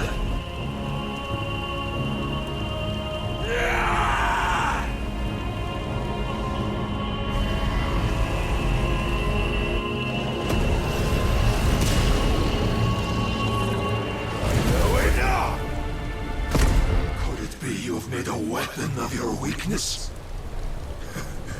My apologies.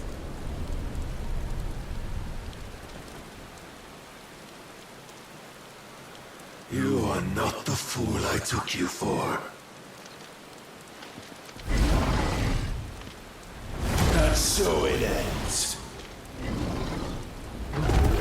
No!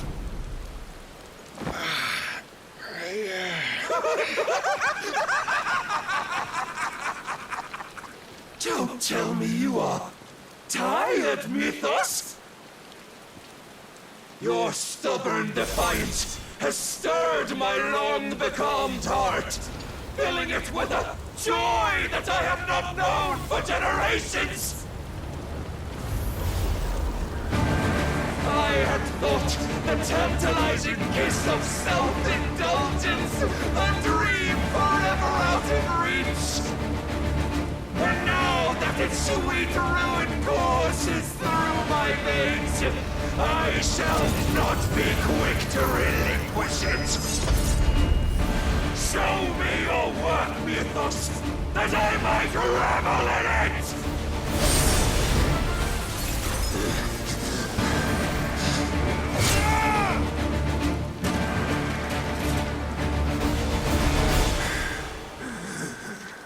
Well,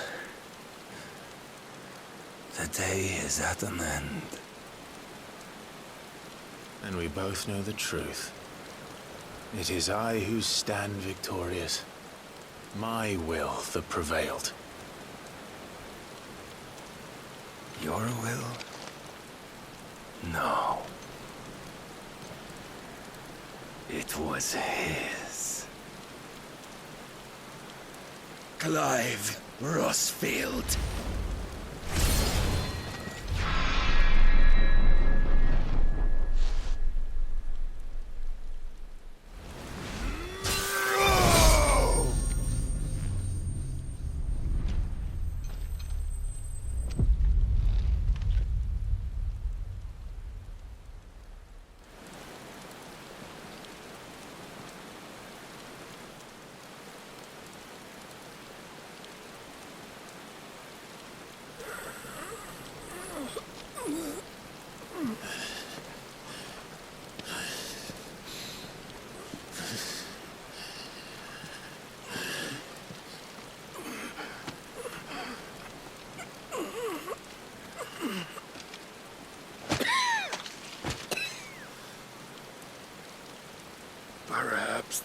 His strength in will. Would that I had not relinquished my own.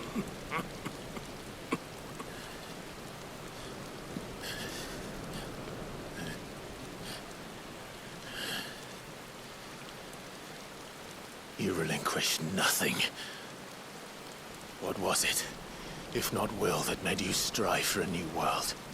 Strive to win your master's approval?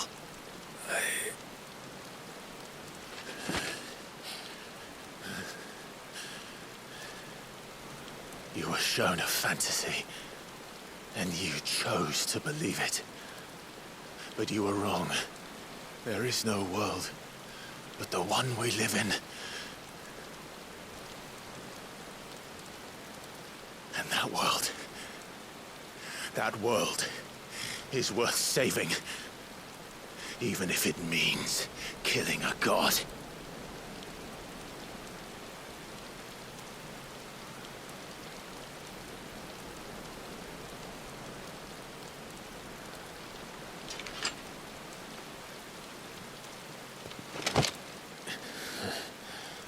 Bold words. From one who has served the Lord so well. This is pointless.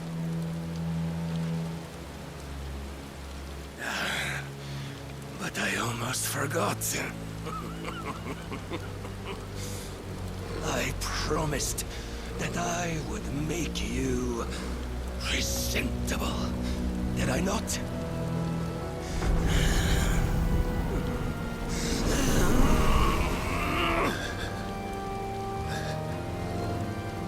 We shall fulfill our destinies, just as the Lord's Mother Crystals have fulfilled theirs. Come, Clive Rosfield. Take what is rightfully yours. Become one with God. No.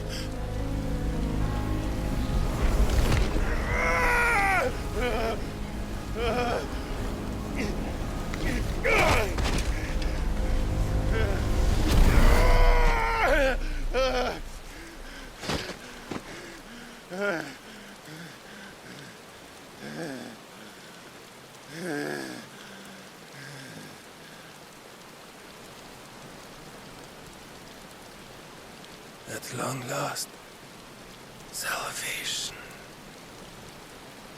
I'm coming home. Mother.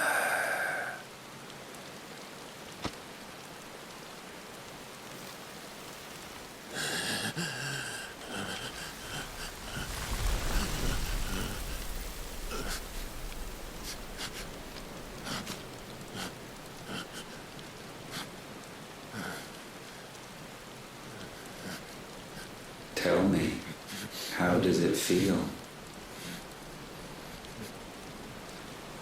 Show yourself! Face me! How does it feel to consume your rival's strength, to gorge yourself on their beam, to edge step by trembling step ever closer to the divine? With or without a will, you are still but a vessel, our vessel. Behold, how your body shudders in anticipation of its fate.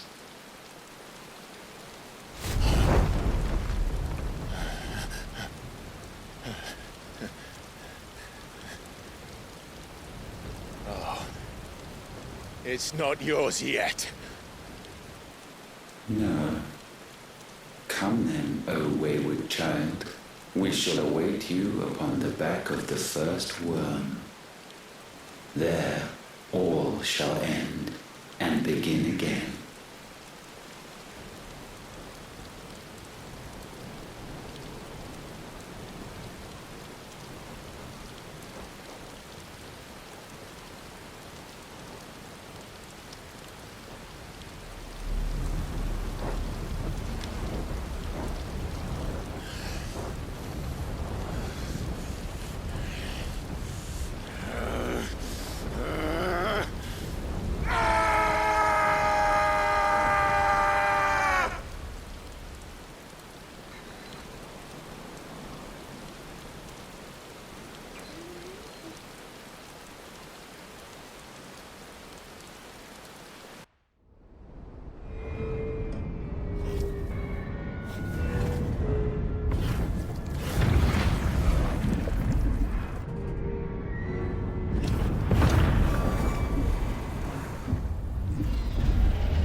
Don't ask me, ask them!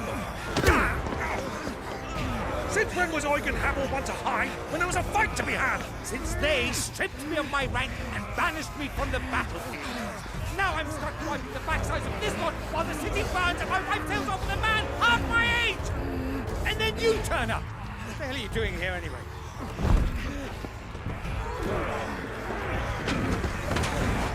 What indeed? The enemy numbers 200,000 or more, counting yours. There are simply not enough soldiers garrisoned in the capital to repel an army of that size. Then what of the central keep? Held by a contingent of soldiers and bearers from the surrounding boroughs. They are the sole reason it still stands. And all it took was an army on their doorstep to bring them together. The prospect of death does put things into perspective. Perspective. Perhaps it's what we've lacked all along.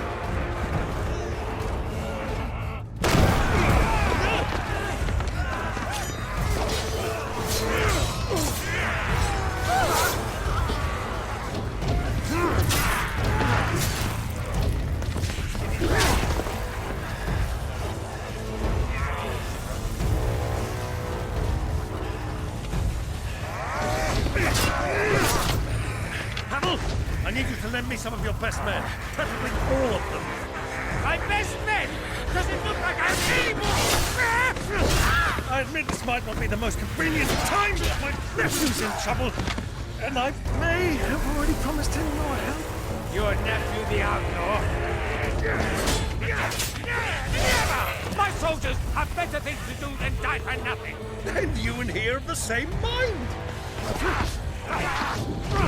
Clive fights for the opposite. He fights for a world in which we shouldn't have to live and die for nothing. And he fights today to give us all a chance of a better tomorrow. Be that as it may, a handful of men cannot stand against a kingdom.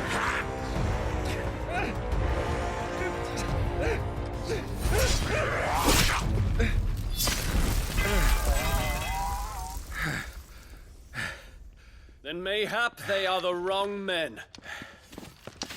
Well, I'll be damned.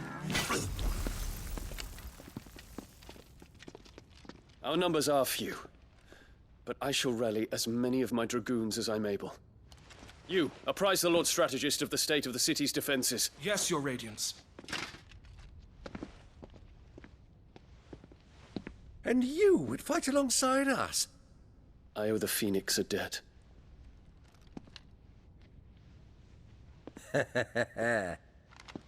Does this vouch for my nephews? Aye, but I still have my doubts about you. Which we can discuss later. Indeed. You said you had men garrisoned in the keep. Captain, do you know how many yet remain? Allow me to confirm. Commander? Whatever their number, Randalar will be needing them all. Gather the bodies and build a pyre in the courtyard. Quickly. Terence. My lord.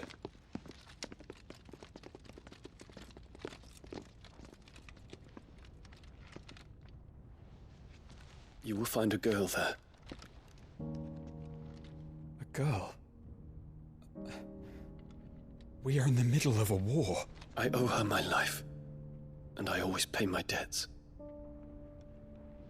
You are to see that she is provided for. Dion, I cannot leave. But you shall. If I am ever to be worthy of the forgiveness of our people, then I must earn it. And I must earn it by my hand, and my hand alone. Know that I do not ask this lightly. And know that I will do it.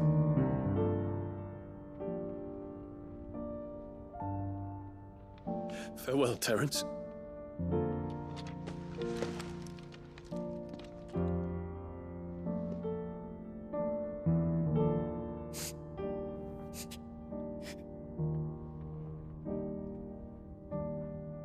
Farewell, my prince.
Clive. Thank fuck.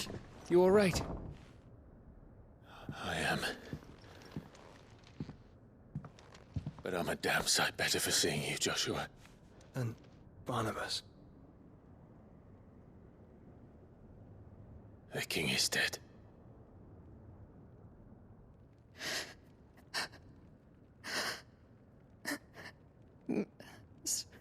So they're all...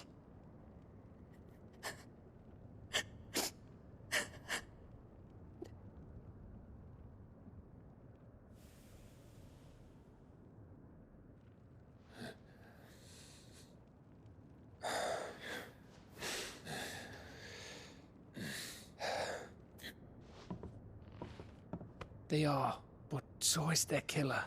He can't hurt anyone anymore. You're safe.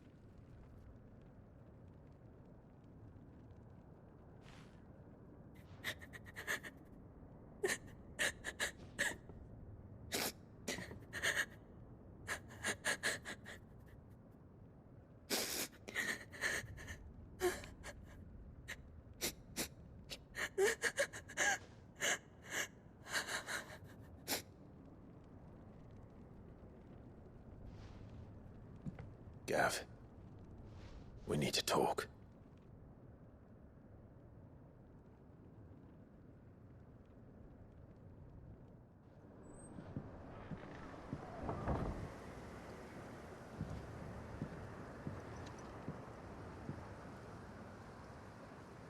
I'm sorry, Clive. You know I want nothing more than to go with you. I do. But I'm glad you're heading back to the Enterprise nonetheless. And not just for Etta's sake. Our people need to know what happened here. You can count on me. As can she, I hope. Thank you, my lords.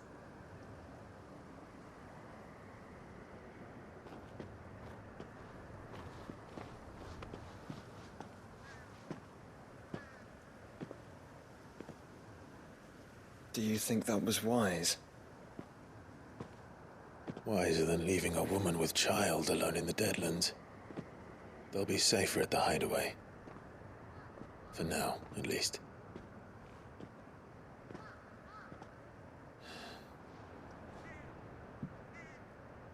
This land is overrun with Akashic. The king himself was long turned, albeit by choice. All to serve Ultima, in his damnable quest to forge the perfect vessel. The chaos Barnabas wreaked upon nation after nation. How many were killed for this? He didn't consider it killing. Or a mercy of sorts.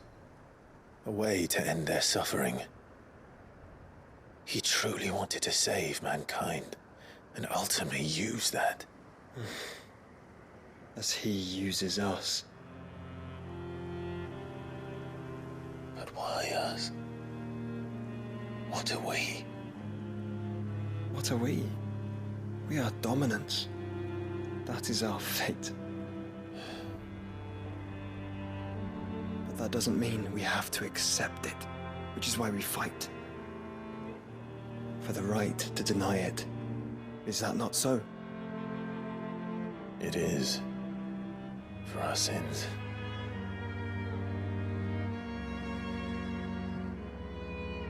Barnabas said something else.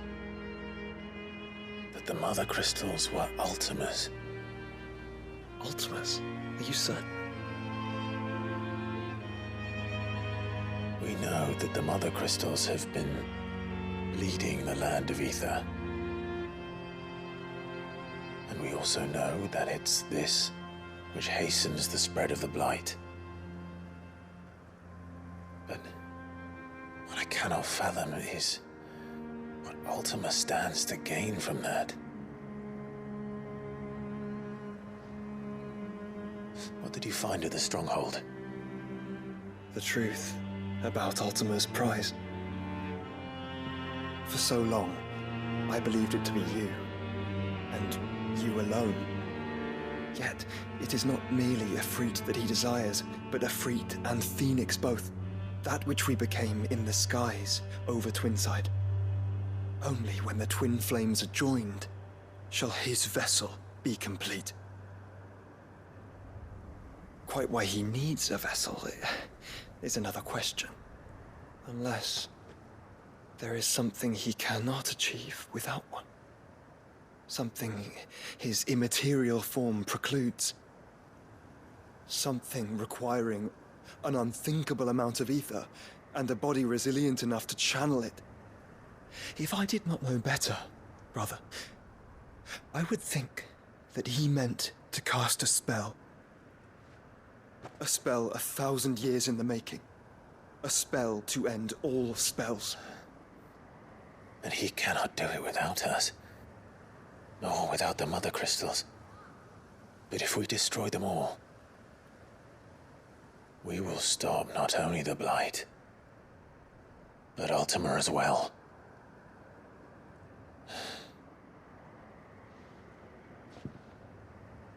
We stick to the plan then. Only this time, we face him together. Well, it's a long walk to Stone here. Let's not keep Ultima waiting.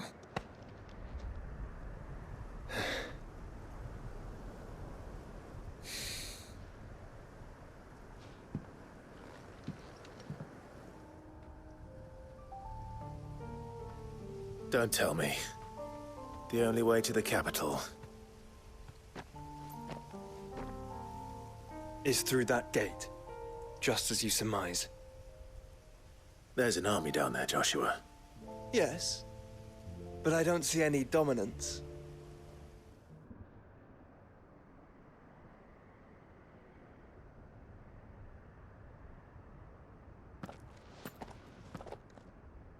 Look, Clive.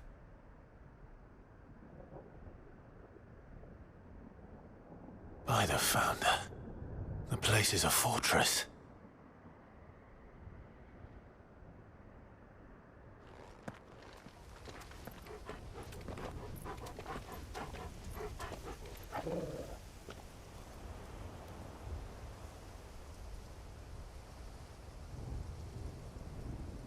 The calm before the storm.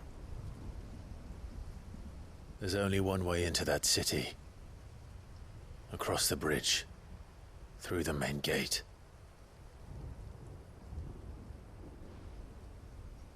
Right into the midst of whatever is left of the late King's army. Are you ready for this?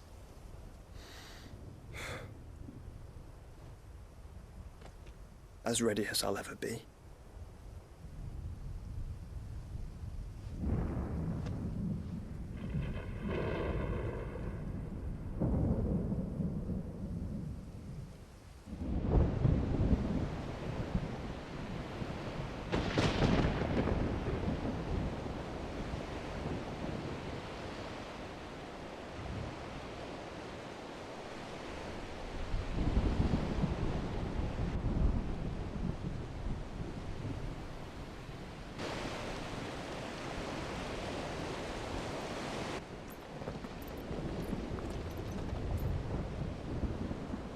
What the hell happened here?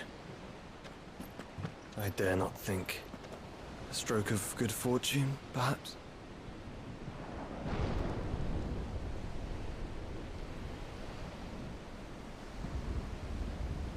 I hope you're right. So do I.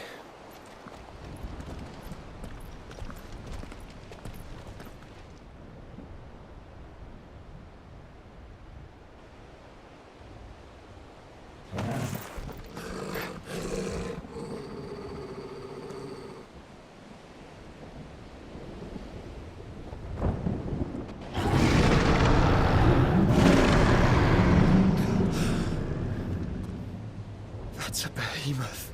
Who'd be mad enough to tame such a beast?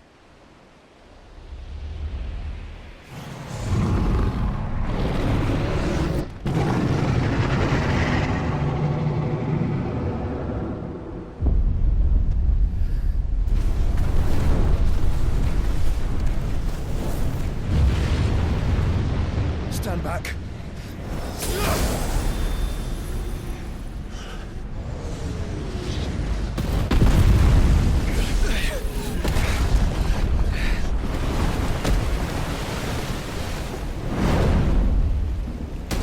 Get up. Here it comes.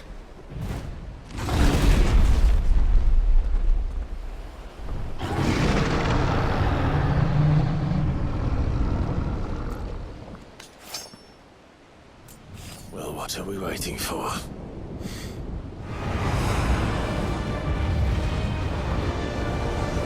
No! Stand back! I'll conjure a ward.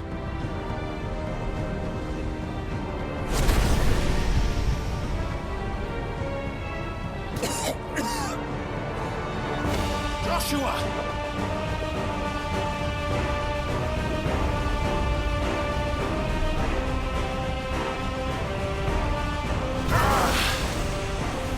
Desperate times. Clive, no!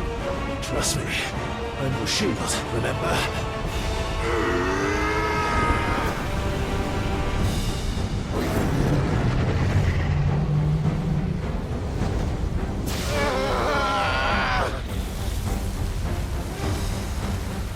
I think this might be a job for Ifrit! Why would you turn to him, brother?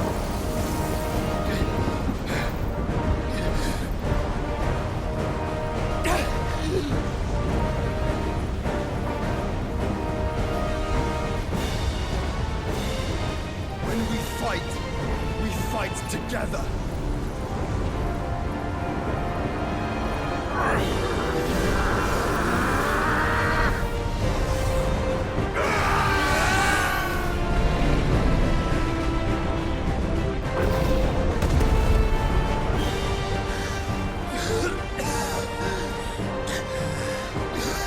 That wasn't too bad.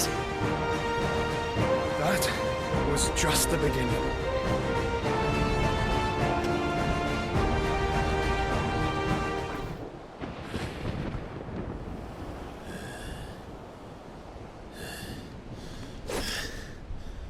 Quickly, before we're cut off for good.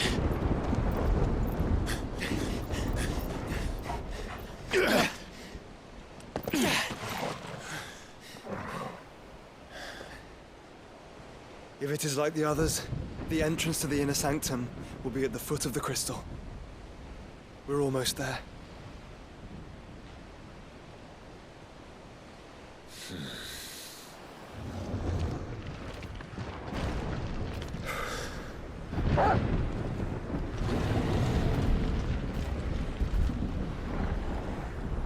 There's no end to them. The whole bloody army's here. Stand back, Joshua. I'm summoning Ifrit. Stop, Clive! You mustn't. We still have a long way to go. If you tap your strength here, you'll have none left to destroy the heart. Then you'd rather die?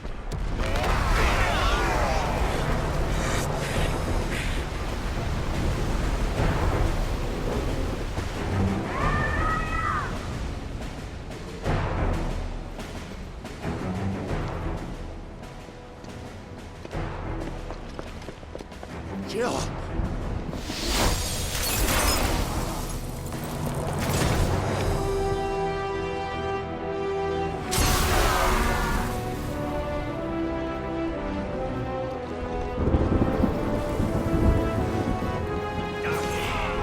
She's not alone.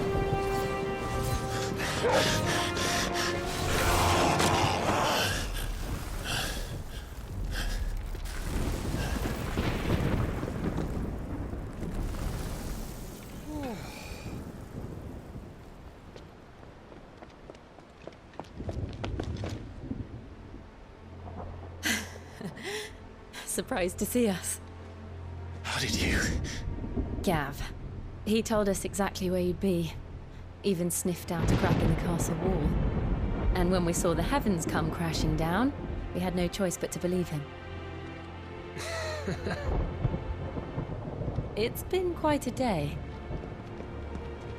To what do we owe this honor? A debt I would see repaid. Prince Dion. It's good to see you well.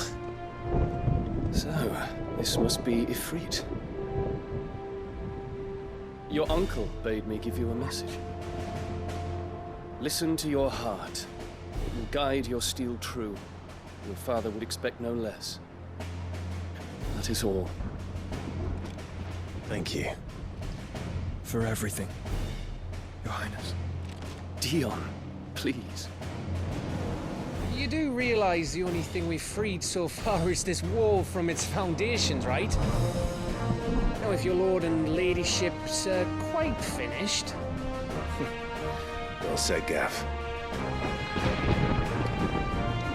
We have work to do.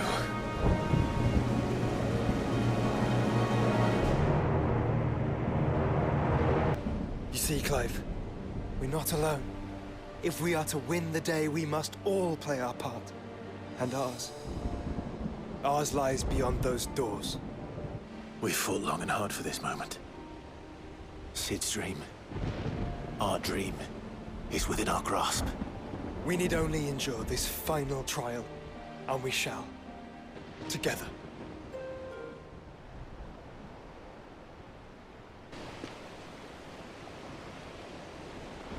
You all know what it is that awaits us beyond this gate. And we shall face it together. Aye.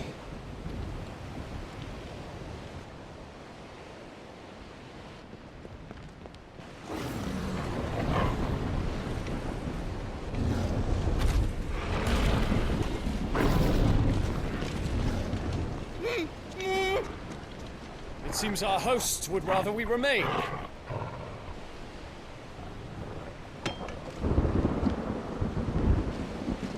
I will stay them. We will stay them. Go! Just don't keep us waiting.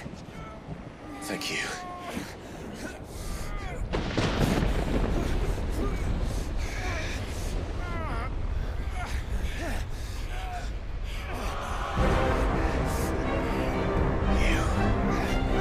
Welcome, sons of fire.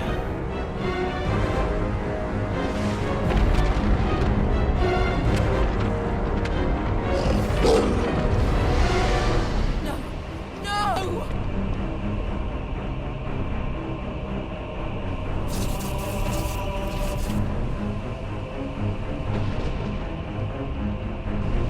Come back.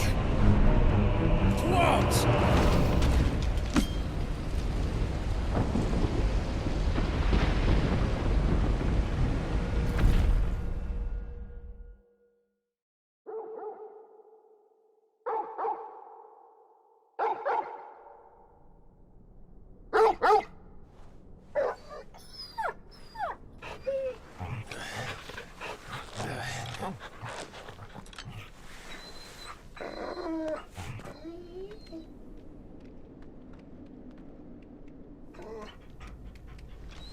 Joshua!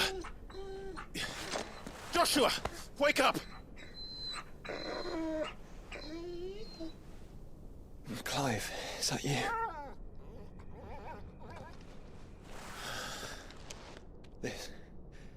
This isn't stone here.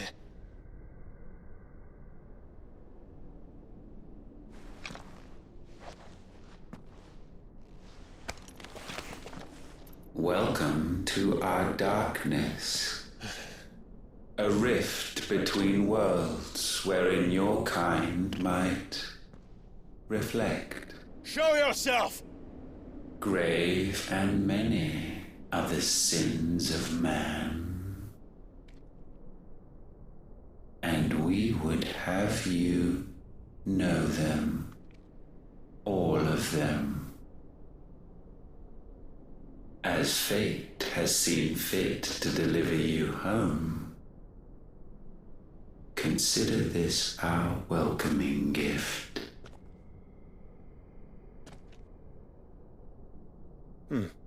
It would seem we are trapped. And the only way out is through Ultima. We find him, and we leave.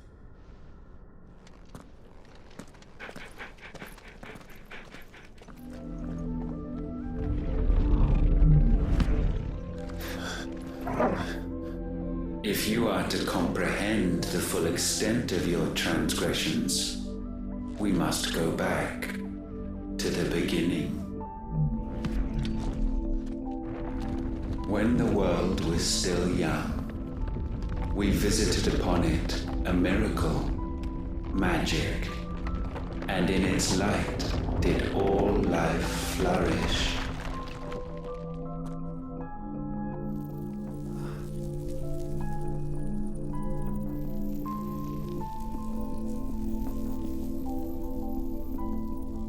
Yet the price for this boon would prove heavy.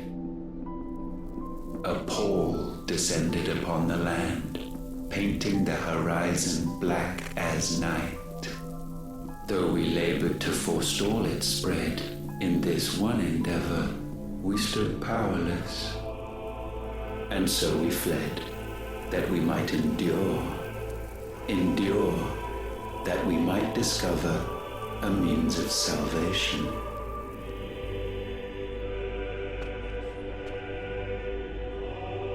But if it was magic that caused the blight, what of the mother crystals?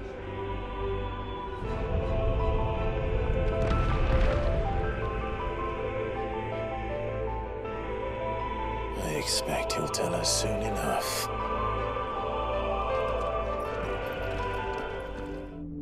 Salvation, alas, was not readily to be had. First, we would require a land unvisited by the stain of corruption. An unprecedented journey lay before us, one beyond the limits of our fleshly bodies. And so we cast them off. Thus, stripped to our very spirit, did we find our new paradise. A land as pure as driven snow, Valisthea. There would the true work begin, for the black crept yet behind us. And soon did we arrive at a solution, the illness having spread to every organ. There was but one escape from this fate, to start afresh. With a new world. The one for which Barnabas labored. A paradise free from the blight where his God awaits. And where, if we only forfeit our wills and abandon everything we hold dear, humanity can join him. So, Ultima would have us follow in the footsteps of the king. And follow we shall.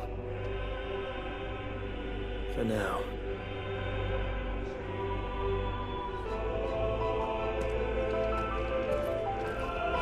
To forge a new world would require not only power, but a constitution strong enough to wield it. Acquiring the first would be simple. Untouched by the blight, Valisthea was replete with ether, and we had only to place jewels in her crown to claim it. Acquiring the second, however, demanded creativity. And so I cast forth the seeds of humanity.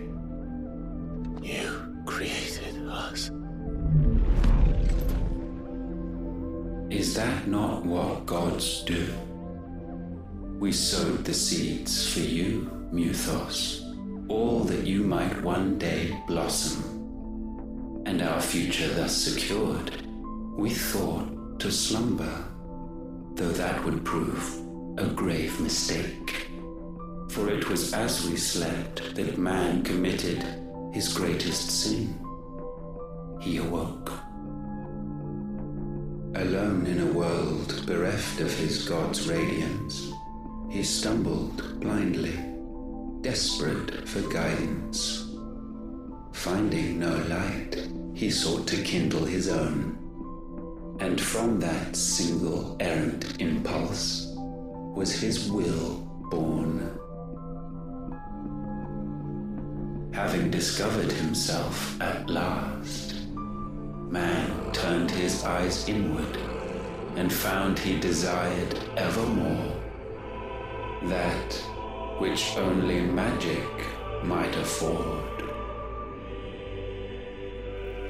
So wars were waged and brothers slain for custody over that dwindling resource, and the land, she wept tears of black.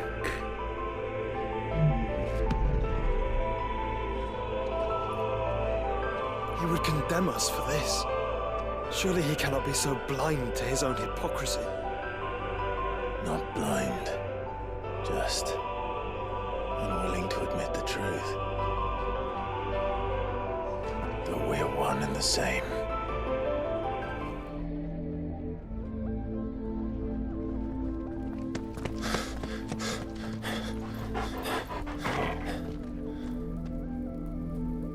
Is that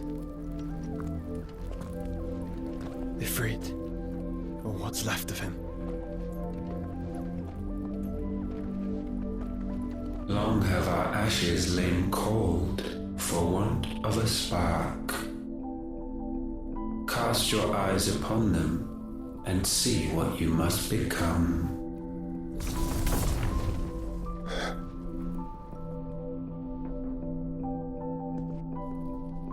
Valisthea cannot endure a second claim upon her being. The avarice of man drives her ever closer to destruction. But she may yet be saved by you. It is what you were born to do, why we nursed you and fed you as your own mother should have. And now that you are fully grown, our Mythos, it is time at last for you to serve your purpose. To right your wrongs. If our sin is wanting to survive, then you are as marked by it as we are. The fault is yours. Our wills were born because you abandoned us. And now, you would have us forfeit them. All for a place in your new paradise. Do you imagine yourselves worthy of one? Mankind has no place in our world. Is this truly so difficult to comprehend? We only ever required you, Mythos, when the time comes to bid this wretched realm farewell. None shall follow, none shall remain. What do you mean, none? This is our world. Once the land's rebirth is complete, humanity will have served its purpose. Why would we continue to suffer that which has caused us so much vexation? Because the land doesn't belong to you. It belongs to us all!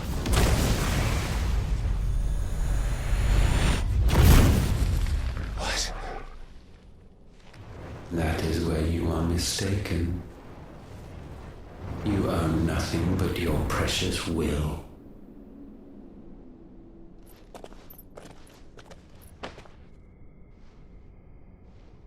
Brother.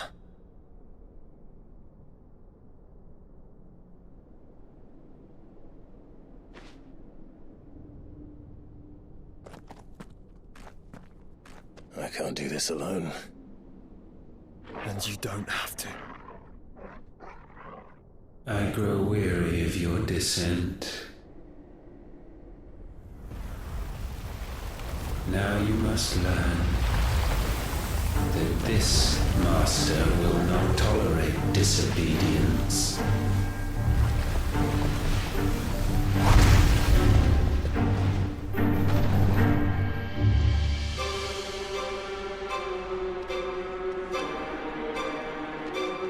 my friends, my family. We have all suffered, all fought to survive. This world may be flawed. It may be broken. But it's all we have.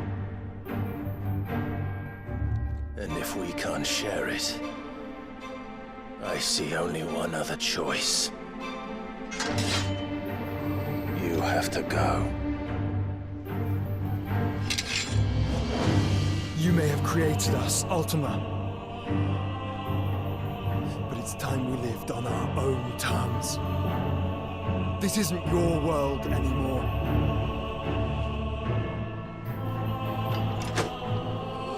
It's ours. This one. Such foul attaint may not be sublimed through gainstanding.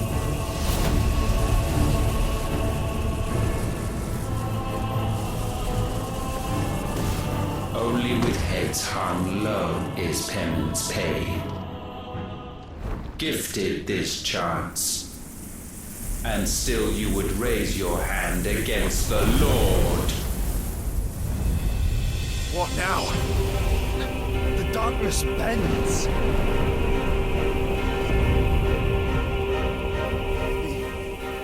He means to end us. It wouldn't be the first time. But let's make it his last.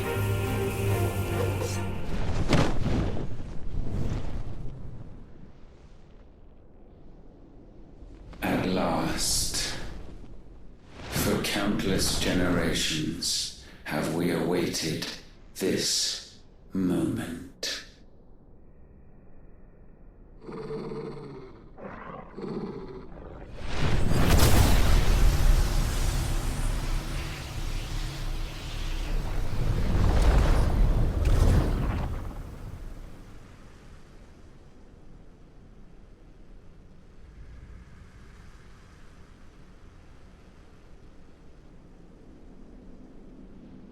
Your struggles have made you strong, yet your soul remains heavy with sin.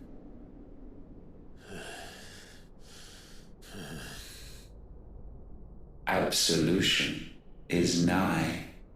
Repent, and all shall be forgiven.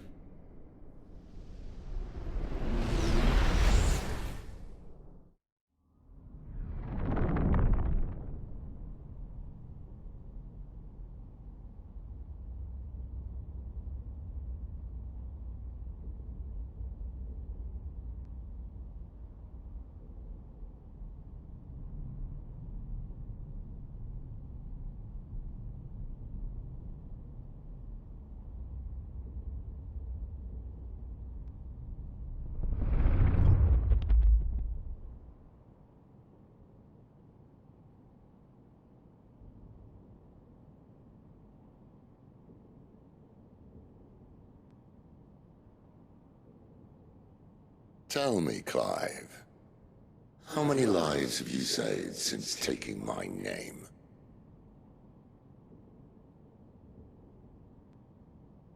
Fewer than we have ruined. Wherever we go, we leave a sea of tears in our wake. These are the wages of your will, son. What good are our choices when all they ever bring, all they will ever bring, is death? There's no atoning, Clive. No matter how hard you try. So why not leave it all behind? Leave it all behind.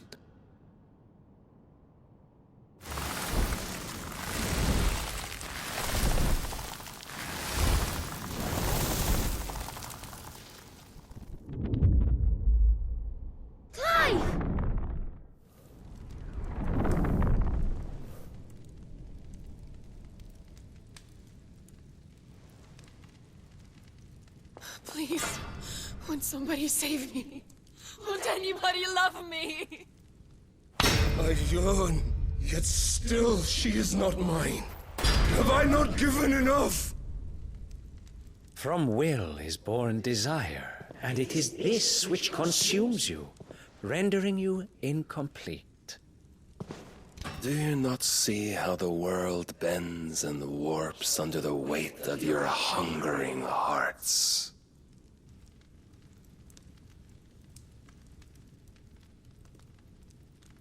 What if it could all just go away?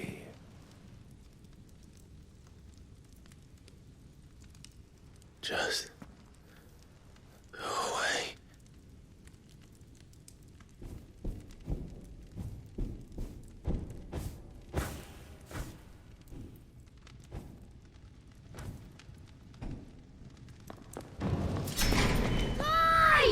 Clive!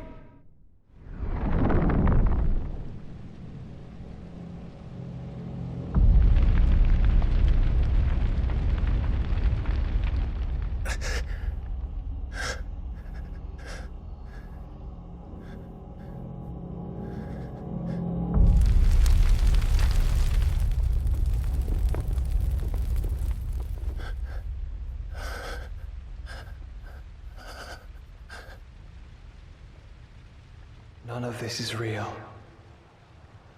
Wake up. It's time to go home, Clive.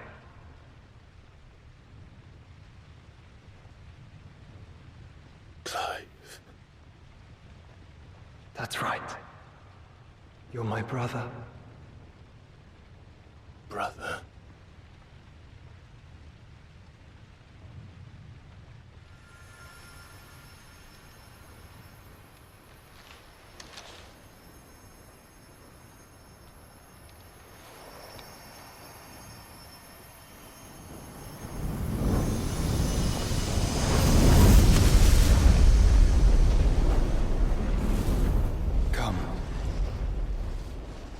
Remember who you are. Clive.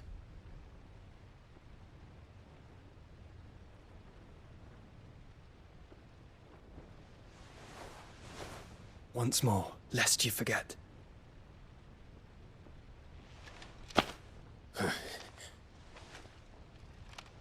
My name is Clive. Clive Rosfield. Look, Ultima.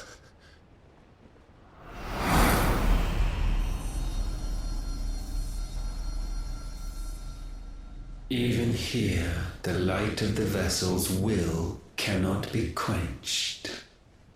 And the Phoenix, his trespass should not have been possible. Not possible unless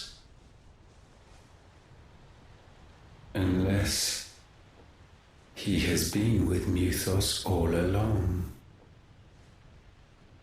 The mark of the Phoenix, emblazoned upon his heart, made manifest by the power of will alone. The power of creation. Can it be? Are their wills truly so potent? Are you still talking?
sorry to wake you, but I think it may be time to leave this place.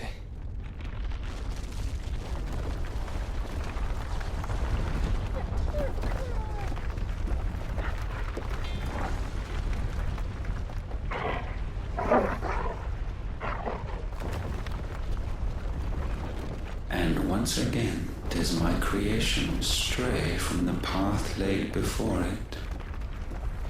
Steeped in conceit, you fancy yourself a god. You embrace Logos. But we will put an end to this hubris. What are you talking about? In the halls of origin does our true power quicken. And there shall you be made complete. Soon, Mythos, soon you will discover how little you know of suffering.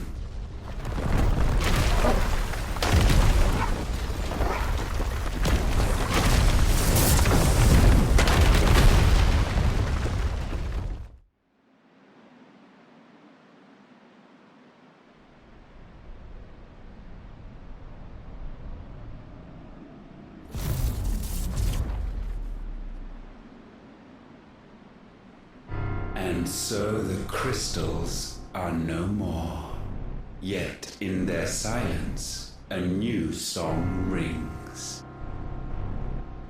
Its chorus building, a crescendo as it enters its final movement, stirring those long aslumber to waking. And back to their origin.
Bloody crystal's cracked. So where the hell are they?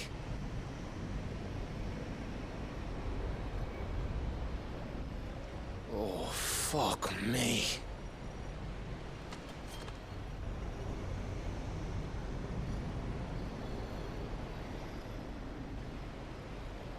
Is that ether?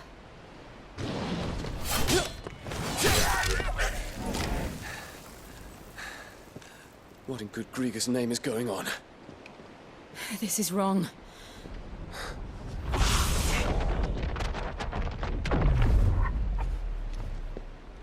Are we back?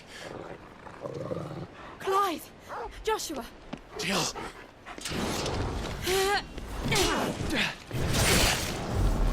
Is everyone all right?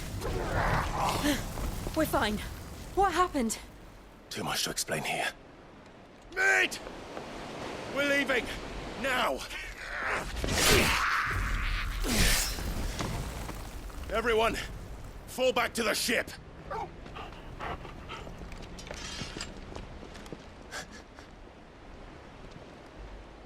I will be with you anon. Thank you.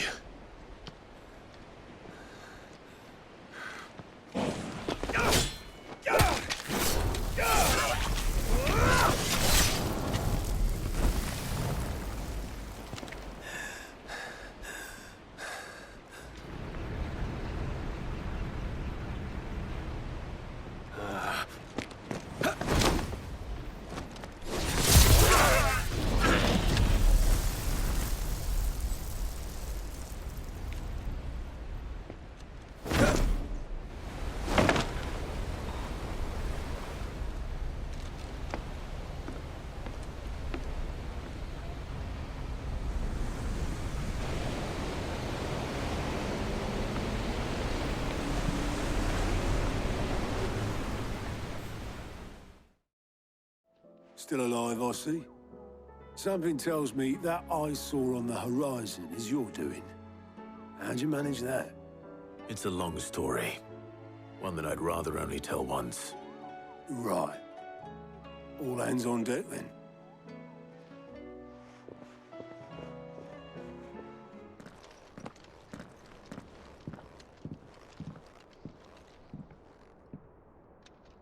Is this everyone?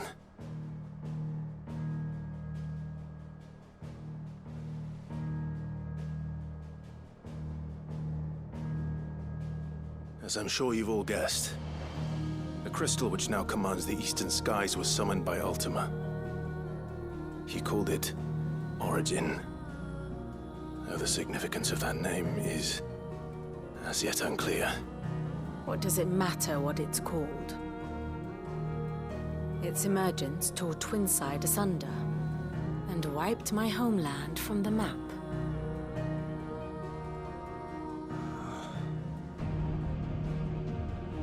Mention of the Dominion spires can be found in the oldest of Valisthian records.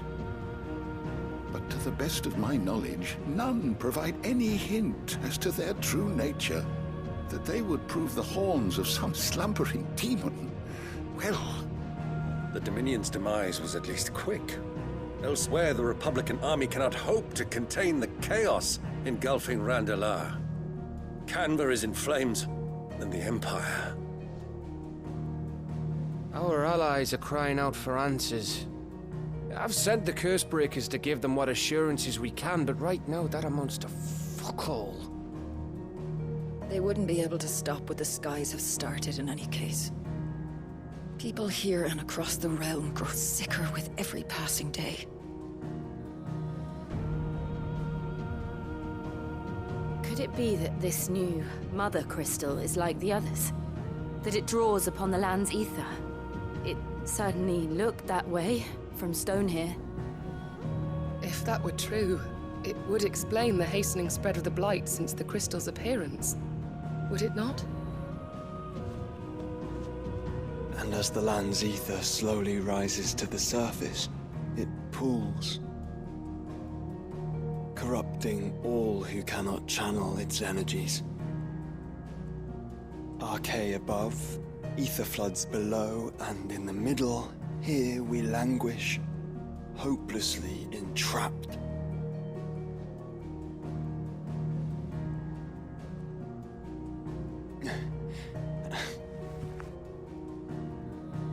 It's all right. When we faced him at Stone here, Ultima told us his true power quickens in the halls of Origin. Needless to say, we cannot allow that to continue. If we are to stop him, we will have to find a way into the crystal. How are we going to manage that then? It's up in the sky. And fast as she is, the Enterprise can't fly.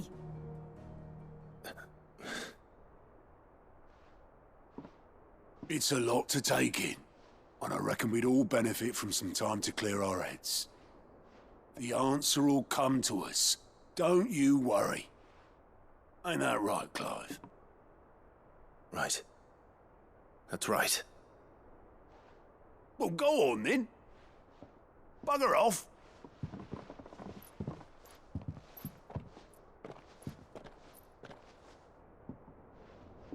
Same goes for you, Clive. You won't solve anything like this. Trust me. Go and get some fresh air, eh? Thank you.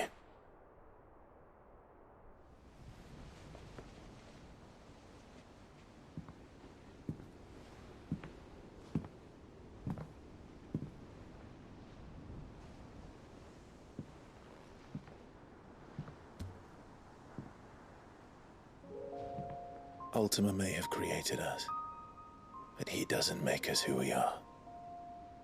Only we can do that.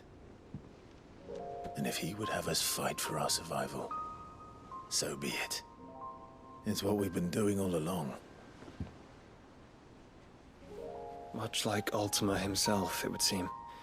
His new world being naught but a means to survive. And so, we must contend to decide which of us shall inherit the land.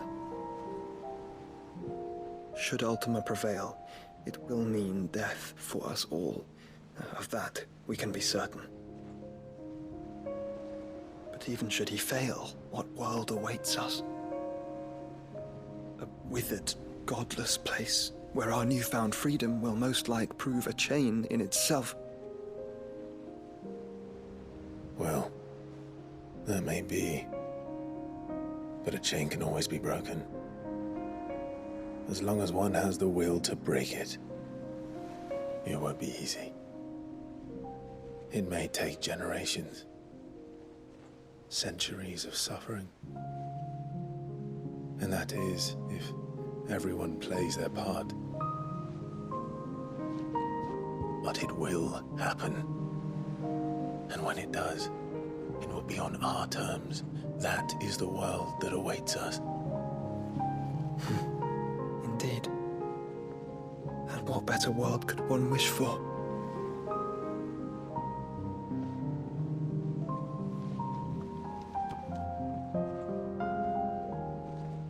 But first, we have to reach that crystal.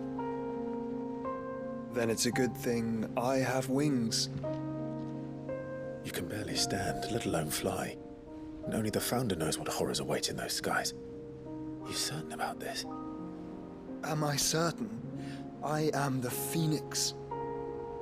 I will do what I must. This is our fight. Remember?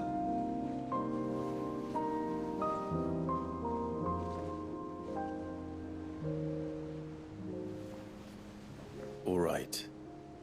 I yield. But only what you must, yes? I'm still your sworn shield. That you are. And what of my wings? Lest you forget, you go to stand against a god. I would not have you succumb to fatigue before the fight begins. Ifrit, your brother mentioned that some few of the dominants who had lost their power to you were still able to prime. Is that true? It is. But their eikons no longer submitted to their will.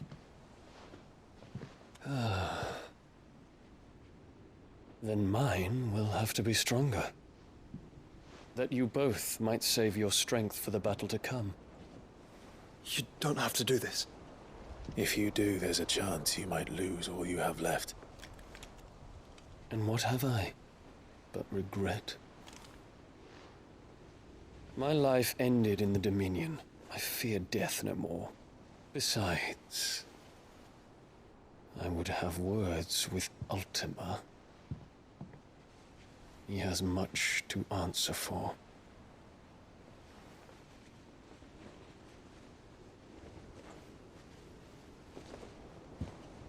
We are in your debt, Dion.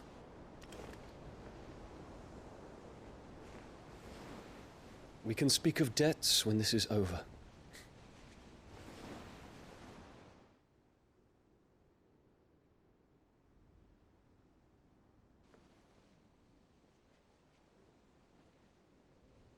He speaks like a man who knows he's not coming back. And has come to terms with that. That doesn't mean that we have to, does it, Clive?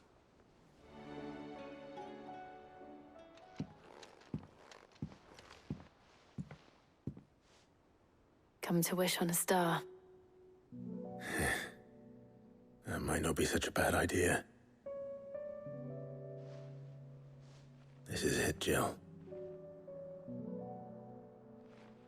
You know what I have to do? Why I have to do it? There's no turning back now.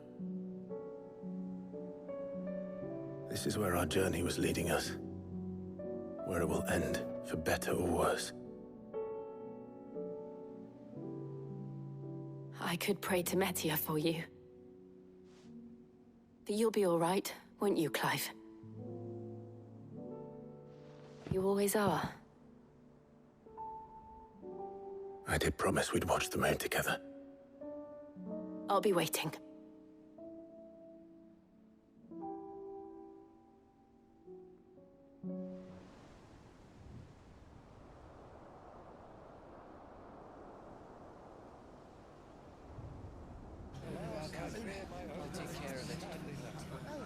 Make sure you do this time. Oh, and while you're at it...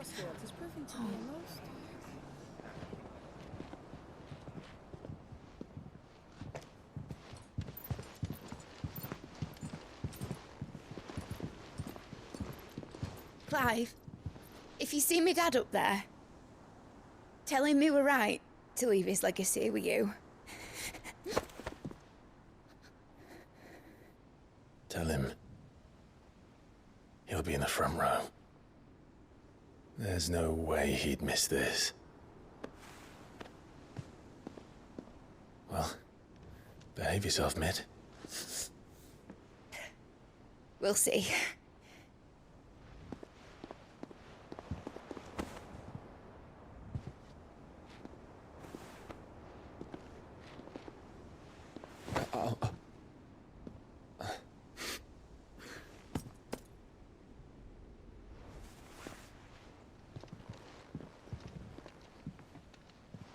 So, you're in charge now, Gav. And what does Tyre have to say about that? Come back before she finds out, eh?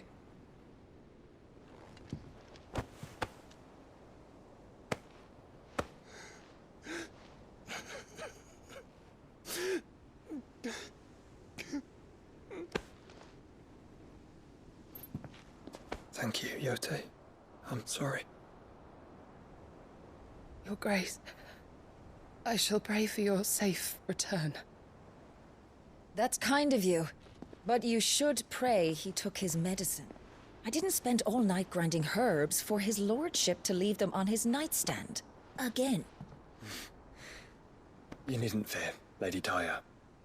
And thank you.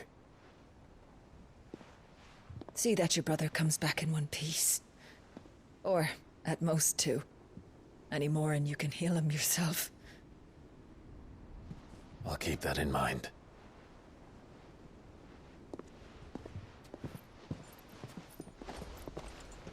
Well, there's nothing to say that hasn't already been said. But that's never stopped me before, so just you do what needs doing. And don't worry about us. We'll do our best, Uncle. That we will. If that is all? Not quite.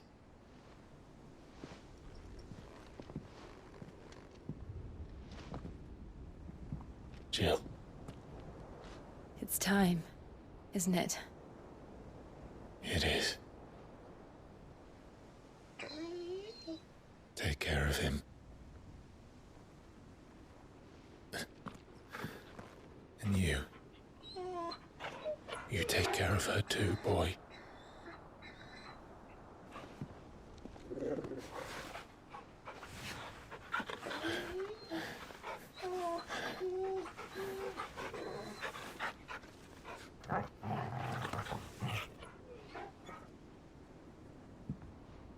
Don't forget, Clive.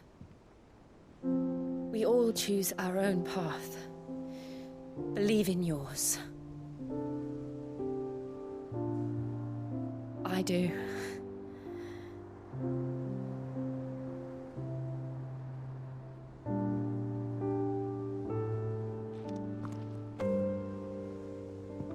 I'll be back.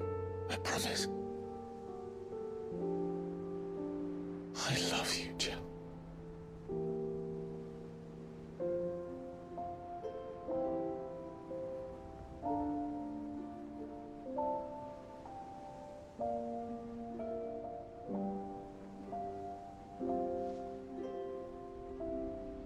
I know.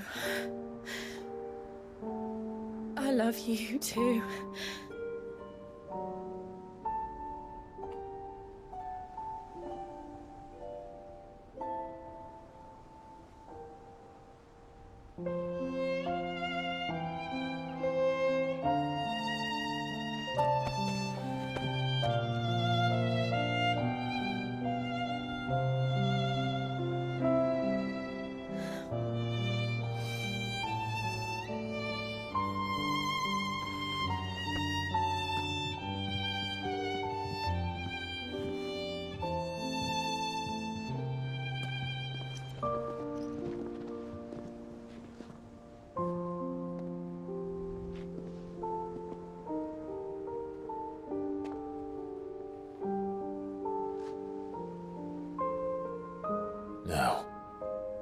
We have a god to kill.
Here they come! Hold on, Joshua! Already am!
So, this is Origin.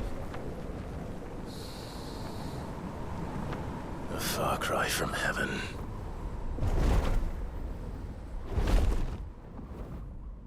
Where it all began, where it all begins, our arc, your architect. There you are.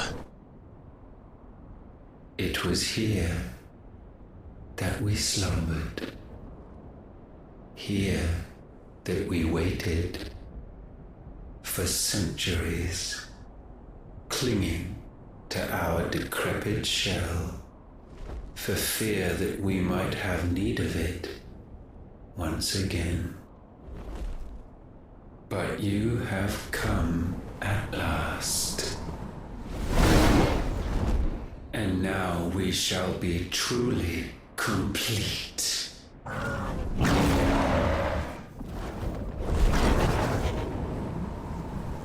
Well, there's 3 of us and 1 of him. Let's make it count.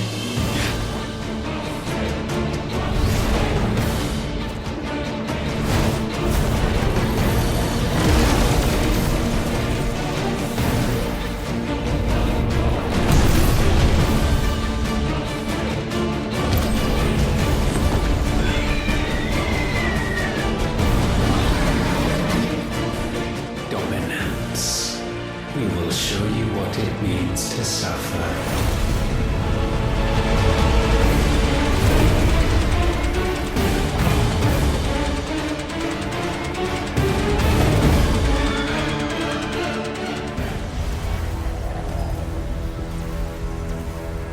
and you only surrendered, this unpleasantness could have been avoided.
Clive!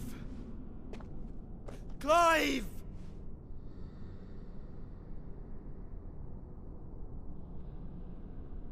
No!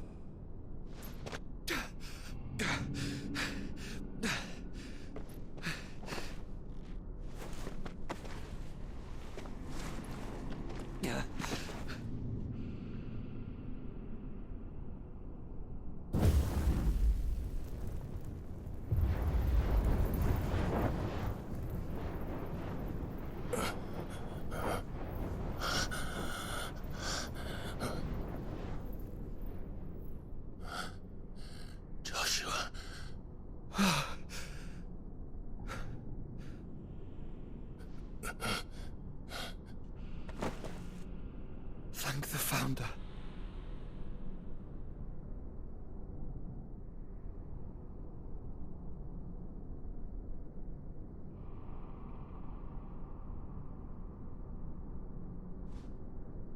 Did I mention you look terrible? That makes two of us. Oh, I'll be alright. And Dion.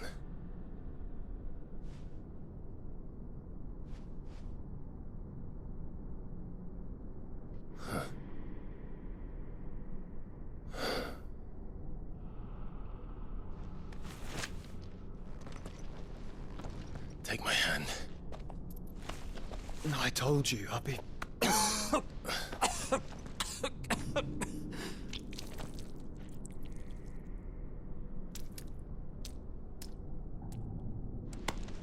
Come on.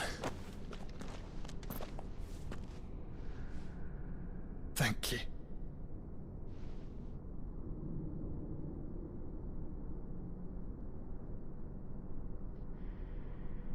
press on. Always. I'm sorry about Dion. Don't be. Please. He did what he had to do. And it's time we did the same. That light, so cold. So empty. We're close, aren't we? It seems that way. But I don't want to think what could be waiting for us in there. Then think instead of those waiting for us at home.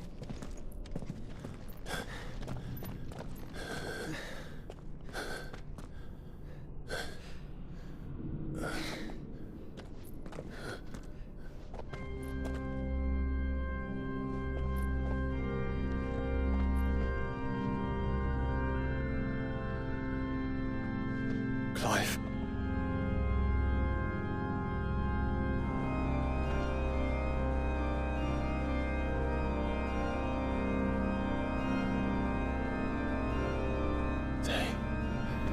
They can't be. But they are. This is the Nexus. A wellspring of life. Yours and ours. As we watch the world stumble slowly to its dark end, it was here we pledged a new beginning. And now, with the ether we have harvested, I shall raise my kin from their eternal slumber. That together we may usher in a new age of reason. This was never about creation. Only self-preservation. You condemned an entire world so that you alone might escape death. Alone. Him. Alone. Clive. I think I understand. He...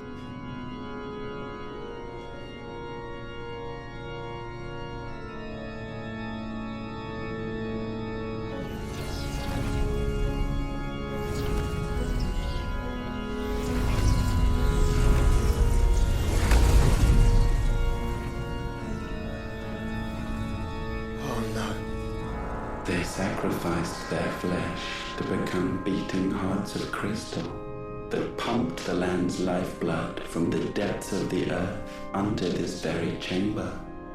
And thus would they labor still, long after their work was done, had you not set them free. You meant for us to destroy the Mother Crystals. It's what you wanted all along. You have our gratitude, Mythos. In this you have served us well. You have both served us well. Welcome home, brother.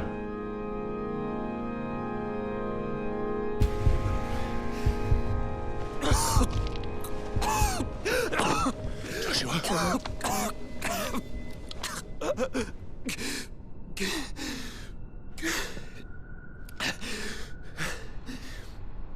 I thought it was me, but it wasn't my grasp that grew weaker.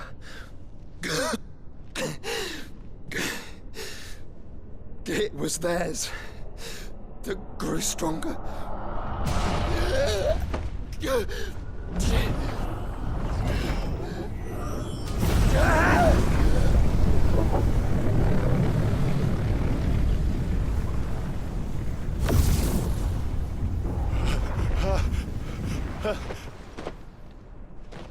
Joshua!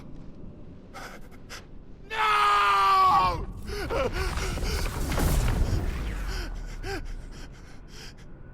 And now we can become one.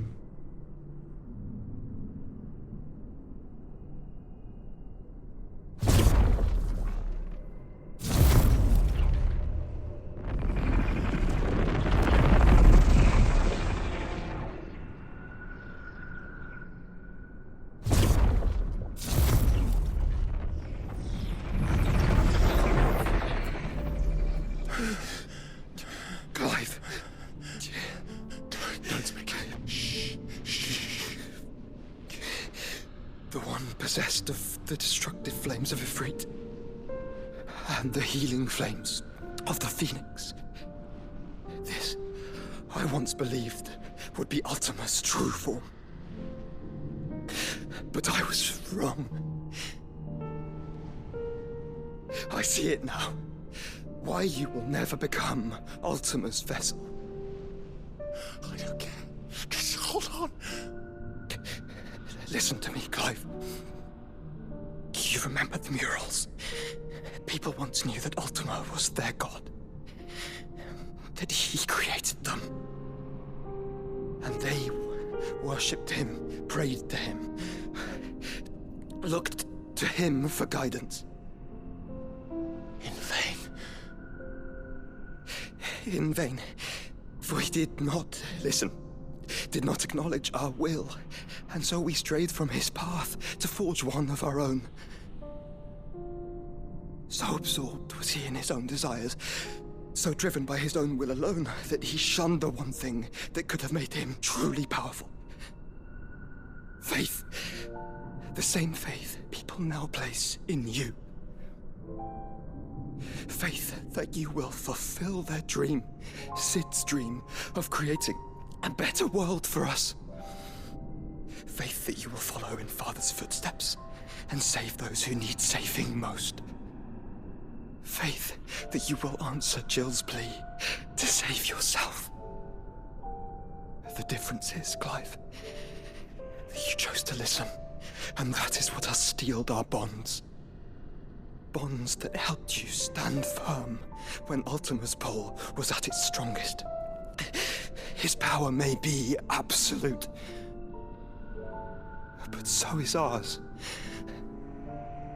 And so will yours be. With my light in your heart, not even a god might stop us. Joshua!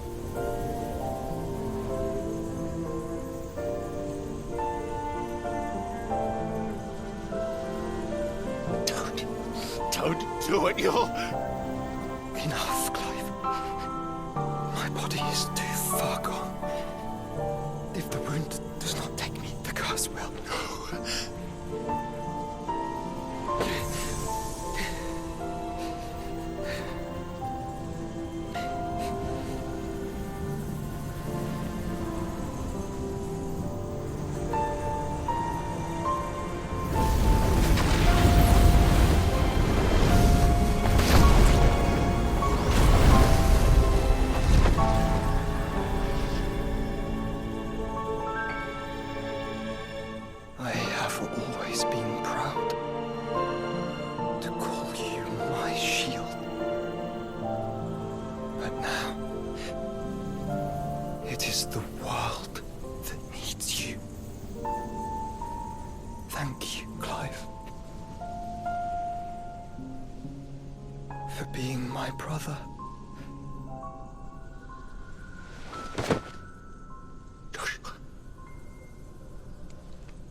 Look at me, Joshua.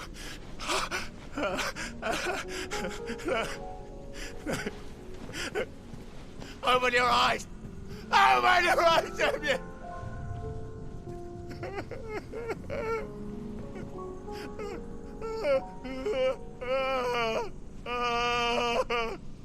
Why? Why did you do this? Joshua!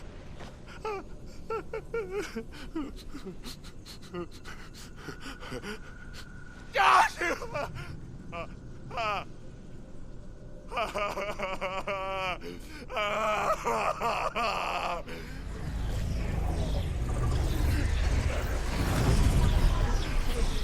And thus does the final piece fall into place. The incantation primed, but one task remains. To empty the vessel.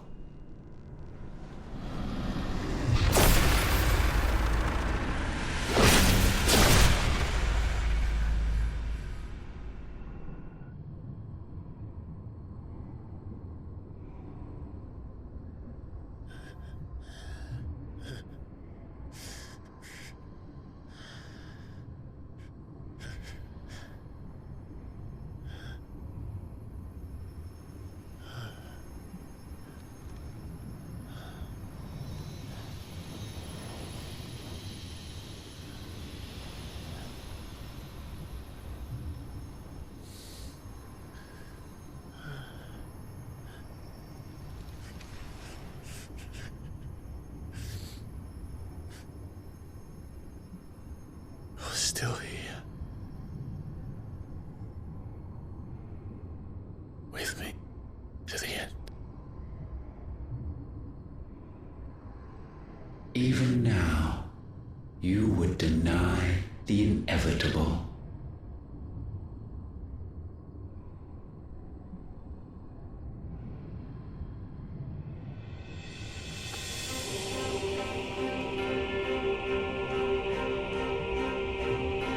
As we always have.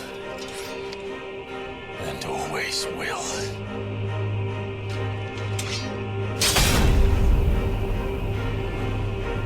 On this, my sword, I swear, to shield the Firebird's flame forevermore.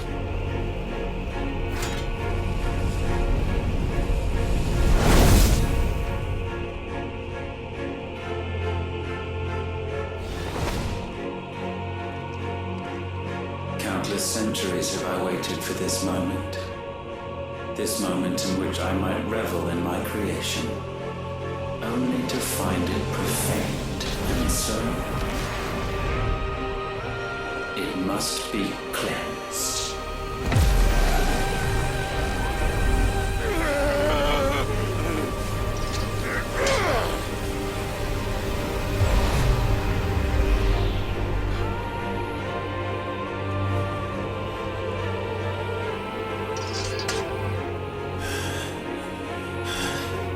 Unexpected. How is it that your will yet endures?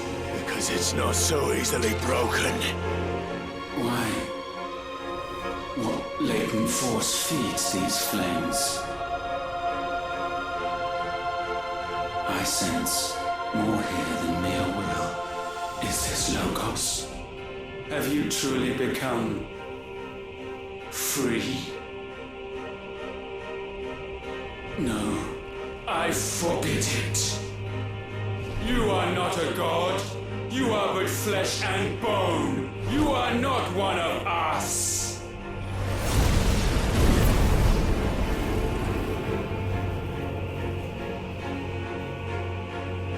I created you, all of you. And what is mine is mine to destroy. Once, perhaps. But we are no longer yours. Our flames are our own, and they burn as one!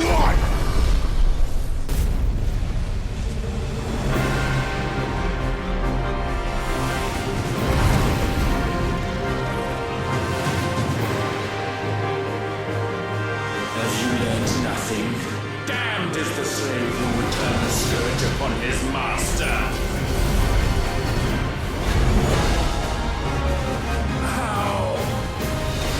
How is this possible?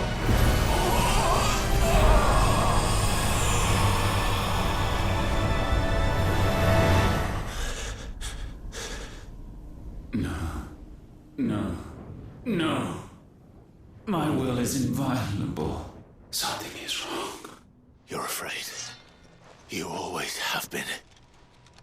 From the moment the Blight exposed what you were, weak, you conceived us to prove otherwise. But the result shook you to the core. For in us you saw yourself, and realized we had the potential to be more than you could ever be, and so you turned your back on your creation. Your back on the world, like the coward you are. You think you know me? You know nothing, Logos.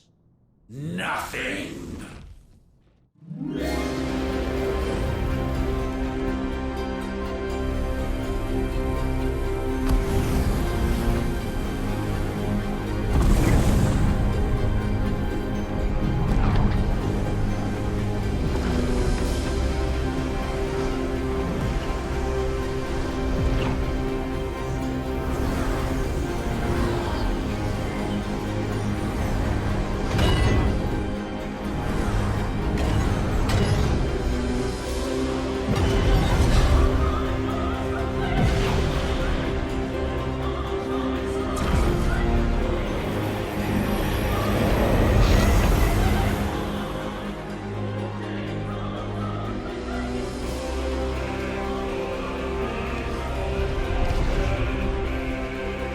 Bathed in light, I stand above you, my rebirth complete.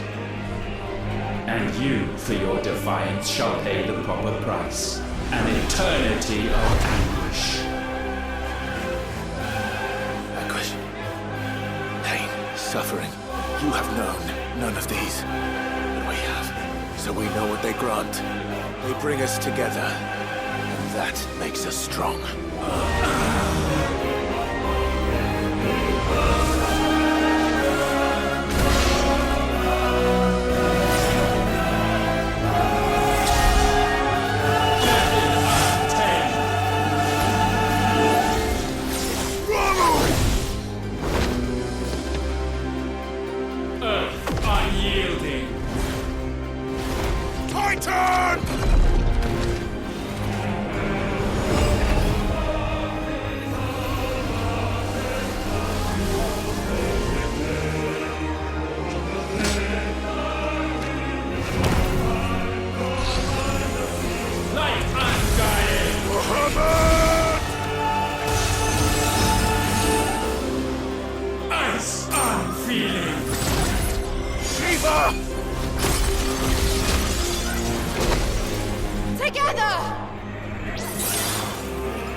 Darkness, unending.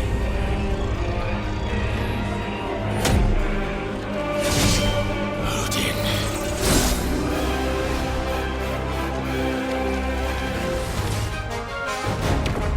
Flames unforgiving!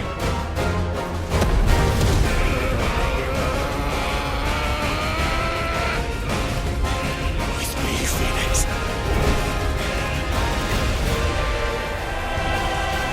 So sure of your place atop the world, you refuse to acknowledge those below.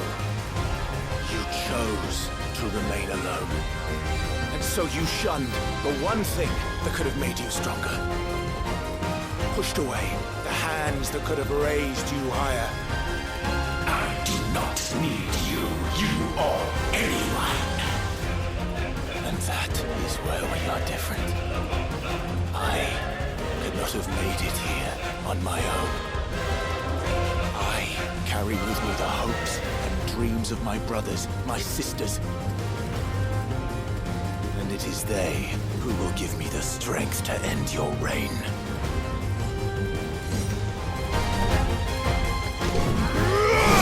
Mortals! The world you seek is but a fantasy! The only fantasy here is yours. And we shall be its final witness.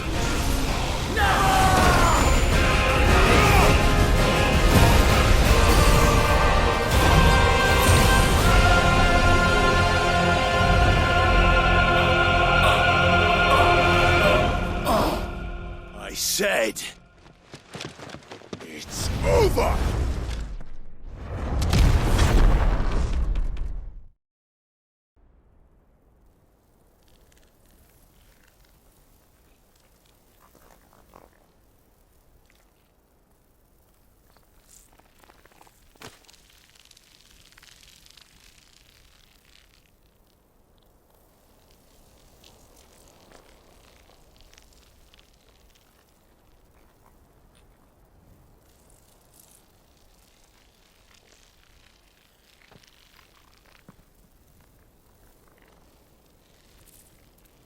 Tell me, what do you imagine will befall this world now that you have gained your precious freedom? I honestly don't know. But I doubt it will be pretty. A sorry tale of sin and suffering, hardship and pain. And it was for this that you fought so fiercely? Why? It's who we are. We fight. We survive. We endure. We don't need a reason. We are imperfect creatures. When we stumble, we reach for a shoulder to lean on. When we fall, we stand back up.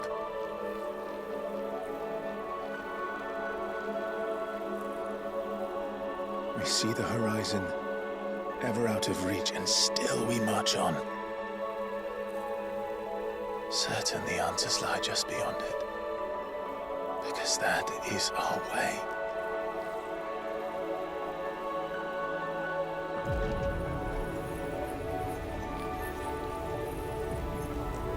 My congratulations.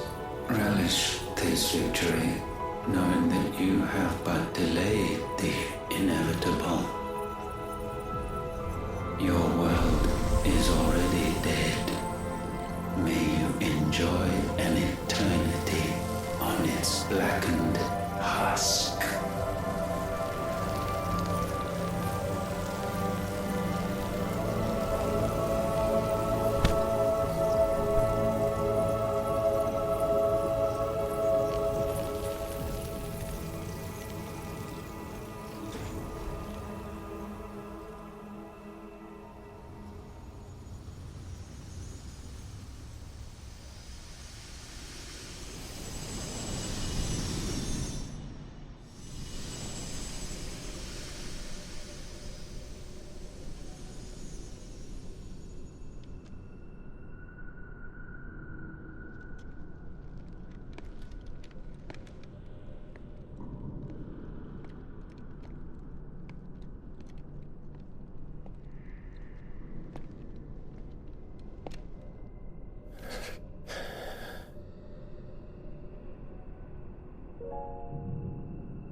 It seems Ultima's power was too great for this vessel all along. But while I have it,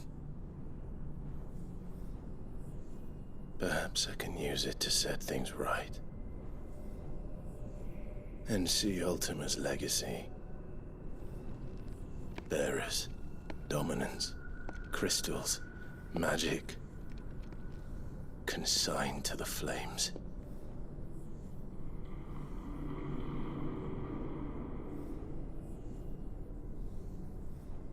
Even if it means the end of me.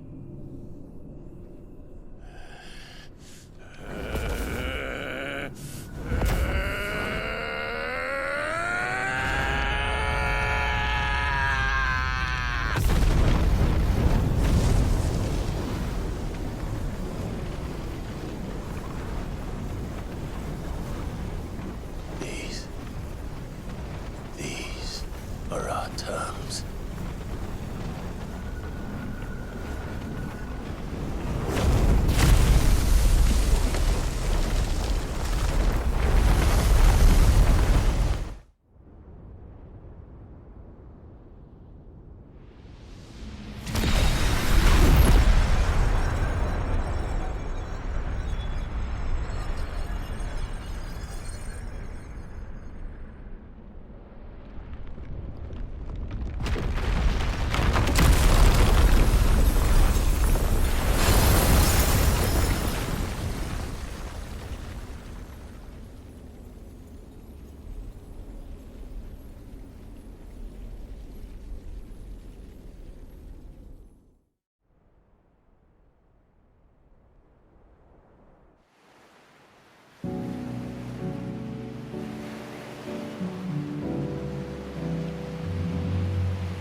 You the most beautiful thing. He is, isn't he? What are you gonna call him? Let me see, let me see. Oh, read little one. Got a smile for your Uncle Gav. Not so loud, you burp. What? I was only... Shh, you're scaring him. It's all right. Oh.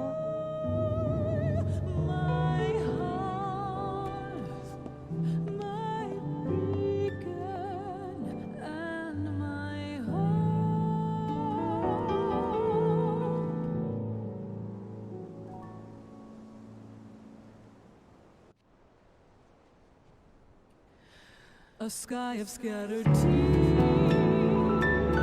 1,000 years apart.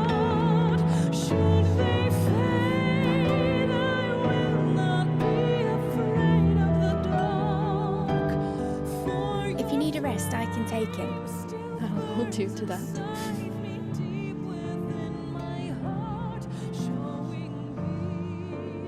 The world's yours now. Yours to do with as you please. That's what Sid wanted. That's what they both wanted.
And thus did our journey end.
Oh. Every time. Will you light it? Yes, Mother.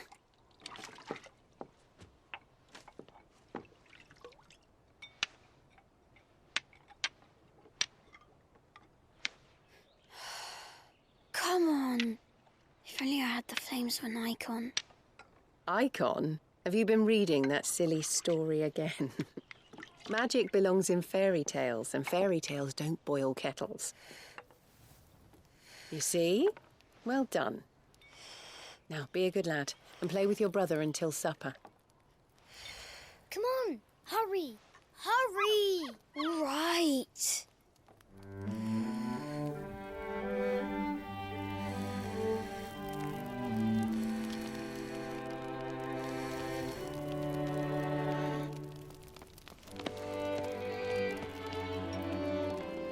Right, let's play the saint in the sectary. No, I don't want to be Madhu. What do you want to play then? War of the Icons! Again? Well, all right. And I get to be Ifrit. Right, I'm the older brother. Because Bahamut says so.